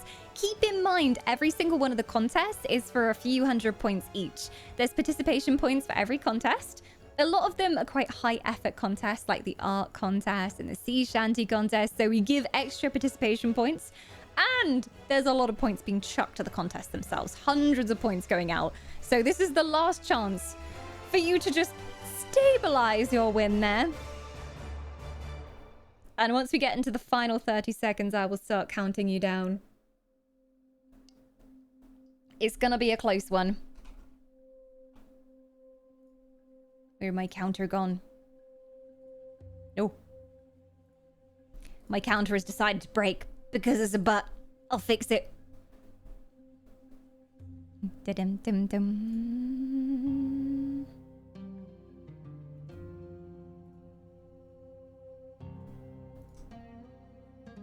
And hopefully that'll give you an idea of how much time you've got left.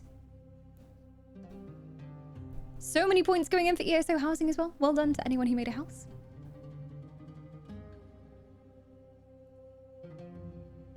I do not know if the count is going to work.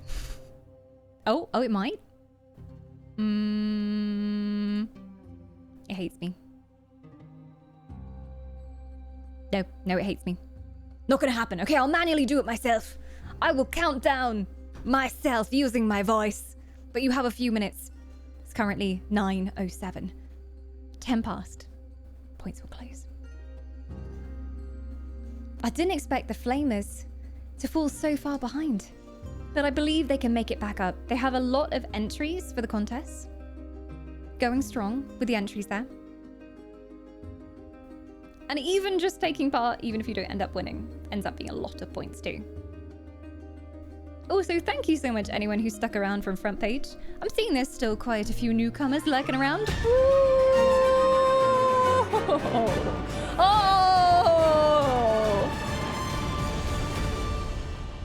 And even though night is falling, Winter's Embrace still out on the waves, surfing away. And they will not be put away into dancing. They're too busy surfing out on the waves. And we've got a huge recruitment coming in from Charm there, recruiting 50 people. He tries to usher some more people to go surfing with Winter's Embrace. As the night falls, they put out some lanterns. It's definitely a vibe as they surf on the sea in the low light. And if you would like to join Winter's Embrace and support your sub-gifter, it's hashtag Winter's Embrace in chat. But you can backstab them and support another team if you so choose. It's up to you. Oh, it's now 9:09. All right. I've got a few seconds until I start counting. Spend those points.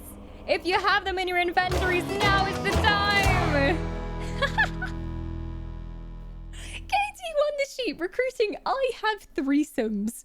What a beautiful name. What a lovely name. Welcome to the beach. You might want to ask for consent first. You know, everyone's in the holiday mood, but, you know, you might find some people on the beach who are up for that. You know, just ask around the different alliances. Why not? And thank you so much, Katie. You have tried to recruit I have threesomes, and we'll see if they join you, Katie. Nicely done.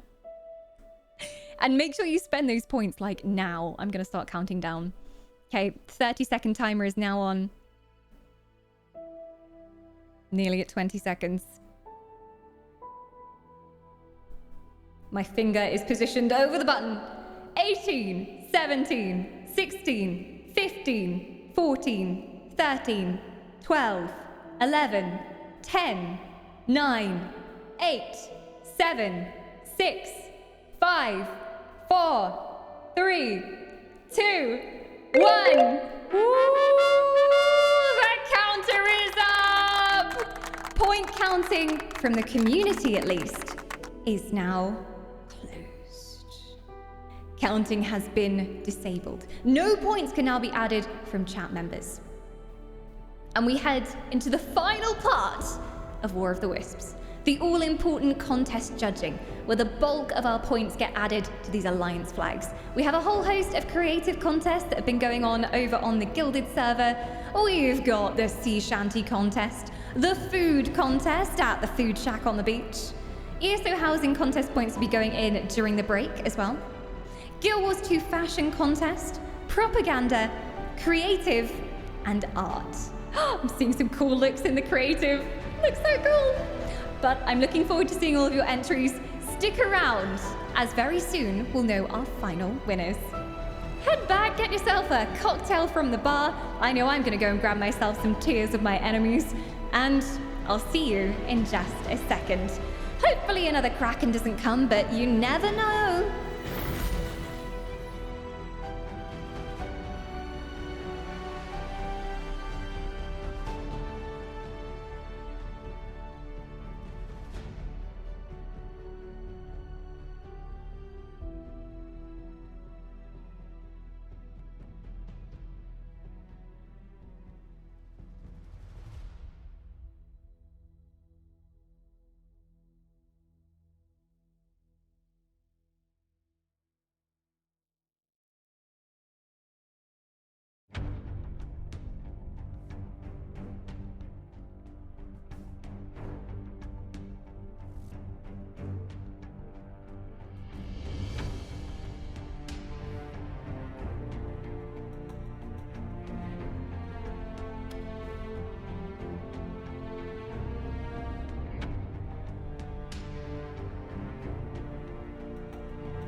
Why, hello there, Humes, and welcome on back. A bit of an extended break there because, oh my gods above, there are so many contest entries this time. We've been going through everything, totaling up all the points, and adding all the last-minute calculations for those tiny little points that go in that make all the difference. But I'm now going to put my votes in for the contest judging.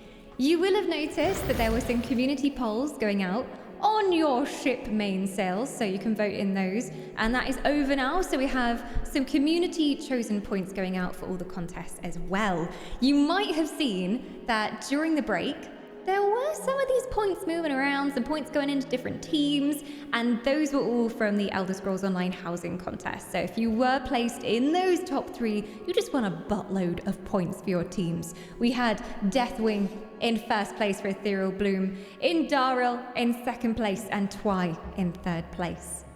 And all the participation points were added on, which was 20 points per as well. But yes, 'tis glorious. Reverb still on. Intentional epic reverb. Hooah! I always put reverb on when we're announcing contest winners. I just feel like I'm in a stadium announcing our great winners. Reverb is best verb. But we are going to go through all the contests as well. We shall see. Kurt with the shinies as well. I did see Matt and also Mr. Person resubbing during the break. Thank you so much for your souls. The war is over. The Kraken is vanquished. And the party is still going on at the beach. So go and join the party. Grab yourselves a drink. And we gather round to see all these interesting creations that have been made during our time on the beach. The Kraken was vanquished and then revived. And now he is enjoying a lovely time on the beach with everyone.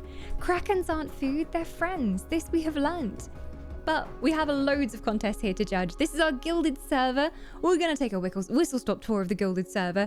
The Name Your Ship contest has already happened. The points have already gone in for that.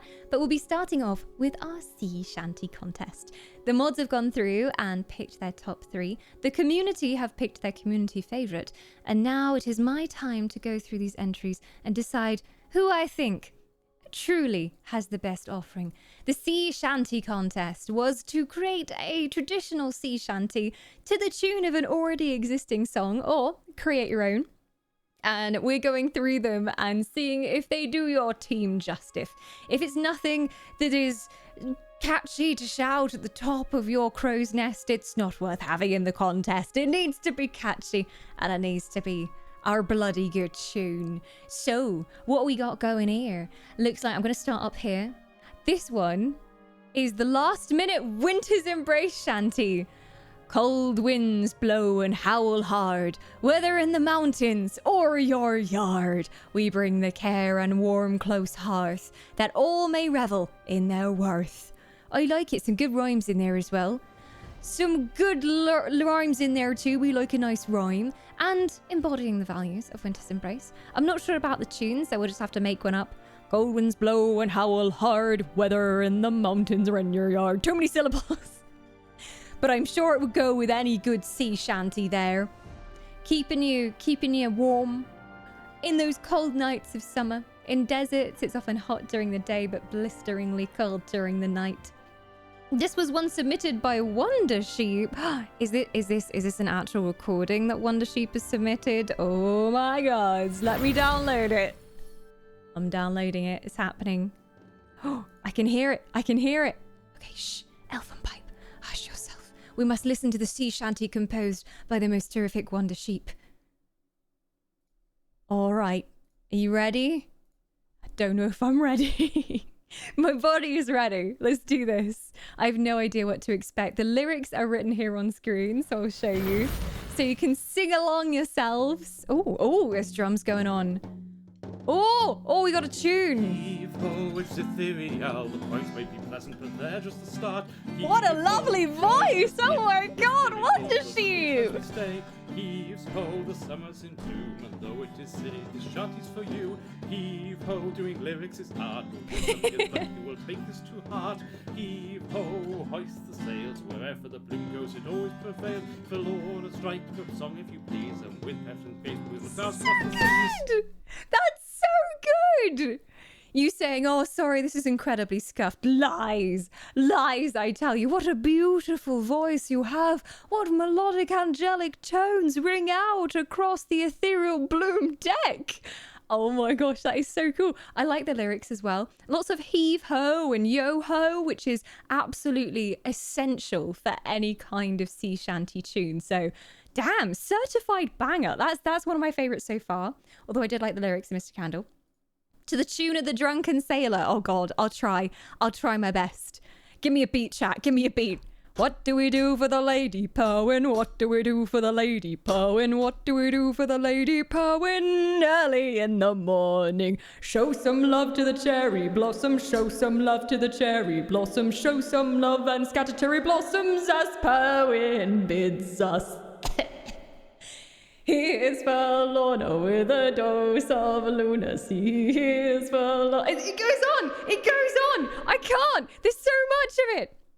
Here's for Lorna with a dose of lunacy. Here's for Lorna with a dose of lunacy. Here's for Lorna with a dose of lunacy as the sun hits noonday. Thin the line twixt mad and genius. Thin the line twixt mad and genius. Thin the line twixt mad and genius. Blessed by fair Lorna. I'll do my best pirate voice.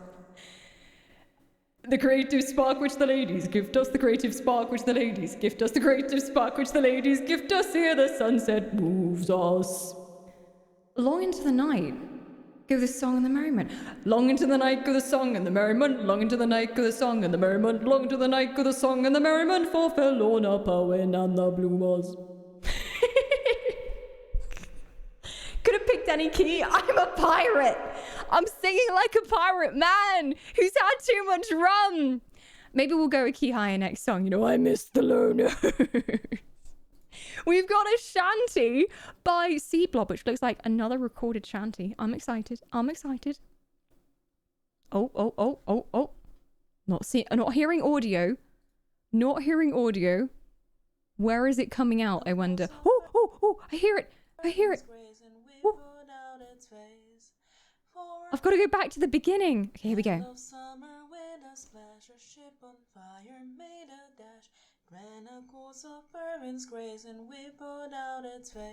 out its face? Forward purple, forward pink, we've got some nasty ships to sink.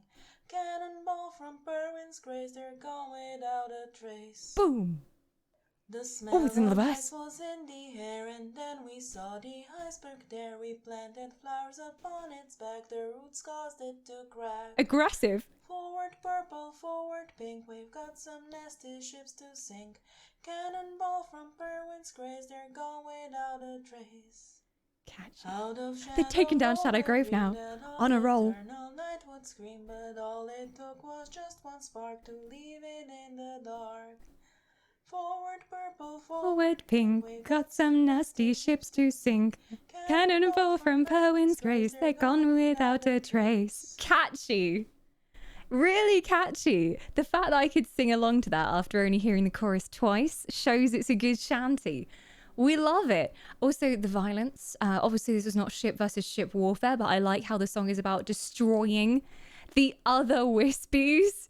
Oh my gosh. Leave her, Johnny, leave her. I don't know if I can play this for copyright reasons, but you know the tune to Leave Her, Johnny, leave her. I love how it's leave. I heard the wise man say, Johnny, as in Johnny Hyrulean, leave and Wispies, leave 'em. This is your time, we'll get your day, and it's time for you to leave 'em. I do not know the tune to this song, clearly, but Leave 'em, Johnny, leave 'em is a great sea shanty. If you click on this link here to play it, there you can go. It's probably copyright, so I'm going to be in trouble if I click on it and we get copyright strikes. I mean, it's a cover, it's a piano cover, and it's a traditional sea shanty, so I think we'll be safe. Here we go. Whoa. Oh, nice piano. Oh. They're really caressing the intro here.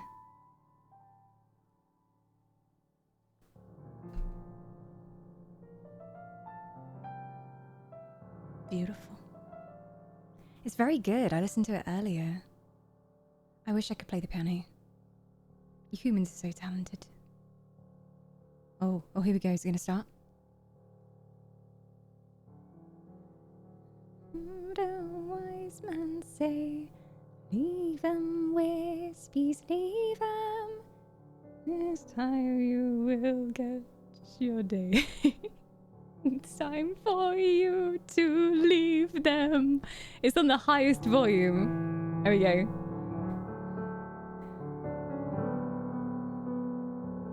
Leave them, Wispies. Leave them.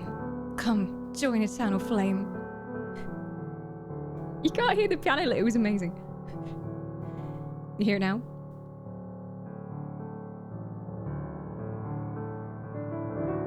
There you go. Leave him, Johnny, leave him.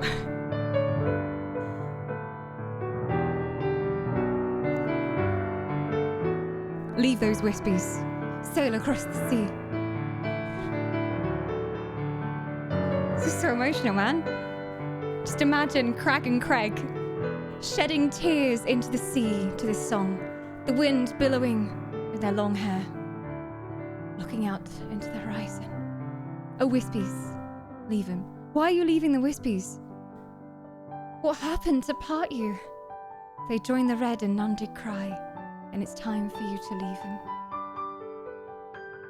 So when you finally found Eternal Flame, you were at home and at rest, and you felt like you didn't need to leave anymore. This was where you belonged, truly in your heart. We like some nice emotional music. Oh, this is nice. Extra points if Ash was playing this himself. That's definitely Ash's hands on the piano. Leave him, Johnny, leave him. Oh, there's another chorus. Oh my god. I think we know the tune. It goes on for a while, but just imagine that to that tune. A beautiful, emotional song about leaving him to sail across the seas. Beautiful, beautiful. Sets the tune of Randy Dandy-O. I don't know this song, but if you don't know it, you can Google it, I suppose. I don't know how many of these songs I can play without getting into copyright trouble, to be honest, but now we are ready to head to the war. Way, hey, burn and go. All the logs and campfires are all getting warm to be raging, rather than burn and glow. Heave the coals, oh heave away. Way, hey, burn and go. The anchor's on board and the fires have roared to be raging, rather than burn and glow. Oh, soon we'll start chanting and summon we will. Way, hey, burn and go. Soon we'll be drinking and eating our fill to be raging, rally down, burn and glow. I like the references to the furnaces because that's very in-fitting with your ship lore-wise as well. I like it. It has a nice touch to it for sure. Way, hey, you leave low. Could be me. The hands look like they could have been your hands. But I like this one from Herring. Lots of fire references, way haze, rah, raging, very Eternal Flame, and very much very pirate. Next one, I think, is Toriel singing. So let me see if I can get it up. I think Toriel's gonna serenade us. Aww. Icy chill, and flamers burn their sail as well. Now the blue mangrove will sing and play over. This is from ESO. Far away. This is the highest my volume goes. It's really loud for me. Over the lane, for our queen forlorn, our Perwin's name, the music helps our sail to sway over the seas and far away. Buck up, ye bloomers, I foretell, we can win this one as well. Our hearts will fill with joy today, over the seas and far away. It's a song from ESO that the bards sing, which is one of my favourite songs from ESO as well, so you won me over with that.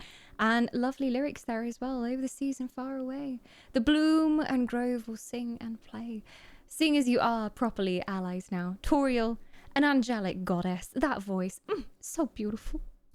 This is set to the opening of SpongeBob SquarePants. And I was trying to sing it earlier and I can't remember how the first part of the SpongeBob theme goes. It's a real problem. It's been too long since I've watched SpongeBob.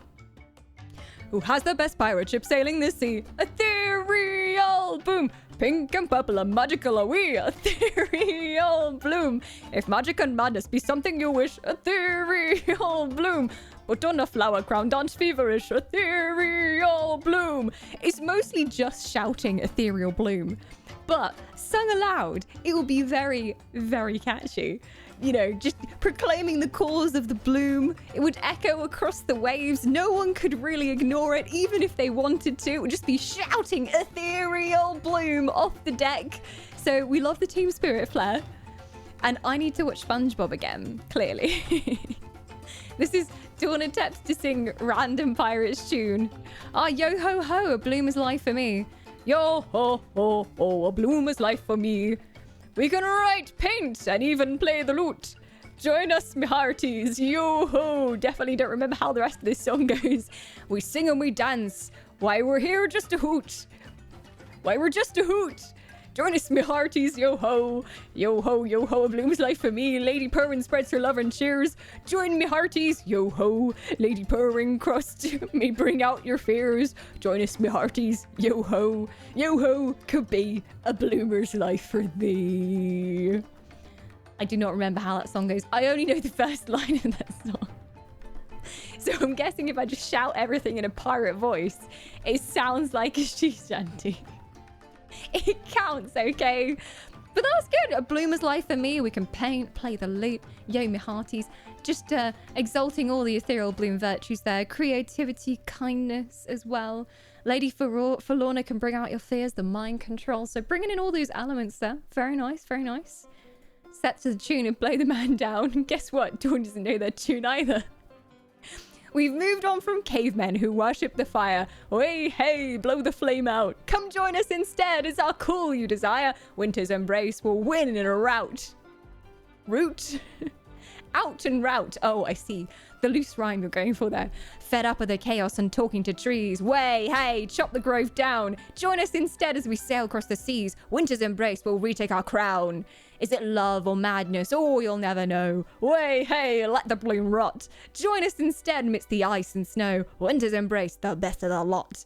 I appreciate the rhymes here. I like the subtle shade on the other teams here as well. It's literally going through the other teams and listing why they suck. We love to see it. Ulti, always with the wittiest entries as well. Oh, this is going to be a hard one. Wait, where's my writing implement gone? I need my writing implement to help me decide. Make some scribbles. I think I have a favorite.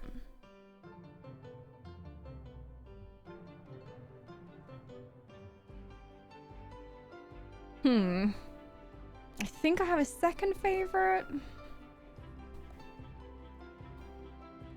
Of the written ones, it's really difficult because they're all really well done.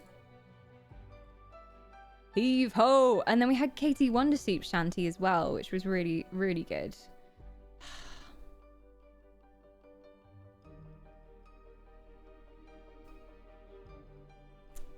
It's tricky. It's tricky.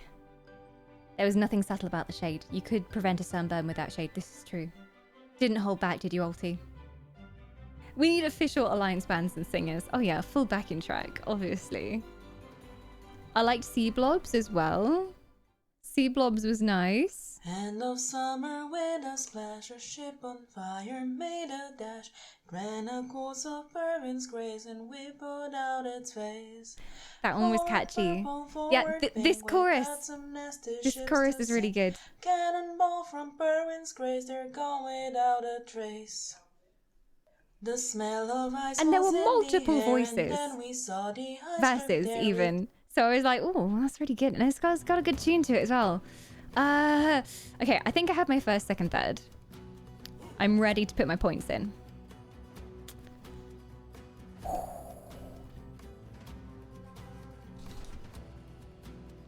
In third place,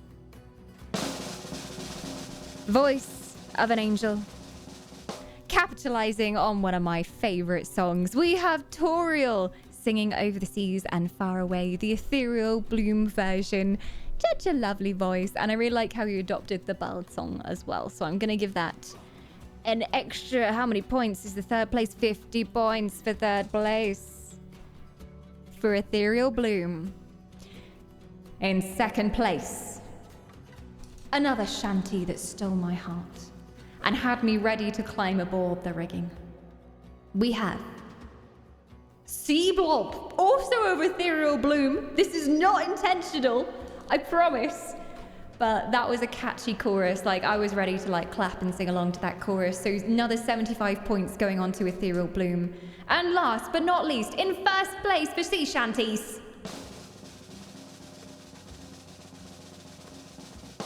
for me, it had to be KT Wondersheep. I can believe that voice was ringing out from ship. And just the way it was recorded, the backing track as well was so well done. So that had to be my final first place. So 100 points going in for, you guessed it, the Ethereal Bloom. When it comes to singing, they're all bards. They're gifted in Ethereal Bloom. So apparently they managed to overwhelm this category. They got me. They got me hard. But it's not just my opinion that matters. We do have the votes from the moderators and from the community. So who did the mods have as their first, second, and third for sea shanties? The mods, for their third place, chose Herring of Eternal Flame. They liked the fire and the rage in your sea shanty songs and the yo-hos. So 50 points are going in from the moderators for Herring. In second place with 75 points. Ooh, we've got a joint first place going on here. Ooh, what is one supposed to do in this situation? I guess give them 100 points each. Well, joint first place. They loved the wittiness of Ulti's song. They loved the shade. They loved the slagging off of the other teams. So, Ulti, you have bagged some points for your team there. And we're putting those points into Winter's Embrace, 100 points, my friend. And last but not least, their absolute favourite, the sweetheart of Ethereal Bloom, Toriel, managed to snag the top place points from the mods there. You wrenched at their heartstrings and managed to get another 100 points for your team. The community favourite, though, voted for by all the alliances who put in their votes, is a different one, a new contender. We have 100 points going in for Sir Ashen Gaming of the Eternal Flame. They really liked the Leave 'em Johnny Leave 'em, the emotional damage that song did to them, coupled with those feelsy lyrics. So 100 points also going into Eternal Flame. And just for entering that contest, you also got some points.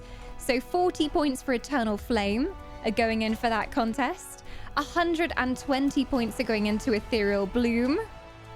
40 points are going into Winter's Embrace. And sadly, we had 0 Grover entries for that contest. There are some musical druids in the Grove, I know it, but maybe they didn't have time to put something together this time. But amazing work all around from everyone as we move on to our next contest. I've been looking forward to this one. I am very hungry right now, so this is going to be hard to judge. We had a summer-themed food contest. We asked people to make a summery food of their choice, something that would be perfect for a beach party. And there's a shack on the beach with food.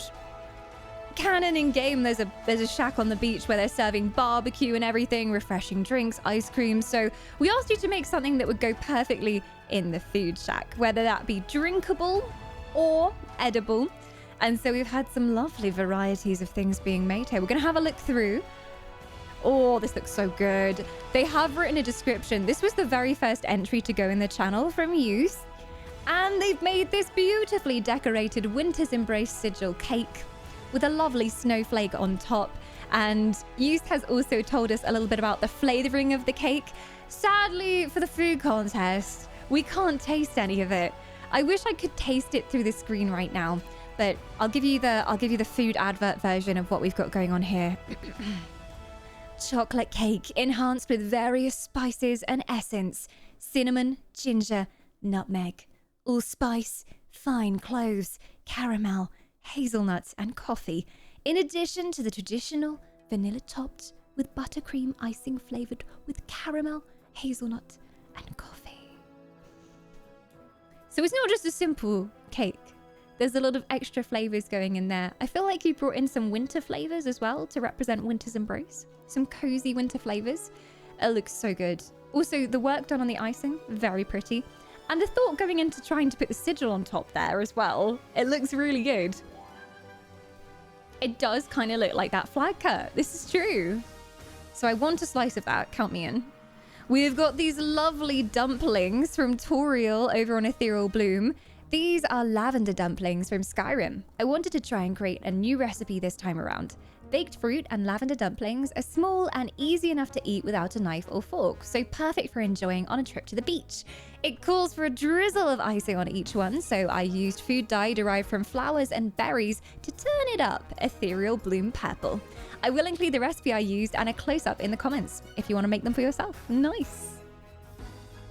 So it's filled with berries. Also made sure to color the icing with actual berries. Didn't just use food dye, so all natural food dye going on here.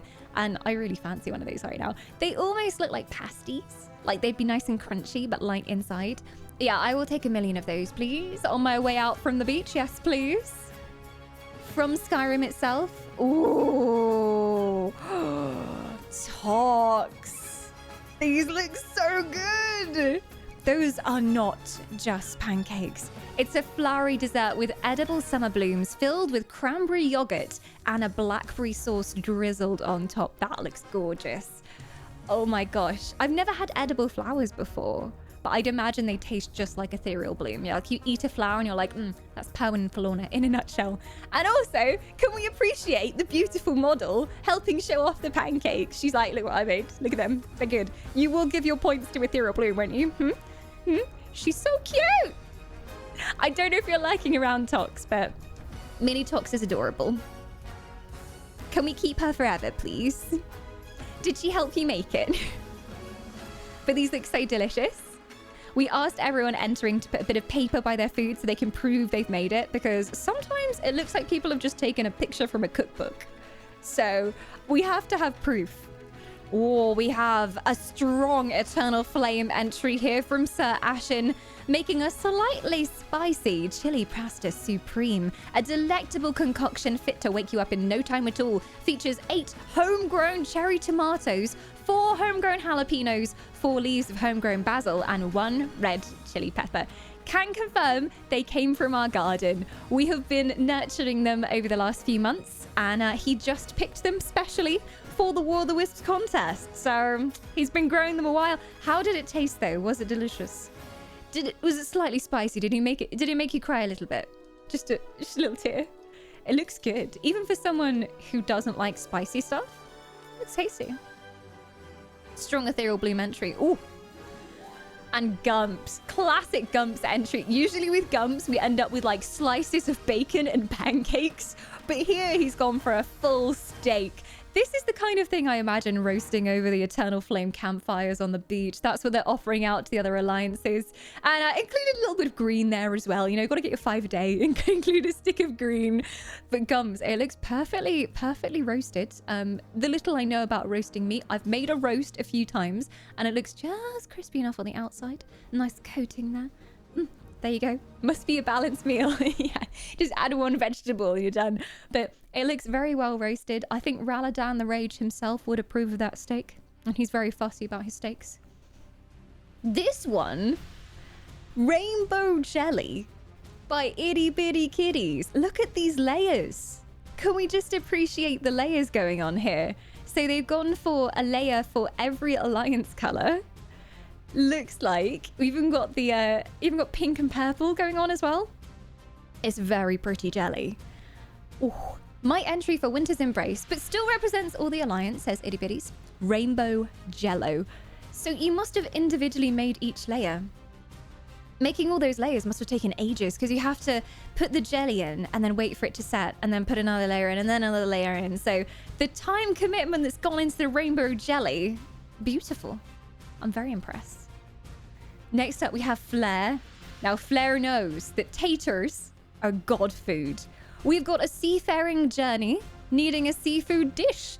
The seared Nordic barnacle dish from the ESO cookbook seemed appropriate and not bad to eat. I like to think we got some barrels of taters and we got some barrels of meat, and then we stuck them all on a pan on a fire together, mixed them together and said, ah, yes, that'll do for some beach-going food. They look really good. Also, the bits of, I'm assuming, bacon look really yummy. Very crispy indeed. And taters perfectly roasted as well. This is some good seafaring nosh. I appreciate it fitting with the pirate theme. Ooh. Got an entry from Ali here. Cake and flavored ice cubes. It's cake, says Ali. There's always time for cake. Also, lemon Fanta flavored ice cubes, so it doesn't water down your lemon Fanta. They are cactuar and Superman symbol shaped to add more flavor. Little cactuar floating in your drink. I love it. And the cake looks delicious. This is like a full-on decadent chocolate fudge cake.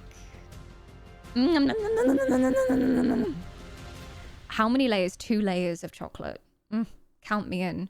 And I could do with some cactuars in my drink right now. If you can just drop one in there, that would be great. Yeah, put the cacti in here, right in there.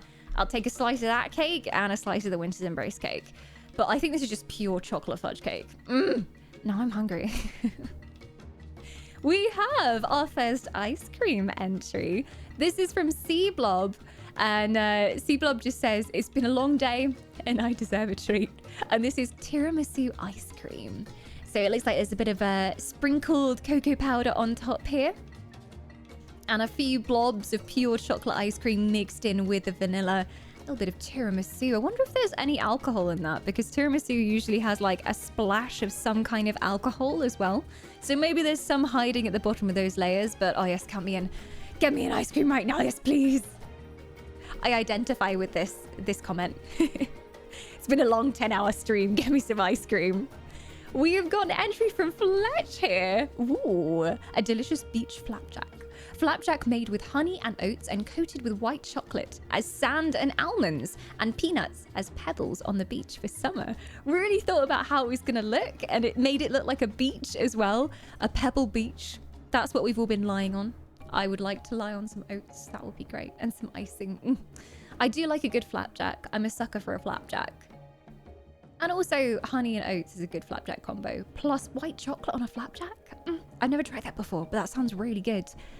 So that's Fletch for Shadow Grove. And last but not least, we have Master Candle, who always enjoys sharing his culinary delights in the chats as well. So a real professional cook over here. Winter's Embrace has cake. Trying to recruit you guys. To ensure that everyone feels welcome in the arms of Winter's loving embrace, Winter's Embrace offer cake and other heartwarming foods to all who join us. We have so many cakes to offer. Pictured are a raspberry cake on the left, a dense sweet German pound cake, and a monkey bread on the right. Pull apart cinnamon buns with a sugar glaze baked by Master Candle as his contribution to this war's culinary delights. Oh. Okay, but that looks like it's proper, like got a little bit of spice to it as well, that one. And it would have a lovely texture when you bite into it. Also, I'm a sucker for pull apart cake. Just taking like a little bit of bun, and it's absolutely drenched in icing. So we have the raspberry cake on the left, and then we have on the right pull apart cinnamon buns, monkey cake as well. I've never had monkey cake. Monkey bread? Monkey bread, but it sounds good. We're gonna need all these recipes, by the way. Everyone in chat is getting hungry, so everyone share your recipes. This is gonna be a hard one to judge for me. It's tricky. I'm also trying to think like what would be your favorite thing to take to the beach? What would be perfect for a beach day? Something to pack in your hamper or to cook whilst you're there? What fits the team theme the best? I'm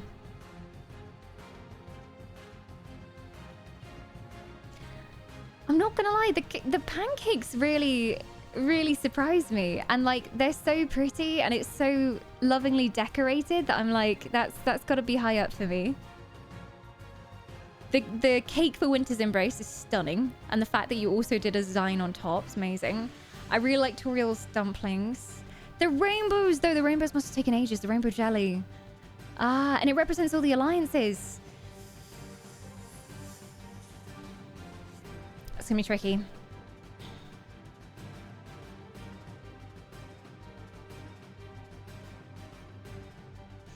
I think I know. I'm writing things down, this scribbling. Yeah, Eustace cake is rather spectacular as well.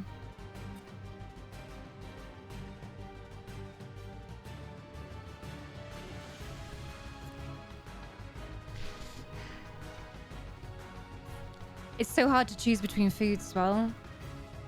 I swear I don't have a sweet tooth.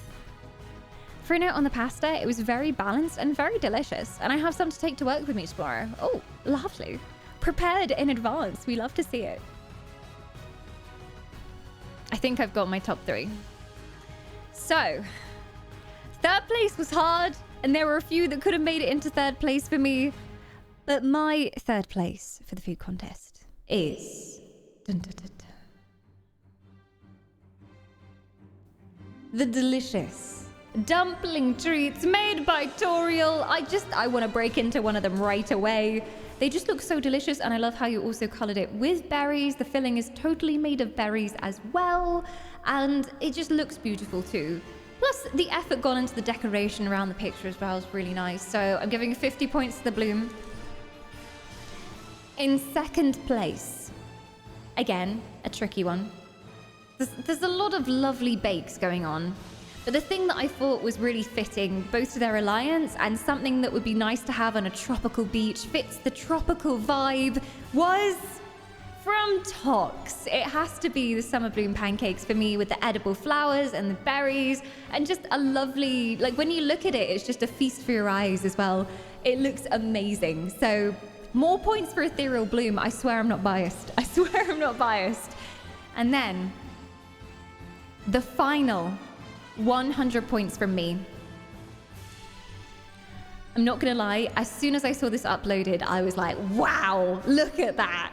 And all the effort that's gone into crafting this cake and beautifully rounding the edges and stenciling the sigil on the top. So for me, it has to be used of Winter's Embrace. So 100 points going on to Winter's Embrace there. I'm not even looking at the scores. It's gonna be pretty close. For use, congrats. And can I get my slice now, please? Also, the description of the flavors I think was great, because it wasn't just like, here's a cake, I put some icing on top. You ran us through, you know, all the spices they put in, the flavors of the buttercream on top, and I was getting hungry just talking about it. So amazing entries there. And I'm now gonna go in and do the mod votes for the food shack.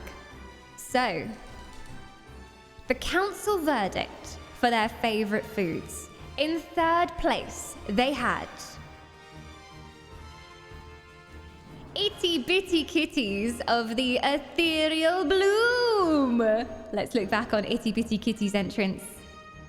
Itty Bitty Kitties, here we go, the rainbow. I almost went for rainbow jelly in second place, but it was so difficult. I was like, what best fits? Oh, the rainbow jelly would be perfect on the beach, but I don't know, I can't decide. So I'm glad we gave some points to the rainbow jelly, because it definitely deserved it. And up in second place for our moderators was Toriel of the Ethereal Bloom. They're a sucker for those delicious dumplings as well. So some more points going on to Ethereal Bloom as well. You're doing quite well here, Bloomers. But in first place, it seems the same person stole their heart. It was the magnificent Winter's Embrace cake. 100 points going to that as well. Itty Bitty Kitties is Winter's Embrace. Someone marked it wrong on the spreadsheet. You will be taken to the dungeon. Okay, I am taking 50 points away from Ethereal Bloom and adding them to Winter's Embrace instead. There we go, there we go. I think it's just because we have 2 kitties. So we have like an Ethereal Bloom kitty and then like a Winter's Embrace kitty. So it's like, which kitty is it? It's 2 kitties. Color isn't gilded. Yeah, but it says Ethereal Bloom on the spreadsheet. God, what's the point of the spreadsheet? You want a mod union? You want to unionize against me? Pah! Just you try. Anyway, we also had a community vote 100 points voted on by the community, their favorite thing in the contest. And surprise, surprise, used taking those 100 points for Winter's Embrace. Again, everyone wants a slice of that cake, and I'm not surprised. Congrats. Oh, we have our points for the ESO housing contest. I've chosen my favorites. Let me just put in the participation points for the food contest as well. So we had 20 points going into Eternal Flame for the food contest. We had 120 points going into Ethereal Bloom. Every entry counts. Winter's Embrace had 40 points. And another 40 points going to Shadow Grove for the food entries as well. Some impressive stuff going on there. Lots of good creative bloomer people who are good at entering bakes and also art stuff as well. So I've added the points on for Elder Scrolls Online housing contest. So I added my points that we announced during a stream. I also added the community choice results for 100 points during the break. And community choice was Twy with the amazing kind of overgrown oasis that we went into. So good pick, community. And the mods have also picked their favorite for the ESO housing contest as well. Let me put those points in. Okay. So their third place was Toriel's lovely hideaway, the shady oasis filled with flowers and cats. So we're putting those points in there as well. Ethereal Bloom is grabbing some extra points. We had the mods as their second choice chose Indaril. So we were in line. Me and the mods thought the same on that. The amazing stone colossus with the waterfall flowing down it and the stargazing effects going on as well. And Indaril for Ethereal Bloom. Is that right? Is Indaril on Ethereal Bloom? Let me check this information. Yes, they are. I don't know why I associated them with Shadow Grove, but that's 75 points going into Ethereal Bloom. And their favorite, almost my first place, was Twy. Twy managing to put together an amazing grove fit for Shadow Grove with 100 points as well. And I'm not surprised. That was almost my first place too. Beautiful. Well, that means we're headed on to Guild Wars 2 Fashion now to have a look at what people have submitted there. There are some gems up for grabs during Guild Wars 2 Fashion as well, sponsored by ArenaNet. So I look forward to seeing what everybody's created. We have a whopping 3,200 gems going out for first place, 2,000 gems going out for second prize, and in third place, 1,200 gems as well as points for your Reliance. So let me have a look through these channels. Ooh, almost opened Winter's Embrace secret chat. Here we go. Ooh, some more entries on here since I looked last. We had this lovely flaming entry from Mac. He's also added some extra images for us to look at and an in-game video. Look at that. Oh, it's got an animation on the back. I'm glad you added the video so you can show us the animations. That's super cool. So this he has titled as Mild Summer Weather. Just burning alive, just some mild summer weather. Seems like the UK weather right now. And we're going to go through these screenshots and have a look. Oh wow, I've never seen this piece with like the armor and then like the side shirt thing as well. It's really cool. Gone for the one shoulder look, which I think helps in looking a bit edgy and Eternal Flamey. Some nice rotational shots as well. It's almost like gladiator style.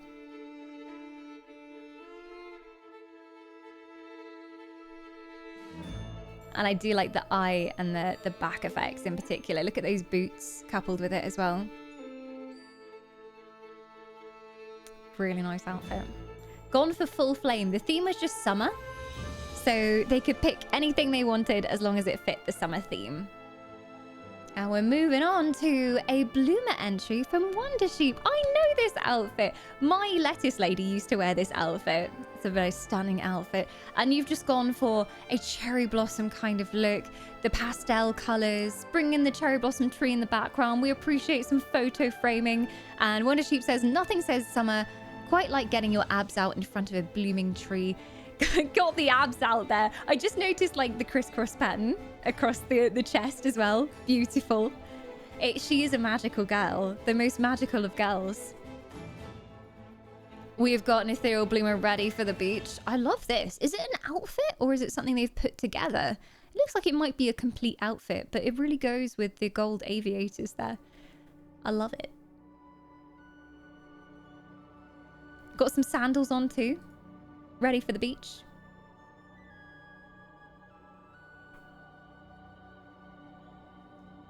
A summer beach outfit in the colours of ethereal bloom.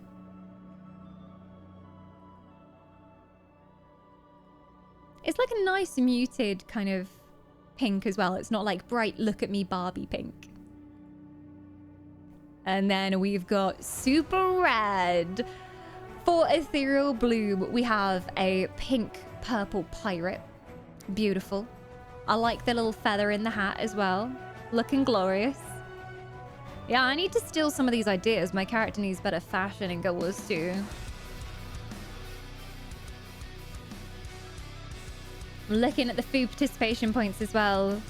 Was your food participation points mistaken on Kitty being ethereal bloom? Would have been... I guess we need to take, I think it's 20 away from ethereal bloom and put them into winter's embrace. If that did end up being the case. So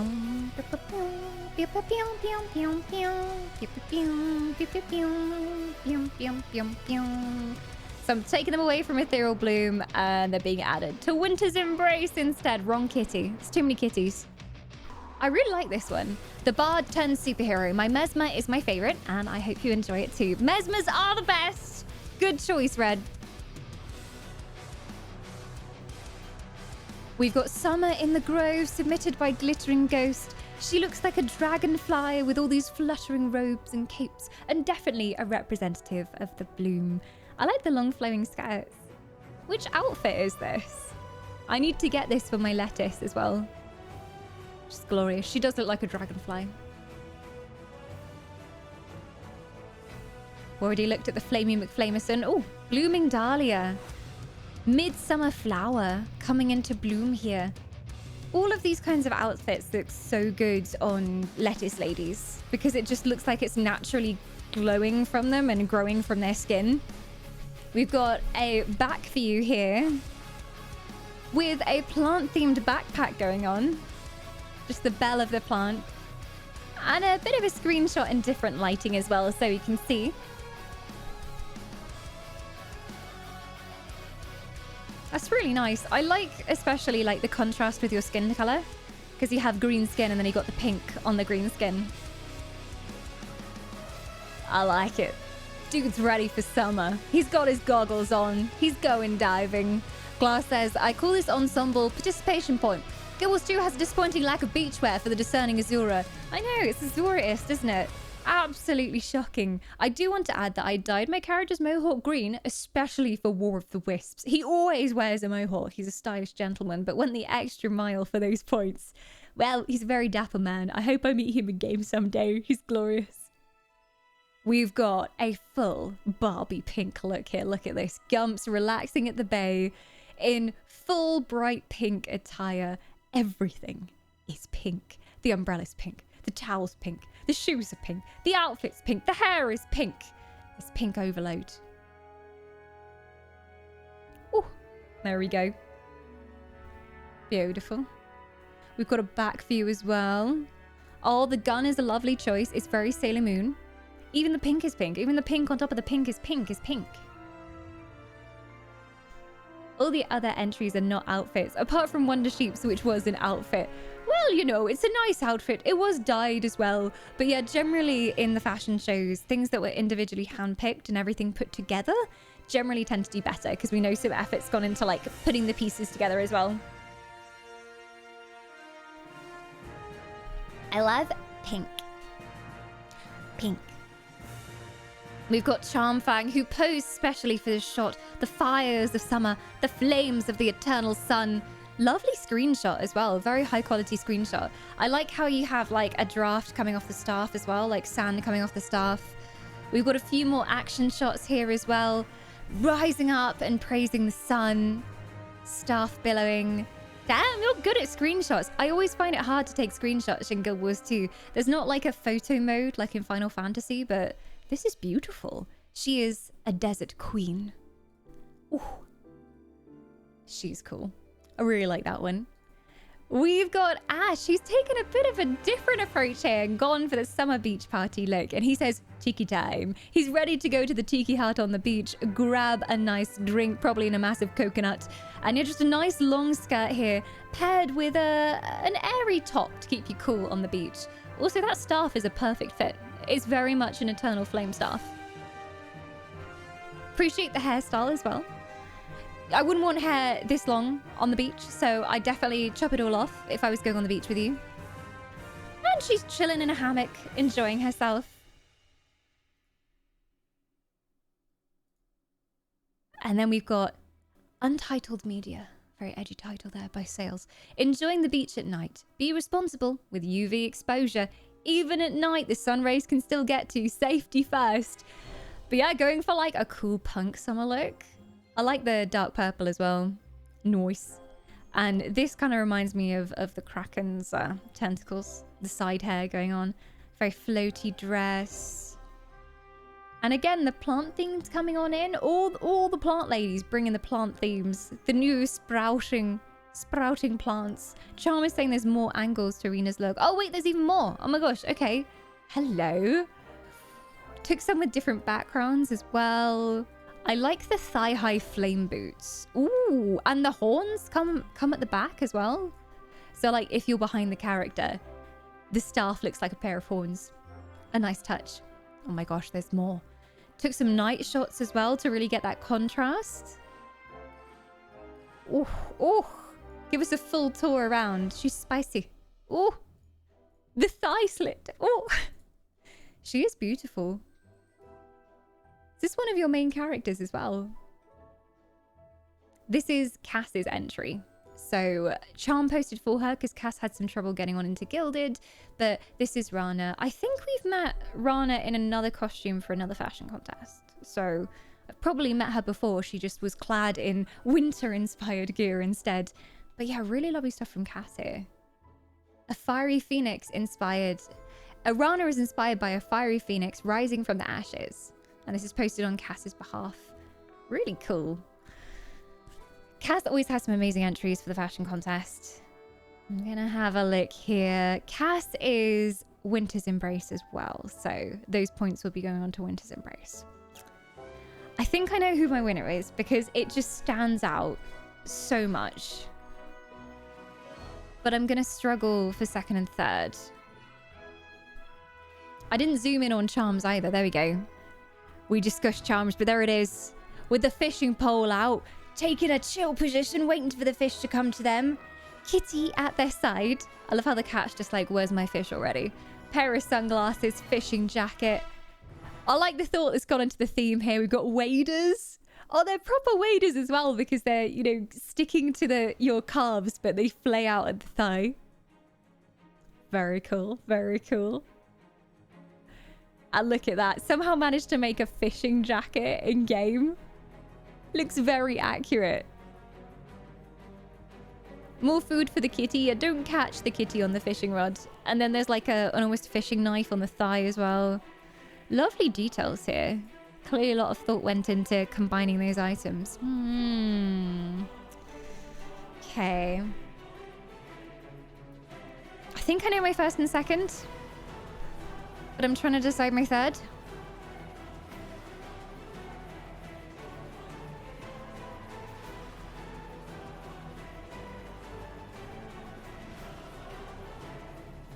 Yeah. I think I know. Okay. So for me, in third place is...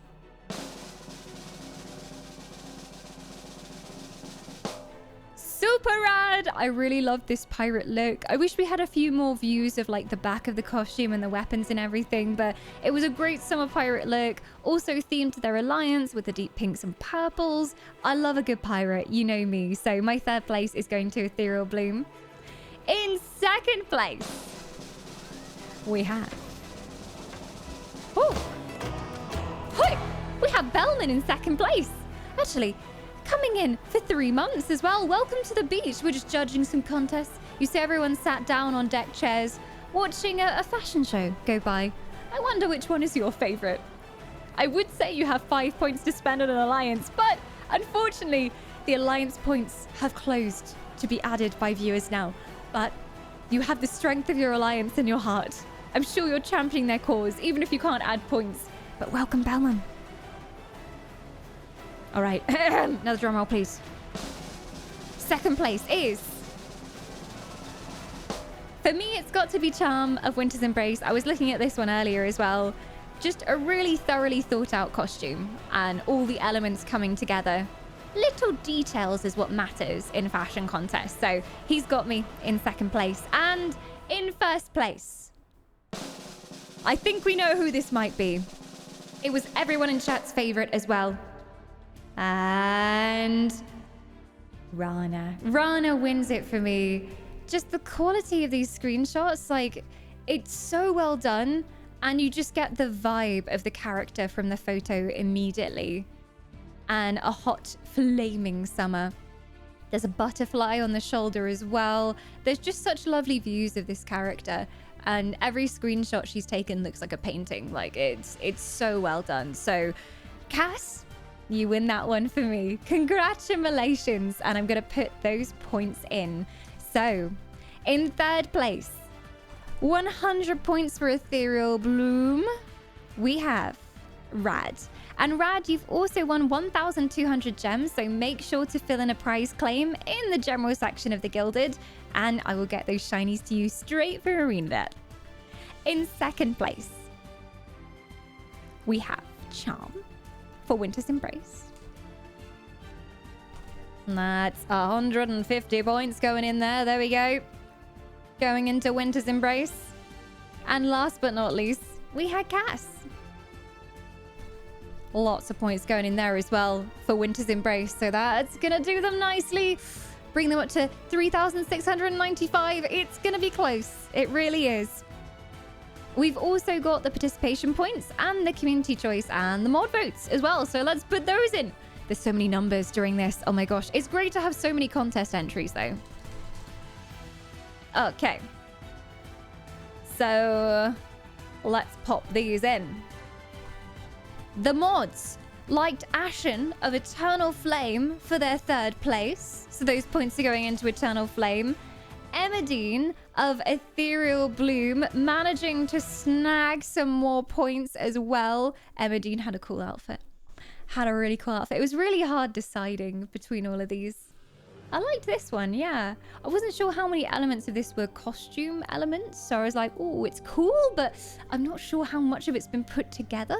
Like, my Guild Wars 2 knowledge on costumes is not fantastic. So sometimes I'm like, what a cool outfit. And everyone goes, that's a costume, Dawn. They didn't do anything. But very cool entry there as well. And Modaruz, what did you go for your last vote, I wonder? Cass won for you as well. So Winter's Embrace, chonking on those points. There we go. Beautiful. Quick maths. And then we also have the participation points as well. 60 points to Shadow Grove. This is purely based on the entries that were submitted. Just for the time taken to create them as well, because there were some really creative entries. And 100 points for Ethereal Bloom as well. Just from entries, by the way. And Eternal Flame managing to snag 40 points. And community choice for the Guild Wars 2 fashion show was Glittering Ghost. They loved the salad in the sunshine and they decided to give her 100 points as well.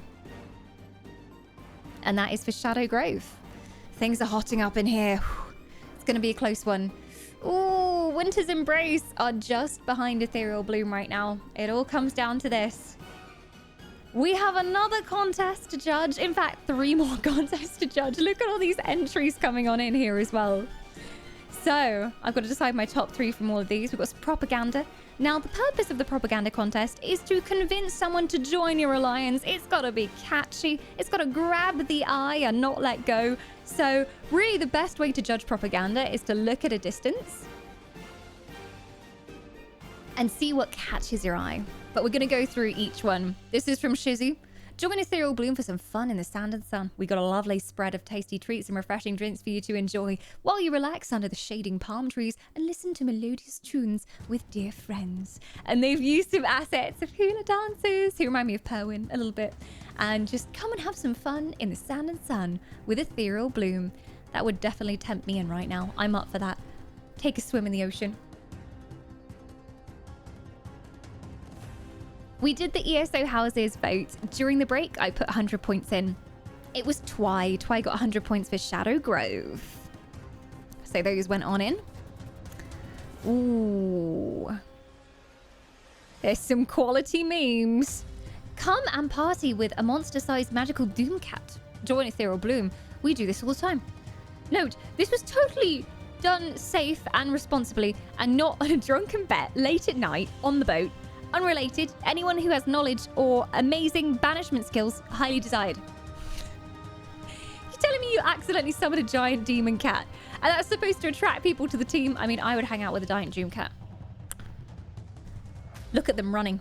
All of the Shadow Gravers, all of Eternal Flame. Winter's Embrace running for their lives. From the great doom cat. See, we shouldn't have had a Kraken. We should have had a giant doom cat. That would have been more fitting. We have M. Gerard's entry. Ethy approves. Join the Eternal Flame. Ethy's wearing so much green, though. They could be on Shadow Grove, but Ethy's saying, join us. Join us. We've got Alex with a quality Microsoft Paint entry. Here we go. Burn it down, Elmo. Join Eternal Flame or burn for eternity. For honor. Terms and conditions apply for the eternal pain and suffering inflicted upon traitors who choose not to join. Don't get those terms and conditions. Don't recommend.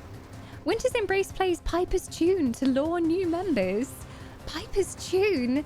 A lover of peace, she is sorrowful to see war at a beautiful beach. Wellia's follower plays a calming tune to lure new followers to end the war. Is this mini Oleander? Is this a mini Oleander? We have so many people's kids joining in with the contest and it makes me so happy. Unless it's a meme that I'm not aware of, but it might be mini Oleander.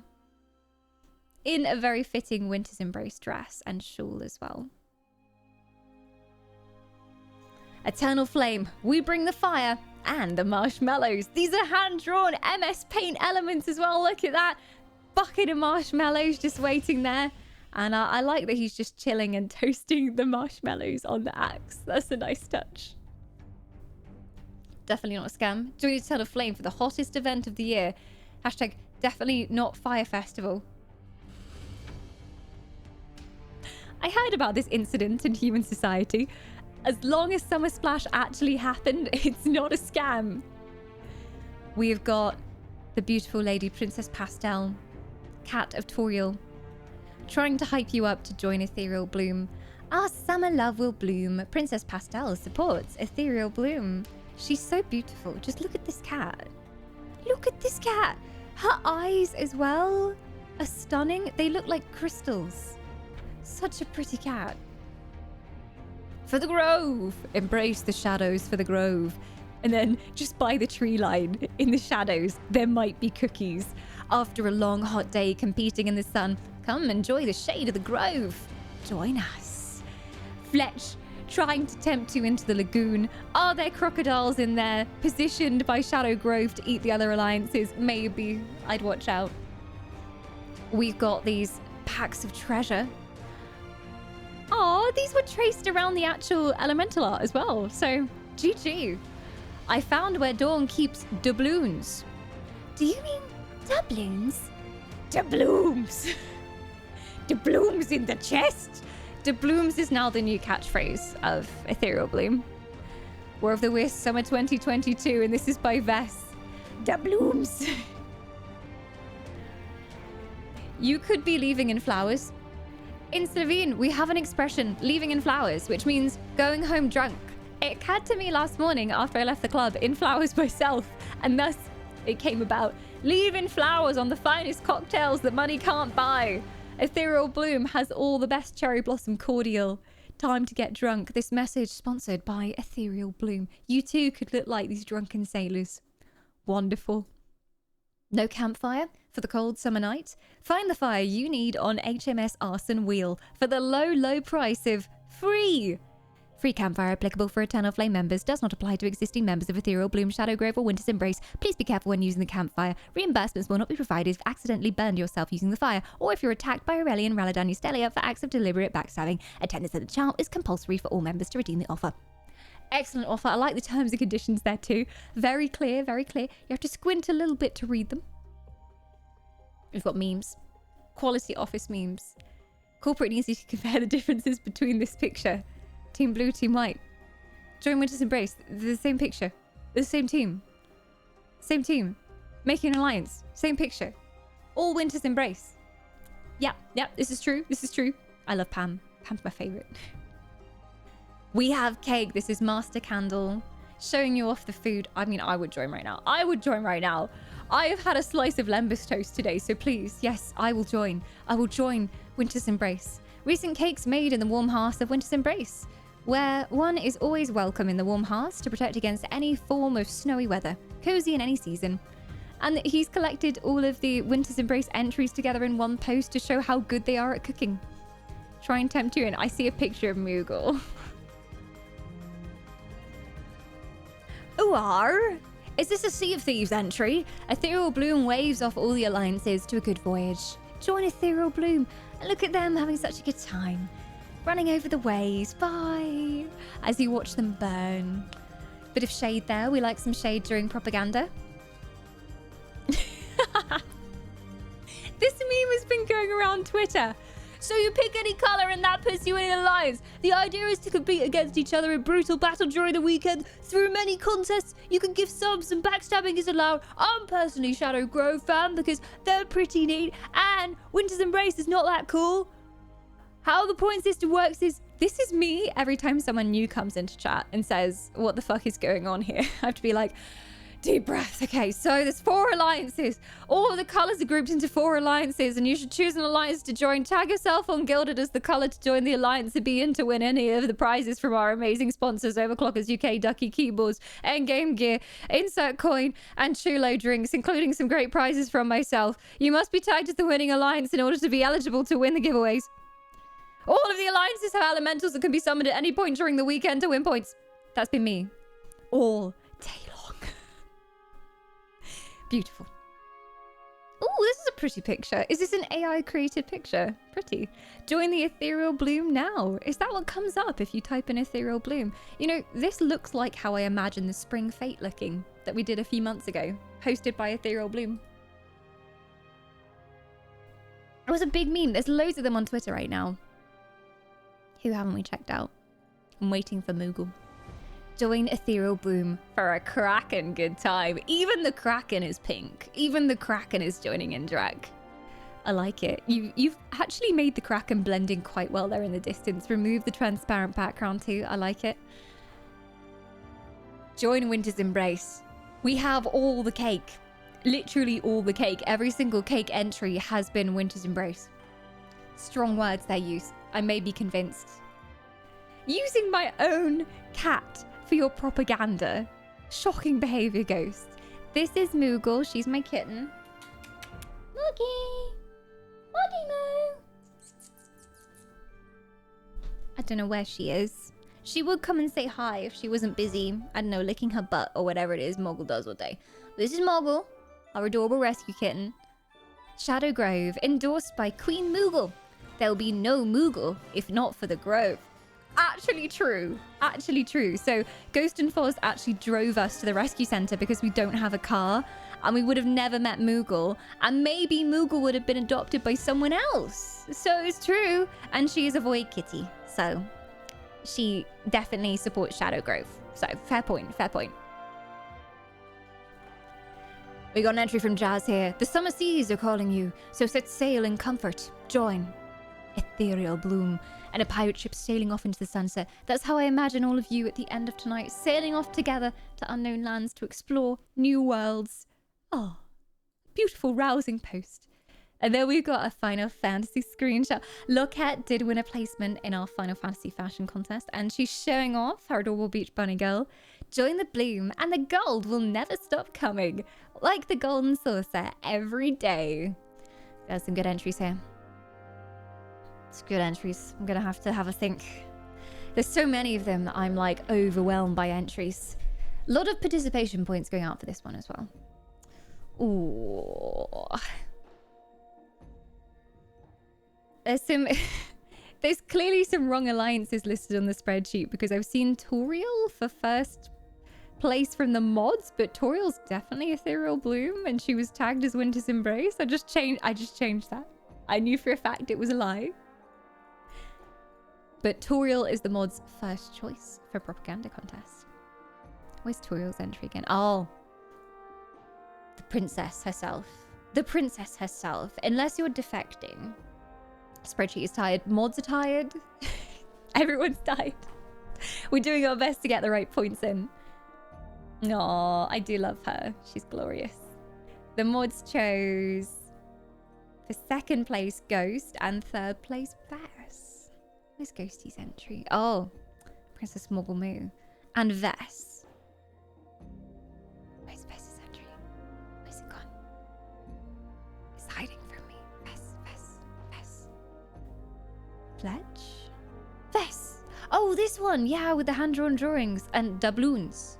I appreciated the pun on that one as well. I have to make my own decisions, though. Doubloons! I did like the cat. Thought that was creative. It caught my eye to start with. I mean, all the cats caught my eye. You know me.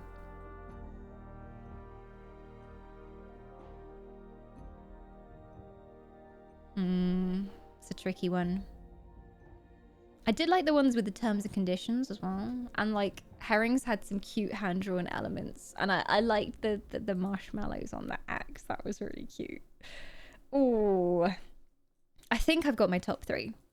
So, for me, in third place, I am putting Herring's lovely Microsoft Paint masterpiece. A well-deserved points for that, I think. Some real love went into making that. Many hours of MS Paint. Erasing and remaking it. Just trying to find the propaganda rules. There we go.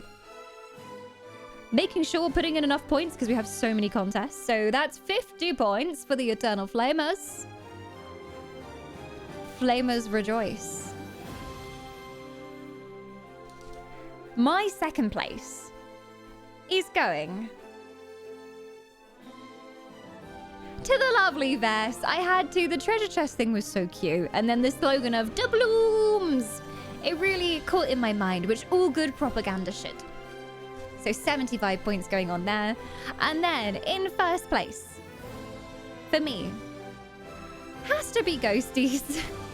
I mean, you got me by using a picture of my own cat. And I was like, damn, that cat's really cute. Oh, wait, that's my cat. The logic kind of tracks as well because we would not have Moogle otherwise if it wasn't for Shadow Grove. So I'm giving that point. I'm giving that point. Look, she's so cute. Isn't she so cute? You're the cutest cat ever. Anyway. You knew you were going to sway me. Mod points are going in as well. So their third place even was Vess. Their second place was Ghost of Shadow Grove. And then we had Toriel of Ethereal Bloom in first place for them. There we go. Doubloons! And community choice results, their favorite entries in this one were from Shadow Grove. So there will be an extra 100 points going on to Shadow Grove as well. Boom! Shadow Grove doing pretty well. They might catch up. Oh, might catch up with Eternal Flame if they're lucky. We also have, don't forget, our participation points. So Eternal Flame getting 70 during that one. Ethereal Bloom getting 100. If you want to look into what goes behind the maths here, you can go and look at the contest info. And that lists how many points you get for taking part. But each entry was essentially worth 20 points for this one as well. Shadow Grove snagging 30 points. Glorious. And those are all our points for the propaganda contest. But wait, there's more! We've had so many entries this time. It's incredible. Thank you so much, everyone, for taking part. and like always submitting stuff for the contest. I always get so worried until the last moment and I see everybody upload all the stuff they've been working on. So we're going to start over here with this lovely drag look. The lovely sea blob always coming through with the drag looks. Dorijan the pink, Dorijan the rainbow tries on a new color. Ooh, woo! I always love how you pose these as well. You know, there's always some flowers involved. The wig is on point. Also, cherry blossoms in the hair, roses in the hands. Nice summer look here as well. I think this is either a skirt or it's some like voluminous trousers that you could wear on the beach and be very comfy in. And a nice light top as well. Fit for hanging out on a towel and sunbathing. I like it. I can imagine you being on the beach for Ethereal Bloom, just chilling. We had an entry from Ant for general creative as well. Creative is the catch-all. Like if it doesn't fit in art, if it doesn't fit in propaganda, if it's something that's crafted, it goes in here. And Ant is an incredible woodworker. He makes his own bowls and variety of magical things out of wood as well. And he has handcrafted these to fit the theme of Shadow Grove. There's a grain in the wood that looks black, so really fits Velthraxis and brings in the void chaos themes there. And I feel like the druids of Shadow Grove would be very happy eating out of these bowls. Very Shadow Grove themed. We have got a princess. Oh my gosh, this is my entry for Winter's Embrace. This cosplay is entirely handmade by me. It's Sleeping Beauty. You're so pretty. If this is Itty Bitties, I don't know if Itty Bitties made the costume and then like someone else is modeling it, but isn't she gorgeous? She's a literal princess. One of my favorite princesses as well. My absolute favorite is of course Rapunzel, for obvious reasons, but Aurora is a close second.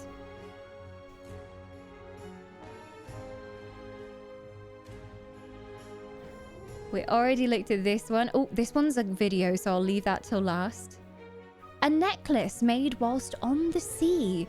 Wait, is this actually a real life necklace on a transparent background that you made? Or is it like a Photoshop jobby? I think it's a Photoshop jobby, right? It's got all full colors in it. If this was an actual necklace, insta-buy. Gold with rainbows. Yes, please. And I think they've added gold for an extra regal flair. We need to produce this immediately. We've got a song by Johnny. She's probably going to kill me, so I'll leave that to last. We have a story! Okay, I'm going to see if I can open this on Google Docs, because it's a little bit small on Gilded. Here we go. This is by the lovely Toriel. And Toriel wrote this before War of the Wisps, I believe. But it's just a really good fit for what actually ended up happening and the theme of Summer Splash. So here we go. I'm going to try to do my best. Note, all characters described within belong to the amazing and lovely Elven Queen Dawn. That's how you win points. This short story is not canon. It's meant to be amusing. Therefore, the characterizations may be tweaked at times for comedic effect. Please do not yell at me. Ethereal Bloom had invited every alliance to the Spring Fete, hoping to inspire enough cheer and soul energy to finally break through the endless winter. They played games, sang songs, and even shared in the creative endeavors they loved so much. It was a close race. Every alliance brought their very best, but in the end, Ethereal Bloom reigned victorious over the rest. The Wisp gave us their strength and we gave us the power we finally needed to free our lands from winter's grasp. Okay, there's your intro there. That's what happened during Spring Fete. We are finally home. While a part of me enjoyed our time on the road, the Wisps of Ethereal Bloom traveling together in caravans, it cannot compare to the feeling of sheer bliss that came with stepping into our castle after so many years away from our homeland. It did look different than the castle that existed in my memory. The elementals of Winter's Embrace certainly made themselves comfortable in our home. Felorna and I spent the next several weeks after Spring Fete redecorating our castle. Rooms and corridors that were previously covered in icy blue will return to vibrant shades of pink and purple. I even used my magic to create an aromatic flower display throughout the throne room. Felorna furnished our bathroom with a music hall. The last area I decorated was the grand courtyard, my personal sanctuary. I filled it with as many flowers as I desired and placed a cherry blossom tree as the centerpiece. A long mahogany table with floral carving sat below the tree. Every morning afterward, I enjoyed some tea and scones with Felorna underneath the cherry blossoms, and it felt like a dream come true. Our beloved Wisps surprised us during the Spring Fete when they befriended the Wisps of Shadow Grove. Surely every alliance still felt the sting of battle from previous wars. Kind, compassionate ethereal bloom stood arm in arm with Shadow Grove as each of their alliance members called upon the elementals. It was a dazzling display of camaraderie. Despite my previous trepidation, I decided to reach out to Belthraxis and Glynerin, inviting them to our castle for a tea on several occasions. Canon! Glynerin often brought a few of his forest friends along for the tea party. Cute little birds fluttered through the courtyard, landing on the branches of the cherry blossom tree and causing pink petals to fall. Belthraxis thought we could use more company, so he raised several spirits to join us at the table. He assured me that they were harmless. Mostly. I did my best to smile and treat them with care. One ghost seemed to glitter for some reason. Wonder who that could be. That was Perwin's perspective. We've got, oh my gosh, it goes on. We've got Forlorna coming on in now as well. Totally fine, I hope. We're finally home. Well, a part of me enjoyed our time on the road. The wisp of ethereal blue. Oh, that was... I can't keep track of pages. Wait. Perwin. Oh! It's fine. Oh, it's not the end. It's fine. Totally fine, I hope. We enjoyed many tea parties together while Forlorna serenaded us on her lute before the elementals of Shadow Grove returned to their homelands. It was not long before I could feel the first few salty breezes of summer reach our castle. That was when I had an idea. Why not take a day off to celebrate our victory? I made a pirouette over to the ballroom to discuss the idea with Forlorna. She was engrossed in her newest song, strumming the strings of her lute with a bright smile on her face. Forlorna, that tune's lovely, I chirped. She peered up at me with a look of surprise. Apparently she didn't notice my approach. Ah, thanks, Forlorna replied. It's a work in progress. Is it tea time already? Now was the time to convince her. My fellow elemental enjoyed keeping an eye on our wisps between events, but surely they can handle one day without us. Actually, I came to invite you to the beach. The beach? Forlorna blinked. Don't give up. We haven't properly celebrated our win during the spring fete, have we? Let's take the day off and play. She seemed as though she wanted to decline the offer until I leant in close with huge puppy dog eyes. Please? Forlorna let out a long sigh before giving me a defeated but affectionate smile. Okay, let's go. Yes, I giggled. Her reply made me so happy that I threw my arms around her for a tight hug. There's so much content here, like tutorials and actual author. We spent several days preparing for our celebratory trip to the beach. Towels, check. Sunscreen lotion, check. Cute swimsuits, check. I found myself smiling more and more at the prospect of taking a day to enjoy ourselves. Even Forlorna appeared to be getting into the idea. We deserve this. Soon enough, we were stepping out onto the warm sandy beach. The sky overhead was a brilliant blue, while puffy clouds floated lazily into the salty sea breeze. Time to don our swimsuits. I spun around in a circle and used my magic to make a swim top and skirt from blooming cherry blossom petals. Canon! Forlorna strummed a tune on her lute as vines and vibrant purple flowers wrapped around her body, forming a swimsuit of her own. This is so wholesome. Perfect, I smiled, proud of our work. Now we can play to our heart's content. Lead on then, Forlorna nodded. The sea was just the right temperature as I ran to the water, splashing and kicking up sand in the process. Forlorna followed me, and we spent a while laughing and splashing water at each other, swimming around as much as we wanted. It felt so amazing.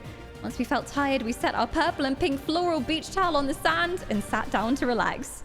Thank you for coming here with me, I giggled, flashing a bright smile to my dearest friend. It's not bad here, Forlorna admitted. We could use some more music, though. She brought out her favorite lute and began to play a tune that carried across the waves. The sea sparkled in response. I did my best to sing along with her. Much better, Forlorna grinned. Her last song was interrupted by the loud gurgling that erupted from my stomach. My cheeks flushed cherry blossom pink in embarrassment. I guess I'm getting hungry. Her last song was interrupted. Oh, I can't read anymore. Let's go find something to eat then. Forlorna didn't seem to mind my interruption. She merely laughed and gestured her thumb towards several food stalls in the distance. The beach had so many options. Sandwiches, cold drinks, perfect warm weather, and even an ice cream stand.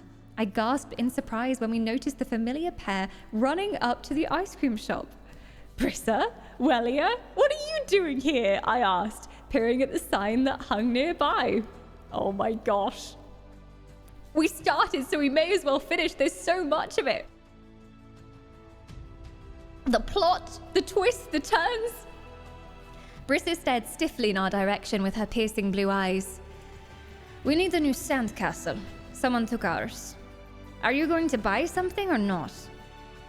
I'm used to getting the cold shoulder from the icy queen of winter's embrace, but Wellia still placed a hand on her fellow elemental's back and attempted to smooth things over. What she means is, we thought we'd work a summer job to help support our alliance. Right, Brissa? The ice queen said nothing. She merely snorted in derision and crossed her crystalline arms. This is humiliating. Wellia gave me a small smile. How about you'd like to buy some ice cream? Felona and I were incredibly happy when we were able to return to our castle. However, the transition seemed to be harder on some than the others. Buying ice cream was the least we could do for them. I flashed a sheepish smile to her. Of course, we'll take 2 cones, please. It was delightful to watch Brissa and Wellia weave their icy magic to create perfectly swirled ice cream on each cone. The one that Brissa made even had rainbow sprinkles. I peered closer and found tiny crystal writing on each sprinkle. Give castle back, now, said the writing. Thank you. I pulled out some shinies from my pocket and gave them to Wellia in exchange for a tray of sweets. Before walking away, Felona turned around and grinned mischievously. Nice to see you. Later. Brissa flared with anger and grabbed her long spear. Wellia had to hold her back to keep the ice cream from chasing after us. Felona laughed whilst taking several licks of her ice cream. Classic. We've only got a little bit left, so I'll read the rest. It's glorious. We found a pair of sun lounges to relax on and enjoy our chilly treats. The sound of the ocean waves lulled us into a sense of peace. Seagulls flew overhead and danced into the sea air. It was so nice to relax after spending so much time returning the blossoms of spring to our homeland. I sighed contentedly. Perwyn, does the sun seem brighter to you? Felona asked with a tone of concern, snapping me back to reality. She was staring up at the sun while shielding her eyes with her hand. Huh? I peered up to follow her gaze. It does seem brighter. That's odd. Not only did the sun appear to shine more brightly, but the temperature of the beach felt like it was rising as well. Steam appeared to be rising from the sand itself, and my skin began to feel the tickle of discomfort. Was this normal? We should have sunscreen on in any case, I suggested, trying to keep the note of worry from creeping into my voice. Yeah, sure.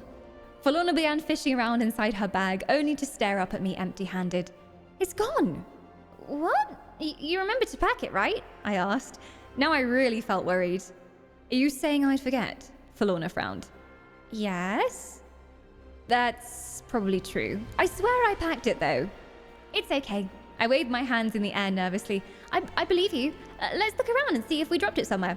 We spent the next half hour retracing our steps along the beach. The sunscreen really was gone. I felt like I was on the verge of giving up when I heard laughter behind several bushes. Ugh, got 'em good.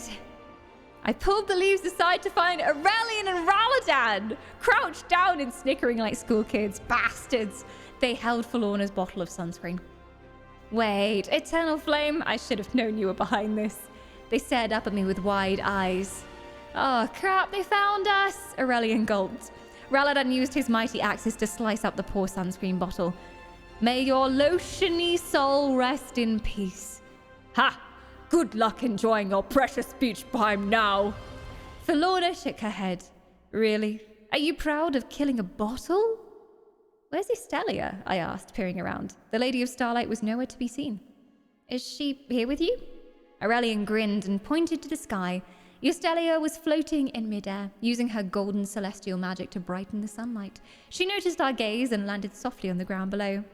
Looks like our plan failed, she sighed. What was your plan exactly? Felona snorted.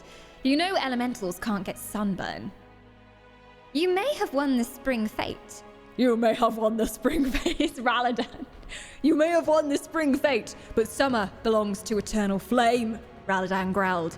You will rue this day. You will rue this day.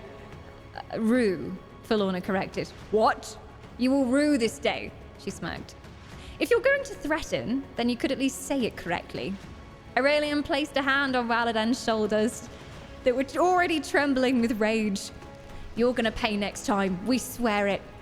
Forlorna led me away from the furious trio with a babble of laughter. Since it felt too hot to stay at the beach, we decided to tread home.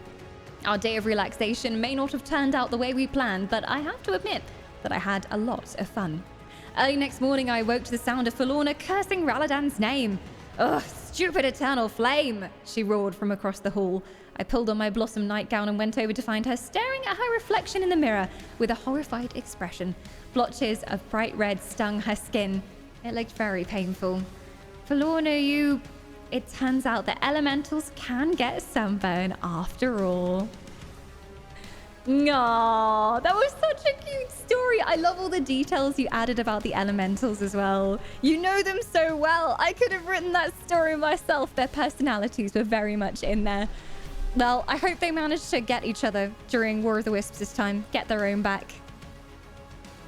Other creative contest entries, we've got a cute little beach hut made for Winter's Embrace. Look at that. It's painted with an eternal flame surfer on the back as well. Ooh, nice mix of eternal flame colors here as well. But also some blue to represent your own team. Oh, and there's little sand details on the birdhouse. It's proper sand. Okay, that's really cool as well. Everyone enjoyed the story too. We've got some videos to watch as well that were submitted. Let me have a look at these. See if I can get them up. First one, we're going to do Magnus's video first. Video recorded with flashback recording. Debug engine. What? Is this a code? It's a nerd joke. Okay. Everyone loses apart from Winter's Embrace. You lose. You win. Insta win. I like it. I like it a lot. Yep. Insta win. It's just maths, you know? It's just maths. Beautiful. Ignore the watermark, says Magnus. Are you going to debug the other alliances? They filled with bugs. Winter's Embrace is the only perfect one with no bugs. Speaking of perfect propaganda, Johnny. So it turns out that each Wisp War, anyone who writes a song for this entry wins. So No, it's not true, Johnny. here's my song, you pricks. Oh, you're writing a song! Yes! Come on. Go, Johnny. Oh, you don't think you suck, but you do. You don't think you suck, but you do. So end your shame and become more. Join eternal flame this war. Oh, you don't think you suck, but you do. No matter if you're purple or blue. Even in the shadow, it's still plain to see. The best team is all fiery. So bring out your flames and bring out your swords. Prepare for war. And hang on, what? What do you mean, not war? Like, What is this? what? A beach episode? Yeah, it's a beach episode. Didn't you hear? Like tournaments? No, yeah, just tournaments. We're just hanging out on the beach. Killing. A little bit of sailing, Johnny. Nothing too bad. So I can't say that. Oh. So what am I supposed to do? Just change it. Oh, all right. Okay. Hang on. All right. Well, so bring out your flame for the barbecue, and bring out your bucket and towel, because we're not allowed to disembowel. The lemonade of our enemies shall flow in the sand. You know, I surely blood sounds better than lemonade. No, lemonade's better than blood, Johnny. No. Carry on. Well, It's great. It doesn't sound good. No, Johnny, go for it. Lemonade. You know, fruit punch. Okay. Yeah. All right. Carry on. Cheerier it is. Oh, the beach is warm and toasty, and the fire is burning bright. Yeah, sing it, Johnny. So gather round, join our song, for our entertainment shall delight. Ooh, a rhyme. We have the burning of our marshmallows, the drinking of our enemies' beer. We'll take our swords and cut their sandwiches. Yeah. And through their enjoyment we shall have victory. And we shall all celebrate while wearing a mankini. Man Kitty! I think I fucking nailed that one. I think you fucking did, Johnny. Yeah, absolutely fucking radical, man. Wow. So it turns out that each Wisp War, anyone who writes It's a song looping now, but there you go. Johnny was convinced that songs were rigged to win the war, so he went and bloody made one. And I mean, for me, that might be my favourite entry. It destroyed me. Johnny always does something to destroy me during War of the Wisps. Usually it's the propaganda entry, but it was that one this time. I've got to decide my top 3. I've got to say, though, the effort that went into Toriel's story and how perfectly she described all of the elementals. Vying for first place. That's a tricky one. There are a few things that I know were specifically made for the war, and some things that, like, they had anyway and they posted because it kind of fit the theme. So I'm like, leaning towards the ones made for the war. Okay. Oh my gosh, the time right now. We were supposed to judge contests from 9 till 10 p.m. It's currently nearly 12. Look, there's just too many good contest entries. That's the problem. Stop being so good at contests, guys. But I know where my points are going. Just checking I'm going to put the right points in here because there's so many points to adhere to in these contests. Okay, so my verdict. My third place is worth 50 points. And that third place is going to Sir Antwolf of the Shadow Grove. He handcrafted these bowls and hand-turned them. Really thought about which bits of wood to use that looked most Shadow Grovey. And I would eat out of these bowls 10 of 10. 10 of 10, some beautiful patterns in there. So that's 50 points to Shadow Grove. Next up, my 75 points for second place. It was tricky between first and second, but it has to go to Johnny. Johnny in second place because you made me laugh. You always crack me up during War of the Wisps, and that was some high quality Eternal Fame messaging going on there. We have lost connection to Node CG. I don't know if Ash is awake right now. Which is how we track the points. So that's concerning. Ash is gone.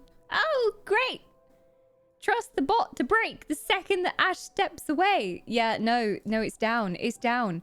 The point spot is down. He be sleeping. Hi. Yeah, no, I can't add points. It's not working. Moogle, get on it. Moogle, get the PC out. Start coding. Yep, no. It's down. It's down. There's no other course for it. There is only one tech nerd who can fix this. I must go and fetch him. But Johnny will get those points when we come back. That's 75 points. And then my first place had to be Toriel with that amazing story. So 100 points will be going into Ethereal Bloom as well. I'm going to attempt to rouse the tech support. I'll be right back.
All right.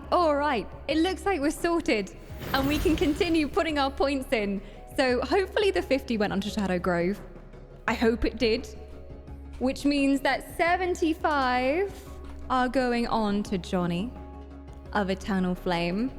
And last but not least, 100 points are going on to Toriel, who crafted that amazing story. So hopefully all those points have gone on. Hopefully. And we are into judging our final contest very shortly. So those were my points. We didn't put the mod points in yet, did we? I do not think so. Okay, so I'll add those in as well. Mod choices were Toriel for Ethereal Bloom in 3rd place for them.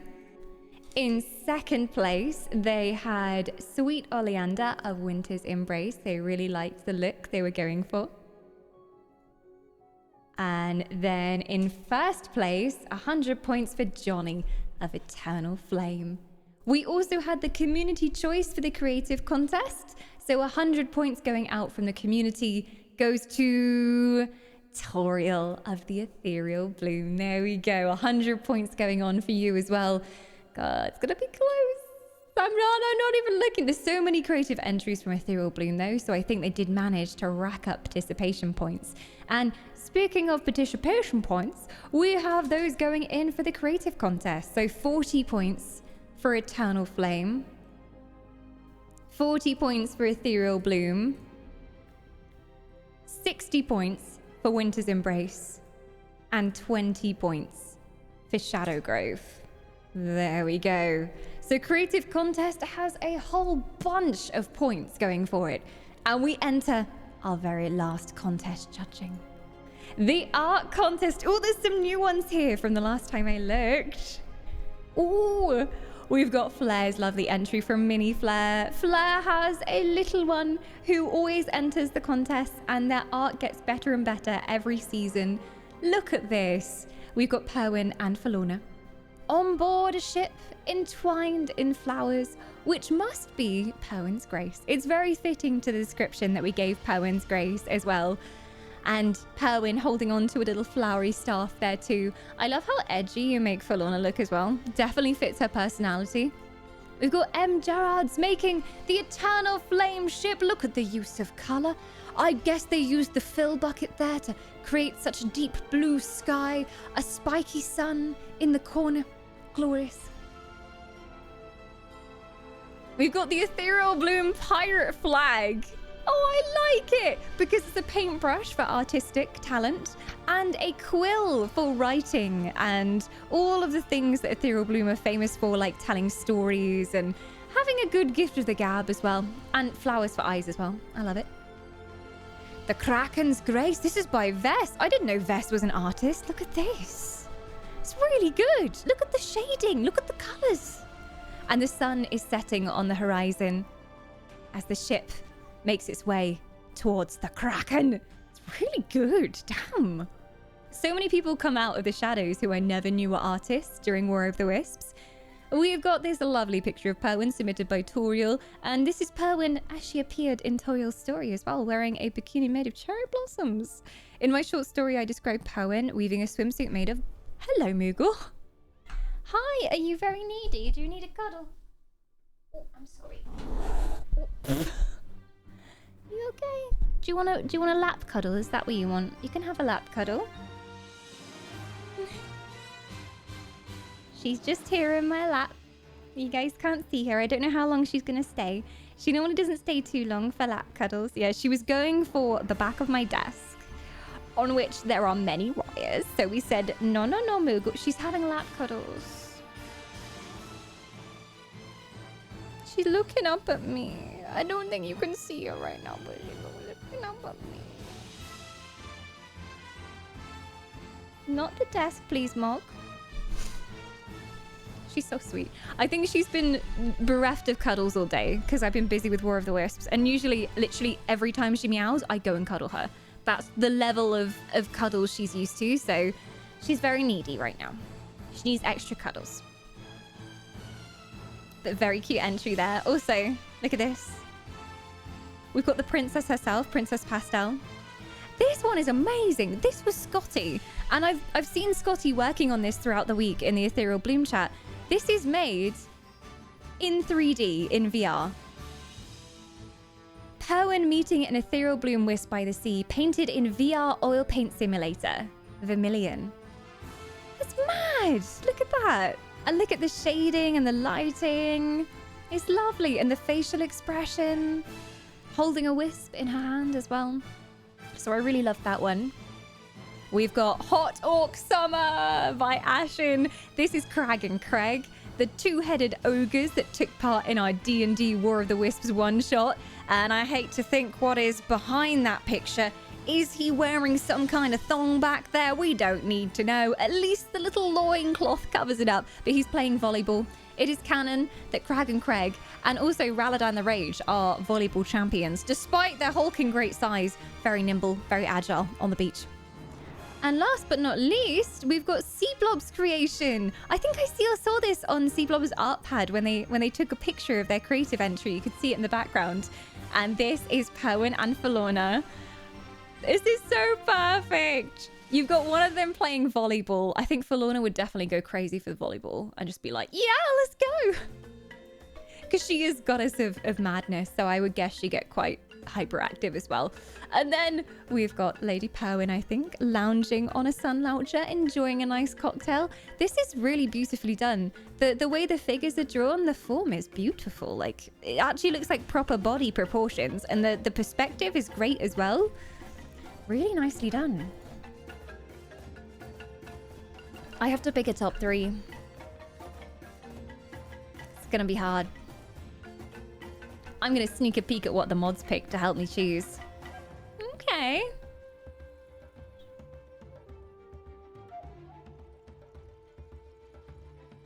Nice, nice, nice. Okay, okay. I might know who my first is. Question is, second and third place, who is that going to? Yeah. Gotta go to that person, I think. And I think, yeah. Gonna give it to that. It's a tricky one, though. It was tied for me between 2 and 3rd place. But my final scores for the art contest are... in 3rd place, Dan, otherwise known as Lil Seablob, with his cute little beach scene with Perwyn and Falorna. Just really great drawn characters, and I can imagine them doing this in character as well. So they're going to get my points, my 50 points, I believe, for the art contest. Double checking point values because there's so many contests, and I'm just like, I don't want to get the point values wrong. Yeah.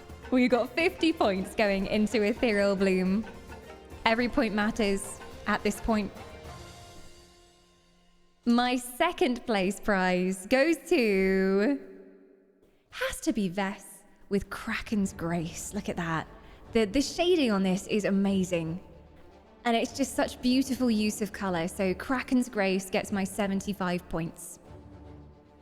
And that is another bloomer. So many points for Ethereal Bloom.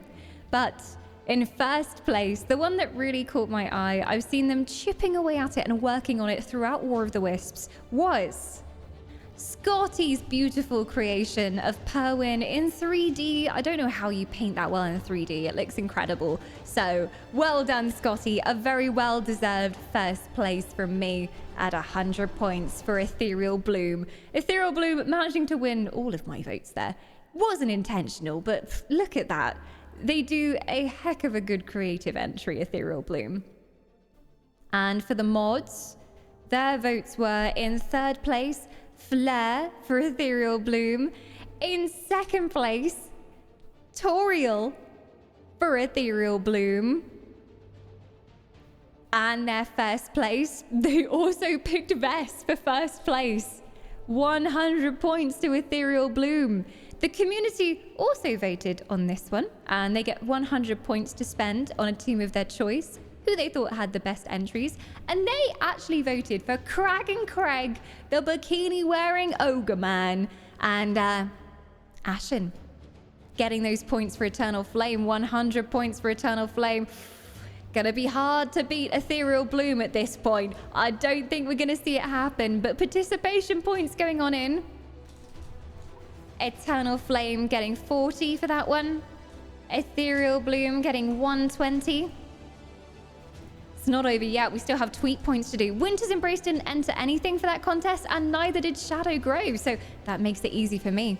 But our final contest that we have to enter are all of the participation points for our subs on Gilded, our subs on Patreon, our fan house subs, and then also all of the tweet points. So there were some tweets going out on socials for our sponsors throughout the week. If you helped support those posts and retweeted, left a comment, left some love on the post, you also gained a point for your team. So there's a lot to put in, but we're gonna go through and add all the total points. For Patreon, those of you brave souls who still pledge to me on Patreon, even though we're mostly on Gilded now, some of you are still signed up on Patreon and you are deserving of these points. We have 20 points going into Winter's Embrace for Patreon. No points for Ethereal Bloom. No points for Eternal Flame, but 12 points for Shadow Grove. Next up, for Gilded subscribers, thank you so much anyone who supports over on Gilded. It has the best subcut of any of the platforms that I use, and I am delighted to have you all in book club and share some extra video content with you as well. There will be a behind the scenes War of the Wisps vlog going out on Gilded as well after this is over, so I hope you guys enjoy that. It's mostly just me going, I'm so tired. Where's Moogle? Literally all I say in my vlogs. And me waking up like, another day of War of the Wisp, let's go. But for Ethereal Bloom on Gilded, we have 30 points.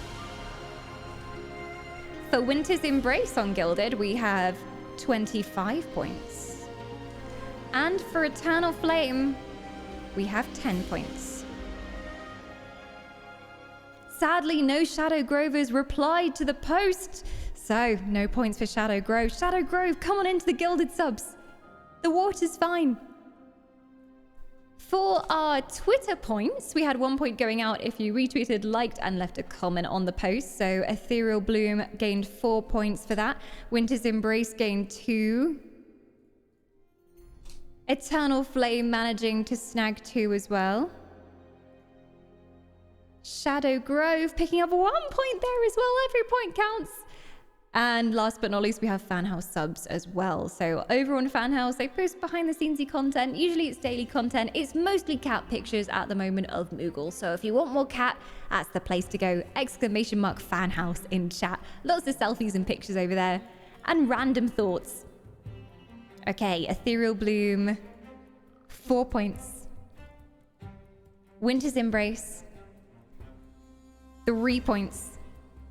Eternal Flame, no points. Nil point for Eternal Flame over there. But Shadow Grove getting 1 point on there too. Okay, we've got a few different tweets that went out for various companies who are helping support us. Our incredible prize sponsors. Insert Coin, which the Winning Alliance is going to win some £20 vouchers for Insert Coin, which is my favorite gaming apparel brand. And you guys were helping support the tweet. So Ethereal Bloom got 3 points. Eternal Flame got 2 points.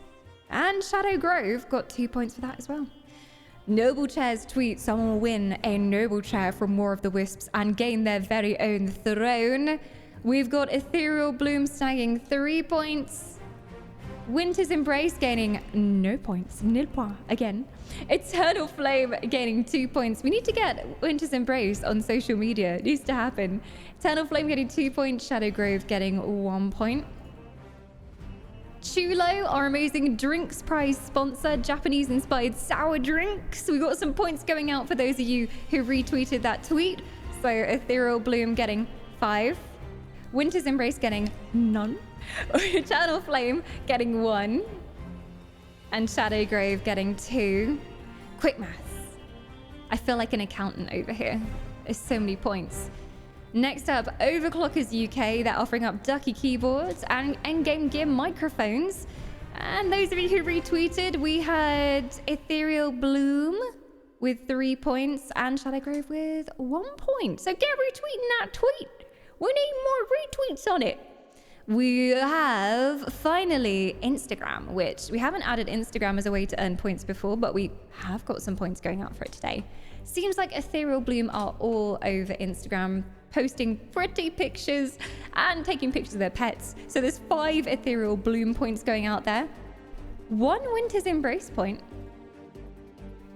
1 Eternal Flame point, and 3 points for Shadow Grove. And that, at the end of everything, should be it. That should be all the points that have gone into those flags. And there is no doubt about it. Ethereal Bloom in the lead as we finish Summer Splash. Well done, Ethereal Bloom. Those were some impressive points, particularly during the contest. You all banded together. You made so many entries. There was an overwhelming amount of creativity from Ethereal Bloom, and I think that's what won it for you, is your prowess in the contest entries. But not far behind, not too far at least, is Winter's Embrace. The iceberg rests in its dock for another season, but looking just as glorious as ever. Winter's Embrace, thank you so much for your efforts, including all of your recruitment that happened and your summoning of dragons. It was truly phenomenal. In 3rd place, the flame still roars bright. 2,903 points is a very, very good score. And Eternal Flame, historically, they're one of the smallest teams. So being able to get up that high and also holding 1st place for day 1 and day 2 of the contest, I'm proud of you, Eternal Flame. You really banded together. The loyalty and the team spirit fires strong.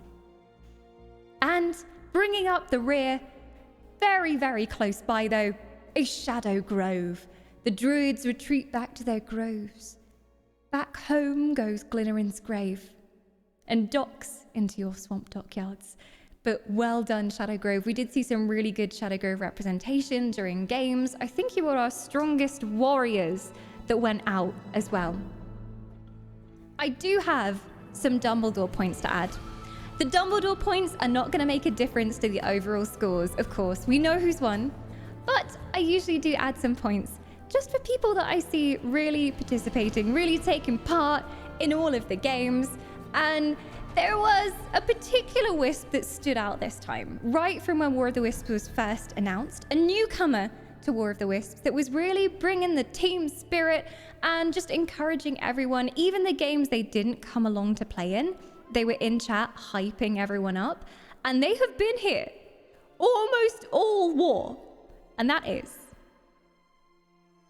Herring the Weaver. Herring, your team spirit was truly legendary. Seeing you hype up your team and just be there for them and just constantly bring some positivity in Eternal Flame chat was glorious to watch. Thank you for throwing yourself into War of the Wisps with such enthusiasm, and I am going to add 100 points to Eternal Flame for that, because I think it's very, very well deserved, which will bring you over 3,000 points. I think you very much deserved it. It was difficult to pick a master tactician this time. There was a lot of coordination going on in a lot of the teams, but I think there is a particular individual that we need to recognize. Wisps it. Coordinating from behind the scenes, master of the spreadsheets.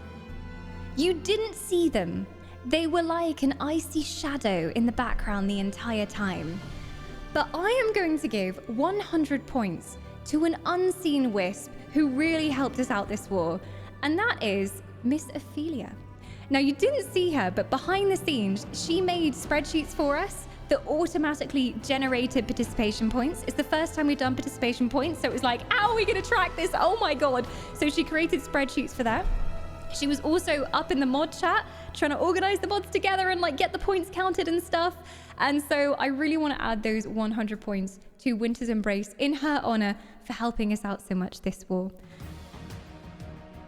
Also, to our other moderators who helped us in the jumping puzzles in particular, I must add 20 points onto Shadow Grove for Ghosty, who tried her hardest to get to the top of the jumping puzzles, and she conquered them so she could see who was coming in first, second, and third. Fozzles, who made it to the very end of all the puzzles to help us judge them. And also Ashen of Eternal Flame, who also had to jump through the jump puzzles to make it to the very end. So they couldn't compete for their teams because they were busy making sure no one was cheating. So there you go. But those are our final scores. Thank you so much, anyone who's been involved in this event in any way. This event just always makes me so emotional because seeing the community come together like this and rally around our silly fantasy tournament and really get into it and enjoy all of the lore and the games, it just makes me so happy. I'm so proud of all of you and this community. This is the first time that I have really put myself out and reached out to prize sponsors this war. And the reason I had even the slightest bit of confidence to do that is because of all of you. And I could go to them and say, look, my community are freaking incredible. Look at all this engagement from War of the Wisps. Look how much people join in. And so many of them were like, oh, this looks really cool. We've not seen anything like this on Twitch before, and decided to sponsor us. And it's because of you guys. So there would not be War of the Wisps without all of you. Thank you so much for supporting all of the crazy things we do on this channel and always being there to give everything a jolly good go. Huge shout out to all the moderators who are basically accountants behind the scenes. They are inputting all of the numbers. They are organizing up the games. They are gathering the parties for the games as well. So big claps for the moderators. Even the Kraken is clapping at this point as well. Big claps, big claps. And thank you all for taking part.